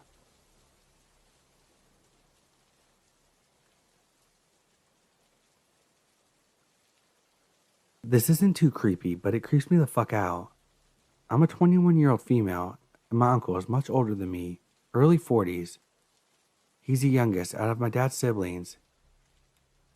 He saw me from birth up till I was 9. He was okay with me as a kid and never did anything creepy to me as far as I could remember. However, when my parents were together, my mother always warned me not to get too close to my uncle. When I was 9, I moved away with my mother to a completely different city up north, and she told me things about him and my grandfather. It made me feel gross hearing them. However, I can't lie, I did doubt her, as she had the tendency to exaggerate every story she told. Little did I know how right she was. When I became 18, my dad's family and I met up in the city at that time. It was great. I saw my cousin, who was a year older than me, and we all caught up on what I missed. I interacted with my uncle again too, and was friendly with him, just like everyone else in my family. Though I regret it now because he saw my fun side, and I guess that motivated him to interact with me. He looked much older and grew a large gut and became almost bald. It had surprised me because he looked like your average TikTok star when he was younger. That meeting was okay. However, he began acting strangely with me afterwards. He'd always managed to find a way to touch me, such as putting his finger under my neck or chin to turn my face suddenly towards him, like a cheesy rom-com or something. It was not in the private area, but he was always touchy. This for me was a yellow flag, as our culture is strict, and men don't touch women at all, even in a friendly manner.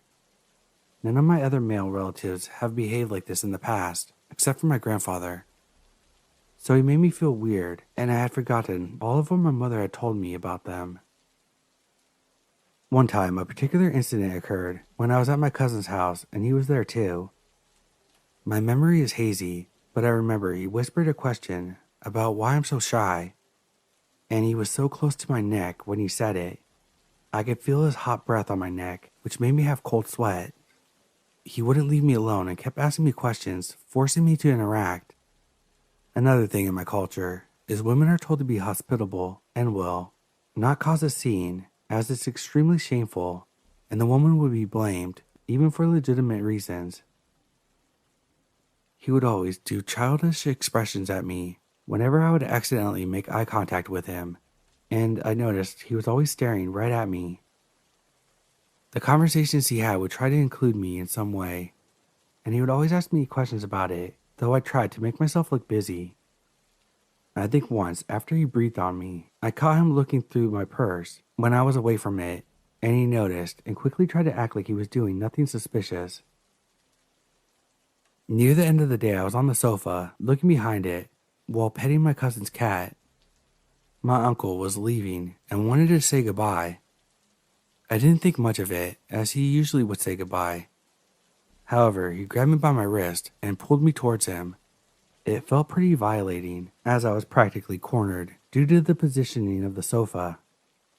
He said some things that I can't remember, as I was overpowered by my feelings of disgust that I had towards him, and panic. What he was doing to me was not allowed in our culture. Men did not grab women by the wrist, not even husbands with their wives. I tried pulling back, but he grabbed me harder, and it felt like he was feeling my wrist even more. It freaked me out, and afterwards he let me go and left. I turned around and saw that my dad had partially seen the ordeal. When I got home, I told him everything that was happening. My dad said good thing that I came to him, and that he would talk to my grandmother about it so she can straighten him up. However, sadly nothing like that happened. My dad instead always kept a distance between me and my uncle. He wouldn't let my uncle into my house if he knew I was in tops that weren't completely modest, and told me not to open the door to him if I was home alone or just with my brother. My uncle is still creepy sometimes. He was recording a video of my little cousin's birthday, like everyone else, but he spent some uncomfortable amount of time just filming me, and I was obviously uncomfortable. My dad did call me towards him and kept me under watch while my uncle was near. Once my uncle had come over and knocked like a wild man for us to open the door so he could deliver us some food our grandmother had made. It was late, and did the same thing to our cousins. My dad has told him that we wouldn't open the door for him if we were home alone, but my uncle wasn't happy with that. The weird thing is, he just had a baby. Mysteriously, his wife has never met us or interacted with us. Our grandmother had made. I also don't know why he chases after me specifically. He doesn't act like this to my other cousin, and I'm not a looker. I wish I had listened to my mother from the get-go and just steered clear from him since day one of meeting him. I really hope someday I can get away from him. I think he's really creepy. I sadly don't think he will ever get what he deserves due to my misogynistic culture.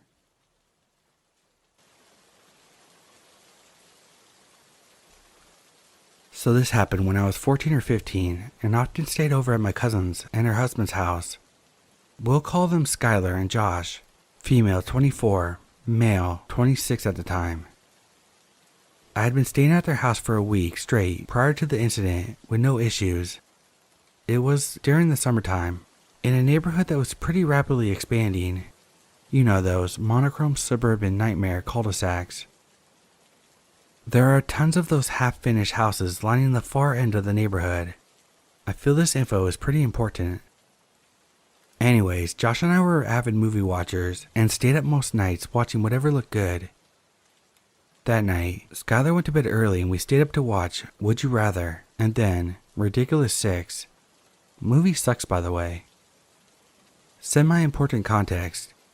Josh is a smoker and goes out to the back patio for a cigarette every so often, especially at night when he takes their beagle, Banjo, out to pee. I ended up sleeping through the movie on one of their two couches. The couch is backed against the wall, and to the left of it is a window into the backyard. It was the only window in the living room. At some point, I keep hearing Banjo whomping and hollering in the playroom, then again in the kitchen, then the playroom, and so on and so forth. The dog is going apeshit in literally every room on the first floor, but he is a clingy dog that hated when Skylar and Josh shut him out of the room, so I figured he was just whining. He's also a beagle, so we're used to him being vocal. In hindsight, I probably should have wondered why he was running from room to room. Whatever, I tried to sleep through it. After a good while of Banjo flipping his shit in what I think is a kitchen, he kinda goes quiet. But he wakes me up again growling out the window right next to the couch I'm sleeping on. He would not be still. I still didn't get up. I fell back asleep for a bit. Then out of nowhere, he jumps on the couch right next to my stomach and starts losing his shit, barking and howling. That wasn't what woke me up though. It was a light shining from the outside of the window right in my face. I wasn't scared at first, more confused than anything, since my eyes hadn't adjusted at that point. Then the flashlight shines up right on the man's face, and he looks identical to Josh. Could have been twins. He's crouched down with his face almost right against the glass, and when I see him, I jump really hard. I don't remember if I screamed, but the man started laughing at me. I can hear from the other side of the window. However, because I'm big stupid, I assume Josh is on a smoke break, just trying to spook me. I start walking upstairs, and as I pass their kitchen clock, it was like 4 a.m. I didn't even put two and two together that Josh had no reason to be outside or awake at this hour. I'm so groggy, but also unnerved at this point, so I go to sleep on the upstairs hallway floor. I didn't go alert Skylar of what just happened, mostly because she's a cranky bitch when you wake her up, and I was still more willing to accept the idea that it was Josh being an idiot on a smoke break rather than some maniac scoping the house. The next afternoon I bring it up to them, and they sort of write it off, asked me if I'm sure that I wasn't dreaming, etc. But they did say they heard the dog going wild. I check outside where the window is to see if the man dropped any evidence of him being there, and I kinda want to vomit. The tall grass around the house was pressed down like someone was on their knees. I don't even want to know how long this man was sitting there on the grass to have it pressed down still, but I have a feeling that it was pretty long. Banjo sat by the window for a hot minute, and the flashlight thing was the only thing that woke me up. I'm glad I saw the grass though, because it felt so much like a fever dream. Sometimes I still wonder if it happened, but I know it did. My theory is some squatter in one of the unfinished houses was either bored or on something, and decided to go on an adventure. But yeah, I would have absolutely gotten my shit rocked in a horror movie at that age.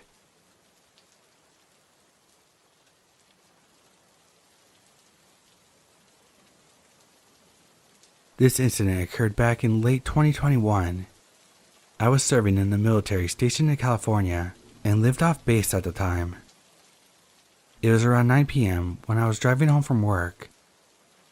I pulled into my apartment parking garage and noticed a guy I'd never seen before, and he did not live here. He was just standing there, leaning against one of the support columns, just staring through my windshield. I tried to gauge what his intentions were by giving him the old Midwest, "Hey," by raising my finger over my steering wheel. I got nothing, just a blank stare right back at me. At this moment, I knew something wasn't right. I tried to weigh the options in my head. I can awkwardly back out of a very small parking garage and do a few laps around the neighborhood. I could call my roommate and tell him to come down. Strength in numbers, you know? Or I can be a tough and brave military man. I decided to stop overthinking it and just deal with it on my own. I backed into my parking space, all while guys directly across from my parking spot just staring at me. I again do the Midwest finger wave over the steering wheel, with zero reaction from this guy. I grit my teeth and get out of my car and start walking towards the only staircase up to my apartment, which he was standing directly in front of. So I obviously had to walk right past him. I start approaching and say, "Hey, how's it going?" Just to gauge his friendliness one more time, and got absolutely nothing. So at this point I'm thinking, I'm gonna either get stabbed in the neck or shot in the back of the head when I pass him, but nothing happened. I realized that I was overthinking it and began to walk up the stairs to my apartment. I get about a quarter of the way up when I hear running behind me. I started to run up the stairs, skipping a few steps and completely eating shit, cutting my hands and bleeding, but at this point I didn't care at all. I got up and kept going up the stairs and got to my door.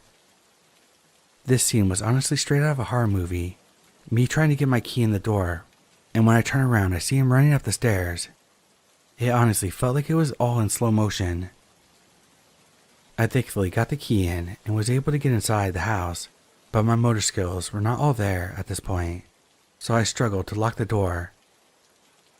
I braced it with my foot while he tried to get in, and I was able to lock it. He started messing with the door handle and banging on the door while I went to wake up my roommate. I grabbed my gun from my bedroom and we both went and sat in the living room, waiting. After about a minute of this, we decided to call 911, and in about 3 minutes, around 10 squad cars pull up and search the whole area. The guy was nowhere to be found. While finishing my contract in California, I was paranoid every time I went to the garage. I still don't know what his intentions were, and to this day, that's honestly the part that irks me the most.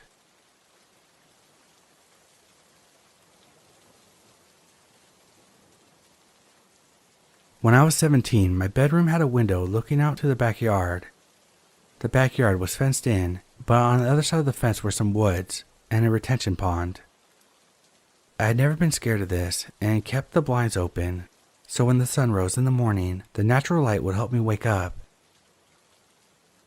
One night, I was up late on my phone with my dog laying in the bed next to me. At around 2 a.m., my dog jumped up and started barking out the window.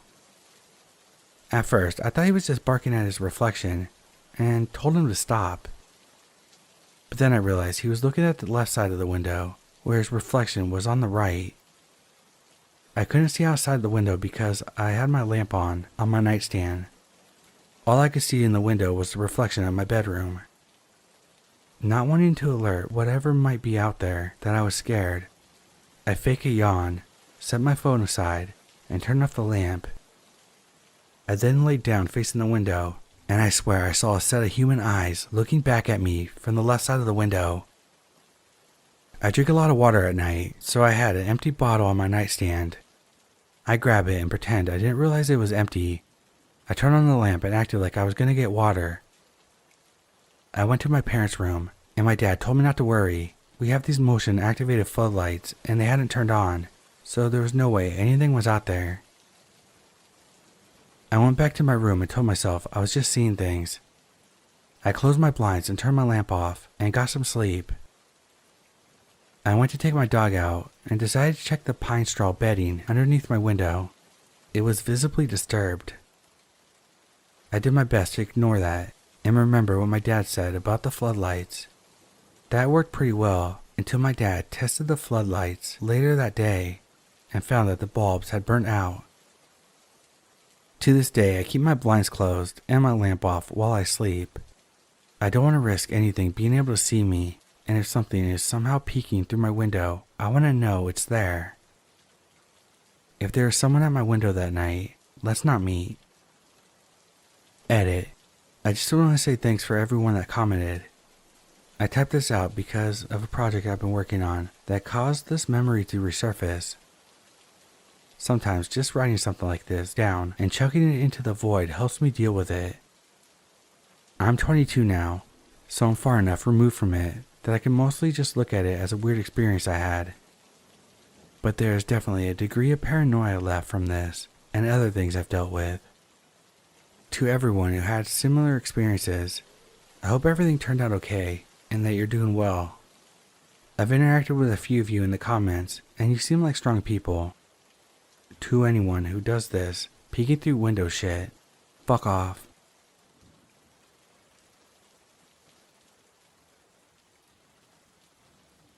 This story belongs to my sister. Back in 2009, my then 21-year-old sister was living alone after getting into a fight with my parents. She worked as a waitress while going to school, so obviously money was scarce. She was living in a very bad part of town, in an apartment complex that from far away looked okay, but things got worse once she took a step closer. It was one of those 2-floor South Florida buildings. 5 out of 18 were currently occupied. The rest were in such bad shape that they couldn't be rented. We're talking about holes in the roof, broken pipes, etc. One night my sister was getting home around 11 p.m. after her shift, and she noticed an old van parked in one of those spots next to the stairs that she had to take up to get to her apartment. I guess natural instincts kicked in because she decided not to use those stairs and to use the other set of stairs on the other end of the building. She had to walk across the entire parking lot to reach those stairs. As she's doing this and going up the stairs, she looks at the van and realizes that there's 2 people in it, sitting in the dark looking at her. She decides to hurry up and sort of sprint to her apartment. By now, she sees these guys got out of their van and they started running up the stairs next to the van to catch her. Her apartment is so close to the stairs that they were running up that by the time she's near her door, they're about halfway through the stairs. She turns around and starts running towards the other set of stairs that she had just came up from. By the time she's going down the stairs, the other guys are chasing her, running on the second floor towards her direction. Going down the stairs, she couldn't run across the parking lot onto the street because they would have caught her, so she ran to the back of the building hoping to jump the fence or something. Unfortunately, the fence was too high, and she obviously wasn't going to make it over.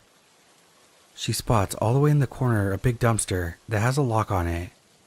She runs over towards it, hoping to get it and jump the fence and get on the street, but when she jumps, the entire plastic lid collapses with her weight, and she falls into the dumpster.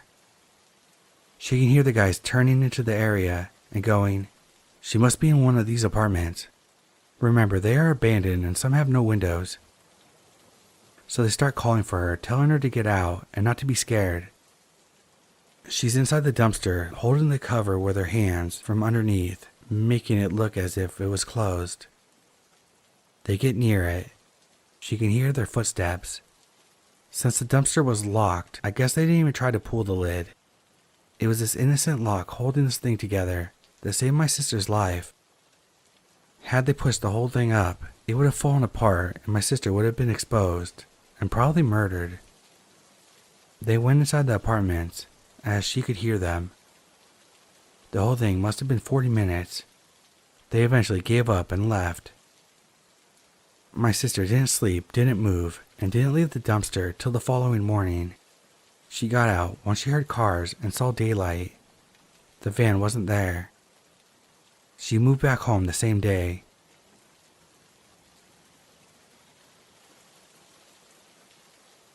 So this happened a while back. I was probably around 10 or 11 years old, meaning my brother Alex was around 8 or 9 years old. We were walking home from the bus, which takes about 7 minutes to do, when I noticed something was off. I didn't see anything at first, but I just knew something was wrong. My brother and I start walking home. As only 2 kids who got off at our stop were him and I.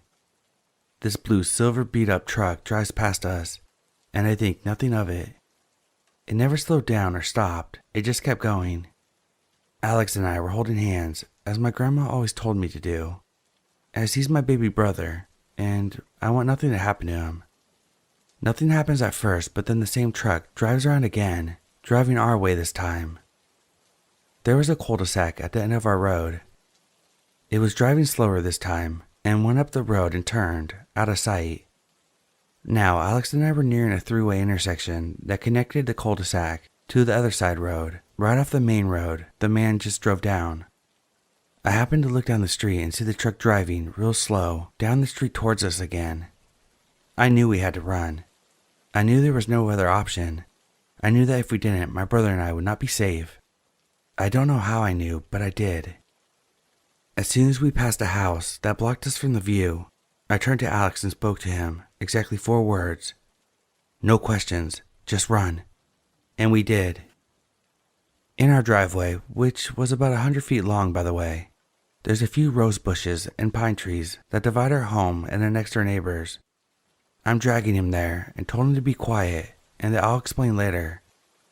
I watched as the same truck drove down and around the cul-de-sac again before coming to a stop right in front of our house. I had to hold my brother's mouth shut because he was crying and I was scared that whoever was following us would hear him and hurt us. I was more worried for him than myself at this point. I was in fight or flight mode. I was the big sister. I had to protect him. I looked at him and said that the truck was following us and told him not to be scared, that I wouldn't let anyone hurt him, and he seemed to calm down a little. After what felt like hours but was probably only minutes, the door to the truck opened and out came the man. He was tall, skinny, and messy. Short hair covered the torn baseball cap, ripped jean shorts, and a puke green tank top. He entered our yard and looked around a bit. Alex and I were still in the bushes, and I was trying to find a way to get to our house safely without getting this dude's attention. The guy left after what felt like forever and entered his truck. He started it and drove away slowly. I waited a few minutes to make sure that he was gone before turning to my brother and saying, "We need to run. When I count to 3, we are going to run behind the house to the back door, okay?" He agreed, and we waited a few more seconds before I started counting. I still didn't have a good feeling about this, but I knew we had to move. I started counting. As soon as I hit 3, we booked it across our driveway into our front yard to go around the house. As soon as we left our spot, I heard it, the sound of accelerating. He saw us. He was waiting for us to leave. He chased us up our driveway as we ran around the side. I grabbed Alex's hand and practically dragged him around the house and made him run ahead to the garage door to see if it was locked while I searched for my house keys. The garage door was open, which was about 20 feet away from me. I swear to God I saw this man round the opposite corner of the house that we did. We entered and I slammed the door shut, locking it and deadbolting it. I didn't stop running until I opened the house door, and ran downstairs with Alex, screaming our safe word. My grandmother made a safe word for us that was a normal everyday word that we could use if we were in danger. Just had to scream it basically. It woke up my aunt who worked the night shift and was sleeping. We told her everything and she stayed up with us until my grandmother got home. We called the police and that was my first interaction with an officer. The man was never caught.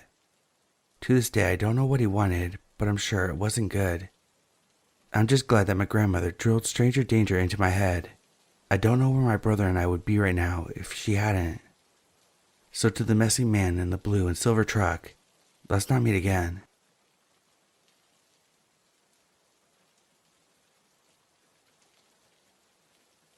I've been holding on to this story for years now, and would like to finally get it off my chest.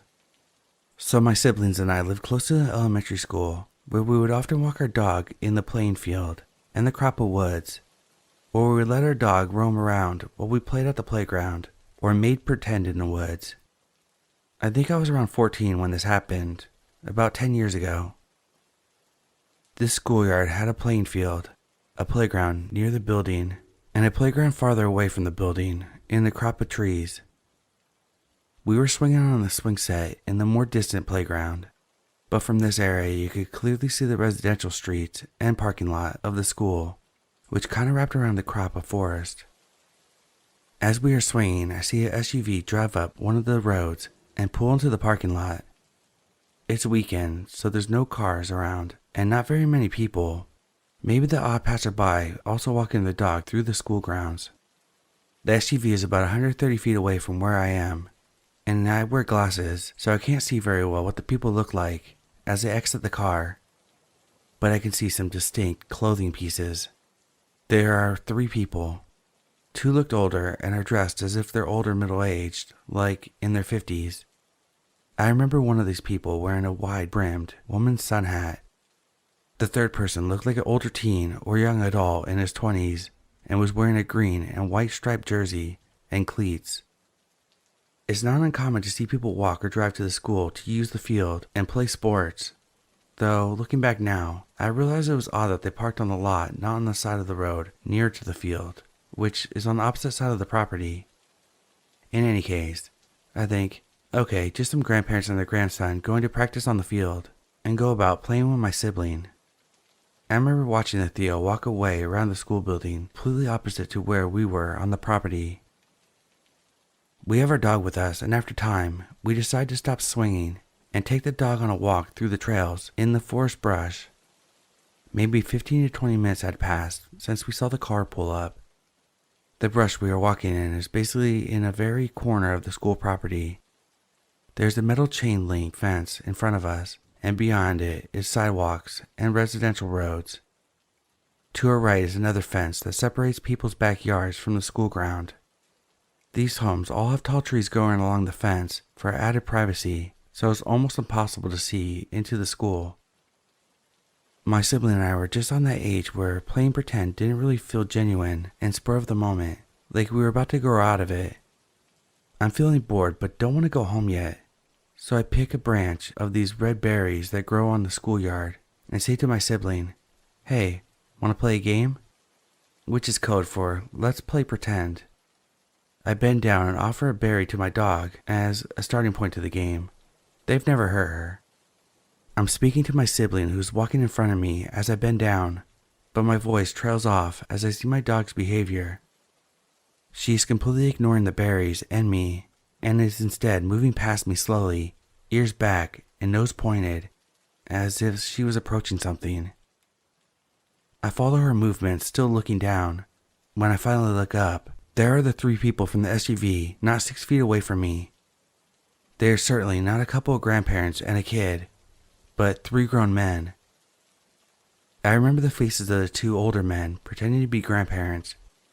The foremost man had short white hair and white scruff facial hair. His mouth was open in a faint O, as if he breathed quietly and focused on keeping his footsteps light.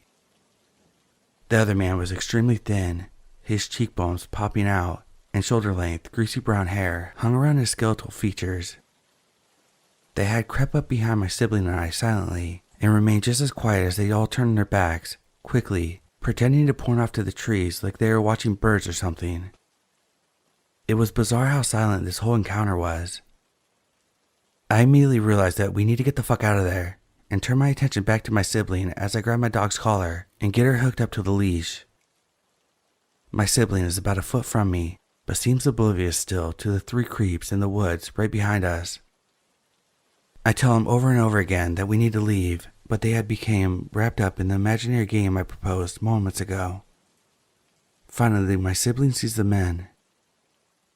I never looked back at the creeps, only to my sibling. My sibling also stops talking and starts walking with me. Thankfully, an opening in the fence between these now haunted woods and the road is only a few feet ahead, and we get some distance and obstacles between us and the creeps. To my frustration, my sibling wants to stop on the sidewalk and pick some berries through the fence. I frantically tell him to come on, let's go. I still never look back towards the men, my vision tunneling on the safety of the open roads and sidewalks and homes in front of us. We get home without incident, at least to my knowledge. Had the men followed us on foot, gone back to the car and followed, or simply gave up? I didn't care. I just wanted to get home, which was only a couple blocks away. When we got home, I broke down. I told my mom what happened, and I remember her reaction being kind of nonchalant. I had always been an anxious child, and she developed a habit of downplaying things in kind of a exposure therapy way. I realized I still didn't feel safe with this reaction and retreated to the basement to cry alone. In recounting the story to my mom years later, she said she did call the police, but nothing came of it. I'm also very thankful for my dog, as it likely saved the lives of myself and my sibling that day. In the years since, I became highly skilled in reading people's body language. I could tell when someone's lying. I can read people's emotions and intentions like a book. I can tell if someone's vibe is off from a good distance away. This has become a blessing and a curse. So 3 fucking creeps from the woods. I hope no one else was subjected to your presence, and I hope you rot in hell for what you did. Let's not meet again.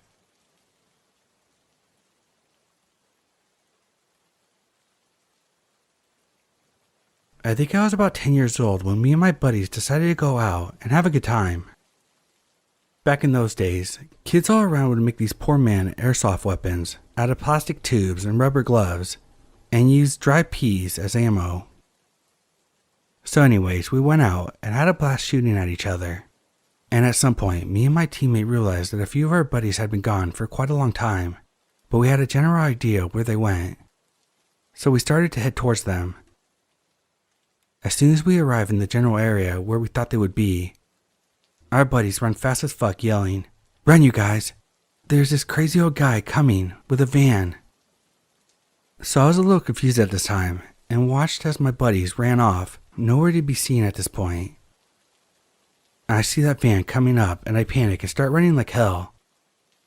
This guy catches up pretty quickly, almost running me over with his van and yelling that if I move an inch, he would end me.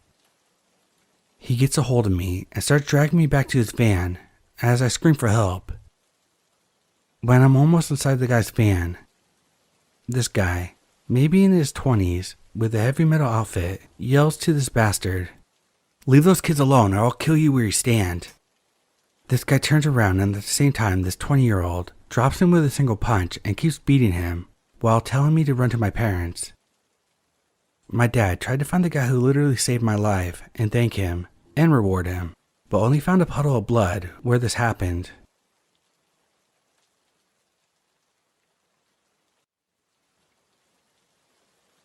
I'm a 26-year-old female and was sitting down with my fiance talking about creepy things that happened to us as kids, and I remembered this. I was about 8 or 9 and my neighborhood would do this Christmas house celebration where everyone's house would do something different. I grew up in a very quiet, secure, everyone knows everybody part of Florida. It was all my neighborhood kids and myself playing outside while our parents drank and did festive holiday stuff. As we were playing, this car pulled up and asked if one of us could show him the pool. For reference, my house was in the back of the neighborhood, and to get to it you had to pass a clearly visible pool. This was an older couple, around 50 I would say, so my brain didn't register the threat. I was a very kind and naive kid, so I offered to go with them to show them the pool. Right before I could get in the car, I finally remembered to tell my parents, so me and other kids ran inside to get my mother. Upon hearing what was going on, her and the rest of the adults ran outside, and the car and the couple were gone. It's crazy to think about now that I was most likely almost kidnapped on Christmas. Who knows what would have happened to me? So couple in the car, if you're still alive, let's not meet again.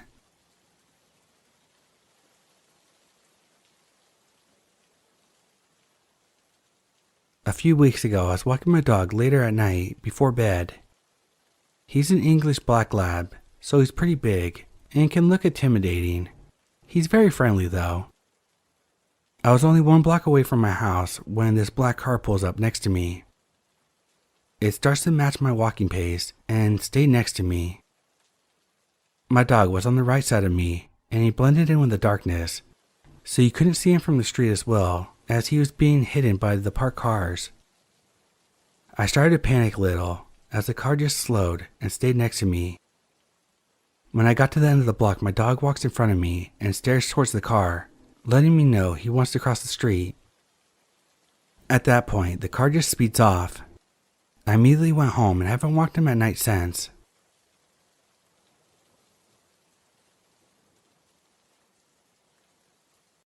I've wanted to tell this story for years, and now I finally have a way to share it.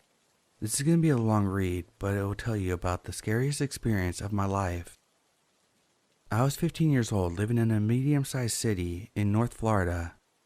About 60,000 people, but some areas were really spread out and rural.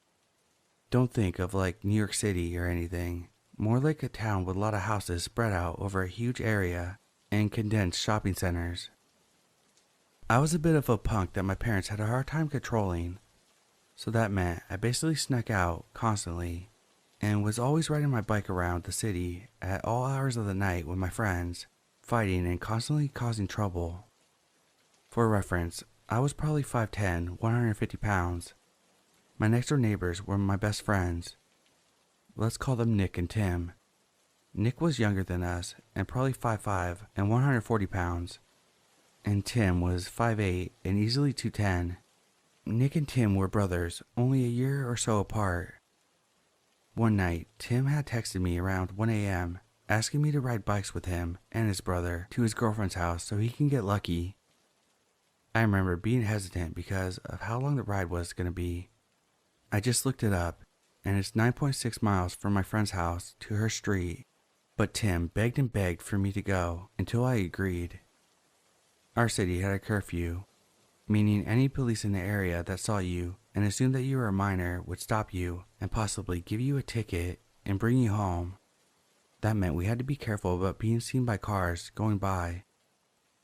Well, the bike ride to her house went by without any issues. We took our time, joked around, smoked a little pot, and generally enjoyed the ride together. We ran out of what little pot we had on the way and finally got to his girlfriend's house after what felt like an hour. Tim snuck around the back to go in, and Nick and I just sat on an electrical box and talked. Maybe 30 minutes went by and Tim triumphantly snuck out of the house bragging about his time there and says we should head out. Annoyed of how long it took and nearly sober, we both agreed. The first mile of the ride went by smoothly, but things changed. We had just passed a closed, decently sized shopping center and church. We rode by it slowly, in zero rush at all. After we passed it, it led to a long stretch of road with woods and canals on each side. 2 lanes on each side separated by palm trees and landscaping in the middle. There were sidewalks on both sides, and on the right side, another road connects to a pathway. We were riding on the right-hand sidewalk. Off in the distance, we saw a very tall, older man wearing a yellow raincoat and a large backpack. He was walking back and forth on the sidewalk under the streetlight on the corner of the parkway and the side street. We all went silent as we got closer. I don't think he could have seen or heard us, as there were no lights over us and there were sprinklers going off in the median. I remember hearing him dragging his feet across the ground and muttering. He was dragging his feet almost like he was trying to brush away the concrete to find something underneath it. The mumbling was incoherent and frantic. Honestly, it made my heart sink into my stomach and knot up. I couldn't understand anything he was saying, and the only way to get home was to go by him. Nick says, "Yo, let's cross the street and get onto the other sidewalk." Tim and I agreed. I remember this so distinctly. We crossed the landscape medium, and a jet of sprinkler water hit me directly in the face and got into my mouth and eyes. It smelled like sulfur and tasted horribly. On the other side, we could hear his mumbling and scraping of his feet clearer. I can now see more details about him. He was smoking a cigarette and was probably 6'5", had a huge green backpack, was extremely skinny, had long gray hair, and is wearing combat boots with blue ripped jeans, and that he had a full white beard. He didn't seem to notice us until we were directly across from him. We all had our eyes locked on his direction when he suddenly stopped walking, talking, and scraping his feet. He looked up from the ground and let out this god-awful screech. It was like he tried to say 100 words at once. None of us knew what he was trying to say.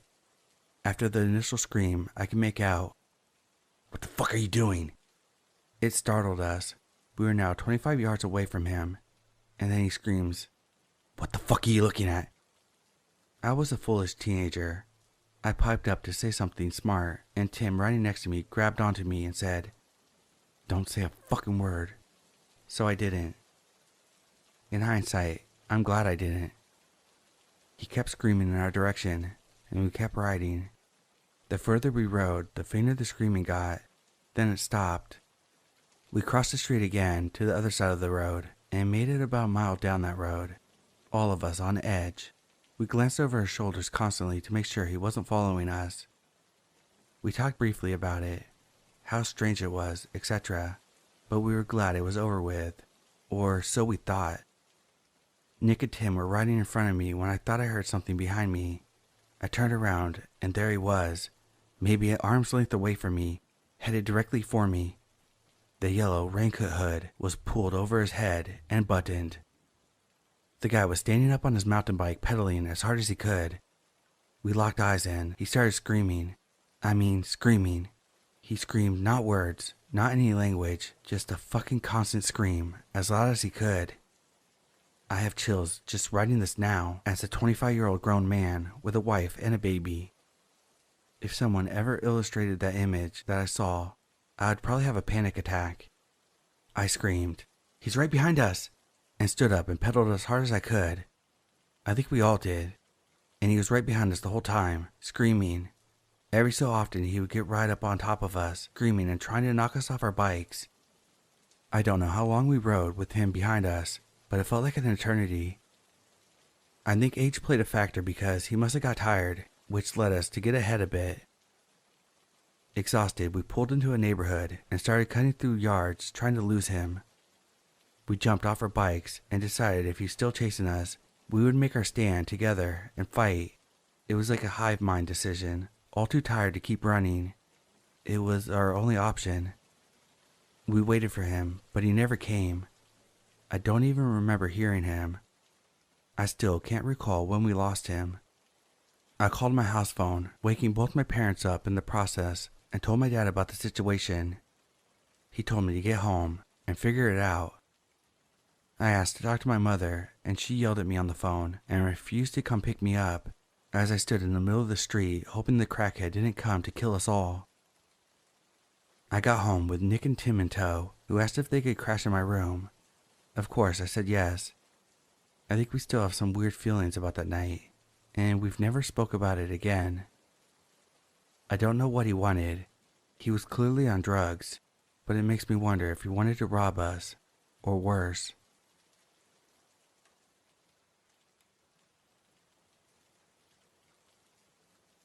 I was 22 and living on my own for the first time when this happened.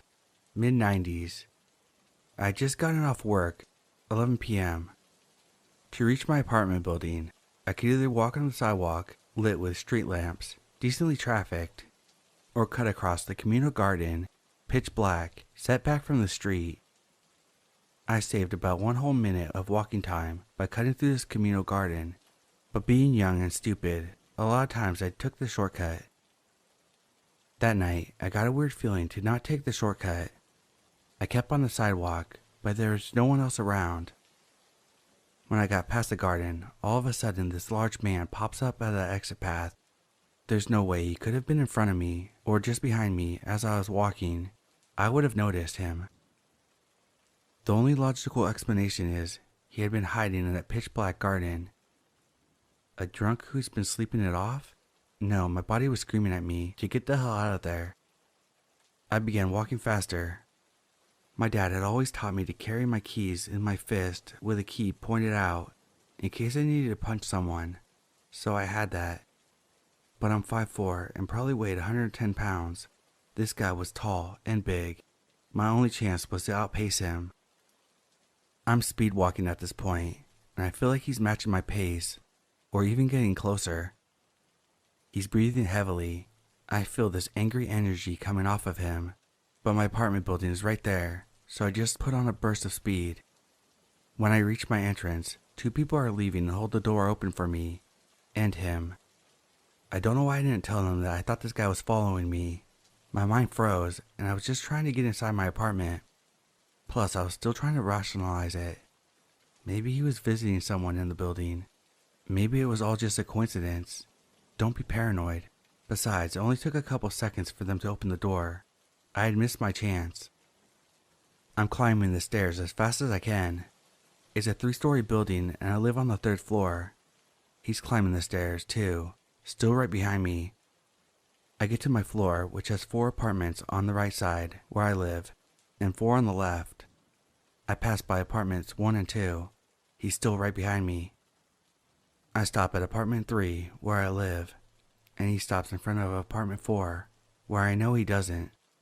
He hasn't said anything, just breathing hard, and I think there's no way I'm gonna open my apartment door and have him push me inside and rape me, or worse. He also hasn't knocked on the door of apartment 4. Worth noting is that the apartment is U-shaped. Mine and my neighbor's door are very close together, so I bang on my own apartment door as loud as I could, but yell my neighbor's name. "Hey Kevin, let me in." This startles the guy, even more so when my own apartment door doesn't open, but Kevin's does. Kevin sees the guy standing right in front of his door and asks him what he wants. The guy starts mumbling something about the wrong apartment, but I have my own door open so fast that I'm inside my place in a flash, locking the door behind me. I grab my cordless phone to call the police, but I hear Kevin through the door telling the guy that he needs to leave. The guy does.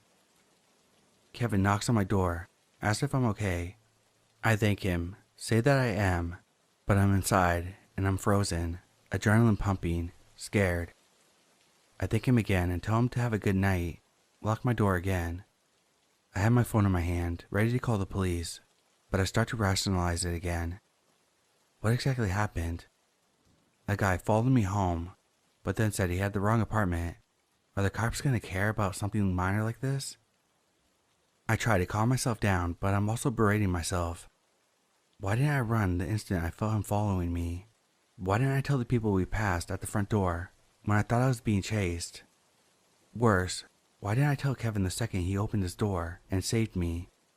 He could have let me inside of his apartment, and we could have called the police together, but because of my stupidity, everything felt so ambiguous, and I was questioning myself.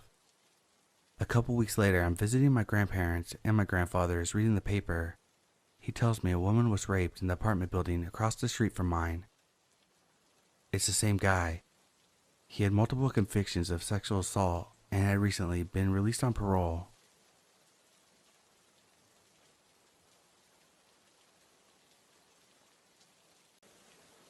I'm a 22-year-old male. This happened when I was 14. My family and I lived in a very safe, upper-class neighborhood in a safe city. Our house was right near a local conservation area, popular for hiking, canoeing, camping, and observing wildlife. I was always a paranoid kid growing up for whatever reason. Thinking back, it was probably from one of those sketchy stranger danger ads they would show my classmates and I in elementary school. Those things were unnerving. My younger brother and I shared a room all growing up. Let's call him Jules. And despite my best efforts to get my parents to build an extension on our place or rejig the layout so that I could have my own room, that was still the case that warm June night. It was actually morning, I guess, probably 3 or 3:30 a.m. or so, when I was woken up from my dreamland by the sound of a voice in my room. Obviously, I wasn't too worried or anything. Sometimes my brother would talk in his sleep or go to the bathroom in the middle of the night, and just like a typical youngest child, failed to be considerate of his snoozing brother in the bed next to him. This time was different though. I wake up in a groggy state and can make out a terrified expression on Jules' face. I asked him what he was up to, and he looked me dead in the eyes and said, "Oh, someone's being raped outside." Now, I hadn't checked at this time, so I brushed it off, telling him, "Go back to sleep, you're just dreaming." That's when he got louder and more assertive. This snapped me into reality and I asked him, "What did you just say?" He got quiet and repeated what he said before. I didn't know what to do. I was just frozen, laying there, and that's when I heard it. "Help me, I'm being raped," coming directly in front of our house. Jules in my bedroom faced the street, and because it was so warm that night, we left our window open a crack about a couple inches, so the cries for help traveled to my ears without difficulty. I suddenly sprung up from my bed and told him not to move. I sprinted down the hall to my parents' room. I swung open the door and they both woke up asking me what the heck I was doing, waking them up in the middle of the night. I told them, "Someone is being raped outside our house right now." My dad, my hero, didn't even waste a second or question me one bit. He threw on some pajama pants and rushed downstairs. I'm not the kind of kid that would lie about something like that, as some sort of twisted prank or anything. My mom starts crying and grabs the landline beside her bed, calling 911, as she can now hear the faint cries for help, even from the other side of the house. My younger sister woke up from her room too, crying, asking me what's going on. We huddled in my room, and for the first time we peered out the blinds to see what was transpiring on the streets below. My mom looked first and seemed confused. Down at the end of our driveway was a man, maybe 25, in his boxers, alone. Then we see my dad flick on all the house lights and begin to walk down the driveway towards him, shirtless, with my Louisville Slugger baseball bat in hand. The man stares at him, and at this point, a bunch of our neighbors had woken up, and we see them watching from their doorways. The man then points to our neighbor across the street and yells, "It was you! You raped me!" To which my dad calmly responds, "What happened to you? Do you need help?" The man then springs up and hits the back of the windshield of my family van, and my dad says, "If you do that again, I'm gonna break your legs." We hear the police sirens coming down the street, and now 5 cops pull up. After a few minutes, my dad comes back inside. He tells me everything's fine, that the guy was strung out on heroin and wandered away from his friend's campsite in the conservation area. My whole fam was quite shook up, to put it lightly, and nothing like that ever happened again in our neighborhood. That's one image I'll never forget though. My badass dad walking shirtless down the driveway to stop a potential rape with a baseball bat.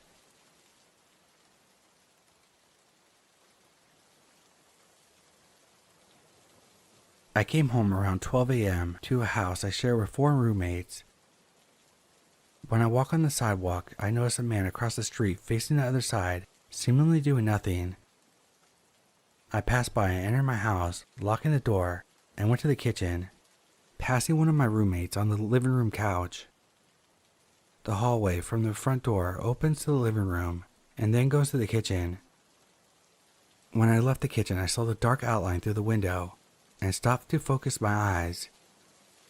My couch roommate looked at me confused, as I had just stopped in my tracks.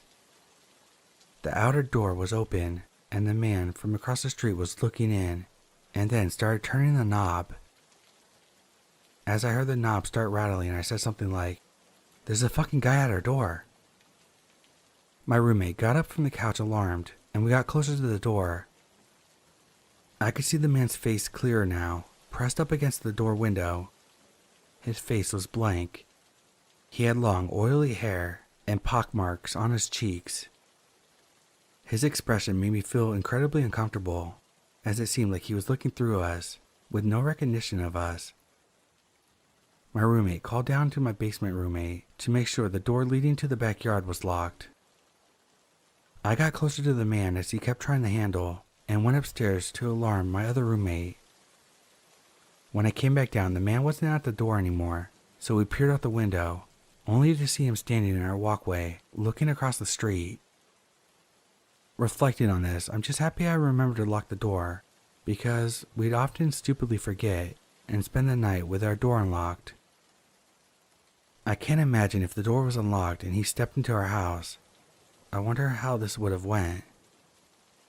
I think about how he would have probably have walked through the hallway, and my roommate on the couch would have just seen a stranger walk into our living room and scare the shit out of him.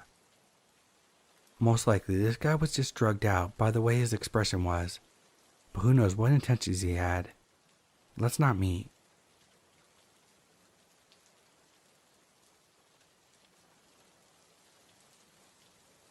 It's 4 a.m. as I'm typing this, trying to shake off the nerves. I'd just fallen asleep after a night out at the bar, celebrating my partner's friend's birthday. I woke up very suddenly to what I thought was the sound of my door trying to open. I thought I was crazy, but decided to send my drunk boyfriend to look through the peephole. He told me that there was a man standing right outside the door.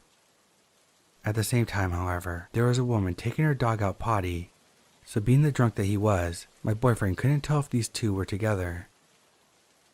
The situation didn't sit right with me, so I looked through the peephole, but the man was gone. I took watch for about 5 minutes, after which I heard some glass break. Eventually, I saw the man walking back in front of my door and around the other side of the building. We have a corner apartment, so I peeked through the blinds on the living room window to try to see him. I saw the man approaching a car right in front of my window. I got scared and stopped looking. I checked again, and he was gone. I then went to look through the bedroom blinds and saw him being handcuffed by a sheriff. We were able to catch the security guard's attention through the bedroom window, and he told us he had been suspicious and was following the man for a while. I really wish my dog was here. He's bored, because of our night out, he would have scared the guy away with his barks. Update. My boyfriend discovered marks on our door frame, indicating that the guy had been messing with our lock to open it. Looks like he went for the latch bolt, which doesn't have a lock. There appears to be no interference with the deadbolt.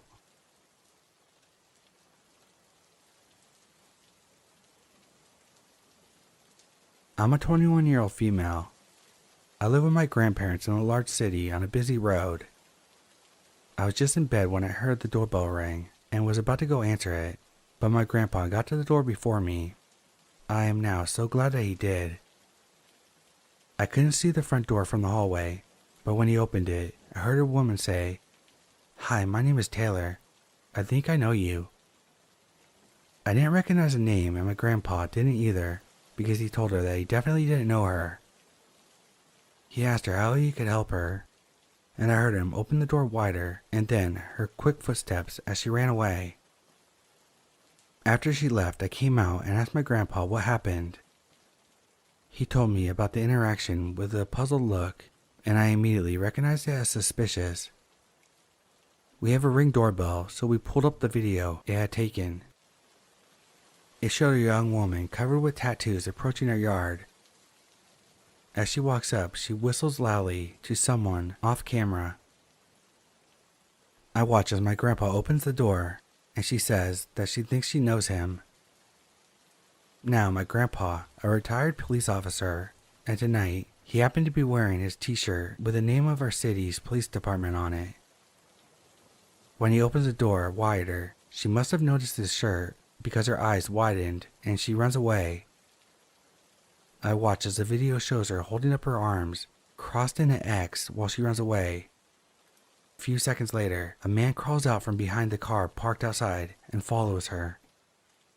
Then the woman can be heard whistling again as they walk down the block. My grandpa called the non-emergency police line to report suspicious activity, and 2 officers arrived 15 minutes later to hear our statements and watch the video. They seemed to agree that these were probably 2 addicts working together, casing out the neighborhood to see which houses they could break into. Since there was no proof of a crime committed, the officer gave us an email to send the video to, and left.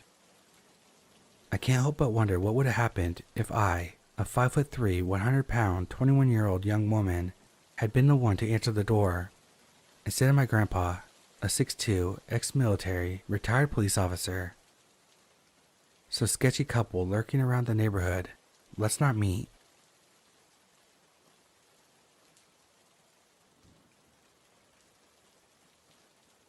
When I was little, my mom always opened up the front screen door in the summer. It's something she always did as we lived in a rural, mostly safe area. It was old and never locked, almost never shut all the way. The dogs always escaped out of it. The room that connected to this door was the middle room with a desk computer in it. One day I was looking for art supplies in that room. Front door open to the screen. I remember I was looking for a few minutes. My mom was in the kitchen. I kept looking and looking, turned around to look somewhere else. There was this burly, gristly-looking man standing there. I'd never seen him before. He must have been staring for a while. When I saw him, he stayed put, still, silent.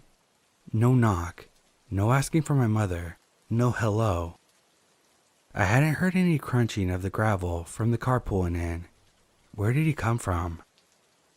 I ran to the kitchen and told my mom that there was a guy standing there. She walked out cautiously. I saw and heard her speak briefly through the screen. Then she shut the front door and locked it. She never talked about it to me, even when I asked questions. And as an adult, she doesn't seem to remember what I remember so vividly, at all. I still mull over, why was he there? Where was his car? Why would he be walking in a rural area with no sidewalks? Why was he silently watching me so close to the door? How long was he there for? What was he planning? Why our house and not the neighbors? I don't know, but I'm glad I turned around when I did.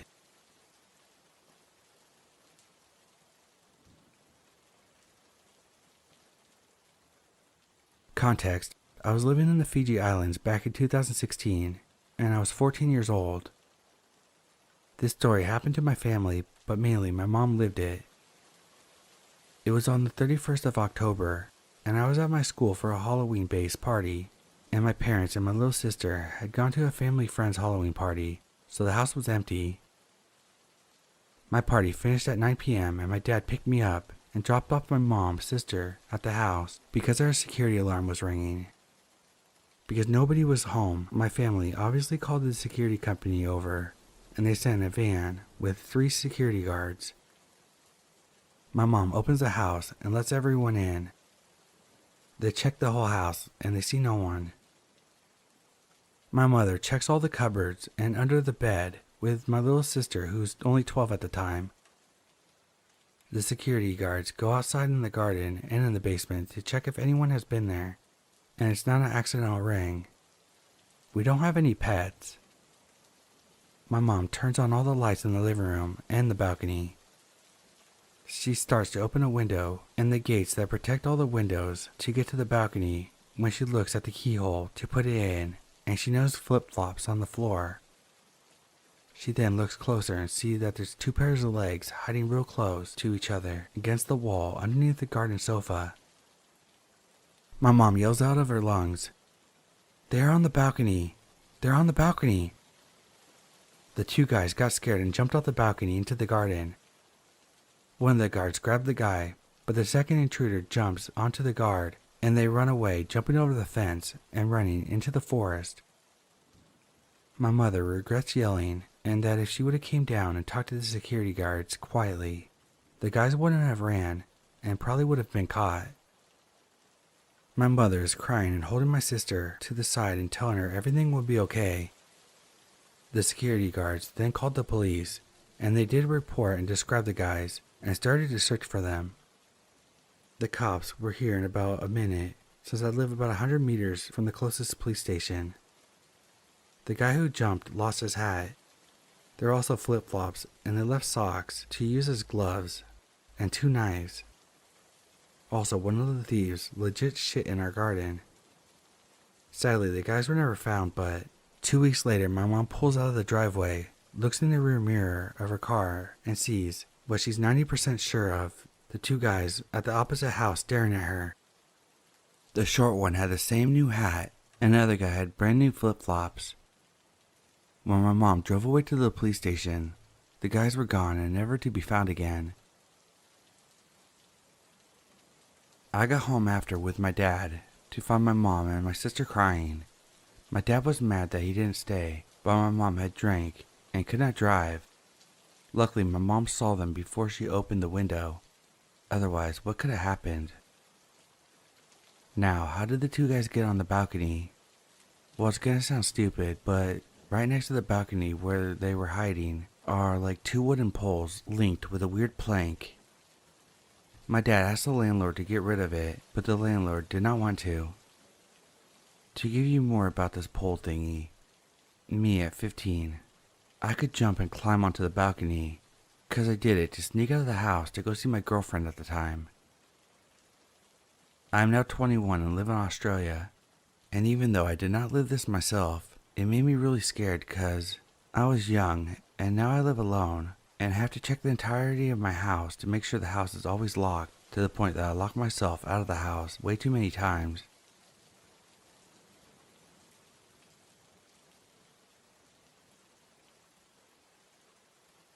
I'm a woman in my 30s who lives alone in a small house at the end of a quiet cul-de-sac in the UK.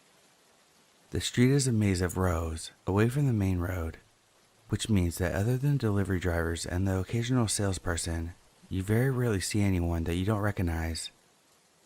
I don't exactly know all my neighbors, but I know what they look like, and I know where they live. I can recognize their cars, etc. The weirdness happened over a space of a few months several years back. I work from home, so I'm usually in, and sometimes I don't have a lot to do. The first day was one of those lazy days. It was about 4 p.m., and I'm sitting on my sofa watching some daft shit about alien cover-ups. Someone knocked on my door. I have a surveillance camera hidden in a wooden canopy above the front door, so I checked to see who it was because I wasn't expecting any deliveries, and I couldn't be bothered to deal with a salesperson. It was a woman who looked to be in her late 40s to early 50s, very smartly dressed, like really expensive clothes and jewelry.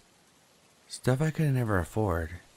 Most people around here generally couldn't afford it either. We are not in an affluent area, and this lady stuck out like a sore thumb. She looked flustered and agitated, glancing towards the back garden before trying to look through the teeny frosted glass window on the front door. I noticed that she was carrying a dog lead, but I didn't see a dog. As it happens, at the far side of my back garden, there are 2 hedges.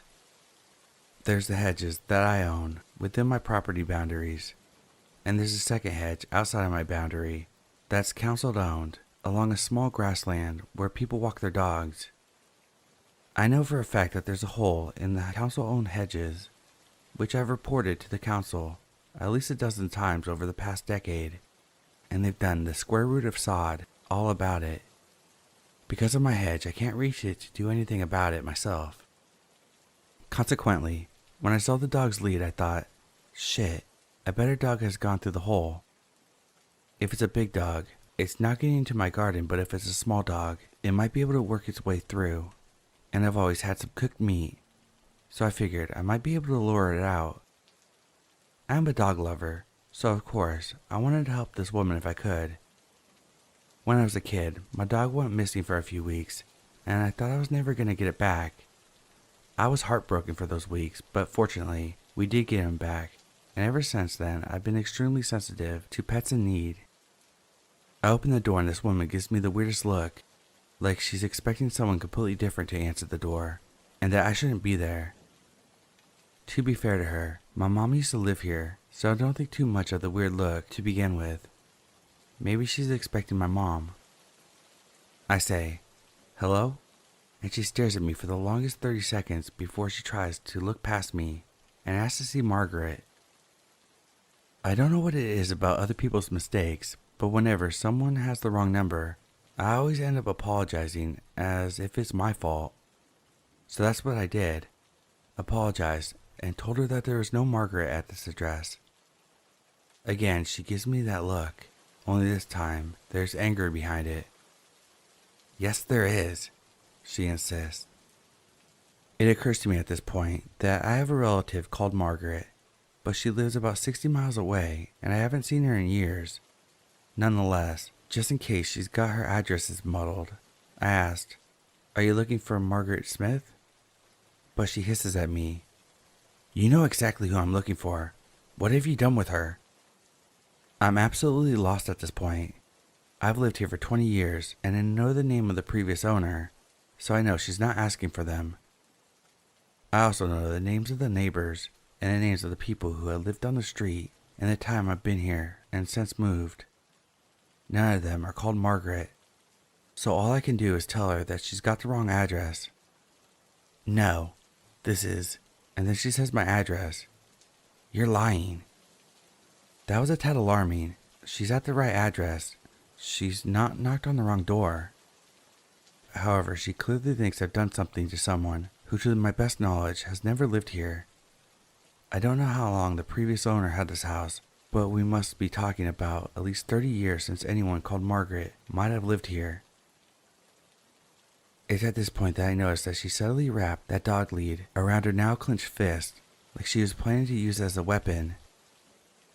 In my youth, I did plenty of self-defense training, so I'm not exactly scared of her, but I'm obviously getting a bit concerned about the situation that's brewing.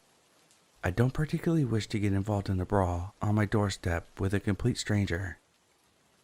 I'm torn between shutting the door in her face or trying to de-escalate the situation. In the end, I close the door a little so she gets less to aim at and tell her, "Look, I don't know who you're looking for, but if you think something happened to your friend, maybe you should call the police and let them sort it out." Sure enough, the woman slams her fist with a lead around it into my door. I later discovered she struck the door hard enough to crack the frosted glass window in the middle of it. She's bleeding from doing it. It must have hurt. But she didn't flinch or show any sign of pain. What the hell? Any confidence I had in my self-defense classes started to waver because I'm not used to people who don't feel pain. All I can think now is that she's on something and having a really bad trip. So at this point, I put on my scariest voice and tell her, "Get the fuck back." I let her know that I'm calling the police, and if she's still here when they get there, she can deal with them because I'm not dealing with her anymore. She tries to stop me from closing the door, but I shove her back and manage to close it and lock it. I make it a point to stay next to the door while I'm calling 911 so she can hear me. While I'm waiting for the police to turn up, I watch her on the surveillance feed. She moves out of shot multiple times, presumably to check the back of the house, and I hear her calling out for Margaret. A few minutes before the police turn up, I see her kick over my wheelie bins in rage, but then the most chilling thing happens. She walks back to the front door and literally stares directly into my camera. That camera is very well hidden. I'm not saying that nobody could spot it, but most people would only know it's there if they had been looking for it. Most people aren't looking for cameras, right? She knew it was there. She must have eyeballed it previously. When? I don't know. I later reviewed all the footage I had that day, and she never made eye contact with it once. She never even looked in that direction. I only had about a week's worth of footage before the oldest footage was overwritten, and I checked everything I had, and she was only on camera that day. All I could think is that she had been there the week prior. While she's staring right at it, she flips me the finger and makes a throat-cutting gesture before walking off. I head to the window to watch her leave, and she's walking like she doesn't have a care in the world. She doesn't look back, just wanders away. Police finally showed up. Good job. Luckily I wasn't being murdered. They take my statement. I give them a copy of the surveillance footage, and that's that. I called a couple times to follow up, but nothing. Nobody called me about it. I won't lie, this messed me up for a few weeks.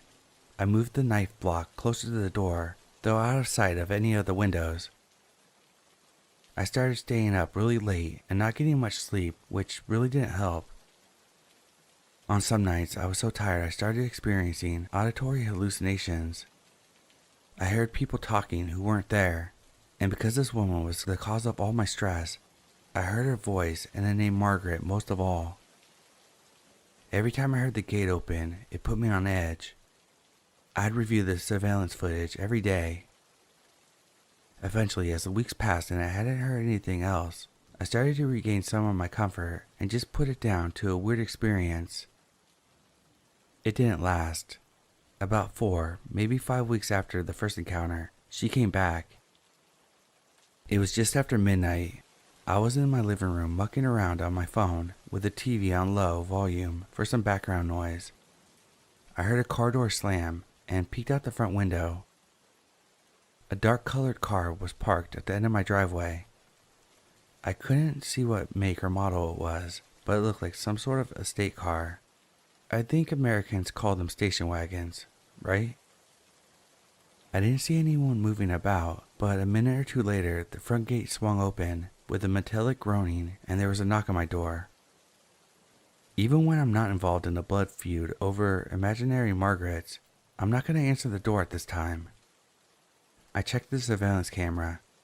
Its night vision mode is pretty shitty, but I'm positive it's a woman again. I can see what I think is the dog lead, and of course, she knows I'm watching her because she looks right at the camera again. And I tell you, when someone is already giving you the heebie-jeebies, the way the night vision makes people's eyes look like soulless black voids doesn't do much to make you feel better.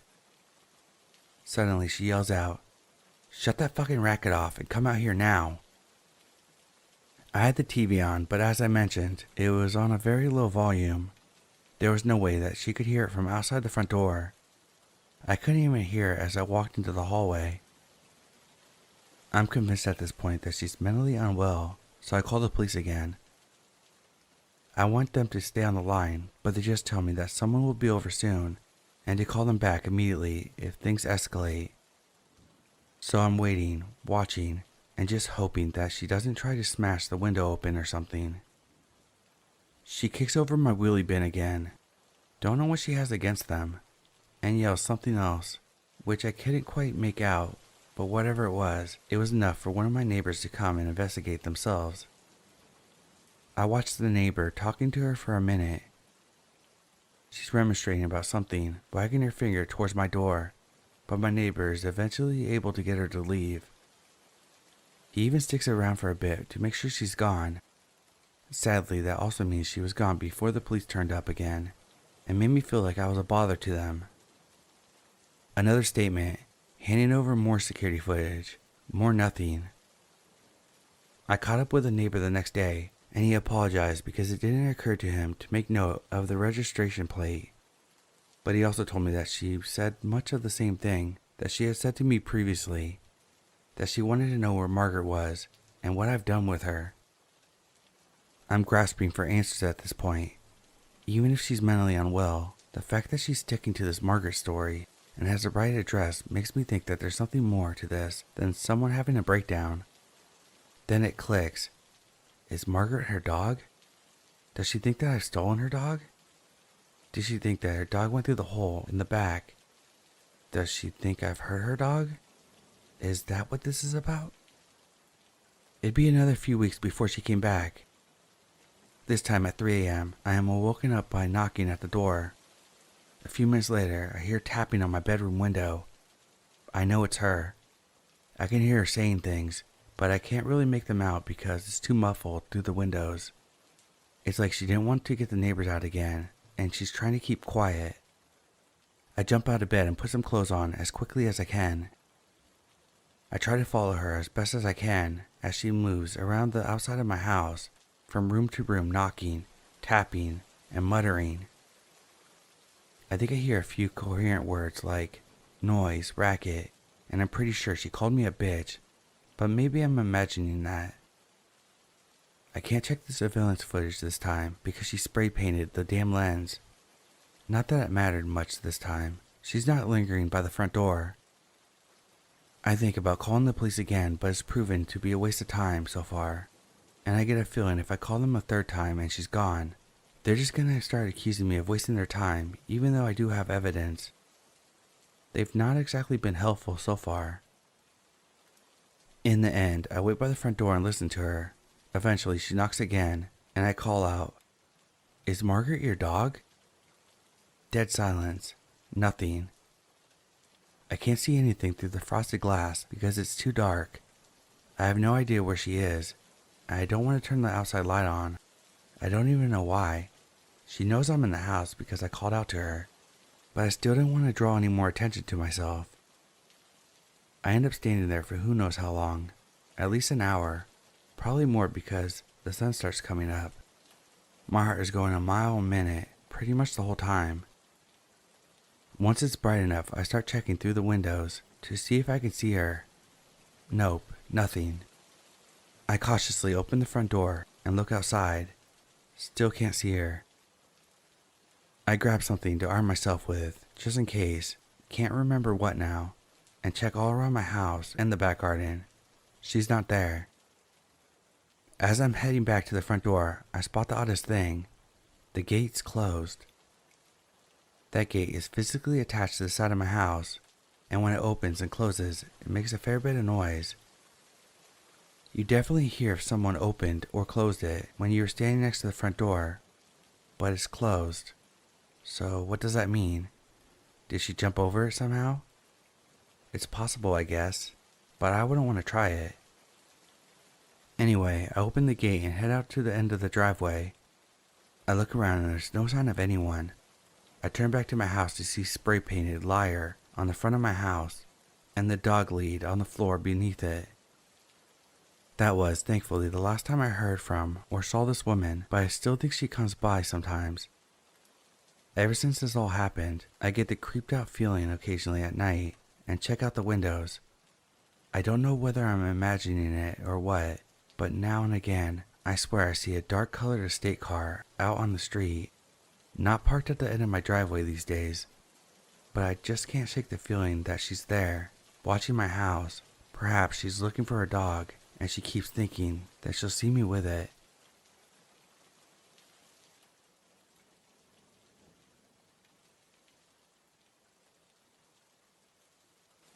One night, I was at the gym around 10 p.m. because I worked all day and my gym stays open all night. I was casually working out as I always have. Out of nowhere, this very short Hispanic guy comes out of nowhere and asks me what I'm doing later. Thinking it was very odd, I decided to ignore him and act like I couldn't hear him because of my headphones. He kept asking me, but eventually left. When I finished my workout, I went into the locker room to get my keys and check myself out in the mirror. As I entered the locker room, the guy was sitting on the bench staring at me, like watching my every move. So I skipped looking at myself in the mirror, grab my keys, and go out of the bathroom quick. I could see that he starts following me as I head to the urinal, so I quickly resort to a stall. When I left the stall, he's staring at me from the urinal. I ignore him and start leaving the gym, but he still follows me.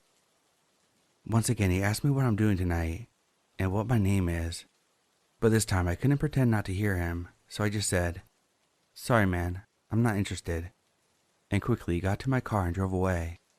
A week later, I had to work this day, so I went to the gym around 10 p.m. and everything was normal. Was working out, saw some friends, and then I saw the same guy from a week ago staring at me while laying against the empty wall. I try to ignore him, but every machine or workout I do, he starts following me. I stay by some friends so he hopefully won't come near me. When those friends left, so did he, so I thought it was safe. I get my stuff together and head out around 11:30. At this point, my phone has died. I was a little worried, but then started to freak out because when I approached my car, there was this rose in my truck handle, driver's side.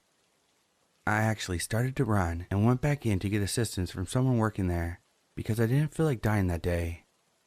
After removing it, I sped home as fast as I could. A day after, I had a normal workout, didn't see him until I went to my truck. He was parked right next to me, standing in front of his car. When I got in, I could see him watching me the whole time. Now, every time I go late, he's either waiting for me or asking me weird questions. I talked to the workers about this, and they say he's not from here and is just trying to be nice. But I can't help but wonder why he doesn't get the hint when I tell him no all the time. I wake up hours early in the morning to go to the gym now, but when I go late, he's still there watching me every time. What should I do? Another time, there's a rose on my windshield and a phone wire wrapped around my handle. Here's a picture. Then more recently, he added me on Snapchat. I don't know how he knows my name or how he knew that car was mine in the first place.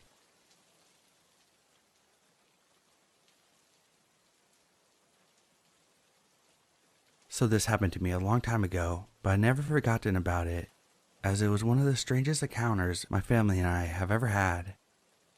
One time as a child, I went with my family to the grocery store. It was our monthly trip to stock up on groceries, so we were going to be there for a while. I was about 12 at the time, so by that age, I had a good understanding of how to read people. We started in the produce aisle, and suddenly a strange man caught my eye. He was standing there awkwardly close to us, sort of fake browsing the vegetables. His body language seemed off. He was standing with his back to us, but something seemed strange about the way he was positioned. As we slowly moved down the aisle, he would slowly rotate so his back was always facing us. As we got closer, I could tell that he was wearing those see-behind glasses, those gimmick sunglasses that have hidden mirrors on the inside of the lenses, so you can see behind yourself. He had a dirty gray zip-up jacket on, and long messy hair. He had to be in his 40s. Our shopping went on, and wherever we went, I would see him standing there staring at me from across the grocery store. He would keep his distance from us, but always be within eyesight, no matter where we were in the store. About 30 minutes in, my mom still hasn't noticed it, but he was starting to really creep me out. My mom didn't believe me at first. Eventually, we got to the refrigerator aisles, and this is where it got weird. Whatever aisle we were in, he would quickly pace past us occasionally. At this point, he wasn't even trying to look like he was shopping. My mom and sis were starting to notice this and also seemed concerned. At one point, we were grabbing something off one of the shelves, and I could see him just standing on the opposite aisle, peeking through the shelves at us. His sunglasses were still on, but now his hood was up. We started to walk faster and do some random zigzags around the store to see if he was really following us and to try to lose him. But he would keep up, all in a very sneaky way at that. He would always be on the opposite end of the aisle, but he kept up with us the whole time. By this point, my mom was really concerned, so we pushed the cart to the customer service area to talk to the manager about it. By this point, we lost him. We informed the manager, and she was very helpful. She actually went to go find the guy and talk to him. We waited at the counter until she paced back to us with a confused look on her face. She walked up to my mother and told us, "He said, you're his mom." The manager rang us up and said we should leave, and then they would escort the strange man. We walked up to the car, staying close to our mother, when we were met with a horrible sight. The man was standing across the parking lot, across from our car, with his head slightly tilted with a big grin on his face. We floored it out of there, but we could see him just standing there watching us leave. Whoever the guy was in the sunglasses, let's not meet again.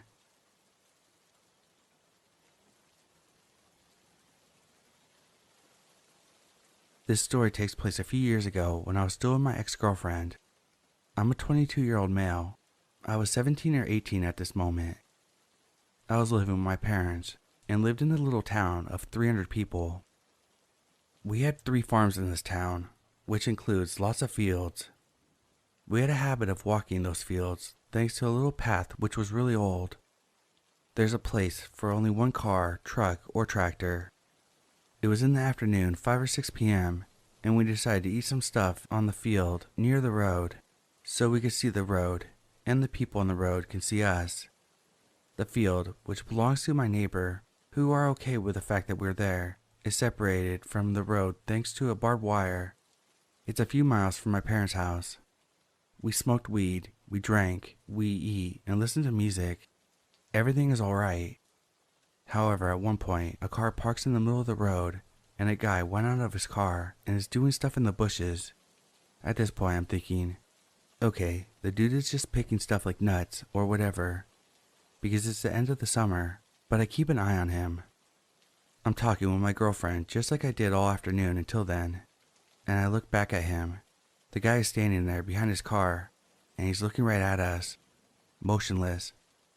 I don't say anything, and I look back at my girlfriend. I give it another minute, and then look back. The guy has moved. He is now on the other side of his car, and the same thing. No motion, just looking at us. The same process is about to repeat 2 or 3 times, with him in different locations around his car. I have chills, and I'm thinking the situation isn't normal at all. The guy suddenly went back into his car and moves away. At this moment, I told my girlfriend, pick up your things, we're moving. She thinks I'm kind of overreacting, thinking I'm paranoid because of the weed we smoked, but she listens to me. We're back on the road, going the other way the guy went. The road is a circle, every way leads back to my house. And guess who turned around and is coming right behind us with his car, still looking at us while driving. He keeps driving past and turns around once again to keep staring at us. This process repeats 2 times. At this moment, my girlfriend told me I was right, so we took down his plate and tried to call my parents, but no one is answering.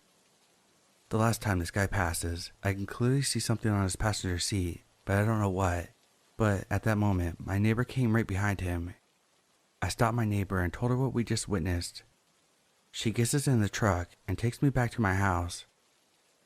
My dad is a cop. I told him the plate, and he looked into it. The car belonged to a grandma and was stolen. End of this part of the story.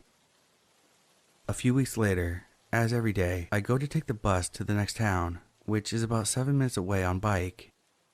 It was still dark because it's pretty early in the morning. When I left my parents' home on my bike, I noticed a light behind me. It was his car. I don't know how he knew I was there. Maybe it's pure bad luck for me, but I'm 100% sure it was his car. He followed me until I took a path which a car could not use. Only bikes and pedestrians can take it. I turned off my light and drove until I got to the bus stop in complete dark in order not to be seen by this guy. I kept doing it this way for the next 2 years, and I've never seen him again. To the guy who stole grandma's car and stalked me and my girlfriend, let's not meet again.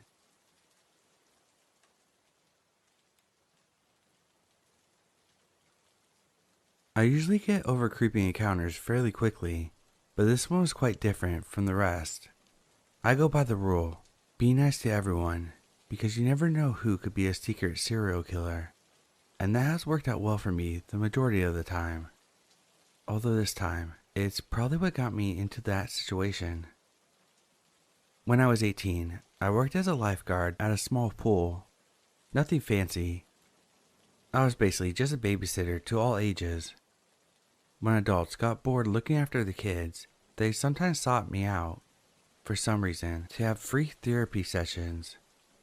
Mothers and fathers talking about their hardships. I know I worked as a lifeguard, but I can't save that kind of life. One day, a 50-year-old man with his 2 kids came to the pool.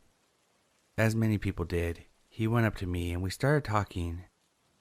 It started off as some small talk, like how he didn't let his children eat ketchup because it has the properties to remove rust from metals. But as the hours went by, he started talking badly about one of his kids, how she was overweight, had anger issues, and was worried about the boys when no one would ever look at her. I'm not gonna lie, that last statement made me go quiet, and I tried to somewhat reason with him to not speak like that about his daughter. He seemed to listen to what I had to say, so I was happy that I could possibly help his kid in some way. Having a parent like that would have given anyone a hard time. The next day he came back extremely happy, telling me that I was so good with kids because my talk had apparently helped him. He then began the day by trash talking his ex-wife to oblivion, like how she had most custody over the kids and that the kids only ate fast food at her house. I didn't say much because I felt like it wasn't my place to speak and I didn't want to create any unnecessary drama at my workplace. But what set the first red flag in motion was when the conversation suddenly shifted into him wanting a young wife. It was as if he had trash-talked his ex to get me to understand he was single and interested in a relationship with me. The days went by and he continued to visit the pool every day. To some extent, I had a feeling that he now came every day just to see me. I was fairly creeped out by this thought, so I tried to ignore it and just do my work. As the days passed, he started asking more and more personal questions like, where do you usually go grocery shopping? Is there a cafe close to where you live? As I was fairly sure he was trying to figure out where I lived, so I kindly deflected all his questions with something very obscure. During my last work week, I had the afternoon shift.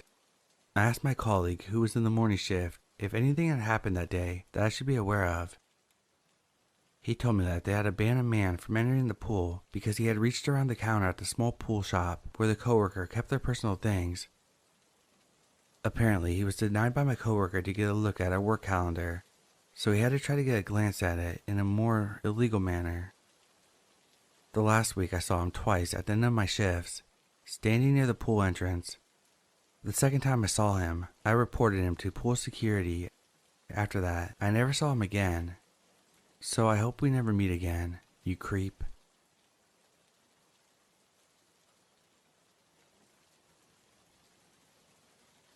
So this happened about 5 years ago. A little background first. My dad had trained me in how to keep calm in stressful or life and death situations. I did the same with my kids. My kids were 12 and 13 years old, and in the back seat, my elderly mom was right next to me. We had just finished our errands, and I asked if anyone wanted to go to a popular small lake that has a one-way road going around it, about a 1-mile circular, before going home. They immediately wanted to do so, mostly to see the new duck chicks. There's a maximum speed limit of 20 miles per hour, and several places to exit if you don't want to go completely around. The reason for the low speed limit is a lot of people go here for fishing, walking, or jogging. We got to see the baby ducks and slowed down to stop a few times and looked and awed over the teeny ducks. There wasn't any cars behind us yet. I was halfway around when this huge man in a big truck went racing along the side of the lake, about 50 miles per hour. There's a lot of screaming from people racing to get out of its way. Immediately, I started speeding up to exit off the road. I was almost there when I heard the truck engine. My mom screamed. The kids were frozen in fear. As I looked in the rearview mirror, he was coming fast on me. He slammed on the brakes and just came inches from hitting the back of my car, then started following me aggressively and screaming all sorts of insults at me. I sped up and got out of there, but he kept following me. My mom was freaking out. My kids were terrified, but doing the breathing exercises I taught them to keep themselves calm. I yelled at my mom to shut the fuck up. I threw my cell phone to my oldest son and told him to call 911 and inform the dispatcher that we were headed to the police station and to please have a few cops waiting for us. He did so, and at the time screaming in fear as this man went down the side street and turned back to ram us off the road. He gets in front of me and slams on the brakes, parked blocking the road, or to do a pit maneuver. I later thanked God that my dad had been in the military and taught me maneuvers to avoid aggressive drivers. I was able to avoid all the things he was doing. The dispatcher heard the terrified screams every time I had to brake hard or swing the car around. I was cussing like crazy. We made it to the police station, and there were several cops waiting for us. The guy was so angry that I don't think he realized where we were. He parked right behind me to block me in, got out of his truck screaming around to my side, got even more angry when the cops wouldn't let him near me. He swung out and punched one of the cops so hard in the head that he was knocked out. He got tasered and sprayed as he was tackled down. It took several cops to hold him down when he suddenly went quiet. He suddenly realized just where he was and began struggling again, saying that they couldn't arrest him because he didn't know they were cops at the moment. I let out a relieved breath once he was in the backseat of a cop car. Paramedics came to check us all out. My mom had to be taken to the ER for extremely high blood pressure and suffering from chest pains. My kids and I were taken as well. The moment that they realized that we were safe, the hysterical crying and clinging to me started. I was shaking and I felt cold despite the warm temperatures. I was told that I was in shock. After we all came home, except for my mom, who had to stay the night, the kids were too terrified to sleep in their beds and wanted to sleep with me, but we were all too wired to sleep, so I made some sleepy time tea and gave them some melatonin. I, on the other hand, didn't take anything, and the comforting noises my home usually makes became scary. A few days later, I got a call from one of the arresting officers, who told me that the man had several arrest warrants on him for similar things.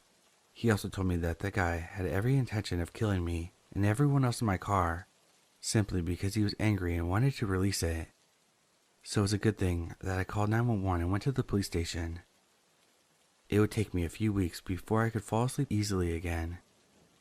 I had to put my kids into counseling, and I still have nightmares from it, but it's really rare now.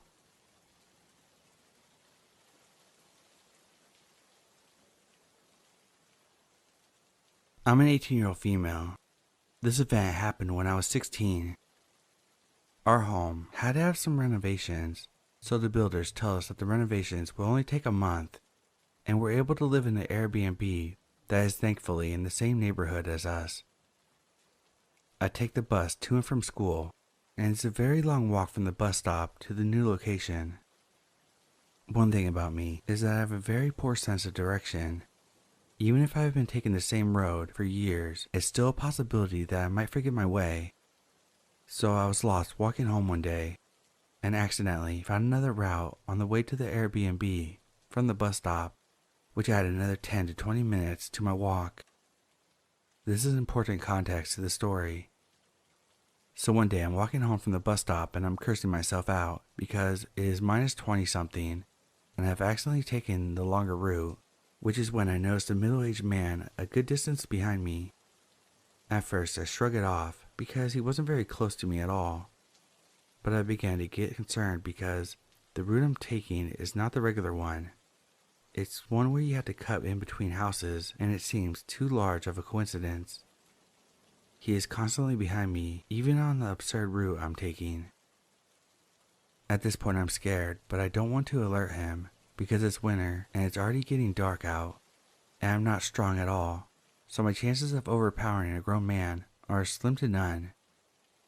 I pick up my pace, increasing the already pretty large distance between us, so as soon as I round the corner, there's a fence surrounding the Airbnb, and there's a gate that breaks up the fence and leads to the neighborhood and where the house is. This is technically the way back, and you're not supposed to cross the gate. He has not rounded the corner yet. He is far behind me, so at this point I sprint like my life depended on it, down the sidewalk and duck under the gate and hide behind the fence. I then climb the porch stairs and peek across the fence. It's a position where I can see the road and sidewalk, but you can't see me from the sidewalk or road.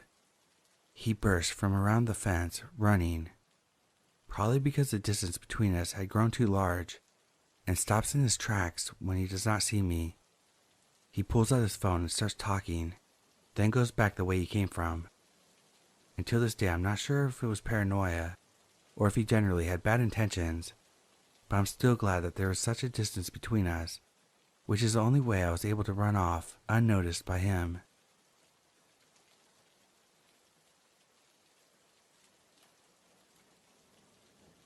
So, someone was following me home yesterday, and now I don't want to leave the house. I'm a 15-year-old female. I was walking home from the store yesterday, and I saw a black box car drive past me extremely slow, and the man in the car was clearly watching me.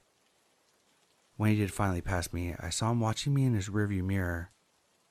I thought it was weird and slowed down my pace, so that I could tell if he was waiting for me or just a slow driver. He was still driving extremely slow, but moved a little bit when he saw two guys riding past on bikes.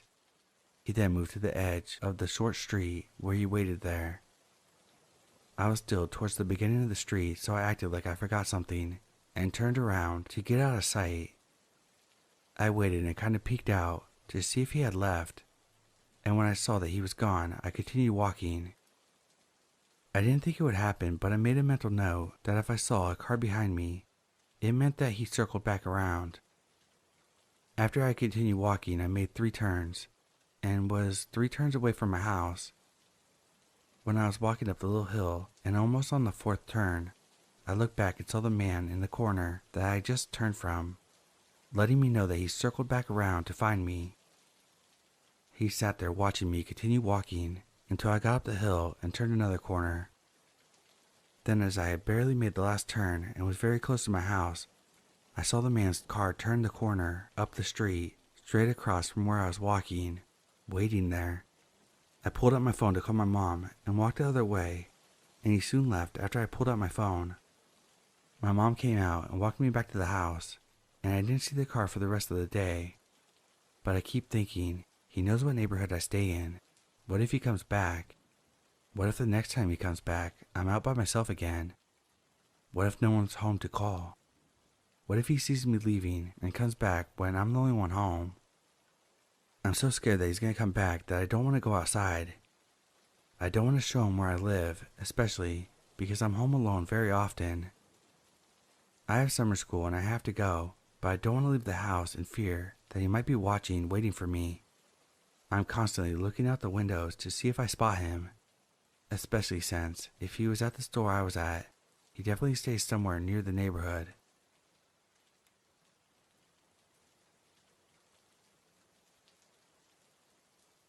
I got inspired to write this after reading someone else's story about zigzag walking. This happened over 10 years ago. I used to go out drinking with my friends on Fridays and Saturdays at goth bars. I think that was the year that a goth chick had been assaulted and left for dead and was identified thanks to her tattoos. As a result, we were all on extra high alert.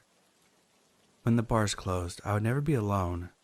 Sometimes I waited with a friend at the local 24/7 coffee shop until we sobered up and the subway system would start working again at 5 a.m. This time though, my friend Claire, who was also my safety company, really wanted to hang out with another acquaintance of ours, Rick. So I said fine, let's go to Rick's instead of the coffee shop and head out to the subway later. Well, the time was fast approaching and she showed no signs of wanting to leave. She clearly wanted to sleep with him and probably stay. When 5 came, I was tired of feeling awkward and decided I would just leave on my own. Where's the metro station? At the time, we had basic flip phones, not really smart, no active GPS maps to refer to. He gave me the general direction of where to find the station, and I set out. As I walked through the empty, cold Montreal streets in quest to find the stations, I hear footsteps. Crap, what now? I continue to tell myself, it's probably just another individual headed to the station, right? I dare not look behind me completely. Don't walk faster. Keep a steady pace. If he senses fear and he is praying, it will excite him. I continue this for a while with no real idea of how long this cat and mouse game is going to go on because I didn't know the area or where the station really was.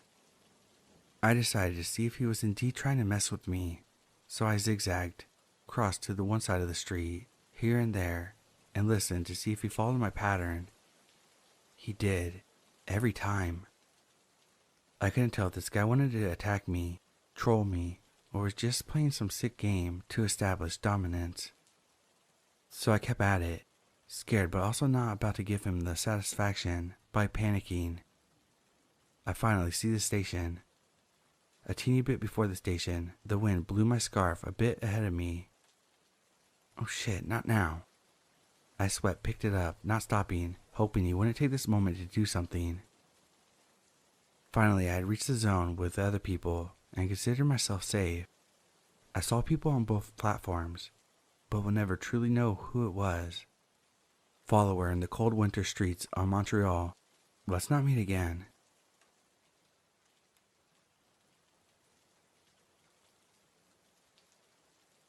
I'm a female, and this happened around 2004 when I was 14. I live in England. So at this time, I was in my goth phase of life. I used to hang out in the weekend in the city center, where all the goth, emo, alt kids used to hang. I had to get a bus to my home to and from the city center. It was a Saturday, and I can't remember if it was almost winter or if I had just stayed out a little later than usual, but it was dark when I was on the bus going home. As I sat on the bus, I realized I needed to grab something from the local corner shop before I went home, so I decided to get off the bus at the stop before I usually get off at, as it's closer to the shop. The shop was about a 7-minute walk from my house. Just to explain a bit about the area, the place where my house was at was a nice, quiet, middle-class housing estate, but walk just a few minutes down the road and you'd be in a rougher area. The shop was in the rougher area, so I got off the bus and crossed the road to walk to the shop. I always felt a bit self-conscious when I was in the rougher area and when I was dressed in all my goth clothes, makeup, etc.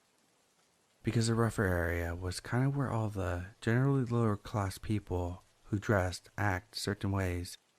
Being a goth was like a walking target to be made fun of from these people. As I walked towards the shop, I got a feeling of dread and became aware of a guy that was stood against the wall outside the shop. He was staring at me. I felt uneasy, but just thought this guy was going to shout an insult at me or whatever, but he didn't. I went to the shop, bought what I needed, and left. I started walking up the road towards where I lived and came aware that someone was walking behind me.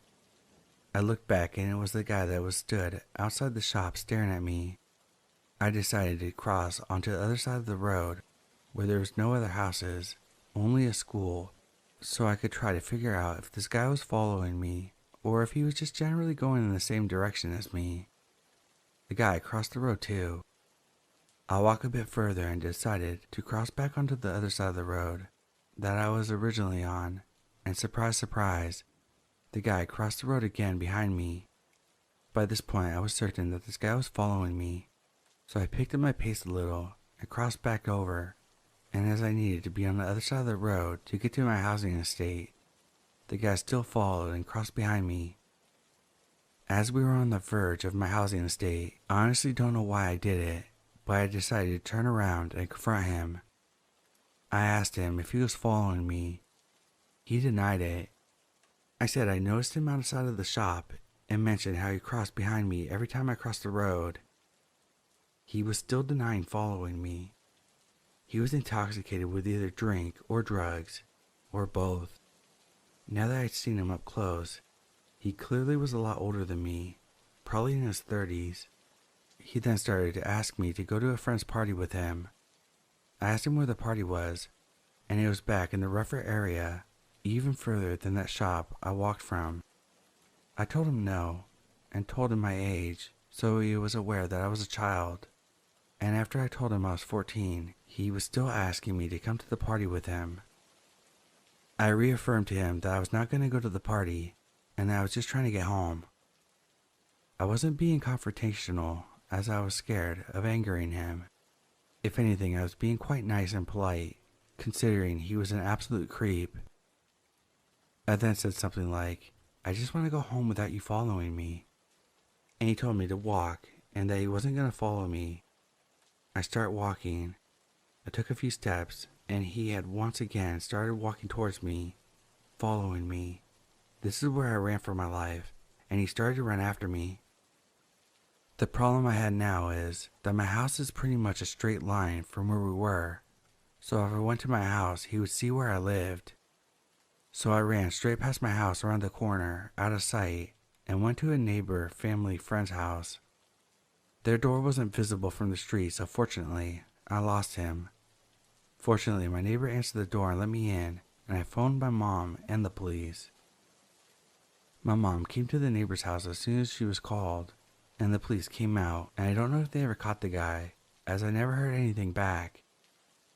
I don't know what would have happened to me if he had caught up to me, or if I had been stupid enough to go to the party with him, but honestly, I dread to think. Needless to say, I never got off the bus at that bus stop again.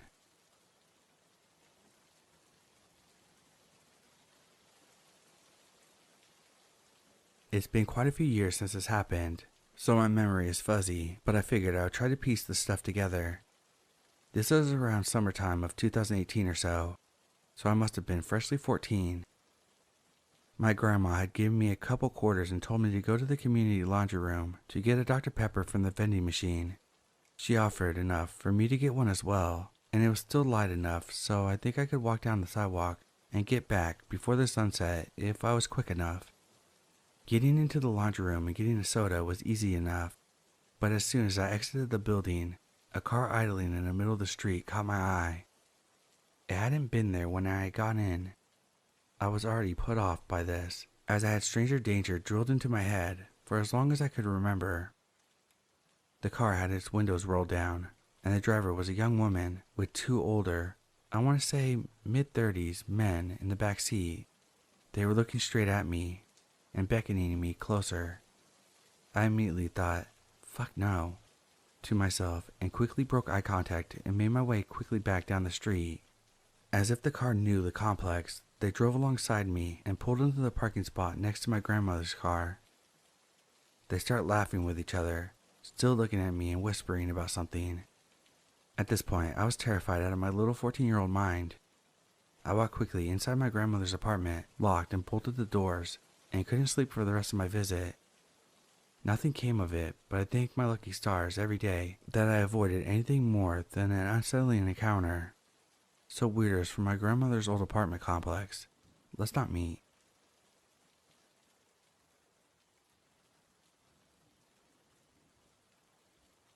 This happened when I was 16.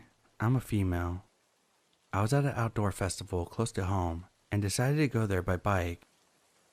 The festival finished, I grabbed my bike and noticed that I had a flat tire. It was raining super hard and it was 11:30 p.m., so the skies were black already. I was about to walk home and a friend said that he would walk with me. I said, "Nah, you still got a long travel ahead of you. I'll be fine on my own." He lived out of town. He insisted on going with me anyways because he wanted to make sure I got home safe.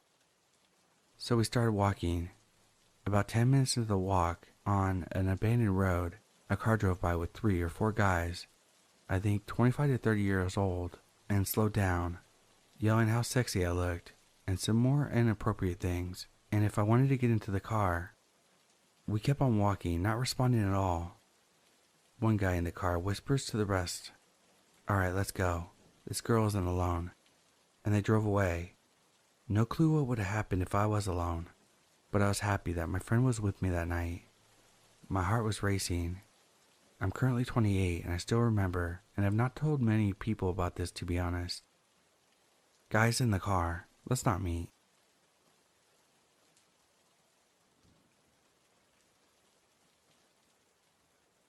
I just read another story on here about someone having an encounter and their dog possibly saving their life, and it reminded me of my own story with my pup.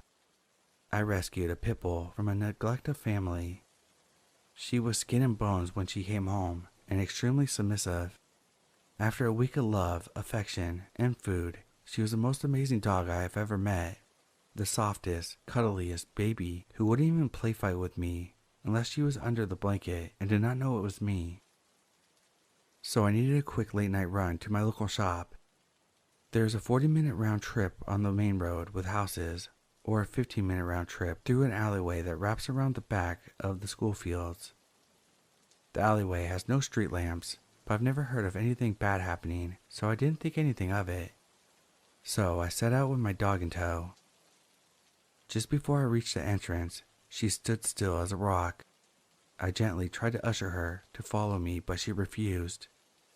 When I took my headphones off, I realized that she was softly growling and that I could hear a group of male voices coming from the alley. They soon came close enough where I could see them, and I think there was about 5 or 6 of them. This was during COVID, so they were all wearing masks with their hoods up. This is my mom's advice, but I don't know if it's the best thing to do. My mom always told me that if I found myself in a situation like this, to not act scared. Being scared shows that you're an easy target. With that in mind, I tugged firmly on my dog's lead to get her to follow me. She stuck to my side, literally pressing her body against my leg as I walked. Yes, it was awkward. And yes, I had to try very hard to walk normally. She was quietly growling the whole time. The men had stopped where they're standing slightly off the path to the side at this point. They were talking quietly amongst themselves as we walked by. I couldn't really hear much as my heartbeat was pounding in my ears and my gut was screaming at me. Once I knew I was at the point where the darkness of the alley made me essentially invisible, I heard one of them raise their voice slightly and say, "Nah, that's a pit," in a way that sounded like he was disagreeing. Now, they could have been the breed of my dog. That is a likely scenario. But my gut feeling I had while I was walking past and for the duration of my walk through the alley makes me believe otherwise. I think those men were discussing possibly robbing me or worse, and my soft baby who was literally scared of her own reflection deterred them due to being an aggressive breed. It's safe to say that we walked the long way home now. So creepy group of men, let's not meet again.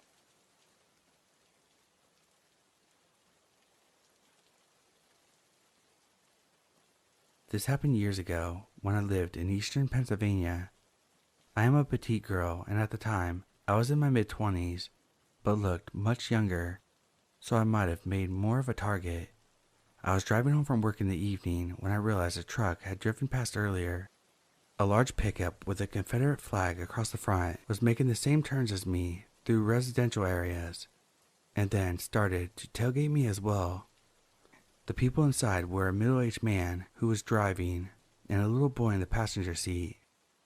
The guy made a point to follow me through several neighborhoods, and even though multiple last-minute turns I made to check if it wasn't just a coincidence and ran stop signs, as we drove I started to feel more and more panicked. I knew I couldn't just drive to my house, but I was so freaked out that I didn't even think about going to the police at the time. This went on for about 20 minutes, but it felt way longer.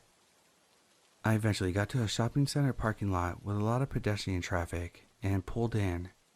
As soon as I drove into the area with a bunch of people walking around and loading groceries, this guy peeled off through the parking lot past me and sped away, screeching his tires. I'm not sure if he thought it would be funny to scare a young girl as a game with his son, or if he actually had worse motives. I eventually left the area. There were a lot of missing person reports in the area, and plenty of encounters being reported of other people being followed around, followed in stores, or followed home. I got tired of living somewhere that you don't even feel safe to grab groceries alone.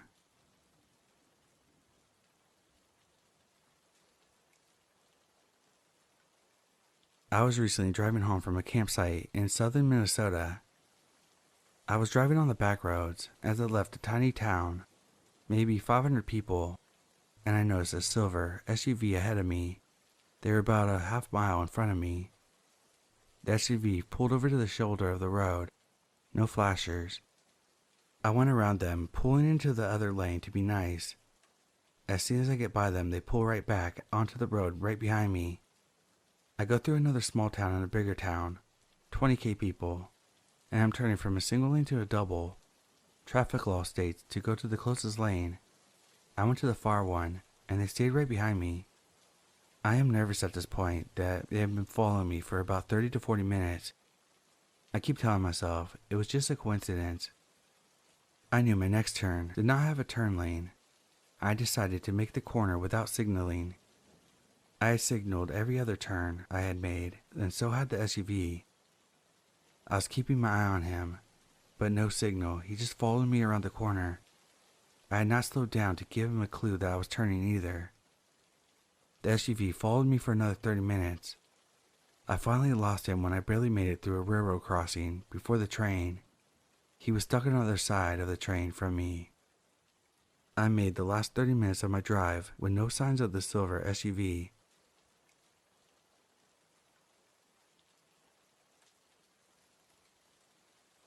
This happened about 10 years ago when I was around 18 years old.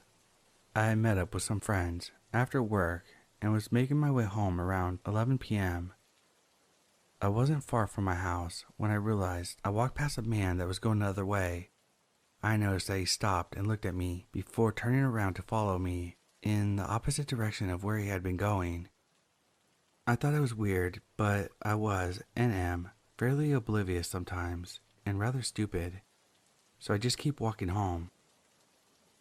At the time, my front door was in a badly lit alley, and it was as I turned down that I noticed this man was still following me. He was keeping his distance, but I saw him peeking around the corner of the street as I started walking down it.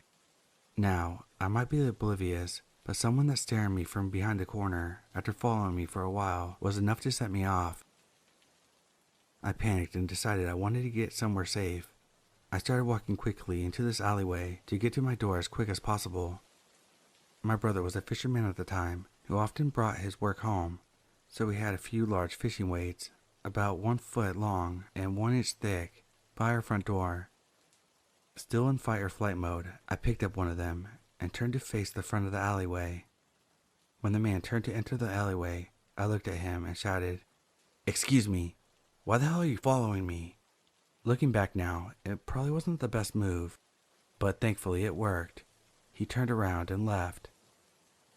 The whole thing shook me up a little bit, so I went home and crashed from the adrenaline rush. Thankfully, I never saw this guy again, so this is now just a distant memory.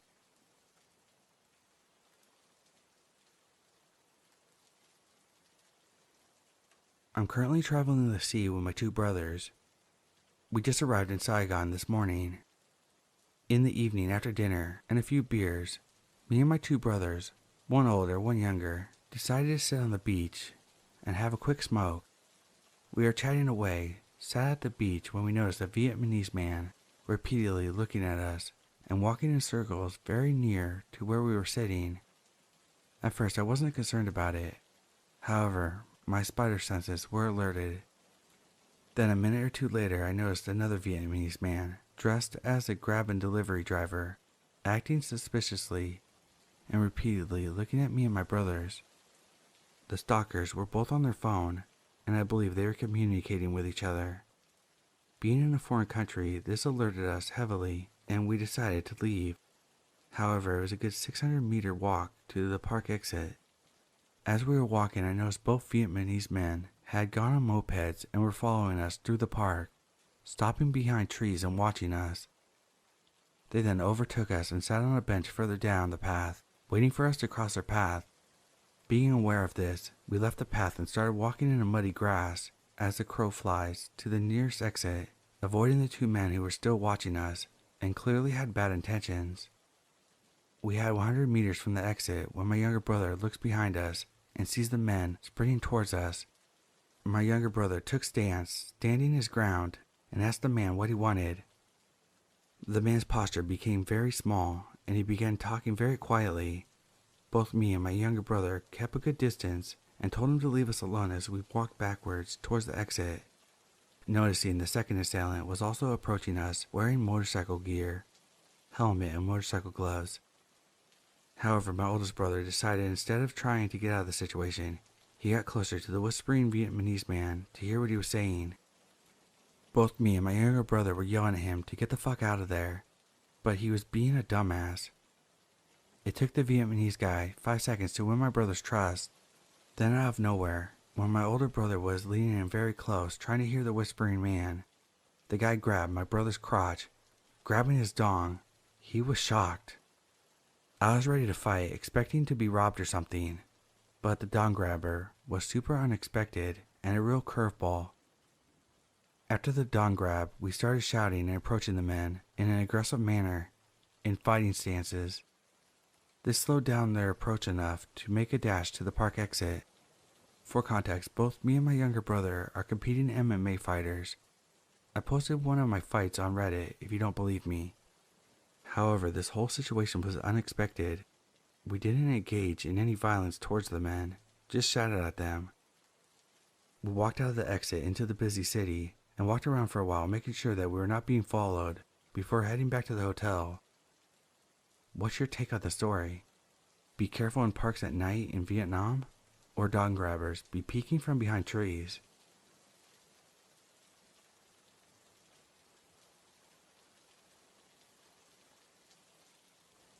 When I was about 9 or 10, I was invited with my classmates to a birthday party. All of us, same age. It was a small class of about 20 kids, and I'm pretty sure everyone was invited. Just to clarify, I'm a boy. Anyway, I kinda got separated from everyone, and it was just me and this girl, alone. I wasn't particularly close friends with her, but I did know her, as she was in my class. To describe the location we were in, it was a tunnel that was connected to the main wave pool and lazy river. There wasn't really anyone else there, just me and her, when she suddenly lunged at me without warning. She grabbed me by my head and held me under the water. I was a pretty skinny kid, and she was bigger than me and a bit of a tomboy. About 20 seconds went by and I furiously tried to free myself, but she wasn't letting go. Fight or flight and mass panic took over, and I eventually fought my way free. I was coughing and sputtering out water as I emerged. I remember looking at her and just being in shock. I think I began to ask why she did that to me, and that's when she lunged at me again. She again held my head underwater for what felt like a lifetime before I fought my way free. Both times, I generally thought I was going to drown, and she didn't let me up. I had to fight my way free. I couldn't swim at this time, but the water in the lazy river and tunnel was just maybe chest high. I began to backpedal away from her. She was giggling as if it was funny, and had this kind of crazed look and grin on her face. I couldn't just climb out and escape, as it was a tunnel, so I had to try to get out of there. As I was backpedaling, she was following me, and I made sure to keep my distance so she couldn't lunge at me again, but she was gaining on me. I actually managed to reason with her, as I was so scared of her, I was babbling at her. I tried to distract her by suggesting we go down the water slide together. It worked, as I could see her thinking about it, and she stopped chasing me. I managed to exit the water and the tunnel, and she slowly followed me, but seemed a bit unsure. I immediately felt more safe out of the water and could see other people about as we headed towards the slides. I kept talking all the way up, how fun the slides were, etc. But she didn't really speak at all, and had this really strange look on her face the whole time. Anyway, after we went down the slide, I caught up with my friend, and just stuck with them for the rest of the time, as I was a bit shook up. I never told them about it, as it was a bit embarrassing to admit that a girl had tried to drown me, and was worried about getting teased. Anyway, fast forward into adulthood. This girl turned out to be a lesbian. Not that there's anything wrong with that. But she got with her partner, who had 2 or 3 kids from her previous relationship with a guy. Turns out that they would torture the kids, and eventually killed one of them. She is currently serving a life sentence in prison. I told my friends about the swimming pool incident after hearing about her crimes, and I'm pretty sure they think I'm bullshitting, as none of them took me seriously. Maybe, as I kinda lightheartedly said, that I was almost victim 1. However, nonetheless, it's a bit crazy to think back, as she was obviously a genuine psychopath, and if I had never fought her off and escaped and convinced her to go down the slide, I genuinely believe she could have killed me.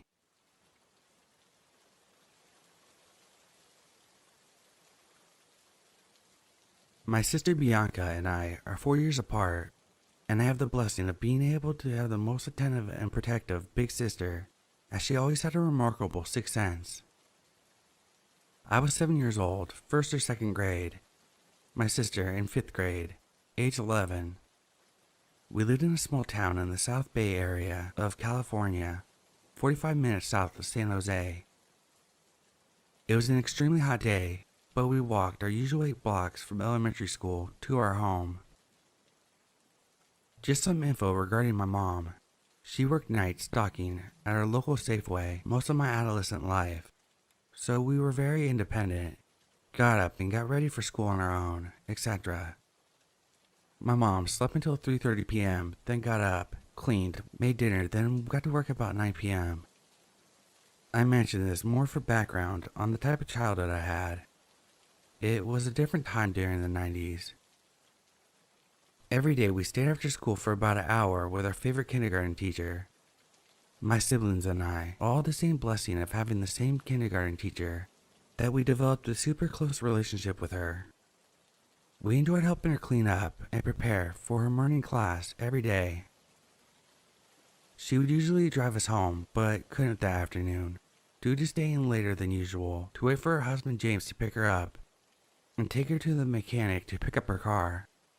This meant my sister and I were going to be the only kids walking home at this time. We didn't care because of all the attention this wonderful teacher gave us.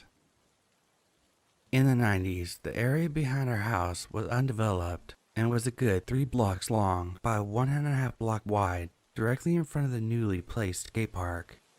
So from my backyard gate, we could see the park. Upon passing the park, we would run from the sidewalk that borders the park to the back door of our fence, which was my favorite because my sister always let me feel like I was the winner.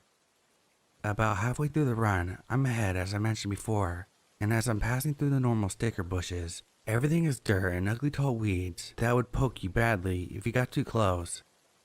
Some of the bushes you could hide under, but it was so ugly that we usually raced to avoid the stickers.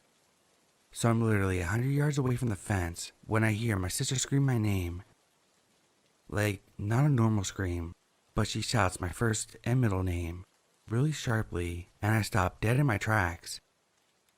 I yell backwards, "What?" Right before I turn around and can fully see what's going on, she pummels into me. She's grabbing my shoulder while wrapping her arms to shield my face from what I'm sure I'll be scared of. She's doing this all while shoving me forward, and I'm so confused.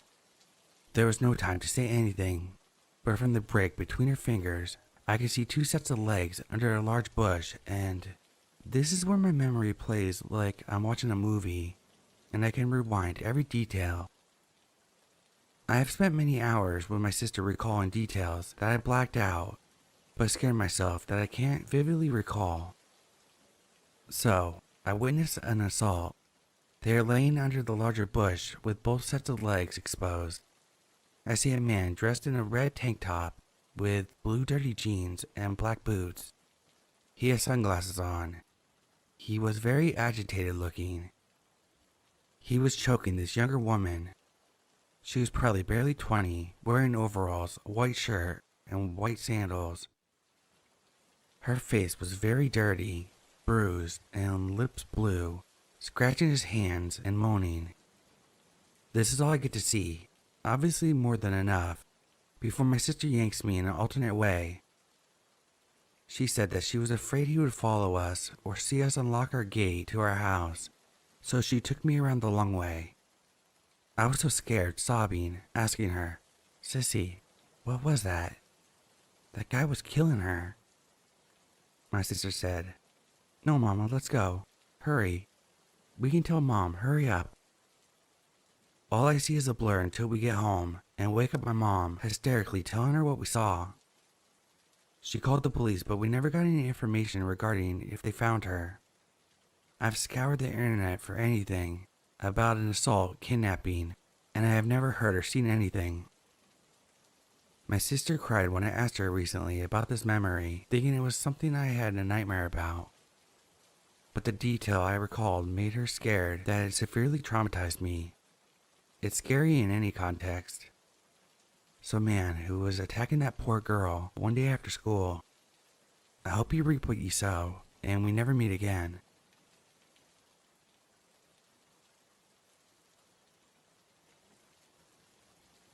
In 2017, I had heard news of people dressing up as clowns and running around with knives at night. I typically brush those things off because I've got my own problems. I, at the time, 20 female, was often up all hours of the night dealing with my screaming newborn. It was January or February, so we still had some snow, and I wasn't able to get out of the house a lot often. Taking out the trash, which was located right next to our back door, was usually the most I got of fresh air.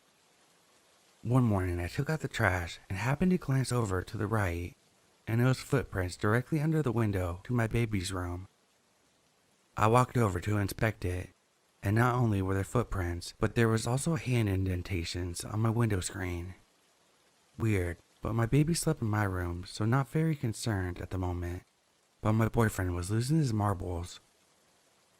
Fast forward a couple days, and I wake up around 3 a.m. and heard not exactly what I would call screaming, but more like a screeching howl. We have a lot of stray cats, so I kind of thought that's what it was, and just ignored it. Once the sun was up, I looked out the window, and I noticed a few sets of footprints. That really didn't make any sense because it kind of looked like someone had just been passing in between the house. But again, I blew it off because we had a drug house across the street, and we had people go through our yard all the time to get to the house.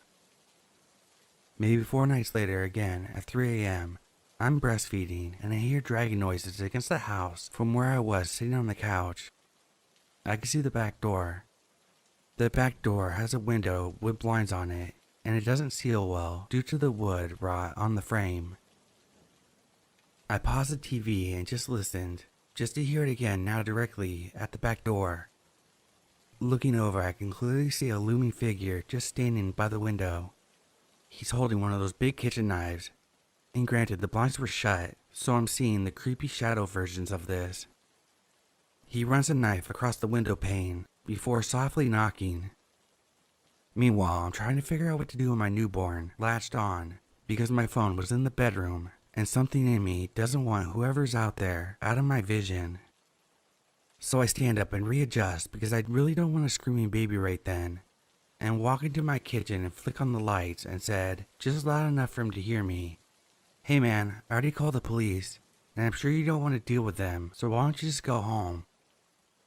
I don't know why I talked to him so calmly and normal like that, but I don't think he was expecting anyone to say anything, because he froze the moment I began talking. He talked it over with himself for a minute, and then darted off towards the alleyway. Never had anything like this happen again, but my boyfriend sure was mad I didn't wake him up to handle the situation or at least actually call the police. Not sure if this counts as a creepy encounter, but I sure was creeped out once my sleep-deprived self realized what happened.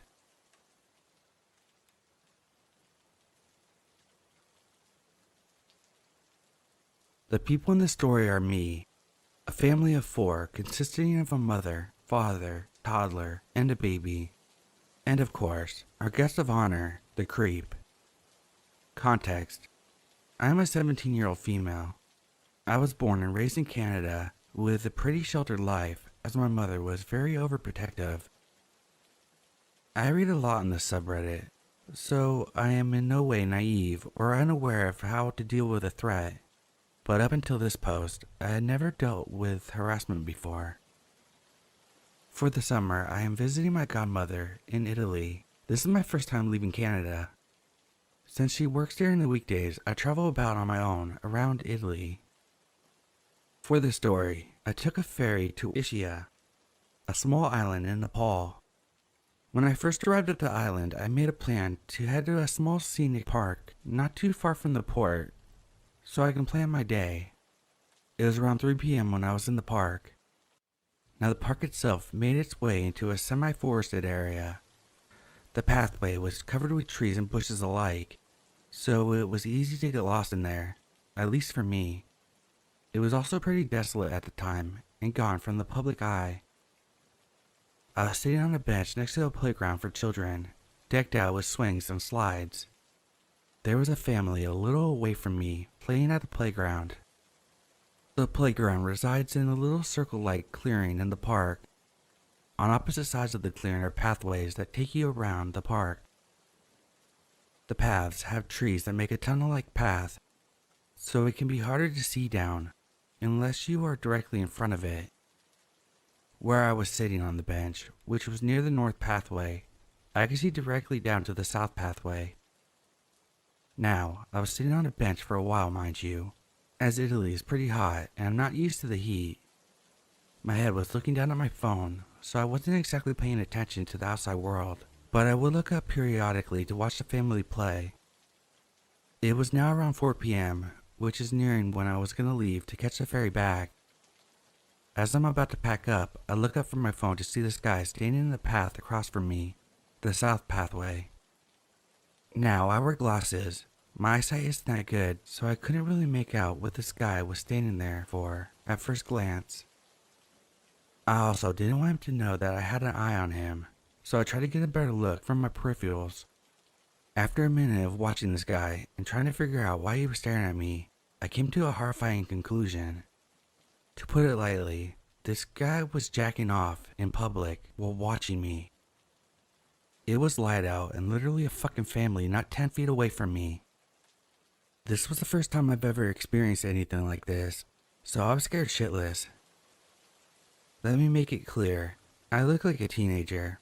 I have acne and a baby face, so it's very clear I'm underage. As I was sitting there panicking about what to do, I see the guy moving side to side on the path to get a better look at me. The creep looked so unassuming, with some gray basketball shorts and a black graphic tee with a balding head. From what I could tell, he was around his early 30s. I don't speak much Italian, and with how frazzled I was from all this, I could not utter a cohesive sentence. After sitting on the bench for another minute trying to calm down and think clearly, I pull out my translator app and type a message that translates to Italian. Now, not to alert this creep out that I knew what he was doing, I stood up casually and began to make my way to the mother of the family, who was with her young baby at the time. The father and toddler were gone off a little further into the trees as I could not see them. While shaking with nerves, I approached the mother, hold up my phone with a message on it without a word. Now, from where the mother was, you could not see down the path, so she was none the wiser to what was happening. My translated message went along the lines of, "Hello, sorry I don't speak much Italian, but I'm in need of help. There's a creepy guy on the path that's watching me, and I'm scared." Now I know I probably should have made my situation more clear in the message, but I was freaking out and didn't know how well my English would translate into Italian, so I kept it short. After the mother read the message, she got a concerned look on her face and asked me to show her where the guy was. We walked 5 feet over to where the path begins to find the fucker is gone. I assume he saw me walking towards the mother.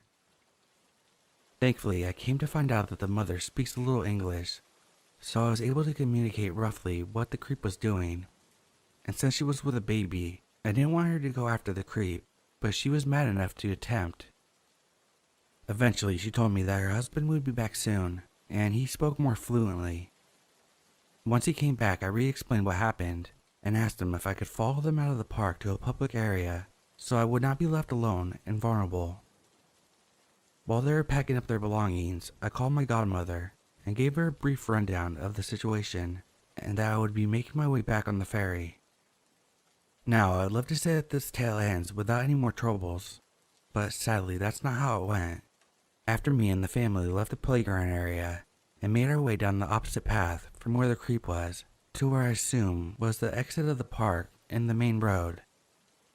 While walking, the mother tries to comfort me, assuring me that the guy wouldn't follow me as he left as soon as he got a clue that I caught on. I thought differently as I could see this guy clearly from where I was sitting, and he wasn't subtle about the staring. After walking a bit more on the path to the exit, I spotted a familiar-looking man walking back to the playground. Once I made eye contact with him, I immediately knew it was a creep from before, walking casually like nothing was wrong. Once he spotted me walking with the family, he quickly made a turn onto a path that diverged from the main one. This creep was circling back to find me, assuming I stayed at the playground or was walking alone to the exit. I leaned over to the mother and quickly tell her that it was the same guy. Unfortunately, the path that the guy took to avoid us was the same one we needed to take to get to the exit. This dumb fucking creep cornered himself without any way to leave except to pass by us. The father at this point had the baby in his arms, and the toddler was following closely behind him. The mother enraged followed shortly after the creep, cussing him out in a mix of English, Italian, and Spanish. As I came to find out that they were visiting from Mexico. The creep walked sheepishly off, with his head tucked pretending he couldn't hear the lady yelling behind him. Finally, after the angry mother stopped following the man, we made it to the exit of the park. I thanked them profusely and bid my farewells and made my way down to the port. That family saved me from a dangerous situation, and I could not be more thankful for their comfort and protection. I often think what could have happened if I was left at that park on my own, knowing that this guy would have circled back for me. So for my first sexual harassment experience, I give it a rating of -1 out of 5 stars. Wouldn't recommend. So to the creepy guy in the park, let's not meet ever again.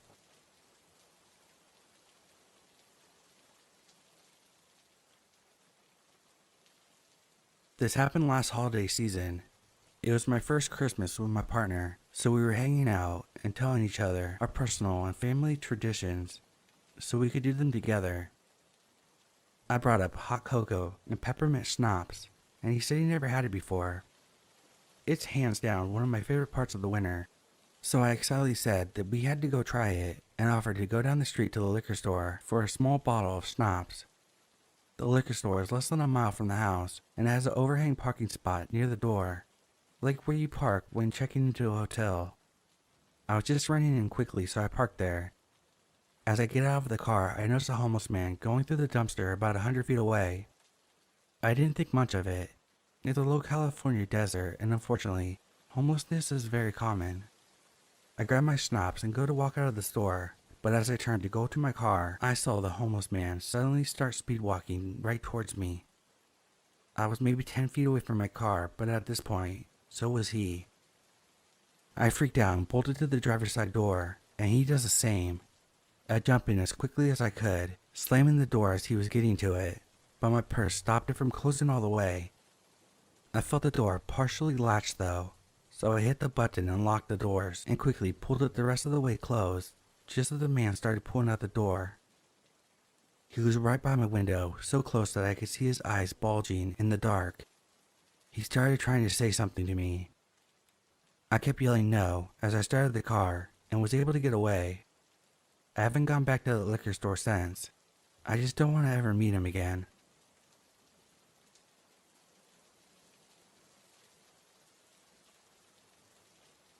The story happened when I was in high school. It was the end of lunch break, and I was hurrying to class. I didn't really pay attention to my surroundings, and I was speed walking, so I didn't notice a student who was running across the hallway, and they ended up running into me. I fell down on my lower back. The fall was pretty painful, so I went to the school nurse. I rested there for a bit, and started to feel better after an hour or so. The nurse called my dad, and he decided to take me to the hospital. I told him that I thought he was overreacting, and that I would be fine, but he insisted on coming to pick me up at school. The hospital he drove me to was the children's hospital, so I was annoyed about being treated like a child. I wanted to get it over with as soon as possible. After waiting a bit, my dad and I entered the doctor's office. There were 2 nurses, a doctor, me and my dad in the room. I don't remember the details very well, but I think they needed to inspect the area of impact to decide if I needed to do an X-ray scan or not. The doctors took me to a semi-closed off part of the room for an inspection. It wasn't a separate room, but it had a small wall so my dad and the nurses couldn't see us. It was my only direct interaction with this doctor, and it already felt like something was off when he stepped aside. He told me to lie down facing down, so I did that. And then the first weird thing that he did was push my clothes and underwear aside so he could inspect. I didn't overthink it too much when it happened. It was kind of weird that he didn't let me do it, but then he just started inspecting me, and it went normal. For about 30 seconds. Then he told me really quietly something like, "This would be so much more fun if we were doing this to each other." I was so choked up that I didn't know what to say. I just gave a short answer that would end the situation as soon as possible. And then the inspection ended. The doctor didn't say anything else, and I went back to living my life. I think about this whole thing sometimes, and what really bothers me is that I'll never have closure. I'm pretty sure I heard him correctly, but I really hope I misunderstood him, or that he misspoke or something. If I did hear him correctly, however, that could mean it was so much worse than what I experienced. This man worked, maybe still works, at a children's hospital. Maybe this is something he did regularly with his patients, and maybe it was something more than just saying fucked up things. Maybe he even did fucked up things. Unfortunately, I don't remember his name, and I couldn't find any documents from my visit to the hospital that day, so I probably will never know. At the end of the day, I really hope I misheard him, or that he no longer works there and face consequences for his actions, if he is an actual child predator.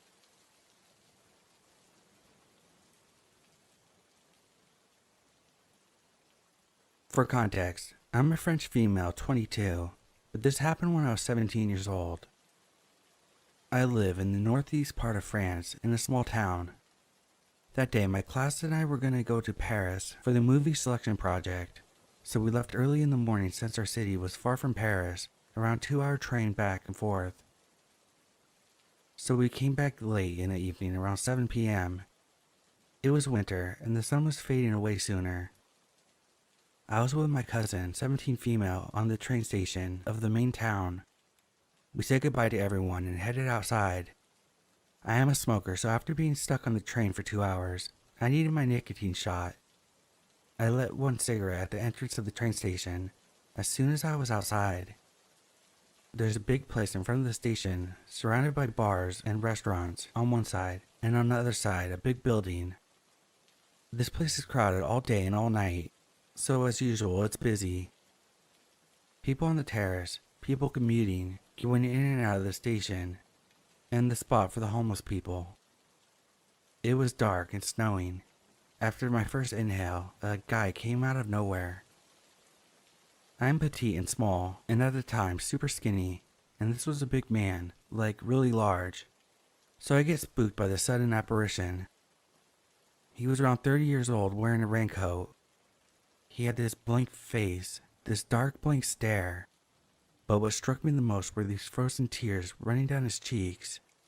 I could still see these frozen tears. He was so disconnected. He looked down at me, told me that he was a homeless man, asking for money and asking for a cigarette. It was not something unusual. Here, homeless people were always asking for money and cigarettes. But something was off about this man. I told him I didn't have any money, and it was my last cigarette. Yeah, I lied. This big man shouted the same speech. I'm a homeless man. I have nowhere to sleep and nothing to eat. Please, can you help me? I need some money, and please, can you give me a cigarette? I jumped, terrified, glancing at my cousin, who was also frightened. My instincts were on high alert. I just took the cigarette out of my lips and gave it to him. Took my cousin's arm and got us quickly out of the situation. I didn't turn back and paced to the trainway station, where my cousin's dad would pick us up. When we arrived, the big man was not there. He did not follow us. He was standing at the entrance, in the same position. I was relieved. We decided to wait on the benches. We talked about how uncomfortable and how weird it was. As we were talking about Paris and our plans for the night, since I was sleeping at her house, I lit another cigarette since I didn't get to enjoy the first one. We got interrupted by another homeless man. We paused and looked at him. He was smaller than the previous guy. He was obviously drunk or on something. He was so happy. He was talking to himself and to the people around. Then he stopped and glared at me. He smiled and came towards us. He said drunkenly, "Hi, beauty." And then he made nonsensical discourse about the weather, how pretty and hot I am, and the joy of alcohol. We didn't say anything, just glared at him and ignored him. He started saying some insults and arrived in front of us. He shouted, "Hey, you bitch, are you deaf? I'm talking to you." I looked around. There were a few people, but they just ignored us. I don't know what happened, but survival mode was activated.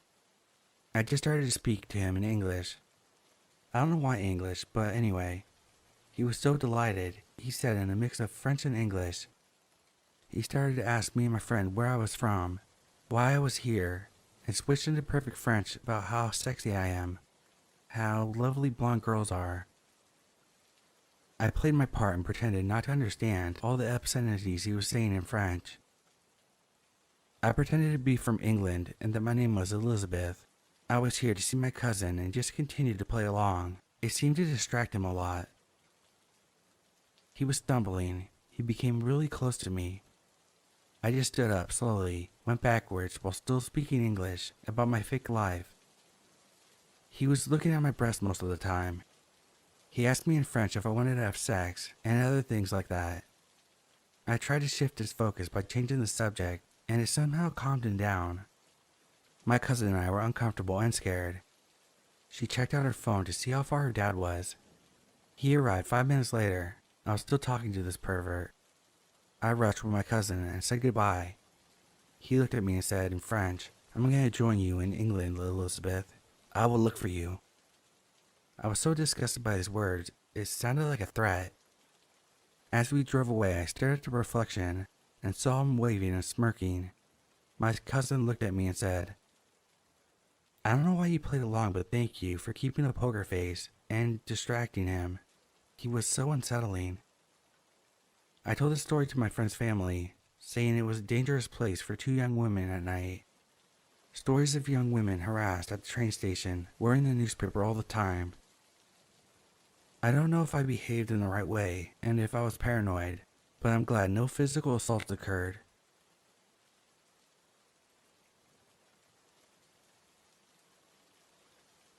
For about 4 years, I worked for a buffet-style diner that was open until around 10 p.m. But closing at 10 meant that we usually left at around 11:30 or later. The job was not glamorous. I was a back-end worker, so I mostly just did the dishes and some of the prep work, which at a buffet is an absolutely ludicrous amount of work. Being that I did a lot of the back-end cleaning, I was also assigned trash, meaning that I had to pull all the bags of trash from the front and back, and then take them to the dumpster out back. Again, not glamorous. Nothing that I would consider an entertaining job, but it was a job that paid okay, so I did it to the best of my ability. One night, around 11 p.m., I was doing my standard routine. I bundled up all the trash bags, got all the bins emptied, and headed out the back door of the restaurant to take the first load of bags to the dumpster. As I was heading back in to grab the second load of bags, I noticed that a pickup truck was pulling into the lot slowly. I didn't pay it much mind, mostly because I was busy and really didn't care. I went back in and grabbed more bags, went outside and tossed them into the dumpster. When I turned back to head back in and get the rest of the trash, I heard a voice shout out, "Hey!" I paused, thinking that there was no way they were possibly talking to me. But then they shouted, "Hey, you, come here." As I turned and looked over at the truck, the guy opened the door and stepped out, just kind of standing there waving me over. Again, I just stood there and stared at this guy. He looked like a linebacker. He was covered in tattoos, with what looked like a gnarly scar on his face.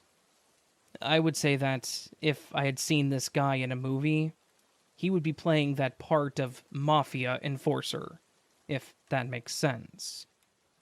The guy again motioned for me to come over to him, which removed any doubt about whether he was talking to me or not. I cautiously approached him, maintaining a bit of a distance. He then asked me, "Hey, are you Frank?" His voice was cold, and it honestly sent chills down my spine. But I am not Frank. Far from it. My name is David. And for the first time in my life, I was glad that my name was David. I shook my head and told that guy that I wasn't Frank. And for some reason I even said, "Oh, no, sorry. My name is David." As if me and this threatening man were going to become close friends. Without missing a beat, he cut me off and said, "Well, if you don't want to end up skinned and dumped in the river, I highly recommend you go back inside. And, don't come back outside for a while. His tone was flat, matter of fact, and like he was simply explaining something to me. I stood there for a second and kind of stared at him. I had heard what he said, but it took me several seconds for the words to actually register. I mean, who says something like that? Of course, the look in his eyes was dead serious, which kind of set me into motion. In a bit of a daze, I nodded and said, "Right, yeah, okay." The whole way back into the restaurant, I expected to feel this guy grab me, or a knife to get stabbed in my back or something, but it didn't happen. I went back inside, and I decided that my last load of trash could wait for a little while. After I got back inside and did my dishes and finished up my other duties, I started thinking about things and realized that I didn't work with anyone named Frank. There was no one in the building named Frank. So, who was that guy looking for? I even asked my shift lead if anyone worked there named Frank, and she told me that there were no employees with that name. I told her that I was approached by someone out back that was looking for a Frank, leaving out the threatening to be skinned part, and she told me that it was probably just a drug deal, and to forget that it happened. Which, thanks, that helped quite a bit.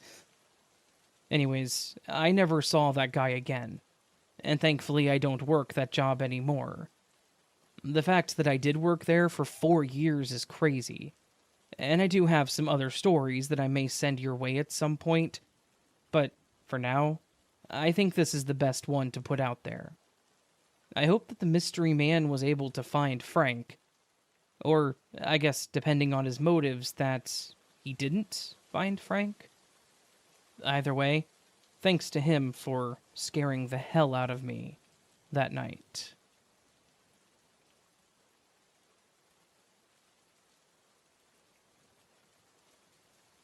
So, this story is from a chapter in my life that I honestly kind of wish I could erase. But since I can't, why not share it with the world? This was back in a quieter period of my life, where I was still kind of finding myself. But I was starting to put the pieces together. I had a pretty decent job, I'd finished my degree, I was making a decent amount of money, and all was well. At this point, I was even in a relationship with a young woman that we're going to call Rachel. Now, to set the record straight, she and I were not in a serious, life-consuming kind of relationship.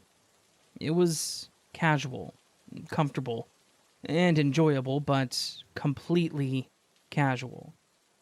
We'd been together for about 3 months, and we were exclusive with each other, but we'd both agreed that there was likely nothing in the future for us. We had different plans, specifically when it came to kids and our careers, and we were just enjoying the time together until something inevitably split us up. Basically, good while it lasted, but not irreplaceable. And, of course, that something that split us up would come from my side of things. One day, my boss called me into his office. I honestly thought I was about to get fired, but it was actually the exact opposite. He offered me a huge promotion and asked me to oversee the team at our newest office. The only thing was, this office was in Salt Lake City, which is a bit far from my home in Virginia.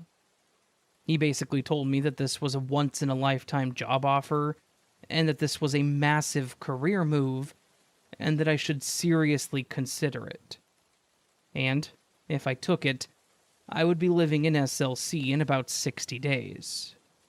When I told Rachel, we both talked about it and understood what this meant for us. It was agreed that I would take the job and that we would go ahead and just end our relationship then and there. There was some regret, a bit of crying, but at the same time we knew that this was for the best. We gradually stopped talking to each other over the next month, and while it was sad, it wasn't really devastating to either of us. Fast forward to around day 45 of 60, and things took a bit of an unexpected turn at work. My manager informed me that there was a bit of an administrative issue, and my new position in Salt Lake City would be delayed a bit more. There was no specific timeline, just that I would have to wait longer, and they 100% promised that I still had the position. I was okay with it. It gave me a bit more time to prep for the move. They were offering to compensate me for the extra rent that I was paying, having to go month to month with my leasing company, and honestly, it made me feel way more relaxed about everything. Then, the day finally arrived. The day that I was supposed to leave for Utah. I was home, sorting through my stuff and boxing up a few things, not hurrying in any definition of the word, when I get a phone call. Much to my surprise, it was a phone call from Rachel. I kind of smirked, thinking that she was calling to wish me happy travels or something like that, which was super sweet of her. But then I answered, and, well, it wasn't that. She started the call off with a frantic, "Hey, Jackson." Her voice had a tone of, I guess, worry or concern, like she was a bit scared or nervous. I said hello and asked how she was doing, and she cut me off with, "Hey, I'm at SLC International. I need you to come and get me." My mind took a moment to register what she had just said. I asked her why she was in Salt Lake City. She responded with, "I decided that I'm moving in with you. I brought all my stuff, and my cat. I need you to come get me ASAP." Now, remember, I hadn't spoken to Rachel in a few weeks by this point. She had no idea about the delay, or that I was still sitting pretty in my little apartment in Virginia. I broke the news to her, telling her that I wasn't in Utah, that I was still at my apartment because my work had delayed the move. I expected her to be upset or whatever, but she responded in a way that I never would have expected. She lost it, screaming at me over the phone, accusing me of lying, of deceiving her, and blaming me for her being stranded in an unknown city. She was hysterical, crying one minute, yelling so loud that the phone clipped out the next. I tried to calm her down, telling her that I was sorry and asking why she didn't call me before she packed up and flew out. And she responded by screaming, "It was supposed to be a surprise." Which, yeah, I was surprised. But who packs up and flies to a city halfway across the country with plans to move in with someone without even telling them? After a bit more yelling and sobbing, she slowed down on her emotional roller coaster and the call went silent. She cleared her throat, and when she spoke again, her voice was chillingly calm. She simply said, "The minute you land at this airport, I'm going to kill you," and hung up. I just sat there on my bed with my eyes wide and thinking, wow, that was not the Rachel that I knew. I tried to call her back to see if we could figure something out, but she'd either turned off her phone or blocked my number. She didn't call me back. She never texted me back. I even tried calling her mom to see if she knew what was going on, and she had no idea where Rachel was, or that she had even flown to Utah. A few more months went by, and in a bit of a twist, my work decided to not move me out to Utah. My boss here in Virginia was actually chosen to lead the team out there, and I was given his position here locally. So I ended up never having to actually move at all. Since that day, I have not heard from Rachel at all. I haven't seen her here in town, I haven't gotten a text or call from her, and her Facebook has not been updated. I literally have no idea what happened to her. I sometimes do wonder about it, how she managed in a city that she'd never been to, and I hope that she's doing okay. But it was such a bizarre event that I can't help but feel a bit freaked out. Sure, I do feel a bit guilty because it all could have been avoided had I told her about the delay, but I didn't see a point, since I was still going to be moving out there at the time. It was just going to be a bit later. Plus, she could have called me and told me that she wanted to make the relationship serious, because I probably would have gone with it. Though, now that I've written all this out and kind of thought about how she was acting, maybe it's best things ended up the way that they did.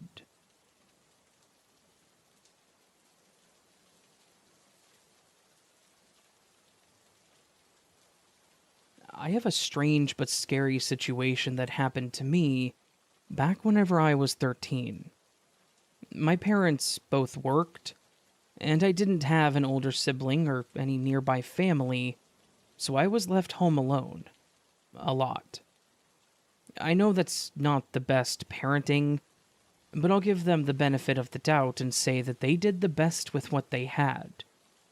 If they could have afforded someone to watch me, I know that they would have done so. I wasn't a bad kid. I would just stay home and watch TV or play my PlayStation.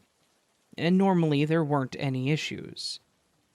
On this day, the sun was setting, lighting up the living room through the side window, and making me feel like I was about to doze off while I ate my pizza rolls and watched some late afternoon cartoons. In the middle of me starting to close my eyes, I was jolted awake by a loud pop. I shot up from the couch, throwing my plate of pizza rolls on the floor. The sound was like a balloon bursting or a firecracker, but 100 times louder. Looking around the room, I couldn't see anything amiss. The window was intact. The outlet hadn't burst into flames. Nothing like that. I glanced out the window to see if someone was out there, but I didn't see anybody. I started picking up my pizza rolls and blowing them off to get the carpet bits off of them. I was 13, so I was still going to eat them. As I was picking them up, listening to the sound of the TV and waiting to see if anything else happened, I jumped again at the sound of the doorbell ringing. I froze, but then it rang again, and I figured that I should do something. I shouted, "Who is it?" as I walked over to the door and reached for the knob. I heard a voice say something on the other side, but I couldn't tell what he said. All I could tell was that he was out of breath. I pulled the door open slightly, thinking that if I didn't open it all the way, whoever it was couldn't get to me. I asked him who he was and what it was that he wanted. The man on the other side of the door was a large and quite burly guy, sweating heavily, and his face was a bright red. His voice was weak, almost like he was trying to not let anybody hear him. He asked, "Are your parents home, kid?" I should have lied, but in my nervousness I blurted out, "Oh, no, they're not home. They will be soon, though." I still don't know why I told this guy that, but I did. But then the man spoke again after taking a deep breath. All right. Could you call 911 for me, son? I've been shot." Wait, what? My eyes widened in shock. He moved his hand slightly, and sure enough, I saw the red stain on his shirt. He wasn't kidding. This wasn't some kind of joke or anything. He had been shot. Without another word, I dashed back into the house, fumbled with the phone, and dialed 911. The operator picked up and asked me where the emergency was, and I never knew how stressful calling 911 actually was. As I explained the situation, I could hear the disbelief in the operator's voice, but she assured me that help was on the way. The man staggered over to our porch and dropped down, sitting heavily against the side of the house. I think those sirens were the most comforting sound that I have ever heard. Paramedics rushed to the man, applying pressure to his wound and loading him onto a stretcher, and they were gone as quickly as they showed up. Obviously, the cops showed up too, and my parents came home in the middle of the chaos, returning home with a sense of terror, I'm sure. The cops were kind, but their questions were a bit pointed. I repeated my story again and again. The pop, the man, the blood. Eventually, my parents took over, and I was left to sit on the couch, the adrenaline wearing off, leaving me feeling hollow and a bit shaky. A few days later, we got the news that the man had survived, thanks in part to my call. I felt pretty good about myself when the officer told me that I had probably saved that man's life. That pride was a bit short-lived, though. I was actually somewhat terrified to stay home alone, and my parents weren't willing to leave me there. I'm pretty sure that we all had a bit of PTSD. Me from the whole situation, and them from coming home to a bunch of cops stationed outside their house. I was honestly okay with them not being willing to let me stay home anymore. To be completely honest, I feel like this event made me grow up a bit quicker than I should have. I didn't really feel like a hero, though they told me I had done a good thing. I felt scared and vulnerable, and like my home wasn't the safe haven I'd once thought it was. It's one thing to see someone get shot in a movie. It's another thing to see a gunshot wound within a couple feet of your face. I had some nightmares about the whole thing for a while, and I had this weird fear that I was going to wake up to one of my parents being shot. Something that obviously never happened, but still weighed heavy on my mind. I know that all sounds a bit dramatic, but it's true. I was a bit too young to be thinking about my mortality. But if someone could shoot someone like that in my neighborhood, what was to stop them from doing it again? Would I get shot while walking to my friend's house? Being confronted with those kinds of things that early in your teens, it kind of changes you. And while I'm now an adult and have never been faced with anything like that since, seeing that man hold his stomach like that is a visual that I will never forget.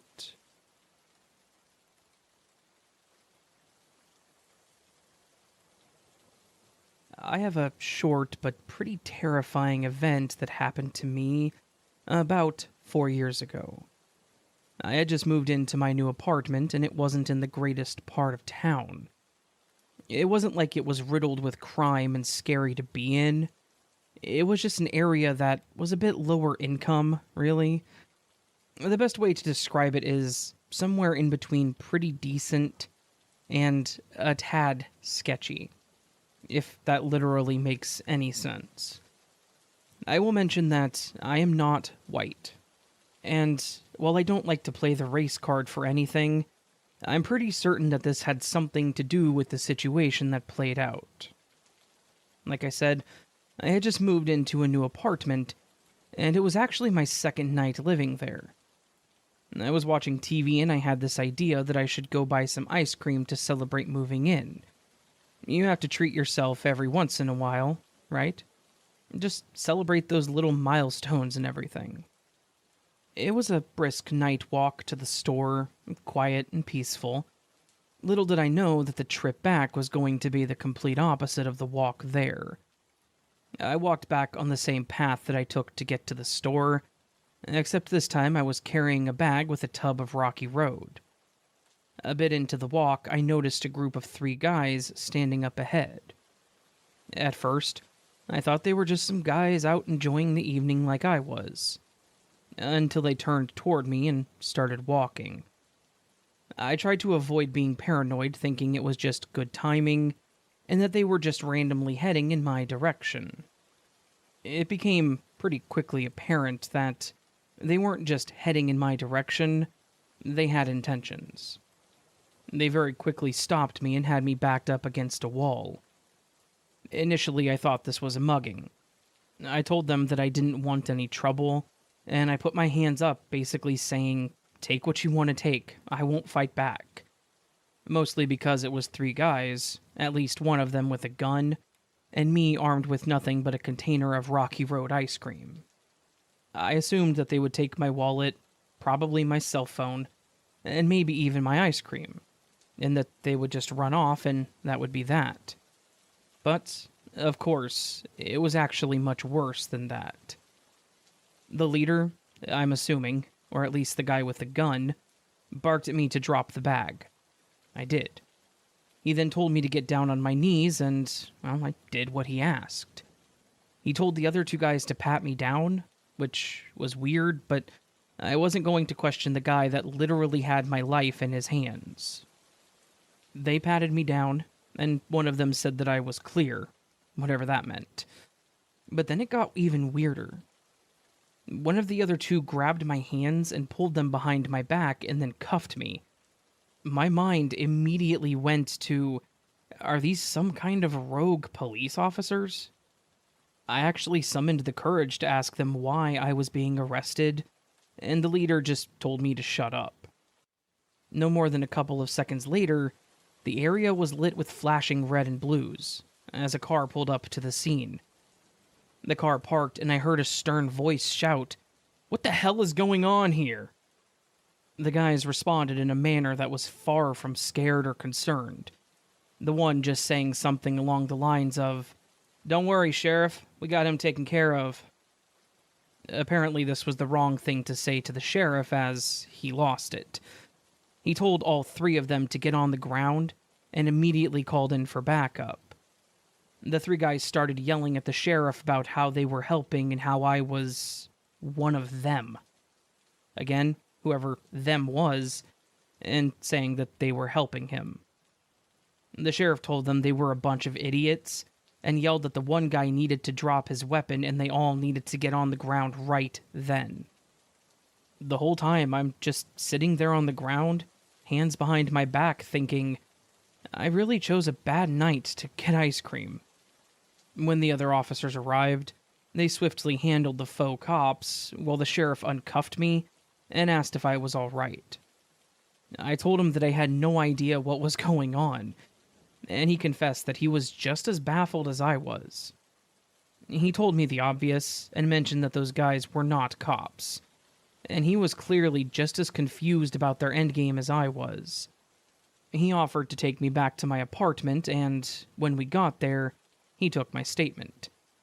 He promised me that he would see to it that those guys would face the consequences of their actions, and then followed that up by suggesting, with genuine concern, that it may be safer for me to avoid late-night strolls in the area.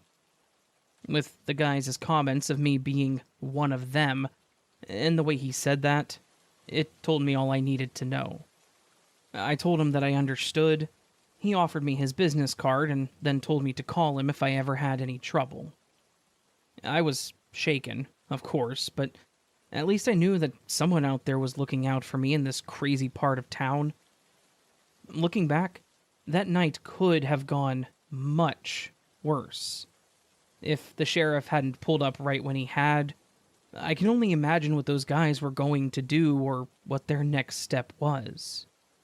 I was completely defenseless. And honestly, if that guy had wanted me dead, I think that I would have been dead. Thankfully, that didn't happen, and I'm grateful that the timing was on my side. While I have had to deal with people like them a few times since that night, it's never been anything that terrifying or life-threatening. I still live in the same apartment, and thankfully most of my neighbors are friendly. I will say that this lovely welcoming party did go away for some pretty serious crimes. And of course the guy with a gun was a felon, so he shouldn't have had the weapon in the first place. Also, when I go to the store now, I drive. No more late-night walks to get my Rocky Road.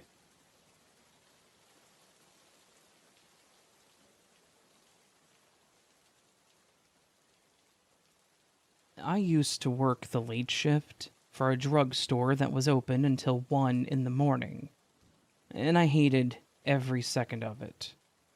It was not a fun job, but it paid my bills and kept me fed, so despite disliking it, I did it for several years. My duties were super simple: run the register, help the customers, stock the shelves. Nothing too crazy. Well, minus the photo desk. We all hated the photo desk.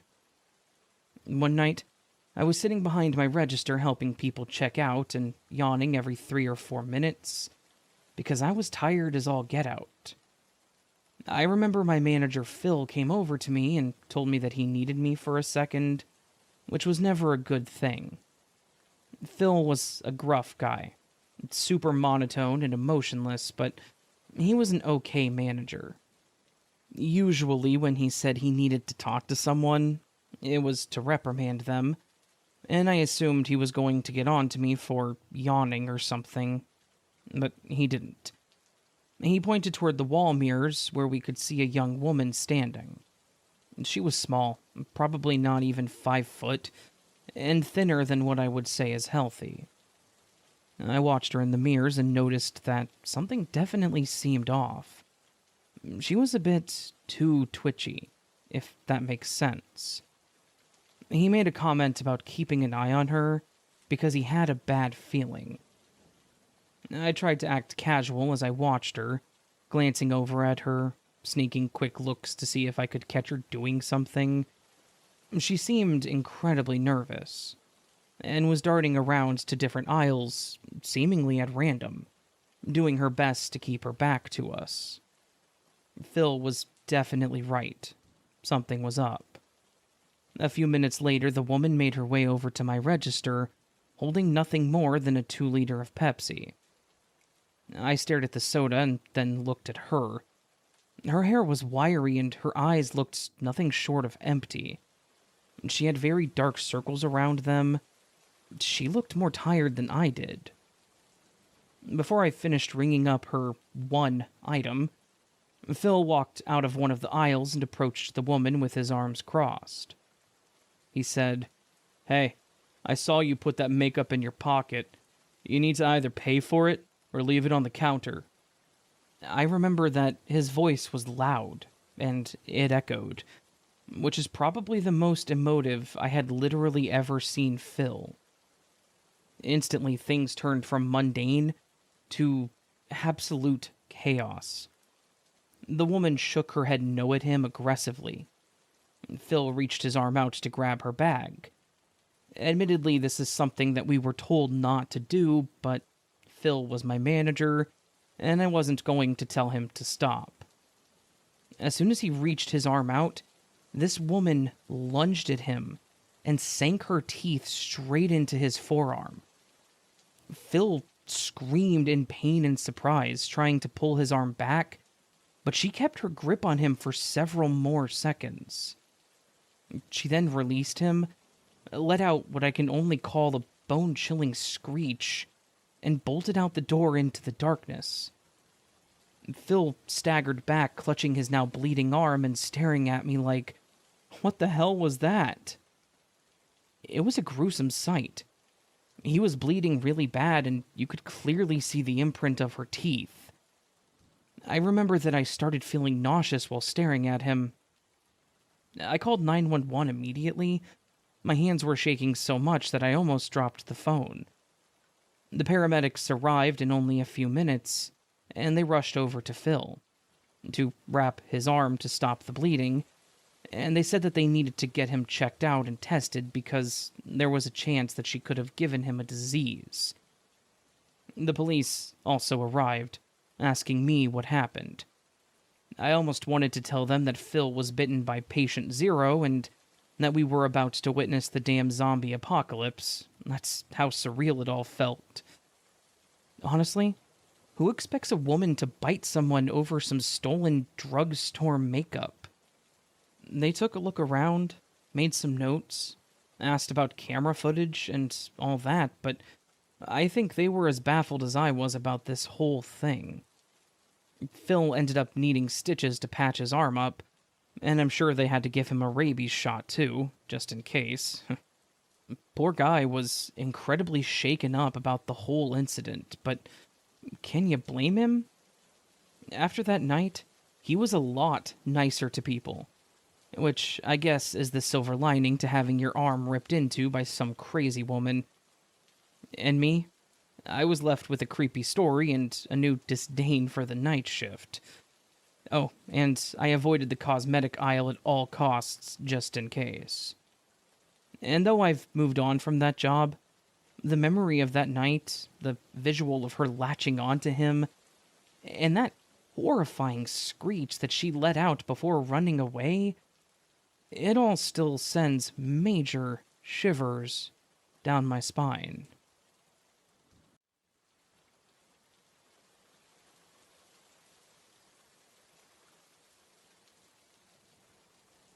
When I was about 9 or 10, I was invited with my classmates to a birthday party.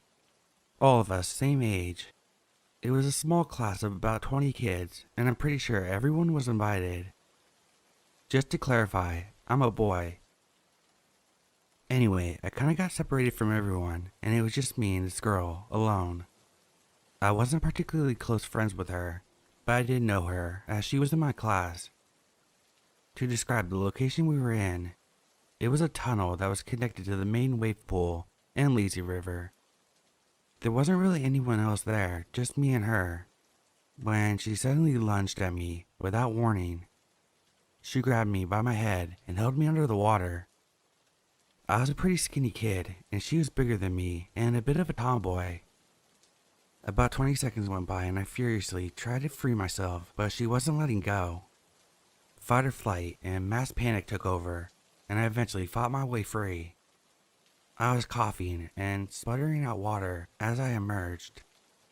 I remember looking at her and just being in shock. I think I began to ask why she did that to me, and that's when she lunged at me again. She again held my head underwater for what felt like a lifetime before I fought my way free. Both times, I generally thought I was going to drown, and she didn't let me up. I had to fight my way free. I couldn't swim at this time, but the water in the lazy river and tunnel was just maybe chest high. I began to backpedal away from her. She was giggling as if it was funny, and had this kind of crazed look and grin on her face. I couldn't just climb out and escape, as it was a tunnel, so I had to try to get out of there. As I was backpedaling, she was following me, and I made sure to keep my distance so she couldn't lunge at me again, but she was gaining on me. I actually managed to reason with her, as I was so scared of her, I was babbling at her. I tried to distract her by suggesting we go down the water slide together. It worked, as I could see her thinking about it, and she stopped chasing me. I managed to exit the water and the tunnel, and she slowly followed me, but seemed a bit unsure. I immediately felt more safe out of the water, and could see other people about as we headed towards the slides. I kept talking all the way up, how fun the slides were, etc. But she didn't really speak at all, and had this really strange look on her face the whole time. Anyway, after we went down the slide, I caught up with my friend, and just stuck with them for the rest of the time, as I was a bit shook up. I never told them about it, as it was a bit embarrassing to admit that a girl had tried to drown me, and was worried about getting teased. Anyway, fast forward into adulthood. This girl turned out to be a lesbian. Not that there's anything wrong with that. But she got with her partner, who had 2 or 3 kids from her previous relationship with a guy. Turns out that they would torture the kids, and eventually killed one of them. She is currently serving a life sentence in prison. I told my friends about the swimming pool incident after hearing about her crimes, and I'm pretty sure they think I'm bullshitting, as none of them took me seriously. Maybe, as I kinda lightheartedly said, that I was almost victim 1. However, nonetheless, it's a bit crazy to think back, as she was obviously a genuine psychopath, and if I had never fought her off and escaped and convinced her to go down the slide, I genuinely believe she could have killed me.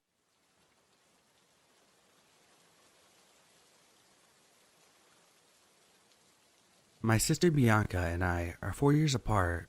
and I have the blessing of being able to have the most attentive and protective big sister, as she always had a remarkable sixth sense. I was 7 years old, first or second grade. My sister in 5th grade, age 11. We lived in a small town in the South Bay area of California, 45 minutes south of San Jose. It was an extremely hot day, but we walked our usual 8 blocks from elementary school to our home. Just some info regarding my mom. She worked night stocking at our local Safeway most of my adolescent life, so we were very independent, got up and got ready for school on our own, etc. My mom slept until 3:30 p.m., then got up, cleaned, made dinner, then got to work about 9 p.m. I mention this more for background on the type of childhood I had. It was a different time during the 90s. Every day we stayed after school for about an hour with our favorite kindergarten teacher. My siblings and I all had the same blessing of having the same kindergarten teacher, that we developed a super close relationship with her. We enjoyed helping her clean up and prepare for her morning class every day. She would usually drive us home, but couldn't that afternoon, due to staying later than usual to wait for her husband James to pick her up and take her to the mechanic to pick up her car. This meant my sister and I were going to be the only kids walking home at this time. We didn't care because of all the attention this wonderful teacher gave us. In the 90s, the area behind our house was undeveloped and was a good 3 blocks long by 1.5 block wide, directly in front of the newly placed skate park. So from my backyard gate, we could see the park. Upon passing the park, we would run from the sidewalk that borders the park to the back door of our fence, which was my favorite because my sister always let me feel like I was the winner. About halfway through the run, I'm ahead as I mentioned before, and as I'm passing through the normal sticker bushes, everything is dirt and ugly tall weeds that would poke you badly if you got too close. Some of the bushes you could hide under, but it was so ugly that we usually raced to avoid the stickers. So I'm literally 100 yards away from the fence when I hear my sister scream my name. Like, not a normal scream, but she shouts my first and middle name, really sharply, and I stop dead in my tracks. I yell backwards, "What?" Right before I turn around and can fully see what's going on, she pummels into me. She's grabbing my shoulder while wrapping her arms to shield my face from what I'm sure I'll be scared of. She's doing this all while shoving me forward, and I'm so confused.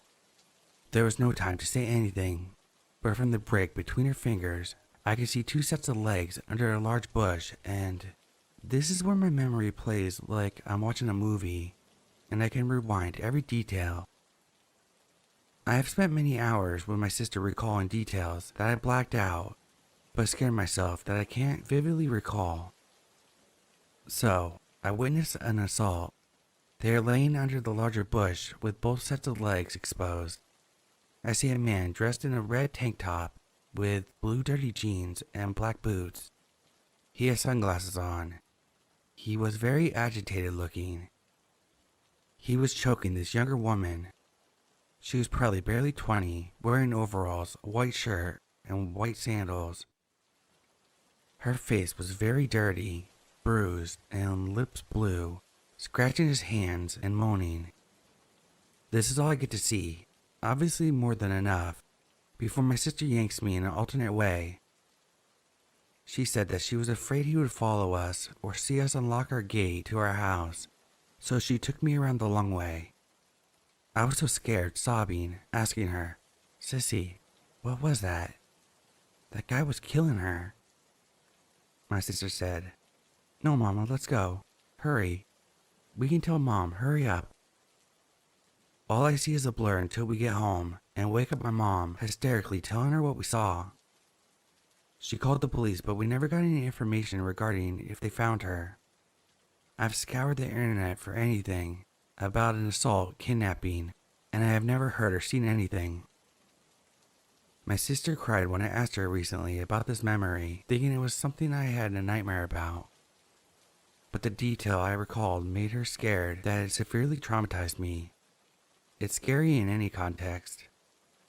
So man who was attacking that poor girl one day after school, I hope you reap what you sow, and we never meet again.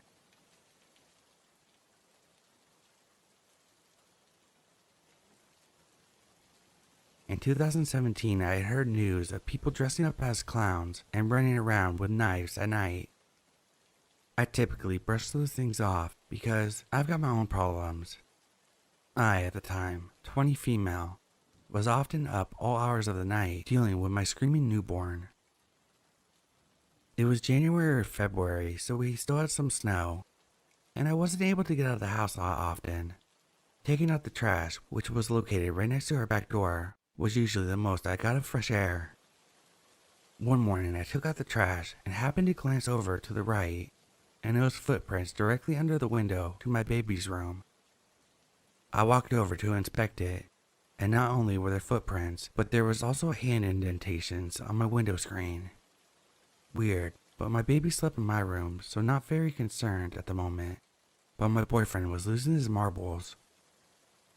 Fast forward a couple days, and I wake up around 3 a.m. and heard not exactly what I would call screaming, but more like a screeching howl. We have a lot of stray cats, so I kind of thought that's what it was, and just ignored it. Once the sun was up, I looked out the window, and I noticed a few sets of footprints. That really didn't make any sense because it kind of looked like someone had just been passing in between the house. But again, I blew it off because we had a drug house across the street, and we had people go through our yard all the time to get to the house. Maybe 4 nights later, again, at 3 a.m., I'm breastfeeding and I hear dragging noises against the house from where I was sitting on the couch. I can see the back door. The back door has a window with blinds on it, and it doesn't seal well due to the wood rot on the frame. I paused the TV and just listened, just to hear it again now directly at the back door. Looking over, I can clearly see a looming figure just standing by the window. He's holding one of those big kitchen knives, and granted the blinds were shut, so I'm seeing the creepy shadow versions of this. He runs a knife across the window pane before softly knocking. Meanwhile, I'm trying to figure out what to do with my newborn latched on because my phone was in the bedroom and something in me doesn't want whoever's out there out of my vision. So I stand up and readjust because I really don't want a screaming baby right then, and walk into my kitchen and flick on the lights and said, just loud enough for him to hear me, "Hey man, I already called the police, and I'm sure you don't want to deal with them, so why don't you just go home?" I don't know why I talked to him so calmly and normal like that, but I don't think he was expecting anyone to say anything, because he froze the moment I began talking. He talked it over with himself for a minute, and then darted off towards the alleyway. Never had anything like this happen again, but my boyfriend sure was mad I didn't wake him up to handle the situation or at least actually call the police. Not sure if this counts as a creepy encounter, but I sure was creeped out once my sleep-deprived self realized what happened.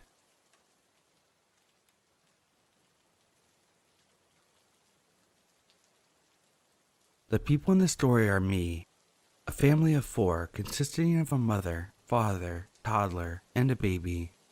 And of course, our guest of honor, the creep.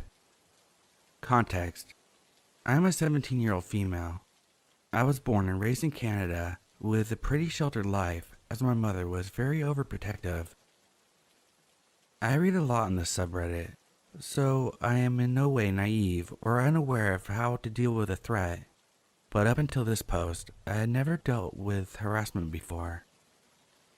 For the summer, I am visiting my godmother in Italy. This is my first time leaving Canada. Since she works during the weekdays, I travel about on my own around Italy.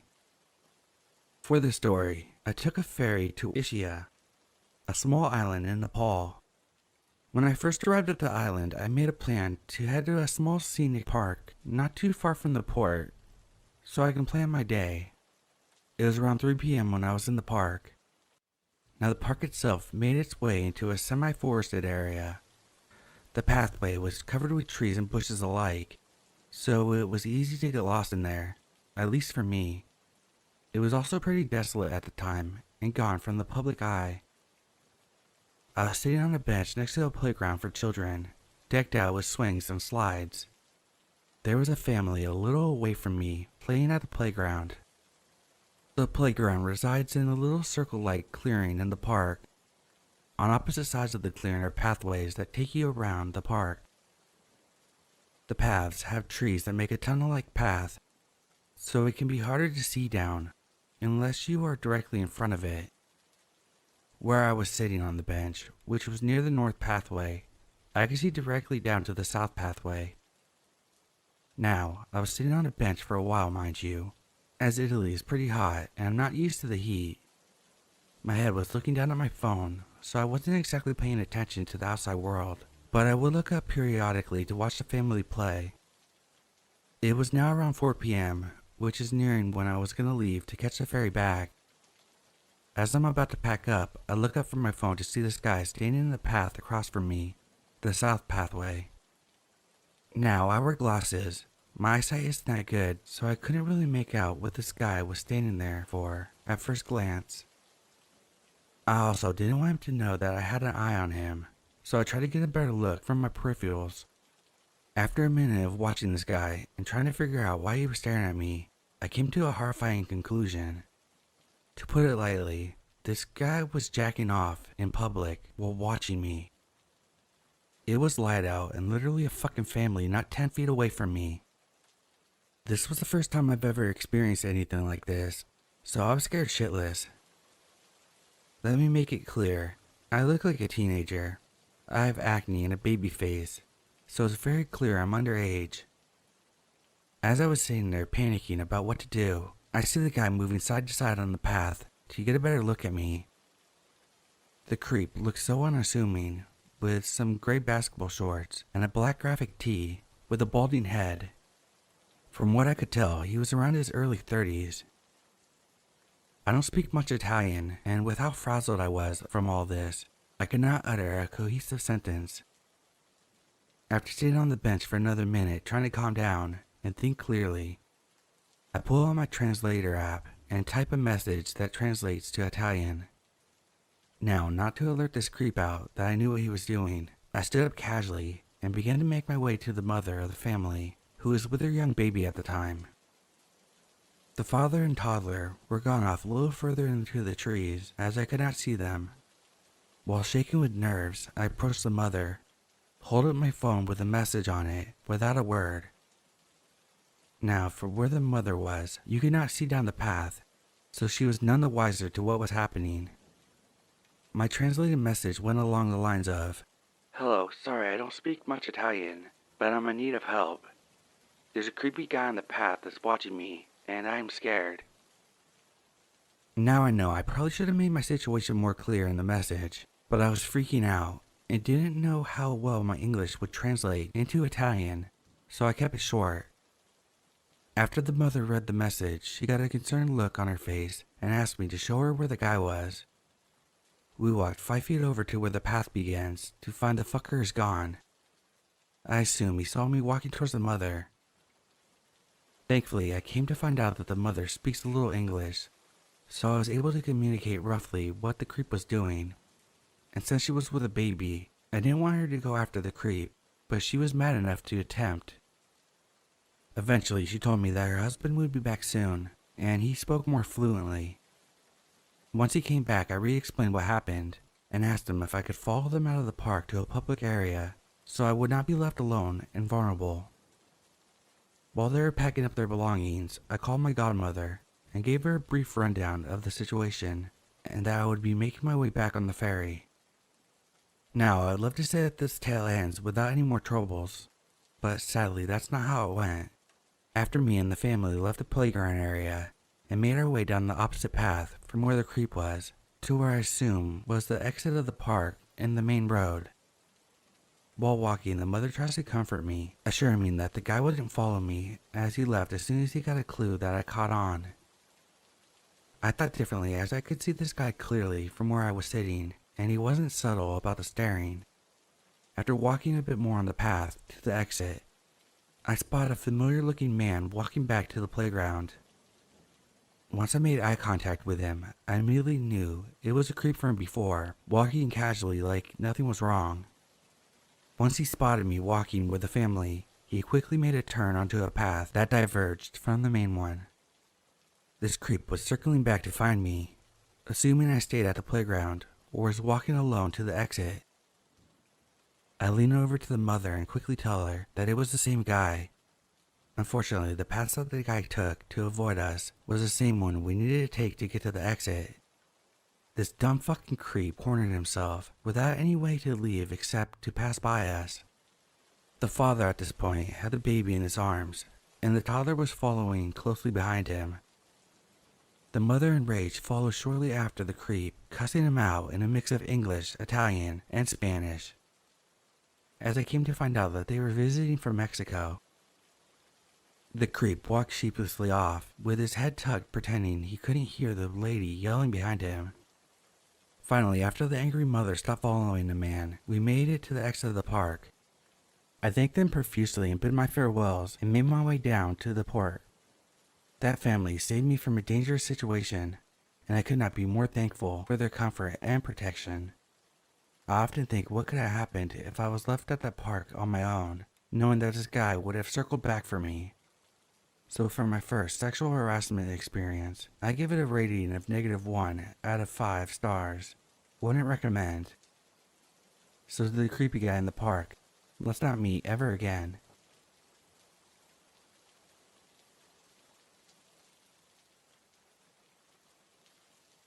This happened last holiday season. It was my first Christmas with my partner, so we were hanging out and telling each other our personal and family traditions so we could do them together. I brought up hot cocoa and peppermint schnapps, and he said he never had it before. It's hands down one of my favorite parts of the winter, so I excitedly said that we had to go try it and offered to go down the street to the liquor store for a small bottle of schnapps. The liquor store is less than a mile from the house and has an overhang parking spot near the door, like where you park when checking into a hotel. I was just running in quickly, so I parked there. As I get out of the car, I notice a homeless man going through the dumpster about 100 feet away. I didn't think much of it. It's a low California desert, and unfortunately, homelessness is very common. I grab my schnapps and go to walk out of the store, but as I turned to go to my car, I saw the homeless man suddenly start speed walking right towards me. I was maybe 10 feet away from my car, but at this point, so was he. I freaked out and bolted to the driver's side door, and he does the same. I jumped in as quickly as I could, slamming the door as he was getting to it, but my purse stopped it from closing all the way. I felt the door partially latched though, so I hit the button and locked the doors and quickly pulled it the rest of the way closed, just as the man started pulling out the door. He was right by my window, so close that I could see his eyes bulging in the dark. He started trying to say something to me. I kept yelling no as I started the car and was able to get away. I haven't gone back to the liquor store since. I just don't want to ever meet him again.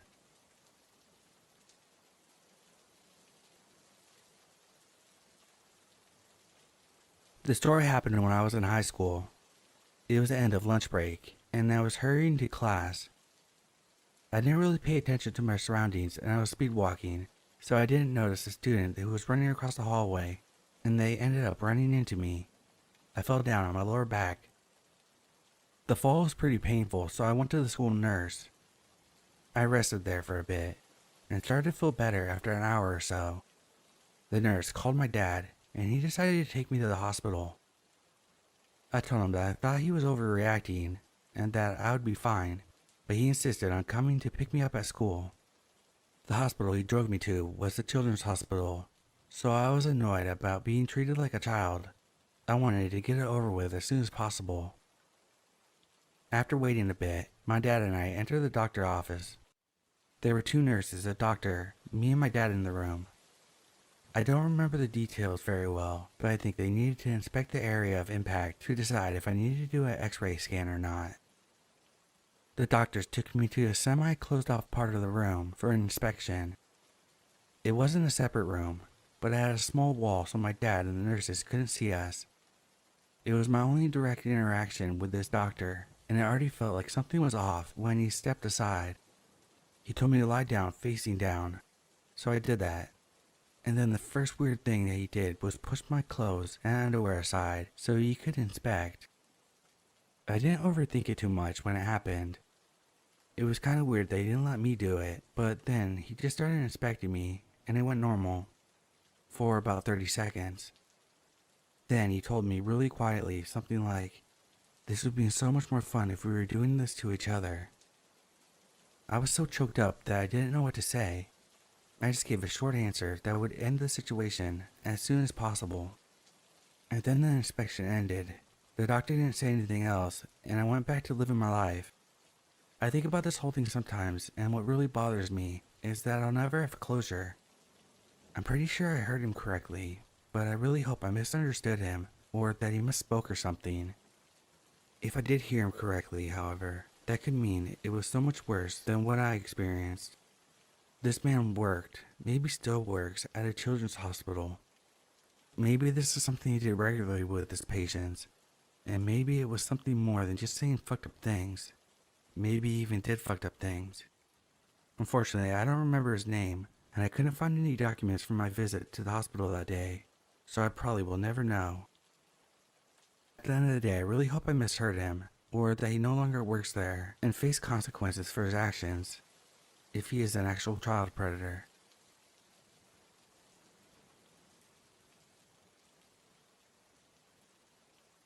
For context, I'm a French female, 22, but this happened when I was 17 years old. I live in the northeast part of France in a small town. That day, my class and I were going to go to Paris for the movie selection project, so we left early in the morning since our city was far from Paris, around 2-hour train back and forth.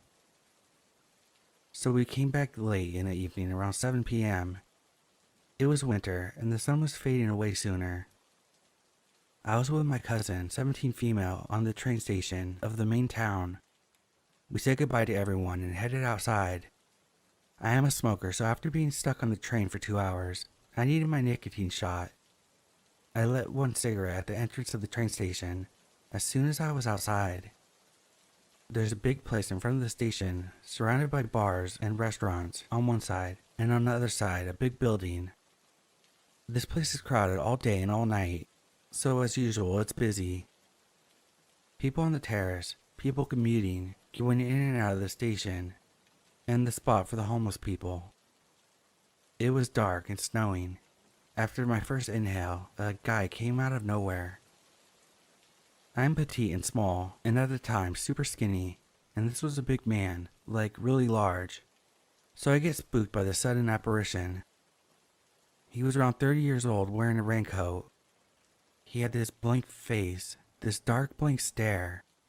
But what struck me the most were these frozen tears running down his cheeks. I could still see these frozen tears. He was so disconnected. He looked down at me, told me that he was a homeless man, asking for money and asking for a cigarette. It was not something unusual. Here homeless people were always asking for money and cigarettes. But something was off about this man. I told him I didn't have any money and it was my last cigarette. Yeah, I lied. This big man shouted the same speech. "I'm a homeless man. I have nowhere to sleep and nothing to eat. Please can you help me? I need some money, and please can you give me a cigarette?" I jumped, terrified, glancing at my cousin who was also frightened. My instincts were on high alert. I just took the cigarette out of my lips and gave it to him. Took my cousin's arm and got us quickly out of the situation. I didn't turn back and paced to the trainway station where my cousin's dad would pick us up. When we arrived, the big man was not there. He did not follow us. He was standing at the entrance in the same position. I was relieved. We decided to wait on the benches. We talked about how uncomfortable and how weird it was.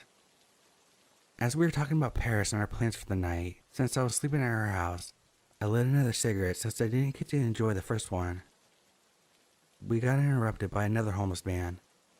We paused and looked at him. He was smaller than the previous guy. He was obviously drunk or on something.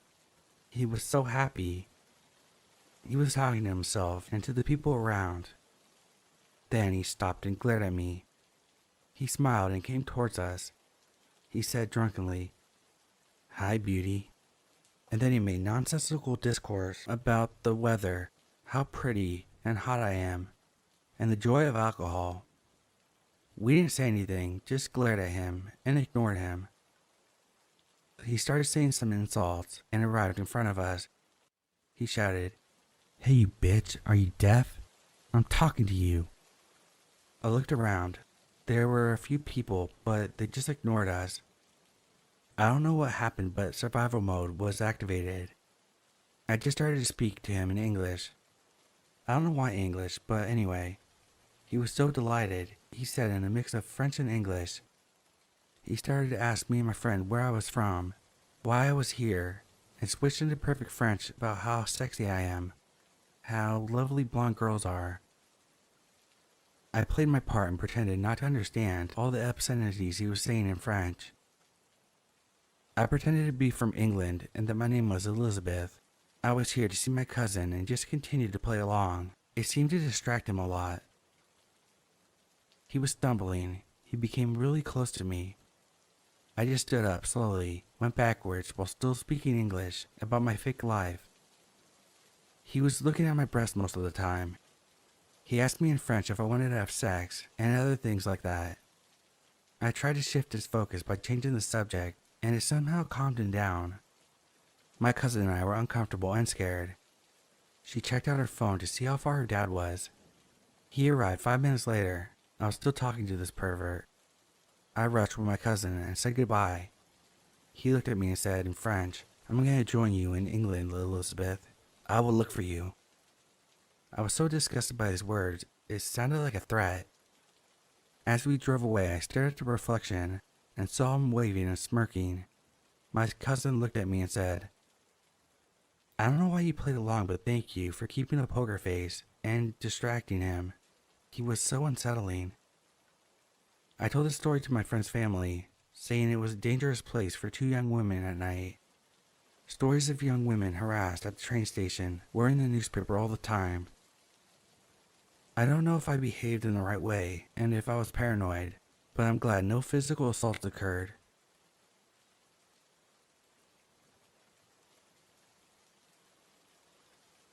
For about 4 years, I worked for a buffet-style diner that was open until around 10 p.m. But closing at 10 meant that we usually left at around 11:30 or later. The job was not glamorous. I was a back-end worker, so I mostly just did the dishes and some of the prep work, which at a buffet is an absolutely ludicrous amount of work. Being that I did a lot of the back-end cleaning, I was also assigned trash, meaning that I had to pull all the bags of trash from the front and back, and then take them to the dumpster out back. Again, not glamorous. Nothing that I would consider an entertaining job, but it was a job that paid okay, so I did it to the best of my ability. One night, around 11 p.m., I was doing my standard routine. I bundled up all the trash bags, got all the bins emptied, and headed out the back door of the restaurant to take the first load of bags to the dumpster. As I was heading back in to grab the second load of bags, I noticed that a pickup truck was pulling into the lot slowly. I didn't pay it much mind, mostly because I was busy and really didn't care. I went back in and grabbed more bags, went outside and tossed them into the dumpster. When I turned back to head back in and get the rest of the trash, I heard a voice shout out, "Hey!"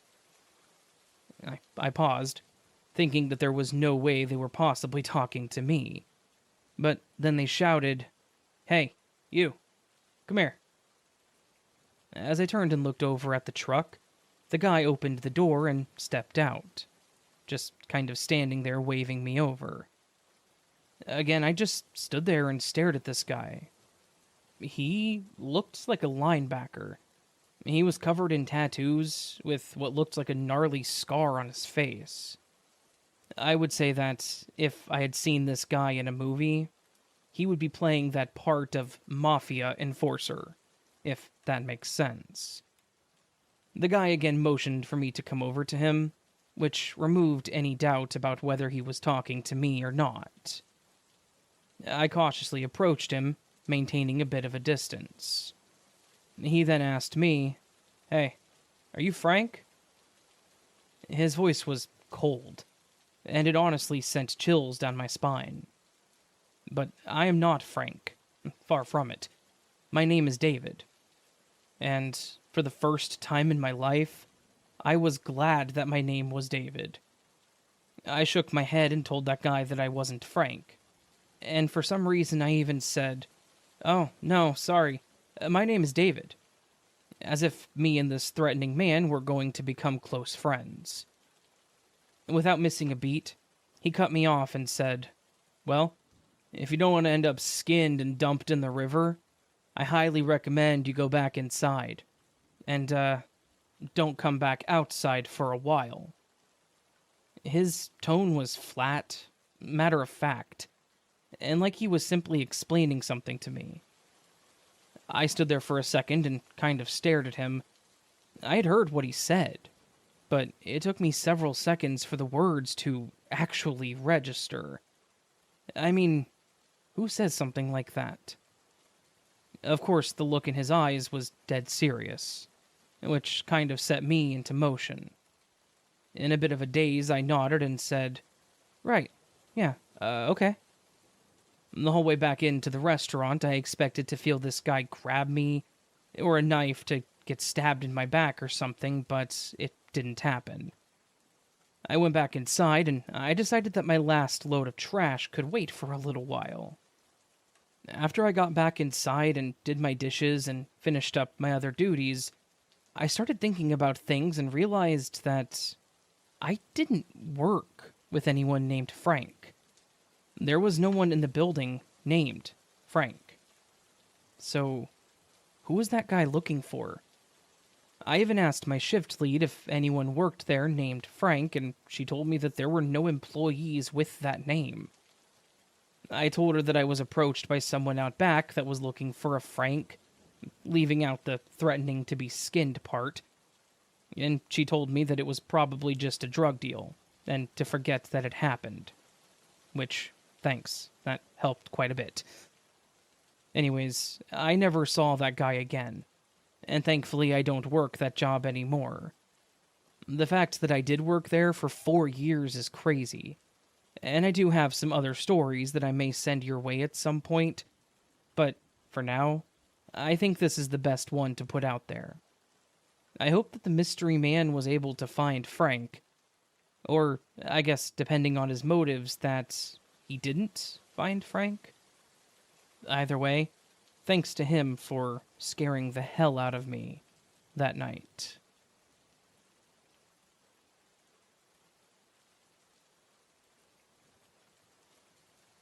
So, this story is from a chapter in my life that I honestly kind of wish I could erase. But since I can't, why not share it with the world? This was back in a quieter period of my life, where I was still kind of finding myself. But I was starting to put the pieces together. I had a pretty decent job, I'd finished my degree, I was making a decent amount of money, and all was well. At this point, I was even in a relationship with a young woman that we're going to call Rachel. Now, to set the record straight, she and I were not in a serious, life-consuming kind of relationship. It was casual, comfortable, and enjoyable, but completely casual. We'd been together for about 3 months, and we were exclusive with each other, but we'd both agreed that there was likely nothing in the future for us. We had different plans, specifically when it came to kids and our careers, and we were just enjoying the time together until something inevitably split us up. Basically, good while it lasted, but not irreplaceable. And, of course, that something that split us up would come from my side of things. One day, my boss called me into his office. I honestly thought I was about to get fired, but it was actually the exact opposite. He offered me a huge promotion and asked me to oversee the team at our newest office. The only thing was, this office was in Salt Lake City, which is a bit far from my home in Virginia. He basically told me that this was a once-in-a-lifetime job offer, and that this was a massive career move, and that I should seriously consider it. And, if I took it, I would be living in SLC in about 60 days. When I told Rachel, we both talked about it and understood what this meant for us. It was agreed that I would take the job and that we would go ahead and just end our relationship then and there. There was some regret, a bit of crying, but at the same time we knew that this was for the best. We gradually stopped talking to each other over the next month, and while it was sad, it wasn't really devastating to either of us. Fast forward to around day 45 of 60, and things took a bit of an unexpected turn at work. My manager informed me that there was a bit of an administrative issue, and my new position in Salt Lake City would be delayed a bit more. There was no specific timeline, just that I would have to wait longer, and they 100% promised that I still had the position. I was okay with it. It gave me a bit more time to prep for the move. They were offering to compensate me for the extra rent that I was paying, having to go month to month with my leasing company, and honestly, it made me feel way more relaxed about everything. Then, the day finally arrived. The day that I was supposed to leave for Utah. I was home, sorting through my stuff and boxing up a few things, not hurrying in any definition of the word, when I get a phone call. Much to my surprise, it was a phone call from Rachel. I kind of smirked, thinking that she was calling to wish me happy travels or something like that, which was super sweet of her. But then I answered, and, well, it wasn't that. She started the call off with a frantic, "Hey, Jackson." Her voice had a tone of, I guess, worry or concern, like she was a bit scared or nervous. I said hello and asked how she was doing, and she cut me off with, "Hey, I'm at SLC International. I need you to come and get me." My mind took a moment to register what she had just said. I asked her why she was in Salt Lake City. She responded with, "I decided that I'm moving in with you. I brought all my stuff, and my cat. I need you to come get me ASAP."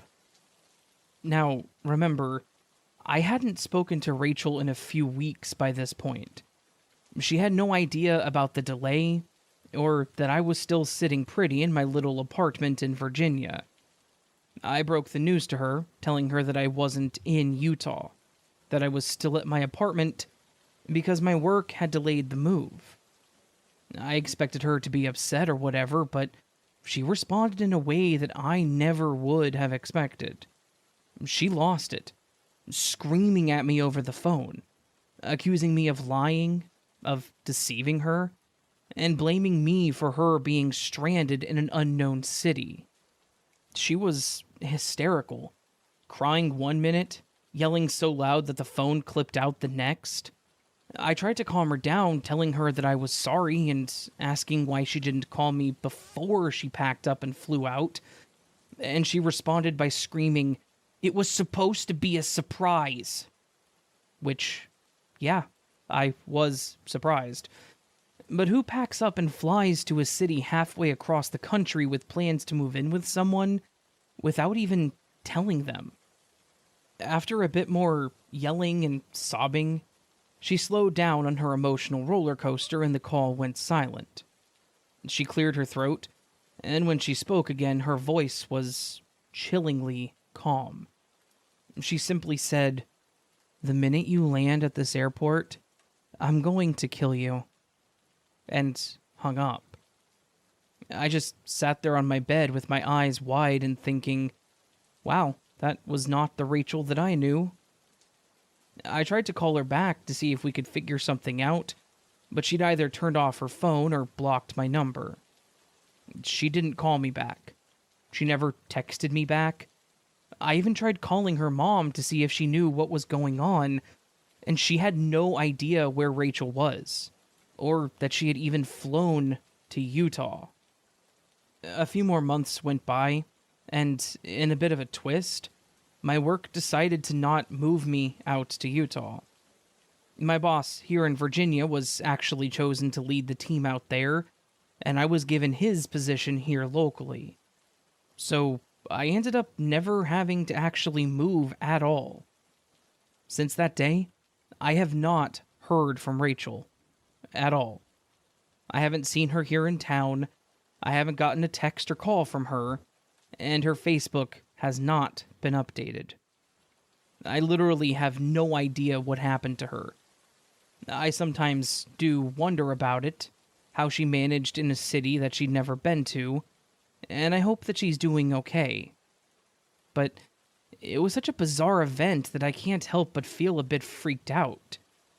Sure, I do feel a bit guilty because it all could have been avoided had I told her about the delay, but I didn't see a point, since I was still going to be moving out there at the time. It was just going to be a bit later. Plus, she could have called me and told me that she wanted to make the relationship serious, because I probably would have gone with it. Though, now that I've written all this out and kind of thought about how she was acting, maybe it's best things ended up the way that they did.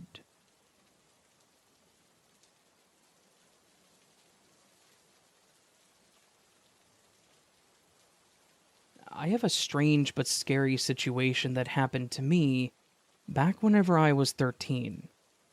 My parents both worked, and I didn't have an older sibling or any nearby family, so I was left home alone. A lot. I know that's not the best parenting, but I'll give them the benefit of the doubt and say that they did the best with what they had. If they could have afforded someone to watch me, I know that they would have done so. I wasn't a bad kid. I would just stay home and watch TV or play my PlayStation. And normally there weren't any issues. On this day, the sun was setting, lighting up the living room through the side window, and making me feel like I was about to doze off while I ate my pizza rolls and watched some late afternoon cartoons. In the middle of me starting to close my eyes, I was jolted awake by a loud pop. I shot up from the couch, throwing my plate of pizza rolls on the floor. The sound was like a balloon bursting or a firecracker, but 100 times louder. Looking around the room, I couldn't see anything amiss. The window was intact. The outlet hadn't burst into flames. Nothing like that. I glanced out the window to see if someone was out there, but I didn't see anybody. I started picking up my pizza rolls and blowing them off to get the carpet bits off of them. I was 13, so I was still going to eat them. As I was picking them up, listening to the sound of the TV and waiting to see if anything else happened, I jumped again at the sound of the doorbell ringing. I froze, but then it rang again, and I figured that I should do something. I shouted, "Who is it?" as I walked over to the door and reached for the knob. I heard a voice say something on the other side, but I couldn't tell what he said. All I could tell was that he was out of breath. I pulled the door open slightly, thinking that if I didn't open it all the way, whoever it was couldn't get to me.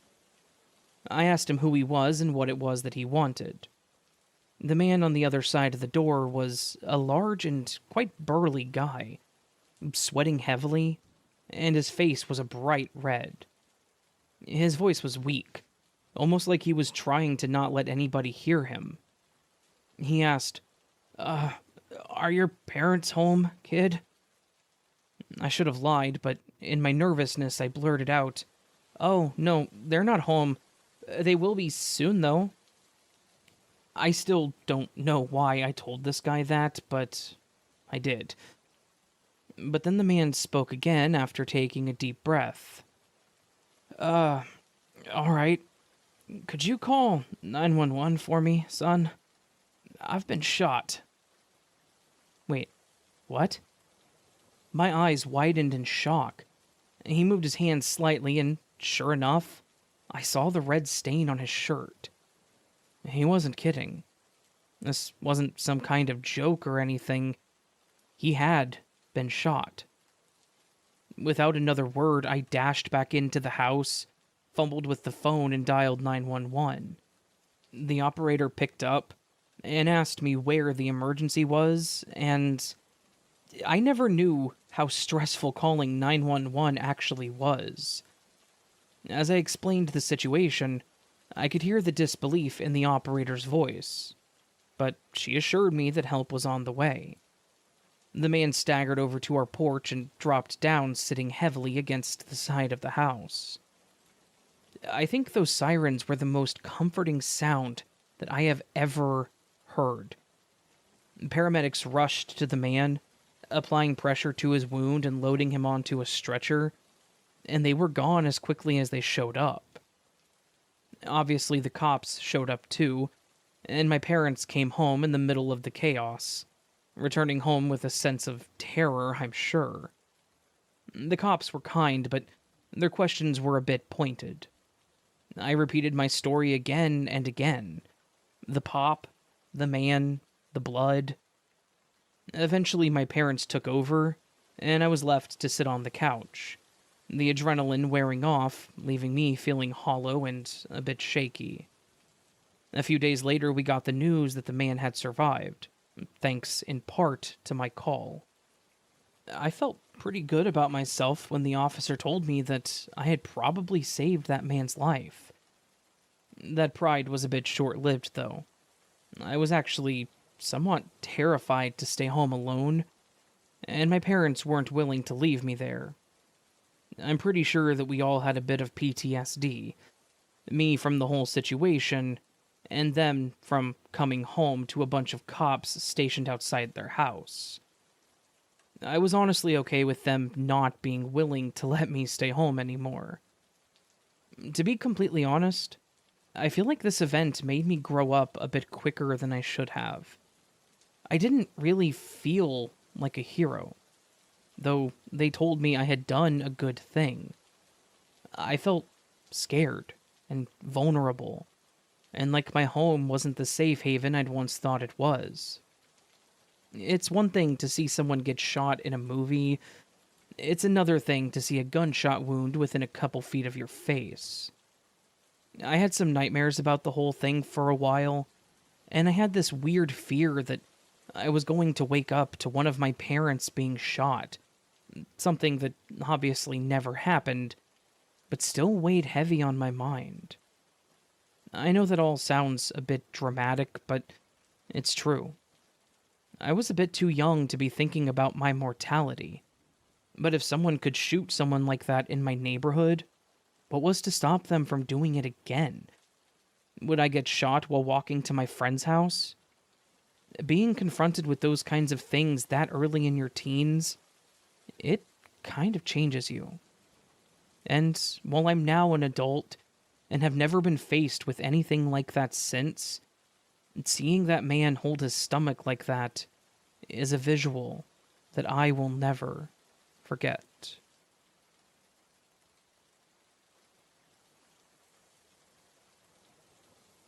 I have a short but pretty terrifying event that happened to me about 4 years ago. I had just moved into my new apartment, and it wasn't in the greatest part of town. It wasn't like it was riddled with crime and scary to be in. It was just an area that was a bit lower income, really. The best way to describe it is somewhere in between pretty decent and a tad sketchy, if that literally makes any sense. I will mention that I am not white, and while I don't like to play the race card for anything, I'm pretty certain that this had something to do with the situation that played out. Like I said, I had just moved into a new apartment, and it was actually my second night living there. I was watching TV and I had this idea that I should go buy some ice cream to celebrate moving in. You have to treat yourself every once in a while, right? Just celebrate those little milestones and everything. It was a brisk night walk to the store, quiet and peaceful. Little did I know that the trip back was going to be the complete opposite of the walk there. I walked back on the same path that I took to get to the store, except this time I was carrying a bag with a tub of Rocky Road. A bit into the walk, I noticed a group of 3 guys standing up ahead. At first, I thought they were just some guys out enjoying the evening like I was, until they turned toward me and started walking. I tried to avoid being paranoid, thinking it was just good timing, and that they were just randomly heading in my direction. It became pretty quickly apparent that they weren't just heading in my direction, they had intentions. They very quickly stopped me and had me backed up against a wall. Initially, I thought this was a mugging.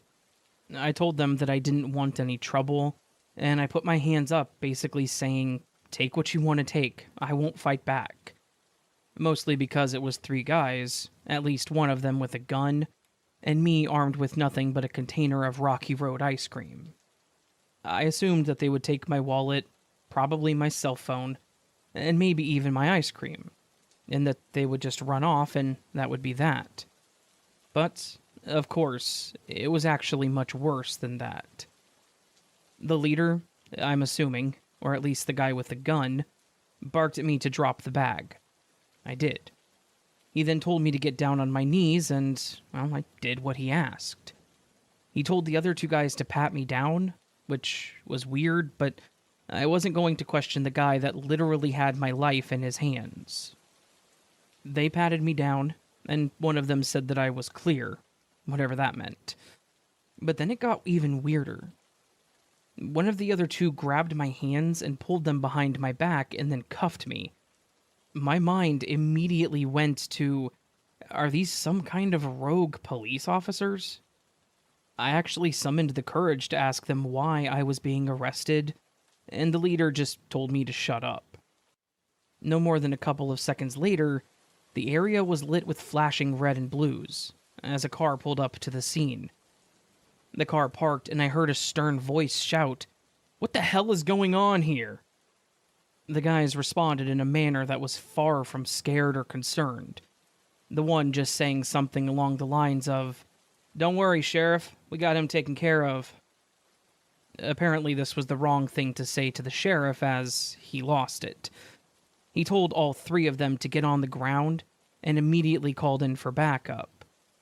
The 3 guys started yelling at the sheriff about how they were helping and how I was one of them.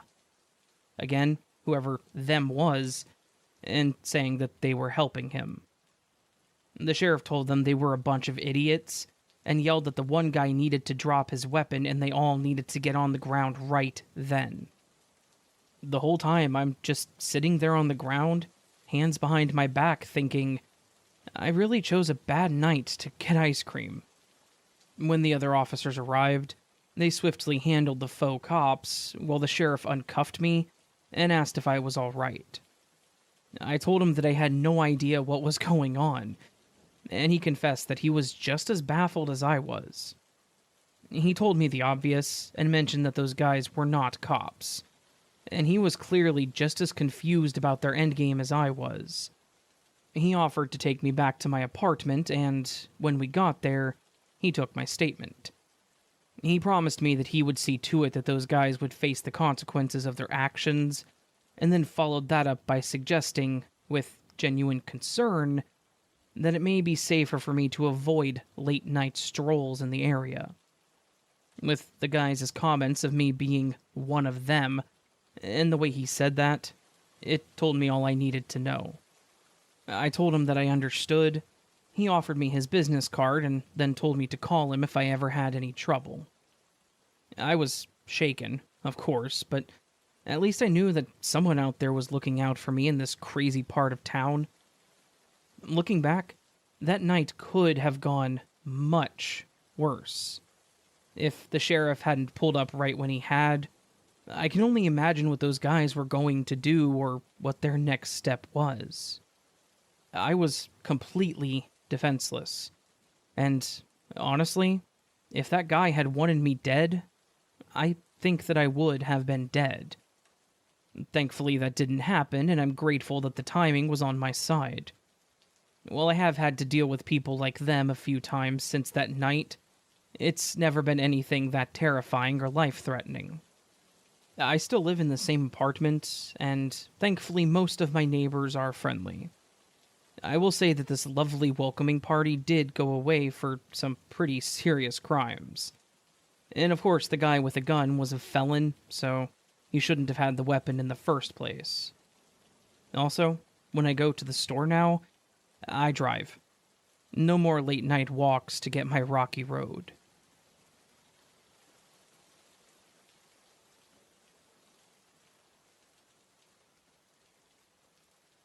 I used to work the late shift for a drugstore that was open until 1 in the morning, and I hated every second of it. It was not a fun job, but it paid my bills and kept me fed, so despite disliking it, I did it for several years. My duties were super simple. Run the register, help the customers, stock the shelves. Nothing too crazy. Well, minus the photo desk. We all hated the photo desk. One night, I was sitting behind my register helping people check out and yawning every 3 or 4 minutes because I was tired as all get out. I remember my manager Phil came over to me and told me that he needed me for a second, which was never a good thing. Phil was a gruff guy, super monotone and emotionless, but he was an okay manager. Usually when he said he needed to talk to someone, it was to reprimand them, and I assumed he was going to get on to me for yawning or something, but he didn't. He pointed toward the wall mirrors where we could see a young woman standing. She was small, probably not even 5 foot, and thinner than what I would say is healthy. I watched her in the mirrors and noticed that something definitely seemed off.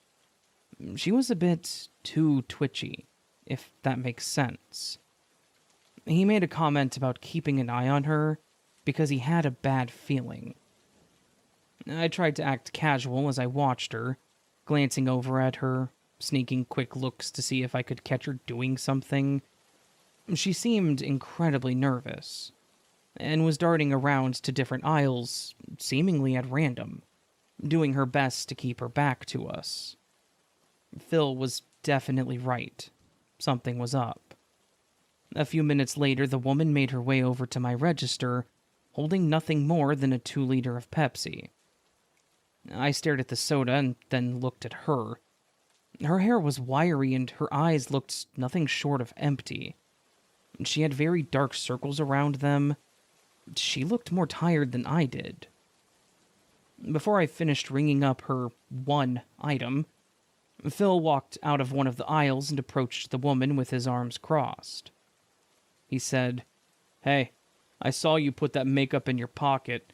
You need to either pay for it or leave it on the counter." I remember that his voice was loud, and it echoed, which is probably the most emotive I had literally ever seen Phil.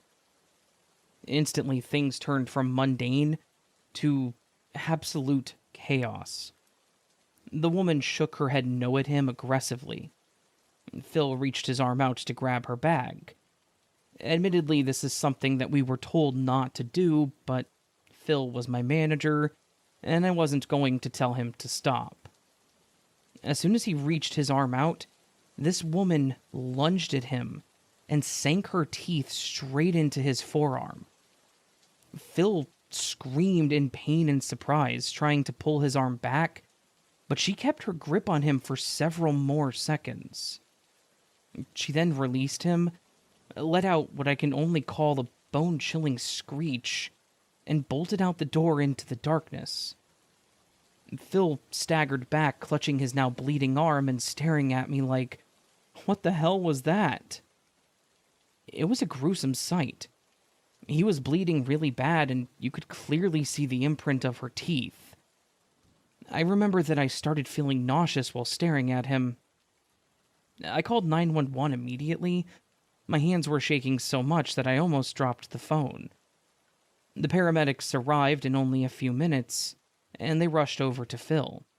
to wrap his arm to stop the bleeding, and they said that they needed to get him checked out and tested because there was a chance that she could have given him a disease. The police also arrived, asking me what happened. I almost wanted to tell them that Phil was bitten by Patient Zero and that we were about to witness the damn zombie apocalypse. That's how surreal it all felt. Honestly, who expects a woman to bite someone over some stolen drugstore makeup? They took a look around, made some notes, asked about camera footage and all that, but I think they were as baffled as I was about this whole thing. Phil ended up needing stitches to patch his arm up, and I'm sure they had to give him a rabies shot too, just in case. Poor guy was incredibly shaken up about the whole incident, but can you blame him? After that night, he was a lot nicer to people, which I guess is the silver lining to having your arm ripped into by some crazy woman. And me? I was left with a creepy story and a new disdain for the night shift. Oh, and I avoided the cosmetic aisle at all costs, just in case. And though I've moved on from that job, the memory of that night, the visual of her latching onto him, and that horrifying screech that she let out before running away, it all still sends major shivers down my spine.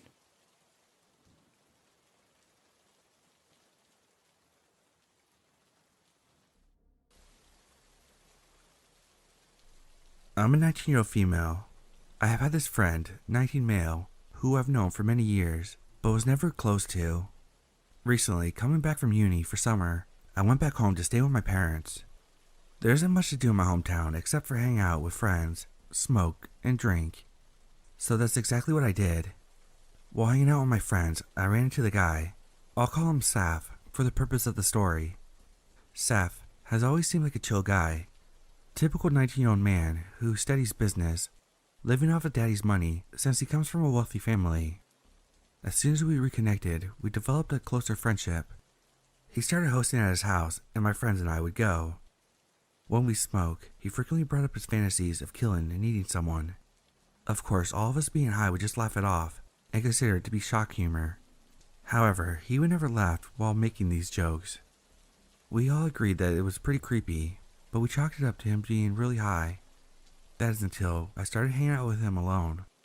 We have a pretty small friend group that hangs out nearly every day. Saf and I would stay up pretty late after everyone's left, usually until the sun comes up, which is how we got so close because it would just be us at the end of the night and he would drive me home.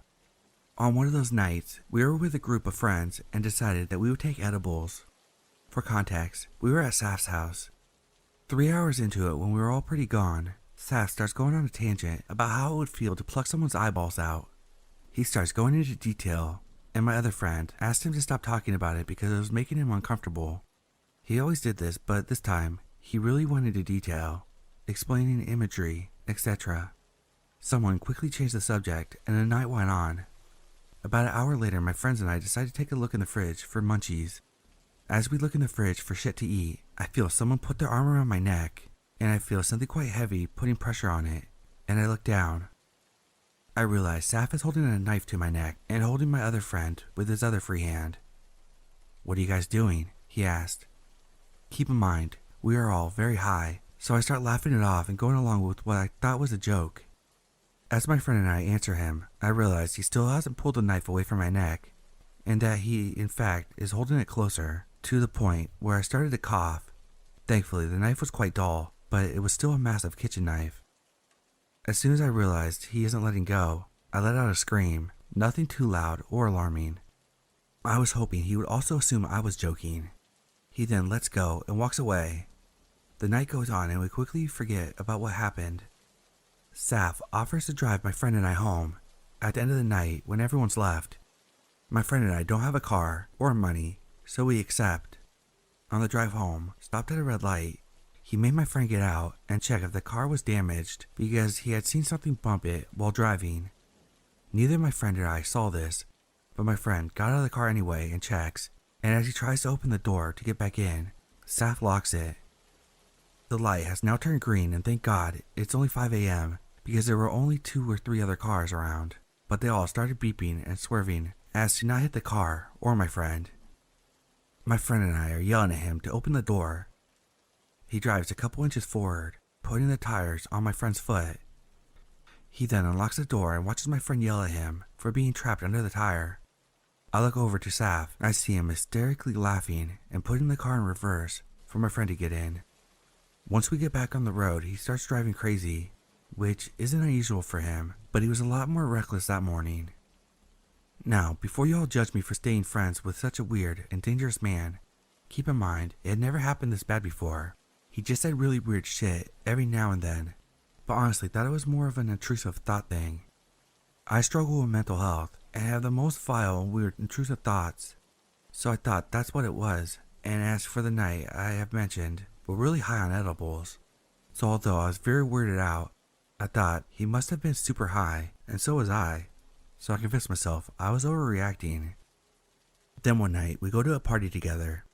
We get back into the car for the after party, but on the way, I realize it's been canceled. Saf then asked me if I want to go back to his house, eat something, watch a movie and smoke. It was still early in the night, so I agreed, knowing that I wouldn't be asleep for a while. We pull up, he tells me to make myself comfortable, and he's gonna cook us some pasta. So I sit down, turn on the movie and wait. He comes back out with the pasta, and I eat almost all of it. In a few minutes into the movie, I started to feel very ill. I mentioned this to Saf, and he says it's probably because I drank, but I only drank very little at the party, which was around 3 hours ago at this point. I haven't thrown up or felt nauseous from alcohol in years. As the time goes on, I keep feeling worse, and practically beg him to take me home. He refuses because he is in his house. This is the first time he's declined taking me home.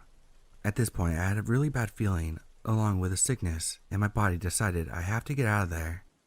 I thankfully had some money with me, so I ordered a cab and went home. On the way home in the cab, I started vomiting out of the window because of how much pain my stomach was in.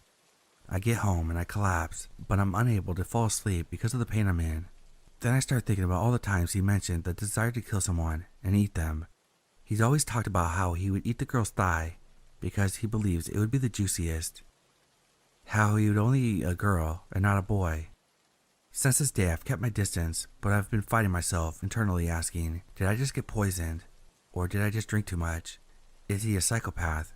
Or just a little weird? I truly don't know, so any advice is appreciated. As I've mentioned, I've been friends with him for years and developed a close relationship. I do love him as a friend, just not enough to be eaten.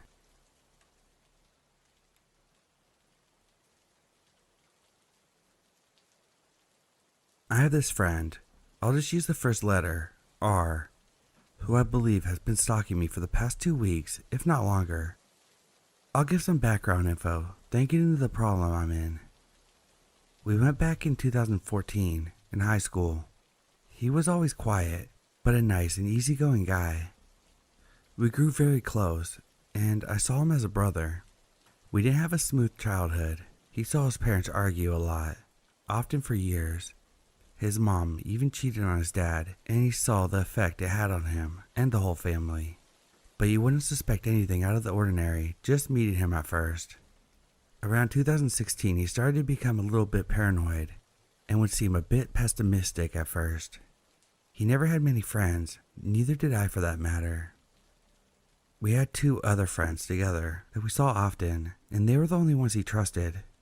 I saw him have a very strange panic attack where he ran out of the restaurant that we were at, and he ran to a nearby park and yelled at people. I called his dad to come get him, and he got into the car and gave him a pill. Apparently, this had been the second time this had happened to him, recently. Fast forward to June 2021. In between the last episode attack to now, R seemed normal as could be, but I noticed he was a bit off and has been since then. He met a girl in college months before that he says he fell madly deeply in love with, but she rejected him when he asked her out on a date and blocked him on everything right after graduation. It took a massive toll on his emotional and mental state. He had another episode where he ran outside of his house and actually provoked someone, and they punched him in his face in self-defense. His parents took him to the hospital during that summer, and he was officially diagnosed with schizophrenia. So from late 2021 until now, I've noticed he's quieter, still cracks jokes, and can have a decent conversation with him, and still seems like he's a nice guy. But there's some stuff recently that I truly think is alarming, and that's why I'm making this post. So I'll cut to the chase. For the last 6 weeks, we've hung out 3 times. This was actually after a hiatus where we didn't see each other since February this year because I started working more hours and went to the night shift. Each of those hangouts, I noticed that he looks at me in a really strange way, like he's horny and imagining me naked, or imagining himself hurting me. We're both male, heterosexual. Saying this to preface for what I'm going to mention in a bit. He also mentions how he's still in love with a girl from school, but proceeds to call her a slut, whore, and wants to rape and kill her right after. He has said this numerous times and even mentions going to the elementary school that she works at. He sent me a picture of the school on Google Maps with an arrow pointed at it and firework emojis last week. He has admitted that he has parked outside of her home and sitting there for hours, about 5 times back in 2021. For the past week, he has been insisting on hanging out several times a day, and when I was at Chili's with my parents on Saturday, he sent me a message saying, "Chili's." He was able to see me since I'm on SnapMap on Snapchat, since I use the app often to talk to other friends. When I went to the mall right after, he said, "You're going to the mall again? You were there yesterday." Which is true. I went to the mall once with my mom, and then with both my parents the day later to get some stuff since one of our favorite stores is closing, and we wanted to check out the good deals. On the drive home that day, he messaged me saying, "You didn't work today? We should have hung out." I replied, "Maybe Wednesday." So the day after, on Sunday, he again insisted on seeing me, but I went to go play soccer instead with my other friends, and then went to do laundry afterwards. When I was at the laundromat, he sent me a soccer ball emoji, and then a laundry emoji, indicating he saw me on SnapMap. Here's the thing, he keeps mentioning where I am, and it's always within 10 minutes of me being on my phone. He's actually done this for the last 2 years, but never this frequently. It used to be twice a month, and I brushed it off, but now I'm noticing something actually concerning.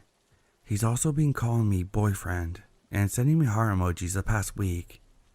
When I told him I might see him this week, which I won't, but I said that I would, just to make him not mad, because I'm actually fearful of him hurting me, or others. He said, "You think I can wait that long to see my boyfriend?" This past Sunday I didn't reply to him for 4 hours, and he kept asking me if I was mad, and then said he wants me to reply no longer than a minute after he texts me each time. I have a feeling he's constantly on his phone looking for when I'm active on social media, and I really don't know why. He also admitted to me a month ago that he makes fake profiles to be able to gain access to the other girl's Instagram and look at her pictures, and he says he masturbates to them. He even uses a nudity app to take her clothes off, he said. All of this is concerning. He currently doesn't have a job and hasn't had one for the last 2 years. I'm the only friend he talks to or sees, and I feel he's developed a compulsion or fixation or dependence or a mix of all 3 on me. As I mentioned, he said he wants to rape and kill the girl that used to be in the class, and he knows where she lives, and he knows where she works. I have not mentioned my thoughts on this to him, again, out of fear. He currently takes medicine daily, and he said that he's been seeing a new therapist for just a month now, but I don't know if any of those things are even working. I'm asking for advice on how to approach this and what to do. My concern is if I tell anyone, like the police or the girl, he will retaliate by hurting me or my family, as he knows where I live.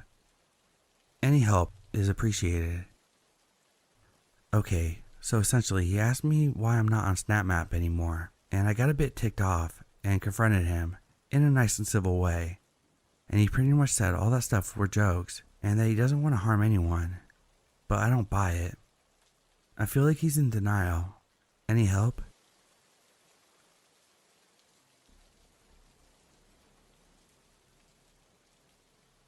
These events happened over several months in 2016 when me and my sister, then 16 and 14, first moved into our recent apartment complex with our mother.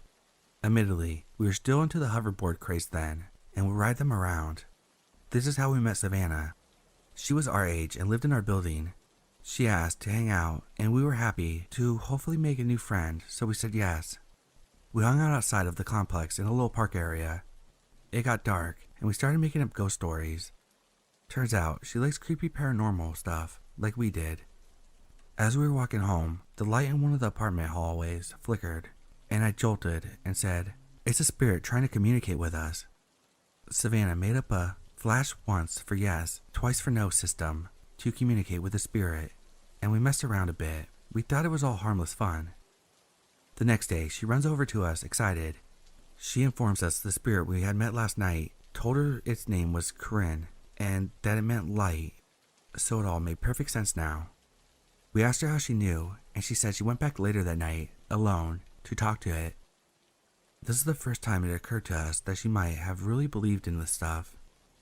Our aunt had given us an old Ouija board as a joke the year before, and we thought Savannah might like it. Savannah lit up and said she wanted to talk to Corinne, so we huddled in the hallway, connecting the apartments, and put our two hands on the board.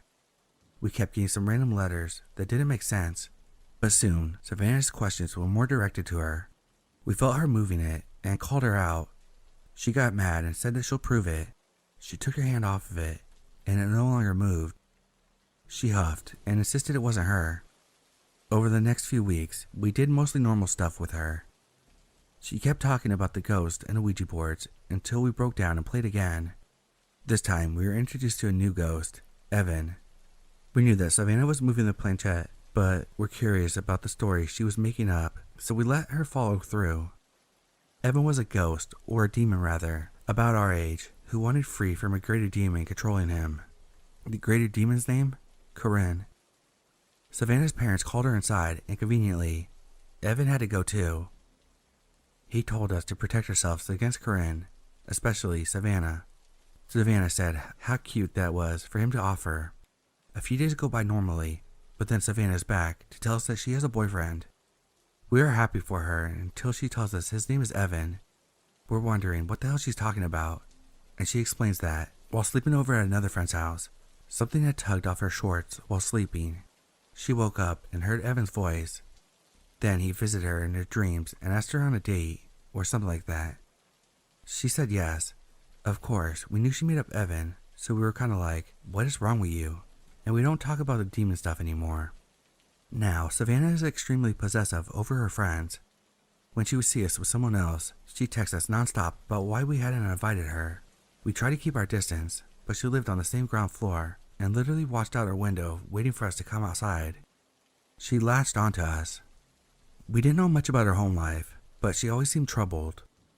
She had scars on her wrist and talked about running away from home. Her parents seemed alright, if rather strict and religious. We still hung out with her because we were worried, but we're starting to feel weird about it. Worst, she randomly showed up holding her hands out, saying Evan is holding her hand. She looked at random things and would laugh when no one was talking because Evan had told her a joke. One time, she managed to feel her cheek where it was supposedly warm from Evan's kiss. It was not warm. One day, my sister and I were bored from her talking to Evan on the Ouija board. She was still controlling the whole thing and wanted some fun. I texted my mom to call from a private number and play some creepy sounds. Looking back, this was one of the dumbest things I did, but at the time, it was just for fun. My mom made the call and I put it on speaker.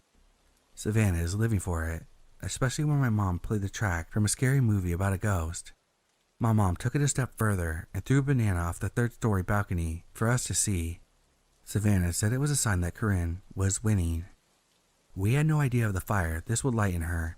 We were all about to tell her that it was a prank, but again, her mom called her inside. She found us the next day and I came clean about the prank. She laughed and said there was no way that we could have done all that. I said, no, my mom literally did all that. When Savannah had told her friend about it, who told her that yellow objects were a sign of the devil, and seeing them meant the devil was haunting you.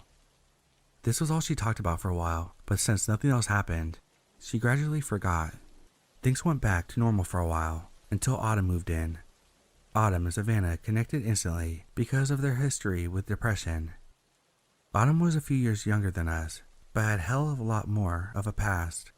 This included a significant time spent in psychiatric facilities and violence towards her classmates and family. Autumn claimed that she heard demons talk to her at night, and just like that, the ghost stuff started again.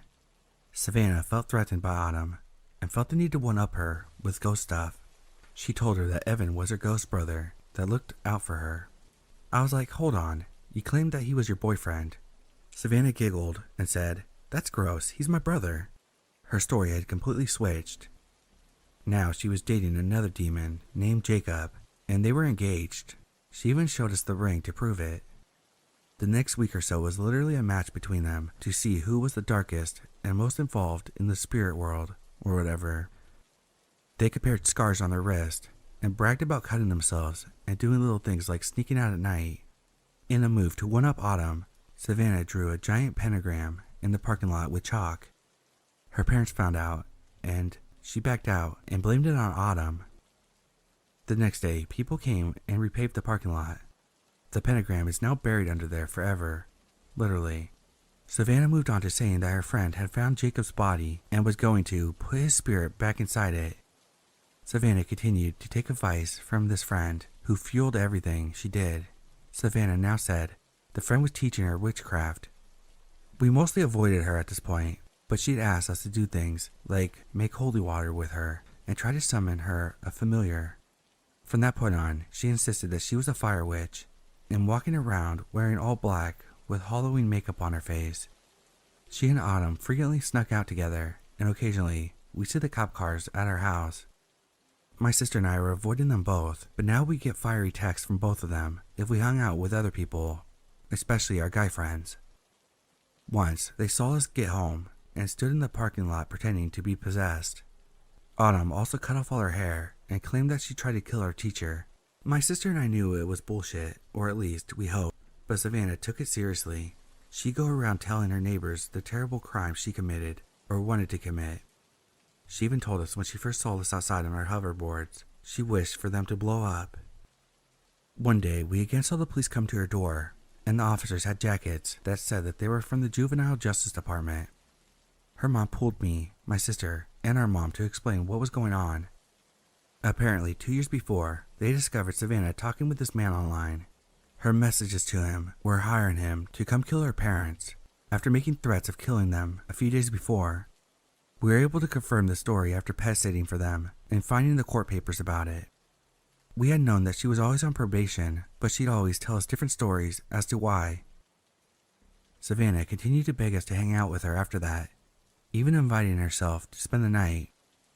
We avoided her at all costs, but she'd follow us everywhere. It kinda died down when Autumn moved out, and Savannah moved with her family shortly after. Since then, she started doing service hours at a horse stable and graduated from high school. I really hope she's gotten happier and more stable. Autumn messaged my sister a few months ago, asking to call her mom to confirm she was with us. She wasn't, and we later saw her with a 19-year-old dude. She's 14. My mom, sister, and I have moved as well. There are too many incidents in those apartments. Our new place is so quiet and peaceful. But to Savannah and Autumn, let's not meet again.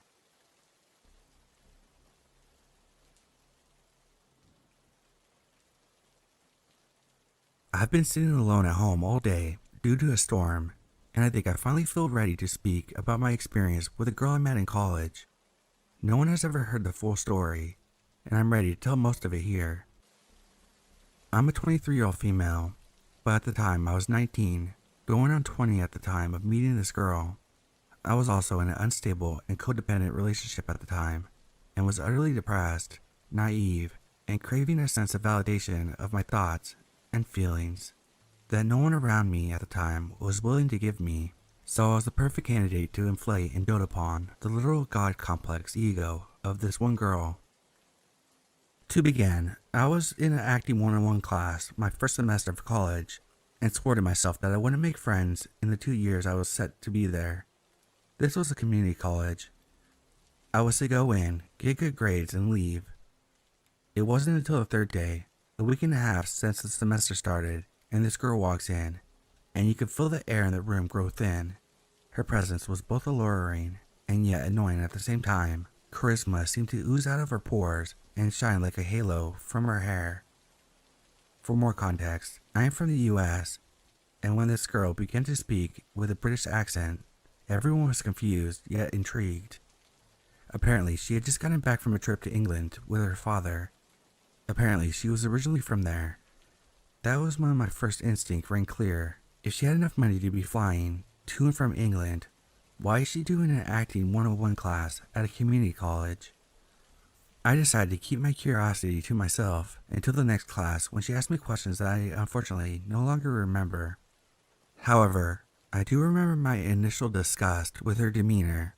She seemed too bubbly, too poised. Something was just off. After that brief encounter, I felt that was all I'd ever hear from her. However, slowly, she would make remarks to me during class, and eventually, I started striking conversations as well.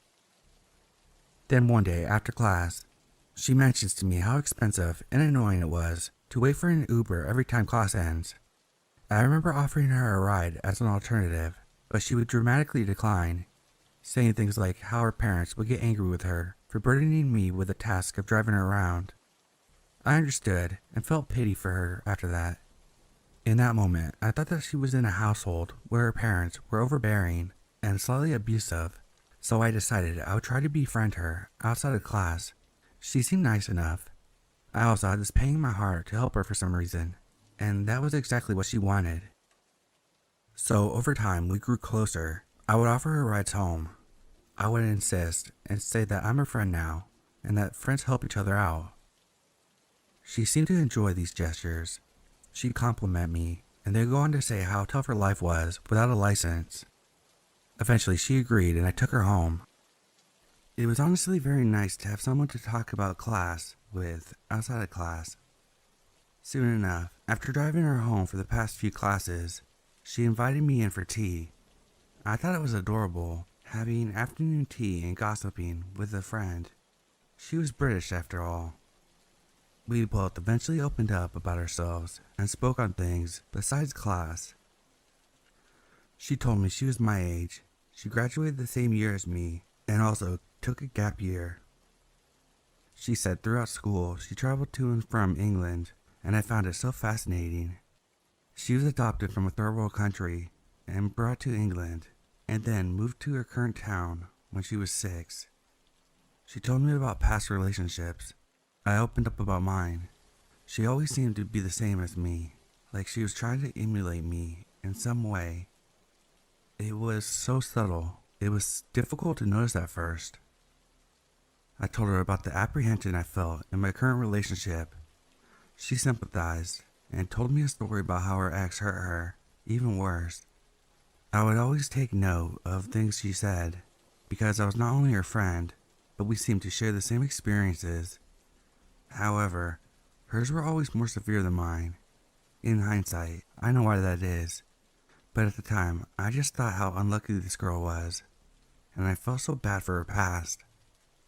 Soon it became a tradition to drink tea at her house after class, but I had to be out before Mom got home, and if I were there to meet her mother, it would be bad. One day, her mom got home early and was surprised, yet delighted to see me. She introduced herself and I did the same, all while my friend sat and sulked in anger. Her mother seemed delightful, and I was surprised by how welcoming she was. She offered me food and gave me some crackers to take home. I eventually confronted my friend, asking why she would pay her mom to be that way. She said she was just kinder to guests than her. I was confused, but I fully understood. I have a mother who's very similar to that, so I shook it off. One day in class, we get our midterm assignment. We were to prepare a nonverbal monologue in front of the class. We each got our assigned stage directions and are asked to prepare it in 2 weeks.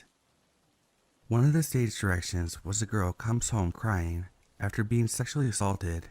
Another girl in our class received this one, but was uncomfortable doing it, and rightfully so. A boy in the class criticized her for not wanting to do it, and she ran out of the classroom. My friend and I followed her. The three of us opened up about our past assaults, and we eventually calmed the classmate down. Time passes after the class, and a few classes later, when I was walking my friend in my car, she all of a sudden runs away from me. I follow her, and I'm laughing at her. She had fallen gracefully on the ground and was on the grass on her knees. I asked her what she was doing. I asked her why she was being a weirdo. What she did was related to our conversation. She looks up at me with some strange kind of fear in her eyes and says that she just saw her assault her just then on campus. I was shaken at this point because I don't remember seeing anyone walk anywhere near us. She said he walked by and stared at her evilly. I was confused and said she must have imagined it, but she was adamant. I was also even more confused because she had told me she had filed a restraining order against him. How could he be allowed on campus? If he really wanted to go to the same school, there were 2 campuses in 2 different towns, so surely he could have gone to the other campus. I was asked all these questions and was met with little answer. Obviously, she said she wanted to talk to her mother and handle it accordingly. It took 2 weeks to hear anything about it. I wanted her to bring it up, but she never did. So eventually I asked her, and she gave me a story about how she went to the dean's office after class and fixed things. I remember being confused because I had driven her home after all our classes were over. She said that they went after I left, but that couldn't have been because the school offices closed around 5, and we would always leave at 5. Many of my questions were met with strange excuses, but I remember just letting it go. This was a sore subject after all, and I didn't want to upset her any more than she already was. Weeks passed, and my friend and I eventually became inseparable. We seemed to know a lot of the ins and outs of each other. We even hosted a Friendsgiving together at her house with some of the people from our acting class. Then the end of the summer semester came, and I could feel a rift grow between us. I was confused and hurting. She said she wasn't going for a degree and was just there to take acting classes. I remember being confused. I thought she was a theater major like me. She had said she was, but I guess she might have changed her mind.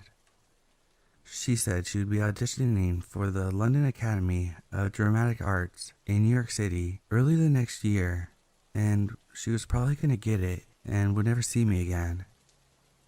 I remember feeling confused. Why didn't she tell me this sooner? Why did she even get close to me during the semester? Then I thought how it was probably my fault that I pushed her to be my friend. But I just felt so bad for her. It was like she was asking for a friend without telling me. Eventually, I convinced her that it would be good for her to go to class with me again next semester.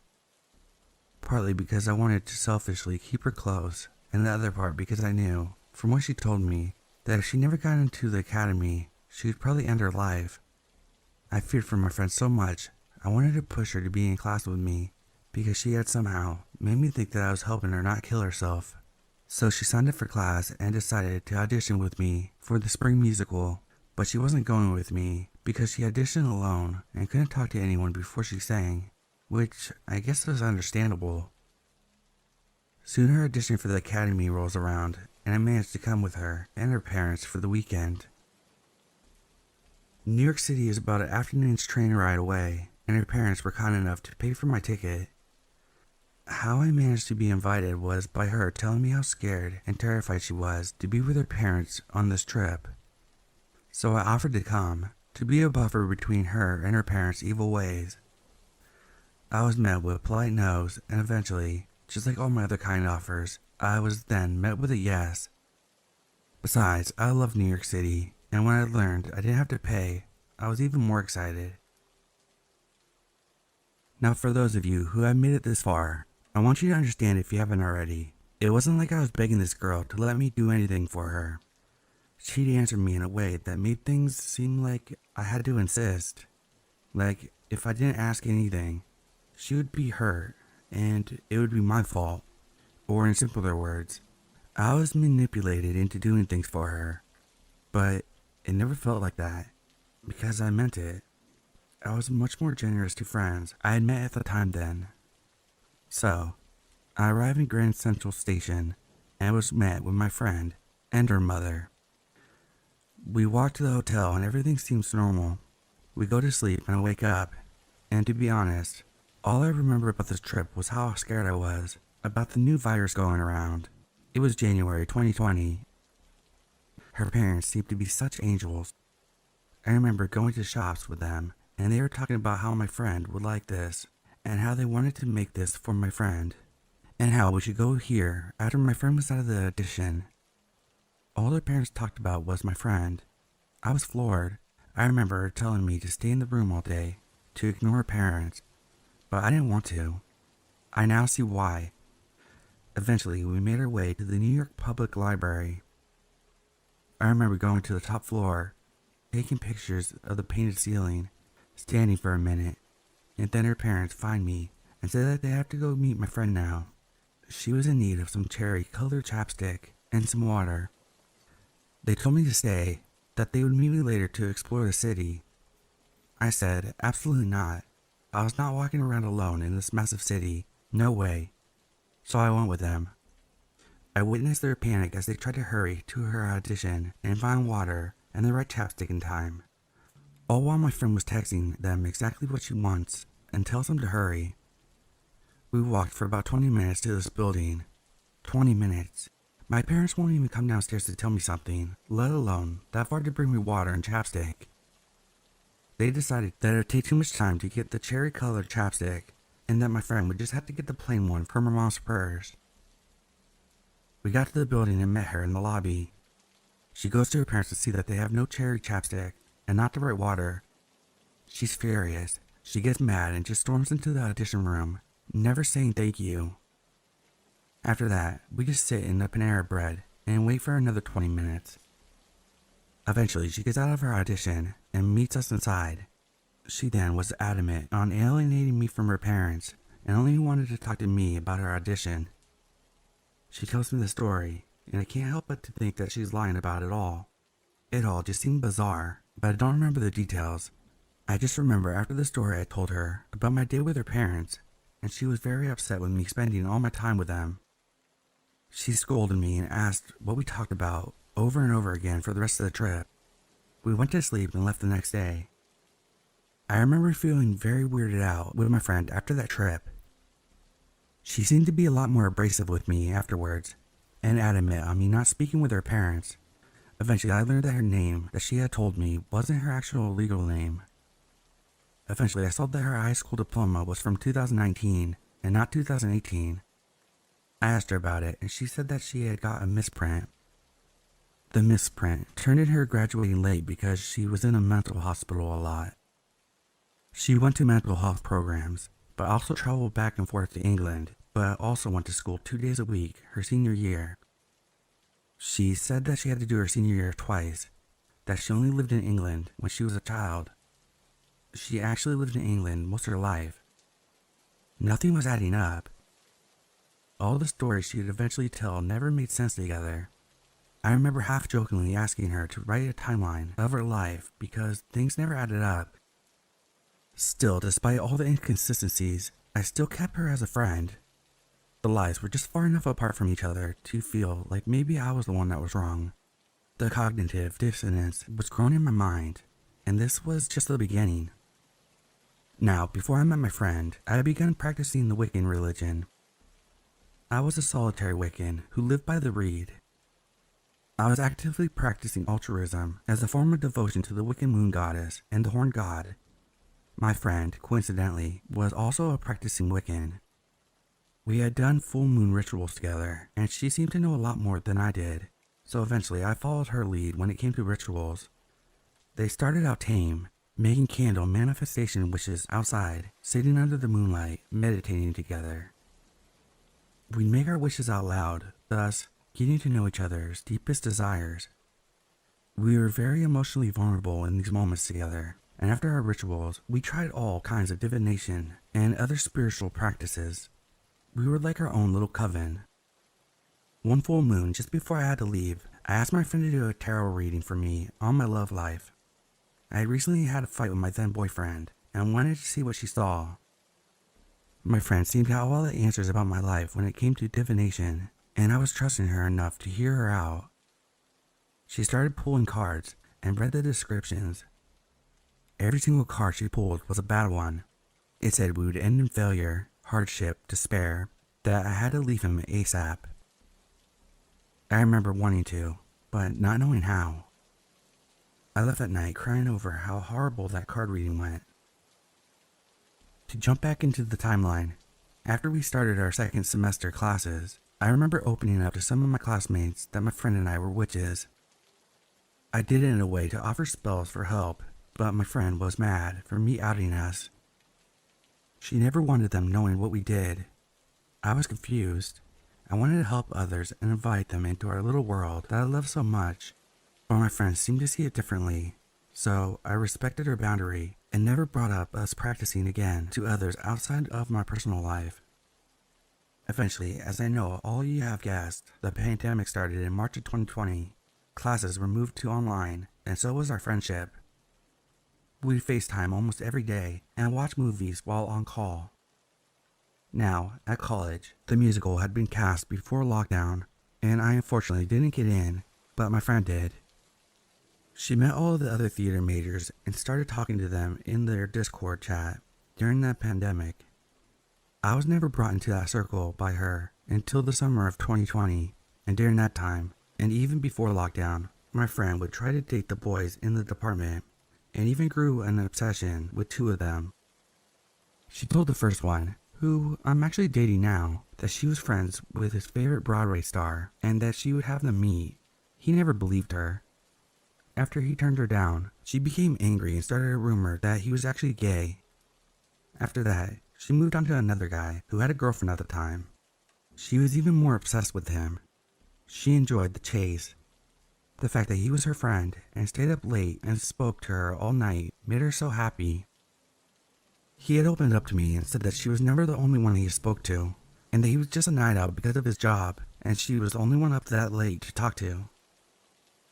During the course of the 2 months during lockdown, and when people began to feel a little more comfortable, my friend and I had talked about her maybe moving into my house. Now, I have a large room in my parents' basement, and my friend had begun to scare me with her talks of her parents are awful to her when she's home with just them. I've yet to mention that she has an older brother with a form of autism, among other issues. She would talk about how mean he was to her. She consistently called me, saying that she was going to kill herself. I was terrified and decided to open up my home to her. This was the worst, but best mistake I've ever made. Worse because of the escalation of our friendship getting worse, but the best because it really made me realize how awful and manipulative she truly was. She moved in, and everything was great. It was nice to be with someone who I considered to be my best friend. It was like a never-ending sleepover. I had a spare bed in my room at the time, and she would use that for a while, until she brought over her mattress, and eventually moved all her things in. Everything she had, however, reeked. Everything smelled like BO, and when she lived here, she never showered. She stayed here about 5 days a week, and 2 days at her house. She refused to even shower and never changed her clothes. She'd just sit on one side of the room and rot for days, only getting up to use the bathroom and pick up DoorDash. She'd eat on my side of the room and leave her mess for me to pick up. Eventually, I bought a large trash barrel for us to use, and she would fill it up almost daily. I tried to do moon rituals with her, and she would refuse to practice with me. I'd ask for a tarot reading, and she would refuse. However, her prophecies didn't stop, they just got worse. Instead of getting tarot readings, I get dream recalls. She would tell me all these amazing dreams she had. They were said to be prophetic dreams brought to her by the goddess Aphrodite, whom she claimed to work with and worship while I was outside doing my moon rituals. She'd tell me I'd be a famous actress and I'd date a K-pop star. I'd see the world and be an amazing celebrity. Obviously, I didn't believe her at first, but she'd tell me her stories in such a way that it would give me hope that my hard work would actually pay off. She had the goddess of Aphrodite on her side, delivering these messages. I wanted to believe her so bad that I shoved all logic aside and clung on the future reality that she was feeding me. I was no longer in a sad and crumbling relationship. I would be cast in shows. I'd be happy one day, and that's all I truly wanted. Soon, during the summer, my friend would have another friend over. We'd all hang out, But this new girl was more my friend's friend than mine. Eventually, my friend began to actively try to keep us from seeing each other, but it never really worked because eventually me and the other girl became close. We would even work together in my room while my friend sulked in the corner, eyes closed, listening to music and ignoring us every time we invited her to join us. Also around that time. Now, this is not my story to tell, despite being anonymous. I just don't feel comfortable sharing the exact details of the boy's encounter with my friend. But what happened was later told to me by this boy, and it was on a night that I was out at my then boyfriend's house. This incident happened in my bedroom, however, and the details still haunt me to this day. Though rest assured, nothing too horrible escalated, but if it wasn't for some sort of intervening that I can't remember the details of, I don't know what my friend would have truly done to him. I remember after that night, despite not knowing what had happened, my friend grew even more malicious towards me.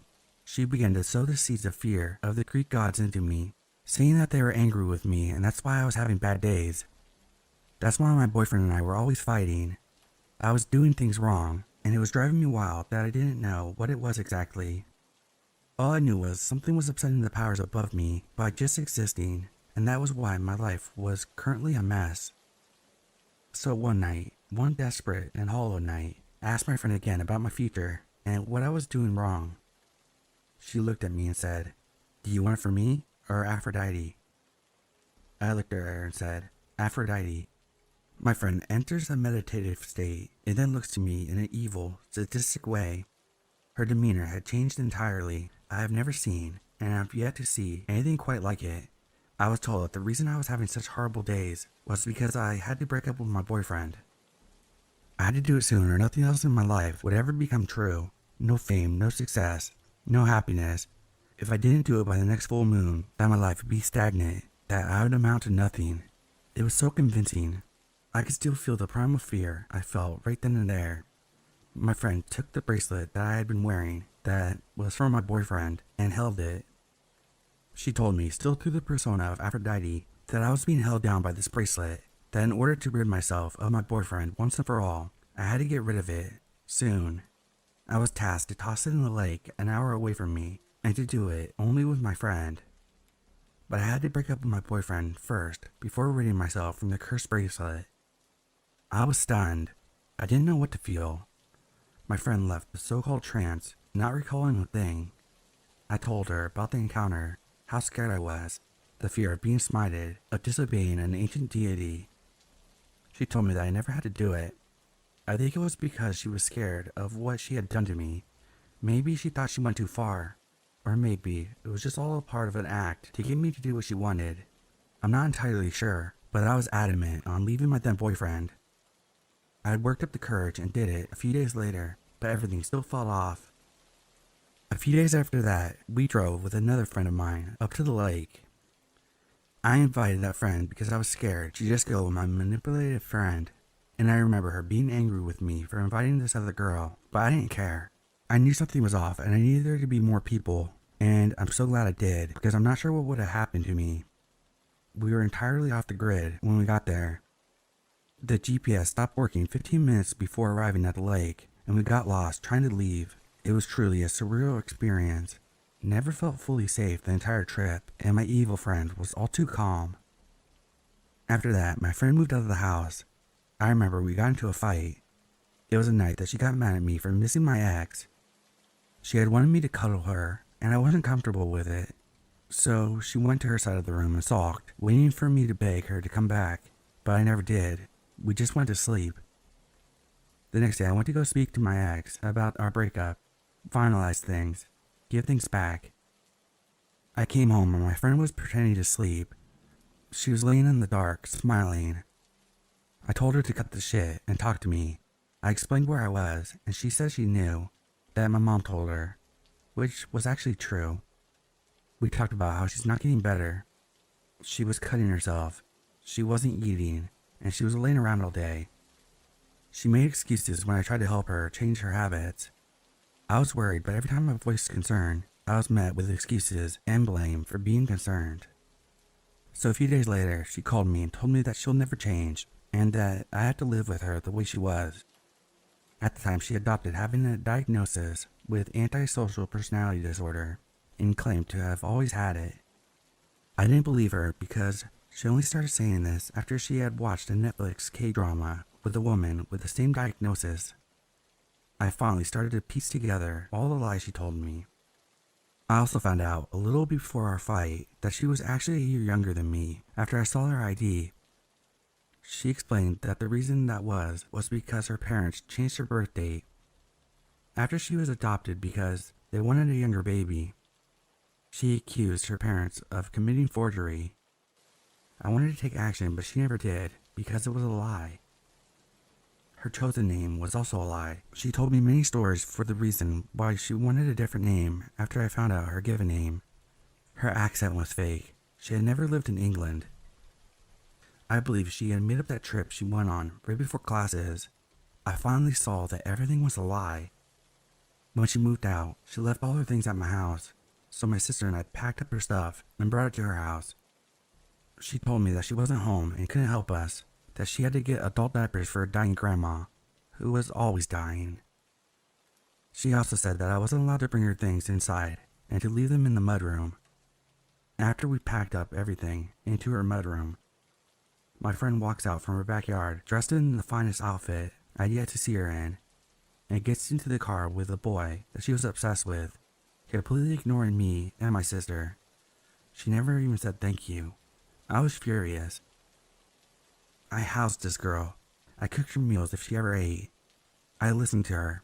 I did everything in my power to care for her. All I got was a mess of fuck you and my life in shambles. I tried confronting her on her lie and was met with countless, insistent, and self-deprecative excuses. So I just gave up and never spoke to her again. She blocked me on everything after that. I never spoke to anyone from my college ever again. She's gone from social media as well. All of her accounts have been changed or deactivated. To conclude, I eventually got back together with my boyfriend and recently broke up with him on my own terms. I just wasn't ready to let go at the time. I still practice witchcraft, just not Wicca, and I'm much more educated now than I was 3 years ago. Like I said, I have a new boyfriend, and I'm also best friends with the other girl, who my evil friend introduced me to. I have my associate's degree in theater arts, and I've done a lot of work in 1 year for my local theater community. I plan to move to New York City in the summer. My life is amazing now, and I have that friend, among others, out of my life. I still at times blame myself for being so naive and so trusting. I blame myself for the hurt I caused and how everything happened. I'm much more guarded now, but also a lot more headstrong. I also haven't made any new friends since, but I'm currently okay with that.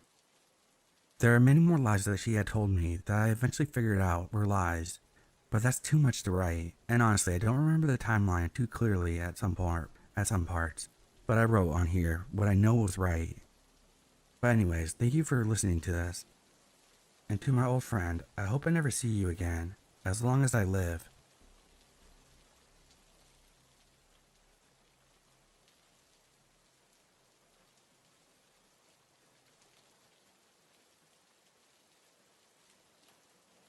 Thought I'd share an old story. Still not totally sure how to discern this one though. For context, I was like 17, female, when this happened, and it was in a residential neighborhood where it's not all that common to find homeless people. So one day, I was in some bushes at my usual smoke spot near a public space but hidden, and a man walks up and finds me on accident. He looks half unkept, half clean, ripped but washed jeans, long hair but combed and clean shaven, big backpack but has a wallet and phone. Still, I assume he's a homeless guy. I try to be polite but also careful, because I am a young girl at this time, and that's the nature of life. But he's also in a position where I can't get out of my spot without walking directly past him, and he's kind of blocking my exit with his body. Anyhow, he starts making conversation, just generally talking about if I like the town we live in, stuff like that. At one point, he starts going into all these crazy stories about how he's a love child of like James Dean and some golden age actress or something that I literally can't remember. And he's talking about all this time spent with Cher, and I'm just sitting there nodding politely, pretending to believe it, hoping he'll just go away. Then he starts getting into how he's a founder of the ARC, a chain thrift store. Again, I know this is bullshit, because I knew the history of the ARC, from personal family ties to it. He showed me all this proof. It's like old ARC, business cards, and stuff that anyone could grab from the counter. Then he starts trying to tell me he owns most of the apartment buildings in town, and he'll rent me an apartment building for cheap. Again, the proof he's showing me is random notes in his wallet that he's illegibly scribbled on. At this point, he's been spouting lies for the better part of an hour, and I know he's just not gonna walk away if I let him keep going. But still, I assume he's just a lonely homeless guy making up lies for fun, so I make up my own lie and say I have to get to work and slide past him, hoping that'll be that. But then he starts following me back to my car and insists I take his business card. It's some random guy's card with his name and phone number written on the back. God knows if they were real info. I take it, then keep walking. He keeps following, and this is when he starts asking more personal questions, and red flags start raising. He begins asking if I live alone, if I still live with my family, if I live just with my mom, or my dad too. Am I close with my family? Am I happy at home? Do I have any brothers? How many brothers? Older or younger? Specifically brothers. Never ask if I have sisters. A lot of this stuff just makes me think he's gauging not only what level of protection I have, but also who would be looking for me if I was gone, and whether or not if I was looking to run away or looking for someone to put my trust into. Just very trafficky, kidnappy stuff. To end this all, I told him I live with my dad and my 3 brothers, all of whom who love me very much and were very protective and love to work out. He says okay, but if I ever need to escape home for a little or need a place to live, I had his business card, and I should call him, and he'd house me for free. I kept walking, he kept following, and I was not about to go back to my car, let him know what I drove, and my license plate. So I just sort of stopped in the middle of the sidewalk, and at a crossroad, and stepped aside, and pretended to fiddle with my phone, and he walked in the other direction, and I booked it to my car, and left. I was wigged out. But also, it still could have been an innocent interaction, and I do stand by that. But the way it ended up just freaked me out. So I filed a harassment police report, which they did not want to take, but I forced them to, just in case something happened to me or someone else. A week or 2 later, I'm at a shop in a different neighborhood, though one close by. I'm in the checkout line, and I glance behind me, and there's the guy. I look down. He's not holding anything to buy, so I try and stay calm, hand my stuff to the cashier, and ask her to hold it for me. And then I quickly walk out to my car, making sure he hasn't followed me again, and go home. I don't think he followed me to the store anyway. At most, he saw me walking in from the parking lot and came in after me. But I think more likely, he was already in there and just spotted me and walked up behind me, or it's none of the above. That's the thing is, I really cannot tell if this was just me overreacting to a slightly odd, possibly homeless man, or if it could have been something more sinister had my responses and behaviors been different.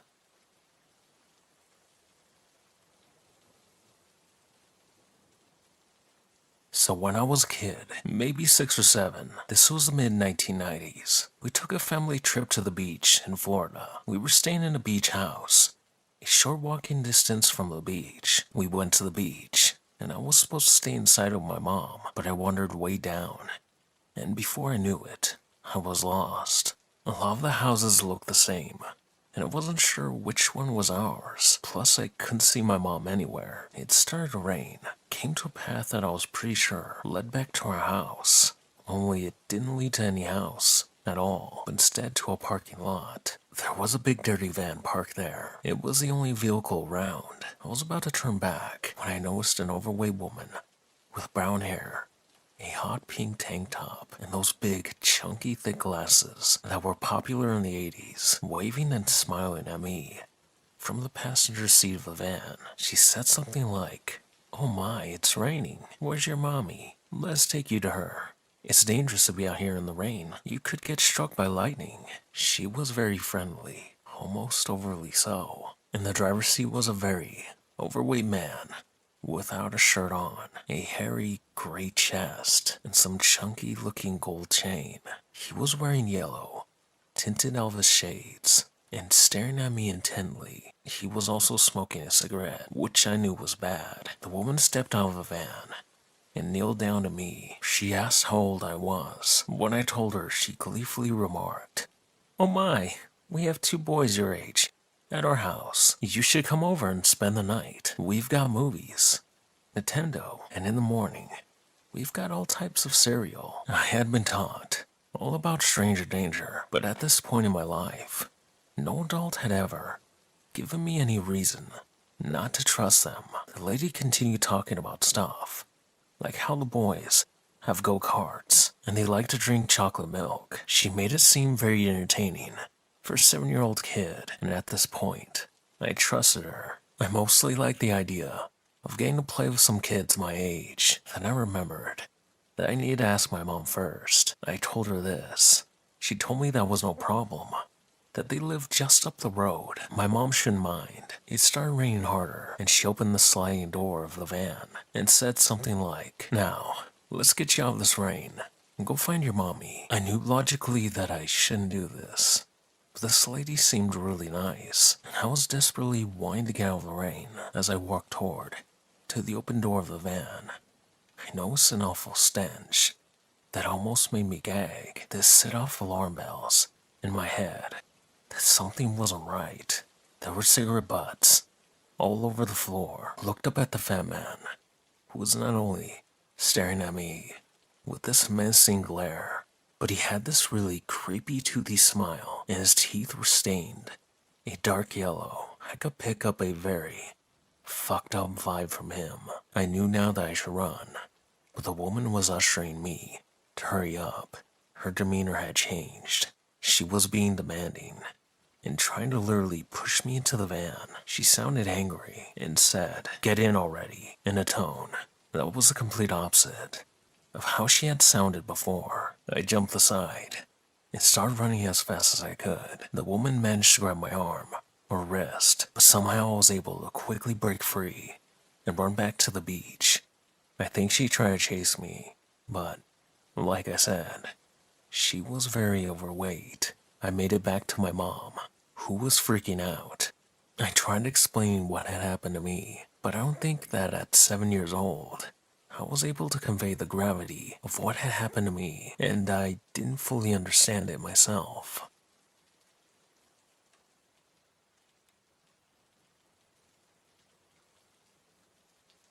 This happened about 10 years ago, in an area between Seattle and Tacoma, Washington. My friend, we'll call him R, and I used to regularly go to Tacoma to sing karaoke at a bar there. To be honest, I don't think I've ever seen the city of Tacoma during the day. Anyways, so it's about 1 or 2 in the morning, and we're heading back to Seattle, and we have to stop for gas. He pulls over at this station, and I'm buzzed and feeling good. So this creepy station doesn't even register with me. As I'm sitting, messing with the radio, suddenly my door swings open.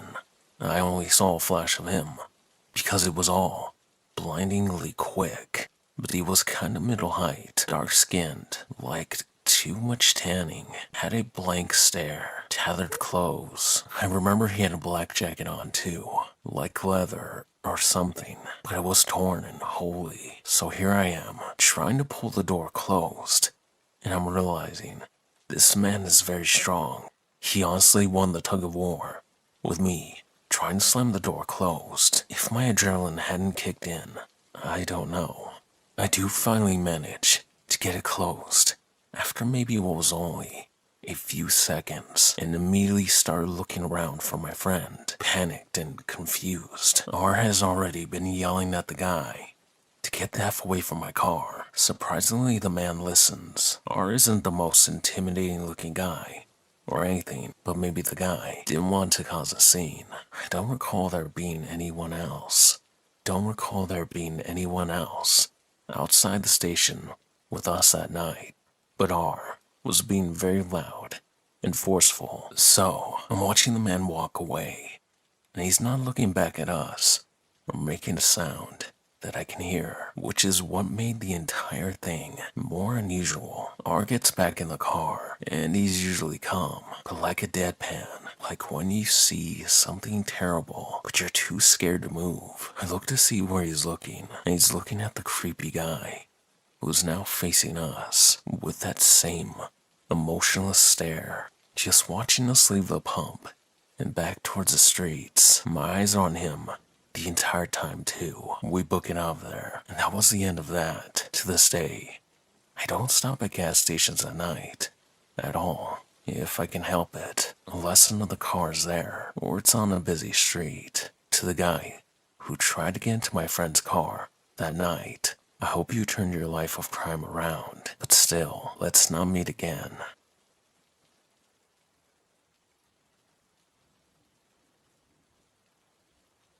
I'm a 23-year-old female. At the time this happened, I was 19 and homeless in a big city. I recently moved to that city and was on my way back to the shelter from the public library, my favorite place to hang out during the day. I was taking a shortcut through an alley wide enough for a car to go through. I noticed an old beat-up car come into the alley and drive slowly behind me. I figured that they probably didn't feel like they had enough room to pass me, so I picked up the pace and crossed the street. They drove on the same side of the street that I was on and kept pace with me. There was just one guy in the vehicle, looked to be in his mid-20s and Hispanic. He rolled down his window and said, "Hey, are you okay? How old are you?" I looked like I was just about 14, and I'm pretty short, so I got that question a lot. I just responded, "I'm fine. I'm not a minor if that's what you're asking." He asked me if I needed a ride, and I politely declined. Then he starts telling me that he's just concerned and wanted to talk. He really insisted and smiled through almost the entire interaction. It was very off-putting how much he was smiling. I asked him why we couldn't just talk on the street where we were, and he dodges the question and asked me again if I'm sure that I don't want to ride. My gut was telling me that he had bad intentions, and if I were as young as I looked, I might have fallen for it. Instead, I looked around me to make sure I wasn't going to get ambushed and walked up to his passenger window. I told him in the most threatening voice I could muster, "I know you don't really want to talk. I'm sure you have worse things in mind." I paused and took another look around. "And I've memorized your license plate. I'm going to go straight to the police station. I better not see you again." I never saw him again. Unfortunately, though, I forgot to write down his plate number.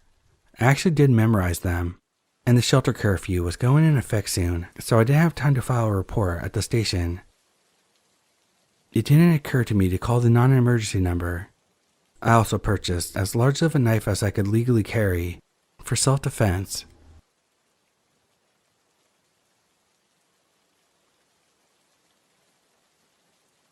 This happened about 20 years ago. I was 9 at the time, but my parents have also told me their side of the story on a bunch of different occasions, so that should help. My parents are both biologists. They met at work, and from there, it's history. The place where they worked at the time was a government building dedicated to biology research used in government projects towards the public, meaning they were the ones studying their environment and making the environment protection laws around their studies. This being a massive old government building, it also had a security guard present day and night. During the day, the security guard would mostly just stay in reception and greet people, But at night, they would do their rounds and make sure that there was no intruders because of all the science equipment and computers kept in the building. One of these guards is the let's not meet guy. Initially, he seemed like the nicest person.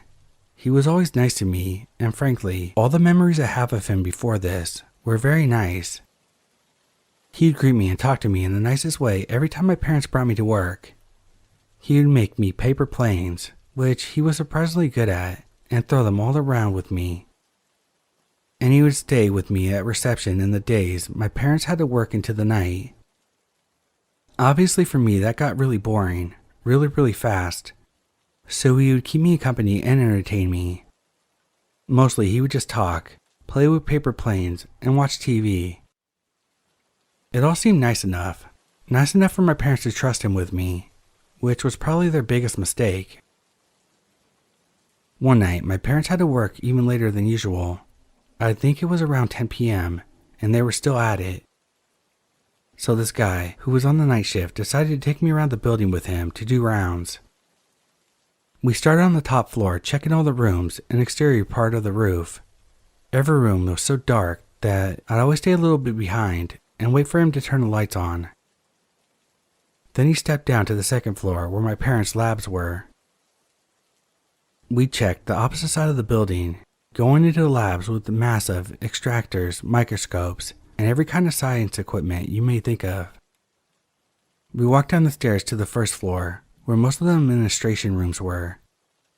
I still remember seeing maps on the walls with embalmed fish everywhere serving as decorations. First floor was all clear, so it was time to check the 2 basement levels.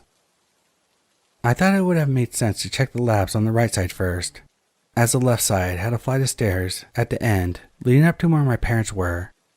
But for some reason he decided that we would check that side first. We checked all the labs, but I noticed his pace was accelerating, and he was starting to look and sound happier, excited even. Once again, we checked all the labs, all the corners from one end to the other, turning the lights on ahead of us and turning them off behind us when we left. When we got to the last lab area, he turned all the lights on and went inside. There were 3 separate offices on each side of the lab, and on the first one, he hurried towards the printer, opened it up, took out 2 pieces of paper, and made 2 quick paper planes. That's when everything changed. He picked up one of the planes, went outside the office, and threw it towards the end of the room. Then he told me the one he just threw was mine, and that we could throw them all around there. I ran to the other side of the room to pick up the plane, excited to play with it, and suddenly the lights went off. When I turned to check what was happening, I saw him getting out of the lab, turning the lights off, and locking the door. I ran to the door, punched and kicked at it while screaming for him to open it, panic taking over me because of how scared I was of being in the dark at the time. Through the glass door, I could see him scurrying away in the corridors, turning the lights off as he went, disappearing and turning the corner. I'm pretty sure everything I felt, and every shadow, and every creepy monster I saw in there while waiting was a part of my imagination because of how scared I was. I balled up against the corner, and I could see a shadow moving around in the dark. I could only cry, lost, without knowing what was happening and why he was doing that. My parents finished up their work eventually, and when they did, they packed up their things and made their way to the lobby to pick me up and go home. When they got there, the security guard was at reception, and I was nowhere to be found. They panicked, of course. Must have shouted 100 different cuss words at the guy, and I'm not sure how my dad didn't murder him right there and then.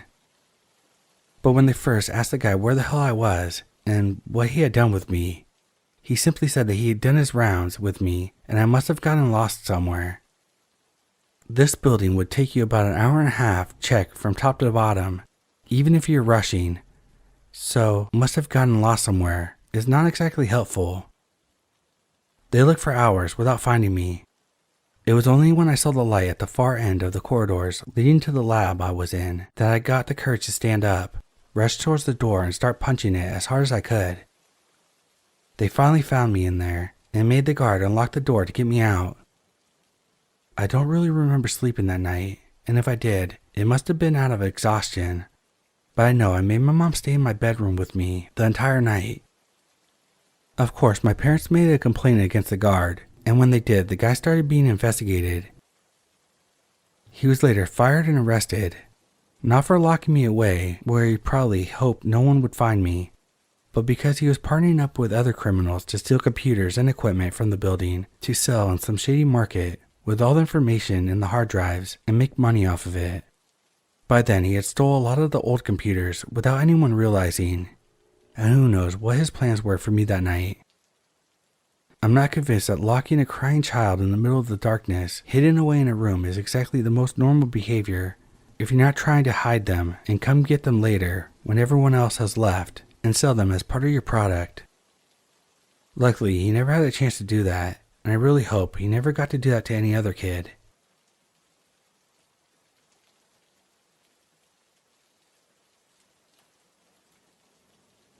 I was around the age of 7 years old, and I was playing in my cousin's backyard when a man started to talk to me from the other side of the fence. He told me that he was one of my cousins, which I immediately knew wasn't true. He told me that I should come with him, and he wants to have a lot of fun with me, and he loves me. I ran back inside my cousin's house and told my mom and my aunt what just happened, and they both looked out the window and could see that this guy had already gone. I then described what the man looked like to them, and they told me that they never had a cousin that looked like him. I think they thought I made it up because now when I ask them about it, they say, "Oh wait, that actually happened? I thought you just wanted attention." It's so creepy thinking about a grown man who I didn't even know telling a 7-year-old me that he loves me. Yuck, I can only imagine what he meant.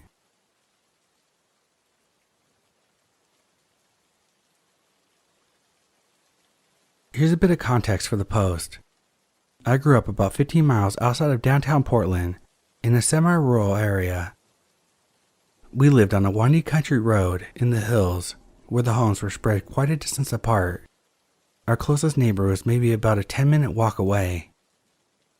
Our house was set off in the back of the road and had a gravel driveway that took a sharp turn so you couldn't see the house from the road, and vice versa. One warm spring day when I was 10, I was riding the bus home from school. As the bus squeaked to a stop at my driveway, I looked out the window to my left and saw a man in a gray pickup idling alongside the road, parked perpendicular to my driveway, almost blocking it. Being so young, I thought nothing of it, but when I got to the front of the bus, the driver held out his arm blocking me from going any further. "Do you recognize that truck or that man?" I told her no. At this point, she opened the door, sliding the window, and motioned for him moving along. He looked at her, then looked away, and didn't move. He wasn't looking at a map or anything, only sitting there. The bus driver then got on an intercom and told him that he needs to move along, but he continued to stay there. Then she said, "Sir, you best move along. I'm not going anywhere until you get out of here." He finally left, and after a few minutes, the bus driver let me out, and she said that she'll wait several minutes for me to get up my driveway to my home. I told my mom what happened as soon as I got home, and the next morning she came with me to catch the bus and to thank the driver. I believe she gave her some sort of gift, but I'm not sure exactly. After that incident, my mom and stepdad hauled out a section of trees at the end of the driveway as a hiding spot. In that spot, my siblings and I would watch the road while waiting for the bus in the mornings while nobody could see us. Anyway, this incident gives me chills when I think back. If my bus driver hadn't been so vigilant in looking out for me, and if this man in the pickup had been up to no good, I would be a goner. Right after my driveway, there's a sharp turn and a steep hill, and the bus would have been out of sight within seconds. There would have been no witnesses.